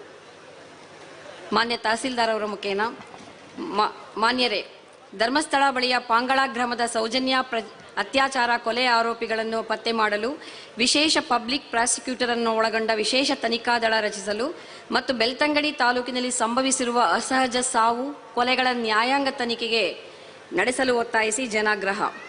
ಉಜಿರೆಯ SDM ಕಾಲೇಜಿನಲ್ಲಿ PUC ಓದುತ್ತಿದ್ದ ಬೆಳ್ತಂಗಡಿ ತಾಲೂಕಿನ ಧರ್ಮಸ್ಥಳದ ನಿವಾಸಿ ಸೌಜನ್ಯ ಎನ್ನುವ 17 ವರ್ಷದ ಹೆಣ್ಣು ಮಗಳ ಮೇಲೆ ಅತ್ಯಾಚಾರವೆಸಗಿ ಕೊಲೆ ಮಾಡಿದ ಪ್ರಕರಣ ರಾಜ್ಯದ ಮನೆ ಮಾತಾಗಿದೆ. 2012 ಅಕ್ಟೋಬರ್ 9ರಂದು ಅತ್ಯಾಚಾರ ಮತ್ತು ಕೊಲೆ ನಡೆದದ್ದು. ಅಕ್ಟೋಬರ್ 10, 2012ರಂದು ಮೃತದೇಹ ಮಣ್ಣಸಂಕ ಎನ್ನುವ ಸ್ಥಳದಲ್ಲಿ ಪತ್ತೆಯಾಗಿದೆ. ಈ ಪ್ರಕರಣದಲ್ಲಿ ಅಮಾಯಕ ಸಂತೋಷ್ ರಾವ್ ಎಂಬುವರ ಮೇಲೆ ಆರೋಪ ಹೊರಿಸಿದ ಪೊಲೀಸ್, COD, CID ಸಂಸ್ಥೆಗಳು ನಿಜವಾದ ಆರೋಪಿಗಳನ್ನು ಹಿಡಿಯುವಲ್ಲಿ ವಿಫಲವಾಗಿದೆ. ಕೃತ್ಯ ಎಸಗಿದವರಿಗೆ ರಕ್ಷಣೆ ನೀಡಲು ಅಮಾಯಕನನ್ನು ಹಿಡಿಯಲಾಗಿದೆ ಎಂದು ಸೌಜನ್ಯ ಕುಟುಂಬಸ್ಥರು ಮತ್ತು ಪ್ರಕರಣದ ಸಮಗ್ರ ತನಿಖೆ ಮತ್ತು ನ್ಯಾಯಕ್ಕಾಗಿ ಹೋರಾಟ ನಡೆಸಿದ ಎಲ್ಲ ಜನಪರ ಸಂಘಟನೆಗಳು ಅಂದೇ ಸ್ಪಷ್ಟವಾಗಿ ಹೇಳಿದ್ದವು. ಅದನ್ನೇ ಅನುಸರಿಸಿ CBI ನ್ಯಾಯಾಲಯ ಸಂತೋಷ್ ರಾವ್ ಅವರನ್ನು ನಿರ್ದೋಷಿ ಎಂದು ಬಿಡುಗಡೆ ಮಾಡಿದೆ. ಇದು ಸ್ವಾಗತಾರ್ಹ ಅಂಶ. ಆದರೆ CBI ನಿಜವಾದ ಆರೋಪಿಗಳ ಪತ್ತೆ ಹಚ್ಚದೇ ಇರುವುದು, ತನಿಖೆಯ ವಿಧಾನಗಳಲ್ಲಿ ದೋಷಗಳನ್ನು ಎಸಗಿರುವುದು ಆರಂಭಿಕ ಹಂತದಲ್ಲೇ ಆದ ಉದ್ದೇಶಪೂರ್ವಕ ಲೋಪಗಳಾಗಿವೆ. ಪ್ರಕರಣದ ಪ್ರಾರಂಭದ ಹಂತದಲ್ಲಿ ಪೊಲೀಸರು, ತನಿಖಾಧಿಕಾರಿಗಳು, ವೈದ್ಯರು, COD ತಂಡದವರು ಗುರುತರವಾದ ಲೋಪವನ್ನು ಎಸಗಿದ್ದರಿಂದ ಅಗತ್ಯ ಸಾಕ್ಷ್ಯಗಳು ನಾಶವಾಗಿದೆ ಎಂಬುದನ್ನು CBI ನ್ಯಾಯಾಲಯ ಗುರುತಿಸಿದೆ. ಲೋಪ ಎಸಗಿದ ಅಧಿಕಾರಿಗಳ ಮೇಲೂ ಕ್ರಮಕ್ಕೆ ಸಲಹೆ ಮಾಡಿದೆ. ಧರ್ಮಸ್ಥಳದ ಸುತ್ತಮುತ್ತ 2001ರಿಂದ 2011 ಅವಧಿಯಲ್ಲಿ ಪೊಲೀಸ್ ಮಾಹಿತಿಗಳ ಪ್ರಕಾರವೇ 452 ಅಸಹಜ ಸಾವುಗಳು ಸಂಭವಿಸಿವೆ. ಅಷ್ಟೊಂದು ಅಸಹಜ ಸಾವುಗಳು ಸಂಭವಿಸಿದಾಗಲೂ ಪೊಲೀಸ್ ಇಲಾಖೆ ಅಥವಾ ಜಿಲ್ಲಾಡಳಿತ ಅದರ ಬಗ್ಗೆ ತಲೆ ಕೆಡಿಸಿಕೊಳ್ಳದೆ ನಿರ್ಲಕ್ಷ್ಯ ವಹಿಸಿದ್ದು ಅತಿ ದೊಡ್ಡ ಪ್ರಮಾದ ಎಂಬುದನ್ನು ಯಾರೂ ಮರೆಮಾಚಲಾಗದು.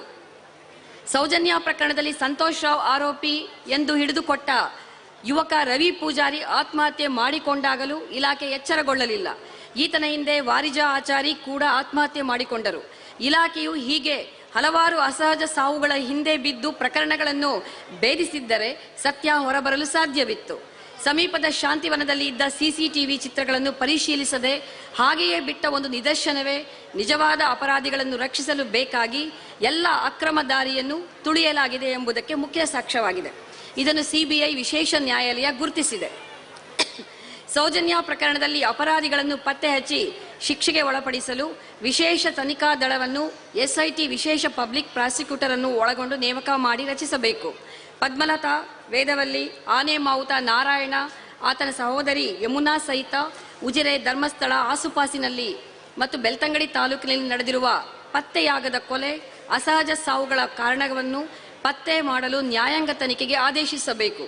ಸಿಬಿಐ ವಿಶೇಷ ನ್ಯಾಯಾಲಯದ ಸೂಚನೆಯಂತೆ ಕರ್ತವ್ಯ ಲೋಪ ಎಸಗಿದ ತನಿಖಾಧಿಕಾರಿಗಳನ್ನು, ಮರಣೋತ್ತರ ಪರೀಕ್ಷೆಯಲ್ಲಿ ನಿರ್ಲಕ್ಷ್ಯ ತೋರಿದ ವೈದ್ಯಾಧಿಕಾರಿಗಳನ್ನು ವಿಚಾರಣೆಗೆ ಗುರಿಪಡಿಸಬೇಕು. 1987ರಲ್ಲಿ ಪದ್ಮಲತಾ, ಆನೆ ಮಾವುತ ನಾರಾಯಣ ಹಾಗೂ ಆಕೆಯ ತಂಗಿ ಯಮುನಾರ ಜೋಡಿ ಕೊಲೆಯನ್ನು ಒಳಗೊಂಡು 2001ರಿಂದ 2011 ತನಕ ಧರ್ಮಸ್ಥಳ, ಉಜಿರೆ ಸೇರಿದಂತೆ ಬೆಳ್ತಂಗಡಿ ತಾಲೂಕಿನಲ್ಲಿ ಸಂಭವಿಸಿರುವ ಅಸಹಜ ಸಾವು ಮತ್ತು ಹತ್ಯೆಗಳ ತನಿಖೆಯನ್ನು ಸರ್ಕಾರ ಕೈಗೊಳ್ಳಬೇಕು. ಮುಖ್ಯ ಬೇಡಿಕೆಗಳು: 1. ಸೌಜನ್ಯ ಪ್ರಕರಣವನ್ನು ವಿಶೇಷ ಪಬ್ಲಿಕ್ ಪ್ರಾಸಿಕ್ಯೂಟರ್ ನೇಮಕದೊಂದಿಗೆ ಸಮರ್ಥ ಅಧಿಕಾರಿಗಳನ್ನೊಳಗೊಂಡ ಎಸ್ಐಟಿ ರಚಿಸಿ ವಿಶೇಷ ತನಿಖೆ ನಡೆಸುವುದು. 2. ಕರ್ತವ್ಯ ಲೋಪ ಎಸಗಿದ ತಪ್ಪಿತಸ್ಥ ಅಧಿಕಾರಿಗಳ ಮೇಲೆ ಕಾನೂನು ಕ್ರಮ ಕೈಗೊಳ್ಳಬೇಕು. ನಿರ್ದಿಷ್ಟ ಕಾಲಮಿತಿಯೊಳಗೆ ತನಿಖೆ ನಡೆಸಿ ಅಪರಾಧಿಗಳನ್ನು ಸೂಕ್ತ ಶಿಕ್ಷೆಗೆ ಒಳಪಡಿಸಬೇಕು. 3. ಅತ್ಯಾಚಾರ ಪ್ರಕರಣಗಳಲ್ಲಿ ತನಿಖೆ ನಡೆಸಲು ಗೃಹ ಇಲಾಖೆ ನಿಗದಿಪಡಿಸಿರುವ ಮಾನದಂಡಗಳನ್ನು ಕಡ್ಡಾಯವಾಗಿ ಪಾಲಿಸಬೇಕು. 4. ಜಸ್ಟಿಸ್ ವರ್ಮಾ ಆಯೋಗದ ಶಿಫಾರಸುಗಳನ್ನು ಜಾರಿ ಮಾಡಲು ಬದ್ಧತೆ ತೋರಿಸಬೇಕು. 5. ಬೆಳ್ತಂಗಡಿ ತಾಲೂಕಿನ ಉಜಿರೆ, ಧರ್ಮಸ್ಥಳ, ಆಸುಪಾಸಿನ ಗ್ರಾಮಗಳಲ್ಲಿ ಸಂಭವಿಸಿರುವ ಅಸಹಜ ಸಾವುಗಳು ಹಾಗೂ ಪತ್ತೆಯಾಗದ ಕೊಲೆ ತನಿಖೆಯನ್ನು ನ್ಯಾಯಾಂಗ ತನಿಖೆಗೆ ಒಳಪಡಿಸಬೇಕು.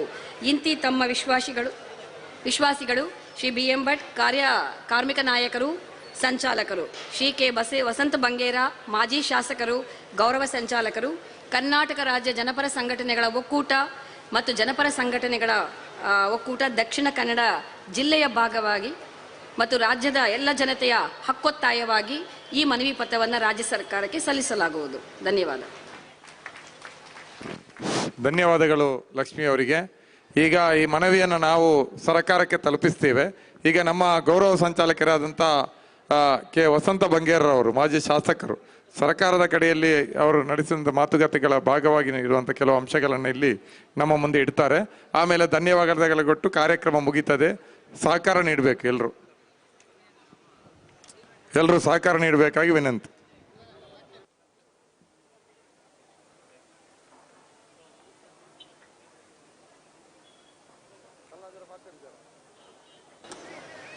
ಬಂಧುಗಳೇ, ನಾನು ಮತ್ತು ನನ್ನ ಪಕ್ಷದ ಸಹೋದ್ಯೋಗಿಗಳು 3 ಬಾರಿ ಬ್ಯಾಂಗ್ಳೂರಿಗೆ ಹೋಗಿ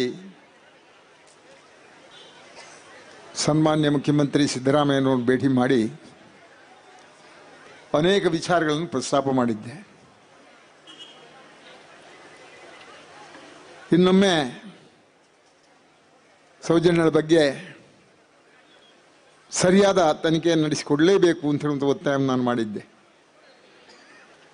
ಆದರೆ ಮೊನ್ನೆ ತಾನೇ ಹೋದ ಸಂದರ್ಭದಲ್ಲಿ ನೀವೆಲ್ಲ ಹೋಗಿ ಪ್ರತಿಭಟನೆ ದಿನ ಬೆಳಿಗ್ಗೆ ನೀವು ಫೋನ್ ಮಾಡಿ, ಇಲ್ಲ ನಾನು ಫೋನ್ ಮಾಡಿ ಯಾವ ರೀತಿ ಮಾಡ್ತೇನೆ ಅಂತ ಹೇಳೋ ತೀರ್ಮಾನವನ್ನು ಹೇಳ್ತೇನೆ ಅಂತ ಹೇಳುವಂಥ ಮಾತನ್ನು ಹೇಳಿದರು. ಈಗಾಗಲೇ ಅವರಿಂದ ಫೋನ್ ಬಂದಿದೆ. ಈ ಕೇಸು ಕೇಂದ್ರ ಸರ್ಕಾರದ ವಶದಲ್ಲಿದೆ, CBI ವಶ. ಇದನ್ನು ನಾನೀಗಾಗಲೇ ಕೇಂದ್ರ ಸರ್ಕಾರಕ್ಕೆ ಒತ್ತಾಯ ಮಾಡಿ ಪತ್ರವನ್ನು ಬರಿಬೇಕು ಅಂತೇಳುವಂಥ ತೀರ್ಮಾನವನ್ನು ಮಾಡಿದ್ದೇನೆ. ಆ ತೀರ್ಮಾನದ ಪ್ರಕಾರ ನಾನು ಪತ್ರವನ್ನು ಕೇಂದ್ರ ಸರ್ಕಾರಕ್ಕೆ ಅತಿ ಶೀಘ್ರವಾಗಿ ಬರೀತೇನೆ ಅಂತ ಹೇಳುವಂಥ ಮಾತನ್ನು ಹೇಳಿದರು. ಒಂದು. ಎರಡನೇ ಸಂದರ್ಭ, ನಮ್ಮದು ಒತ್ತಾಯ ರಾಜ್ಯ ಸರ್ಕಾರನೇ ಇದನ್ನು ತನಿಖೆ ಮಾಡಬೇಕು ಅಂತೇಳುವಂಥ ಮಾತು. ಅವಕಾಶ ಇದ್ದರೆ, ಕೇಂದ್ರ ಸರ್ಕಾರ ಒಪ್ಪಿದರೆ ಪುನಃ ಈ ಕೇಸನ್ನು ರಾಜ್ಯಕ್ಕೆ ತರಿಸಿ ರಾಜ್ಯದ ಸರ್ಕಾರದ ಮುಖೇನ ಪುನಃ ತನಿಖೆ ಮಾಡಿಸುವಂಥ ವ್ಯವಸ್ಥೆಯನ್ನು ನಾವು ಒತ್ತಾಯಪೂರ್ವಕವಾಗಿ ಮಾಡ್ತೇವೆ ಅಂತ ಹೇಳುವಂಥ ಮಾತನ್ನು ಈ ಸಂದರ್ಭದಲ್ಲಿ ಹೇಳಲಿಕ್ಕೆ ಇಷ್ಟಪಡ್ತೀನಿ. ಸೌಜನ್ಯ ಕೊಲೆ ಪ್ರಕರಣದ ಸಂದರ್ಭ, ಯಾರೆಲ್ಲಿ SI ಆಗಿದ್ದು, SI ಯೋಗೀಶ್, CA ಆಗಿದ್ದ ಭಾಸ್ಕರ್ ರೈ ಮತ್ತು ಇನ್ನಿತರ ಪೊಲೀಸ್ ಅಧಿಕಾರಿಗಳು, ಅದೇ ರೀತಿ ವೈದ್ಯಾಧಿಕಾರಿ ಡಾಕ್ಟರ್ ಆದಮ್ ಮತ್ತು ಇತರ ವೈದ್ಯಾಧಿಕಾರಿಗಳು, ಇವರನ್ನೆಲ್ಲ ಕೈಕಾಲು ಕಟ್ಟಬೇಕು ಅಂತ ಹೇಳುವಂಥ ವಿನಂತಿಯನ್ನು ಈ ಸಂದರ್ಭ ನಾನು ರಾಜ್ಯ ಸರ್ಕಾರಕ್ಕೆ ಮಾಡ್ತಾ ಇದ್ದೇನೆ. ಕೈಕಾಲು ಕಟ್ಟೋದು ಹೇಗೆ? ಇವರನ್ನು ಯಾರೋ ಅಪರಾಧಿಗಳು, ಯಾರೋಗಳನ್ನು ಪೊಲೀಸ್ನವರು ಏರೋಪ್ಲೇನ್ ಮಾಡ್ತಾರೋ, ಪೊಲೀಸ್ ಅಧಿಕಾರಿಗಳಿಗೆ ಗೊತ್ತು, ಏರೋಪ್ಲೇನ್ ಮಾಡುವಂಥದ್ದು ಉಂಟು. ಹಿಂಭಾಗದಲ್ಲಿ ಕೈ ಕಟ್ಟಿ ಹಗ್ಗ ಕಟ್ಟಿ ರಾಟೆಗೆ ಹಾಕುವಂಥದ್ದು. ಆ ರಾಟೆಯಲ್ಲಿ ಜರ್ಕ್ ಕೊಡುವ ಸಂದರ್ಭ ಹ್ಯಾಂಕ್ ಹೊಯ್ಕ್ ಅಂತೇಳಿ ಅವರು ಬಾಯಿ ಬಿಡುವ ಸಂದರ್ಭ ಬರ್ತದೆ. ಅದನ್ನೇ ಈ ಪೊಲೀಸ್ ಅಧಿಕಾರಿ, ಈ ವೈದ್ಯಾಧಿಕಾರಿಗಳಿಗೆ ಆ ಒಂದು ರಾಟೆ ಹಾಕುವಂಥ ಕೆಲಸವನ್ನು ಶುರುವಿಗೆ ಮಾಡಬೇಕು ಅಂತ ಹೇಳುವಂಥ ಮಾತನ್ನು ಈ ಸಂದರ್ಭದಲ್ಲಿ ಹೇಳ್ತೇನೆ. ವಸಂತ ಬಂಗೇರು ಹೇಳಿದರು, ನನಗೆ ತಿಳಿದಿದೆ, ಅದನ್ನು ತಿಳಿಸ್ಬೇಕು. ಅದೇ ಮಾತನ್ನು ಈಗ ತಿಳಿಸ್ತಾ ಇದ್ದೇನೆ. ಆ ಎಲ್ಲ ಅಧಿಕಾರಿಗಳಿಗೆ ಪೊಲೀಸ್ ರಾಟೆಯನ್ನು ಹಾಕಬೇಕು. ಅಷ್ಟೇ ಅಲ್ಲ, ಒಬ್ಬೊಬ್ಬರನ್ನು ಕಾಲು ಬಿಡಿಸಿ ಕೂರಿಸಿ ಇಷ್ಟು ತೋರದ ರಾಡ್ ಇರುತ್ತೆ, ಆ ರಾಡನ್ನು ಅವರ ತೊಡಗಿಟ್ಟು ಬಲಾಢ್ಯ ಇಬ್ಬರು ಪೊಲೀಸರು ಆ ಬದಿಗೆ ಈ ಬದಿಗೆ ನಿಂತು ಆ ರೋಲ್ ಮಾಡುವಂಥದ್ದು. ಆಗ ಅಯ್ಯಯ್ಯೋ ದಮ್ಮಯ್ಯ ದಮ್ಮಯ್ಯ ಅಂಥೇಳಿ ಆ ಬಿಡುವ ಸಂದರ್ಭ, ಆ ಸಂದರ್ಭ ಬಾಯಿ ಬಿಡುವಂಥದ್ದನ್ನು ನಾನು ನೋಡಿದ್ದೇನೆ. ಇದು ಕಣ್ಣಾರೆ ನೋಡಿದಂಥ ವಿಚಾರ ನಾನು ನಿಮ್ಮಲ್ಲಿ ಪ್ರಸ್ತಾಪ ಮಾಡ್ತಾ ಇದ್ದೇನೆ. ಈ ರೀತಿ ಎಲ್ಲ ಅಧಿಕಾರಿಗಳಿಗೆ ಬಾಯಿ ಬಿಡಿಸುವಂಥ ಕೆಲಸವನ್ನು ಈ ರಾಜ್ಯದ ಪೊಲೀಸ್ ಪಡೆ ಮಾಡಬೇಕು ಅಂತ ಹೇಳುವಂಥ ವಿನಂತಿ ಈ ಸಂದರ್ಭದಲ್ಲಿ ಮಾಡ್ತಾ ಇದ್ದೇನೆ. ನೀವು ಈ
ಸಂಚಾಲಕರಾದ BM ಭಟ್ರು ಸೇರಿದಂತೆ ದಕ್ಷಿಣ ಕನ್ನಡ ಜಿಲ್ಲೆಯ ಸಮಾನ ಮನಸ್ಕ ಜನಪರ ಸಂಘಟನೆಗಳ ಎಲ್ಲರಿಗೂ ಕೂಡ ಧನ್ಯವಾದಗಳನ್ನ ಸಲ್ಲಿಸ್ತಾ ಇದ್ದೀವಿ. ಇಲ್ಲಿ ಬಂದಂತ ರಾಜ್ಯದ ಎಲ್ಲ ಪ್ರಗತಿಪರ ಸಂಘಟನೆಗಳ ಪ್ರಮುಖರಿಗೂ ನಮ್ಮ ಧನ್ಯವಾದಗಳು ಸಲ್ತದೆ. ಹಾಗೂ ಇಲ್ಲಿ ಸ್ವಯಂ ಸೇವಕರಾಗಿ ದುಡಿದಂತಹ ಕಳೆದ 15 ದಿನಗಳಲ್ಲಿ ಸಾಮಾಜಿಕ ಜಾಲತಾಣದಲ್ಲಿ ನಮ್ಮ ಜೊತೆ ನಿಂತು ಈ ಒಂದು ಕಾರ್ಯಕ್ರಮವನ್ನ ಇಡೀ ರಾಜ್ಯದ ಜನತೆ ಹಾಗೂ ಸರ್ಕಾರ ತಿರುಗುರಿ ನೋಡುವಂತೆ ಮಾಡಿದಂತಹ ಎಲ್ರಿಗೂ ಕೂಡ ಕೃತಜ್ಞತೆಗಳನ್ನು ಸಲ್ಲಿಸ್ತೇವೆ. ಇದು ಸಾಮೂಹಿಕ ನಾಯಕತ್ವದಲ್ಲಿ ನಡೆದಂತಹ ಜನಸಮೂಹದ ಹೋರಾಟ. ಎಲ್ಲರೂ ಕೂಡ ಬಂದು ಯಶಸ್ವಿಗೊಳಿಸಿದ್ದೀರಿ. ನಿಮ್ಗೆಲ್ರಿಗೂ ಧನ್ಯವಾದಗಳನ್ನ ಒಂದೇ ಸಾಲಿನಲ್ಲಿ ಹೇಳ್ತಾ ಇವತ್ತಿನ ಈ ಕಾರ್ಯಕ್ರಮಗಳನ್ನು ಕೊನೆಗೊಳಿಸ್ತೀವಿ. ತಮ್ಗೆಲ್ರಿಗೂ ಮತ್ತೊಮ್ಮೆ ಮಣದಾಳದ ಕೃತಜ್ಞತೆಗಳು, ಧನ್ಯವಾದಗಳು. ನಮಸ್ಕಾರ.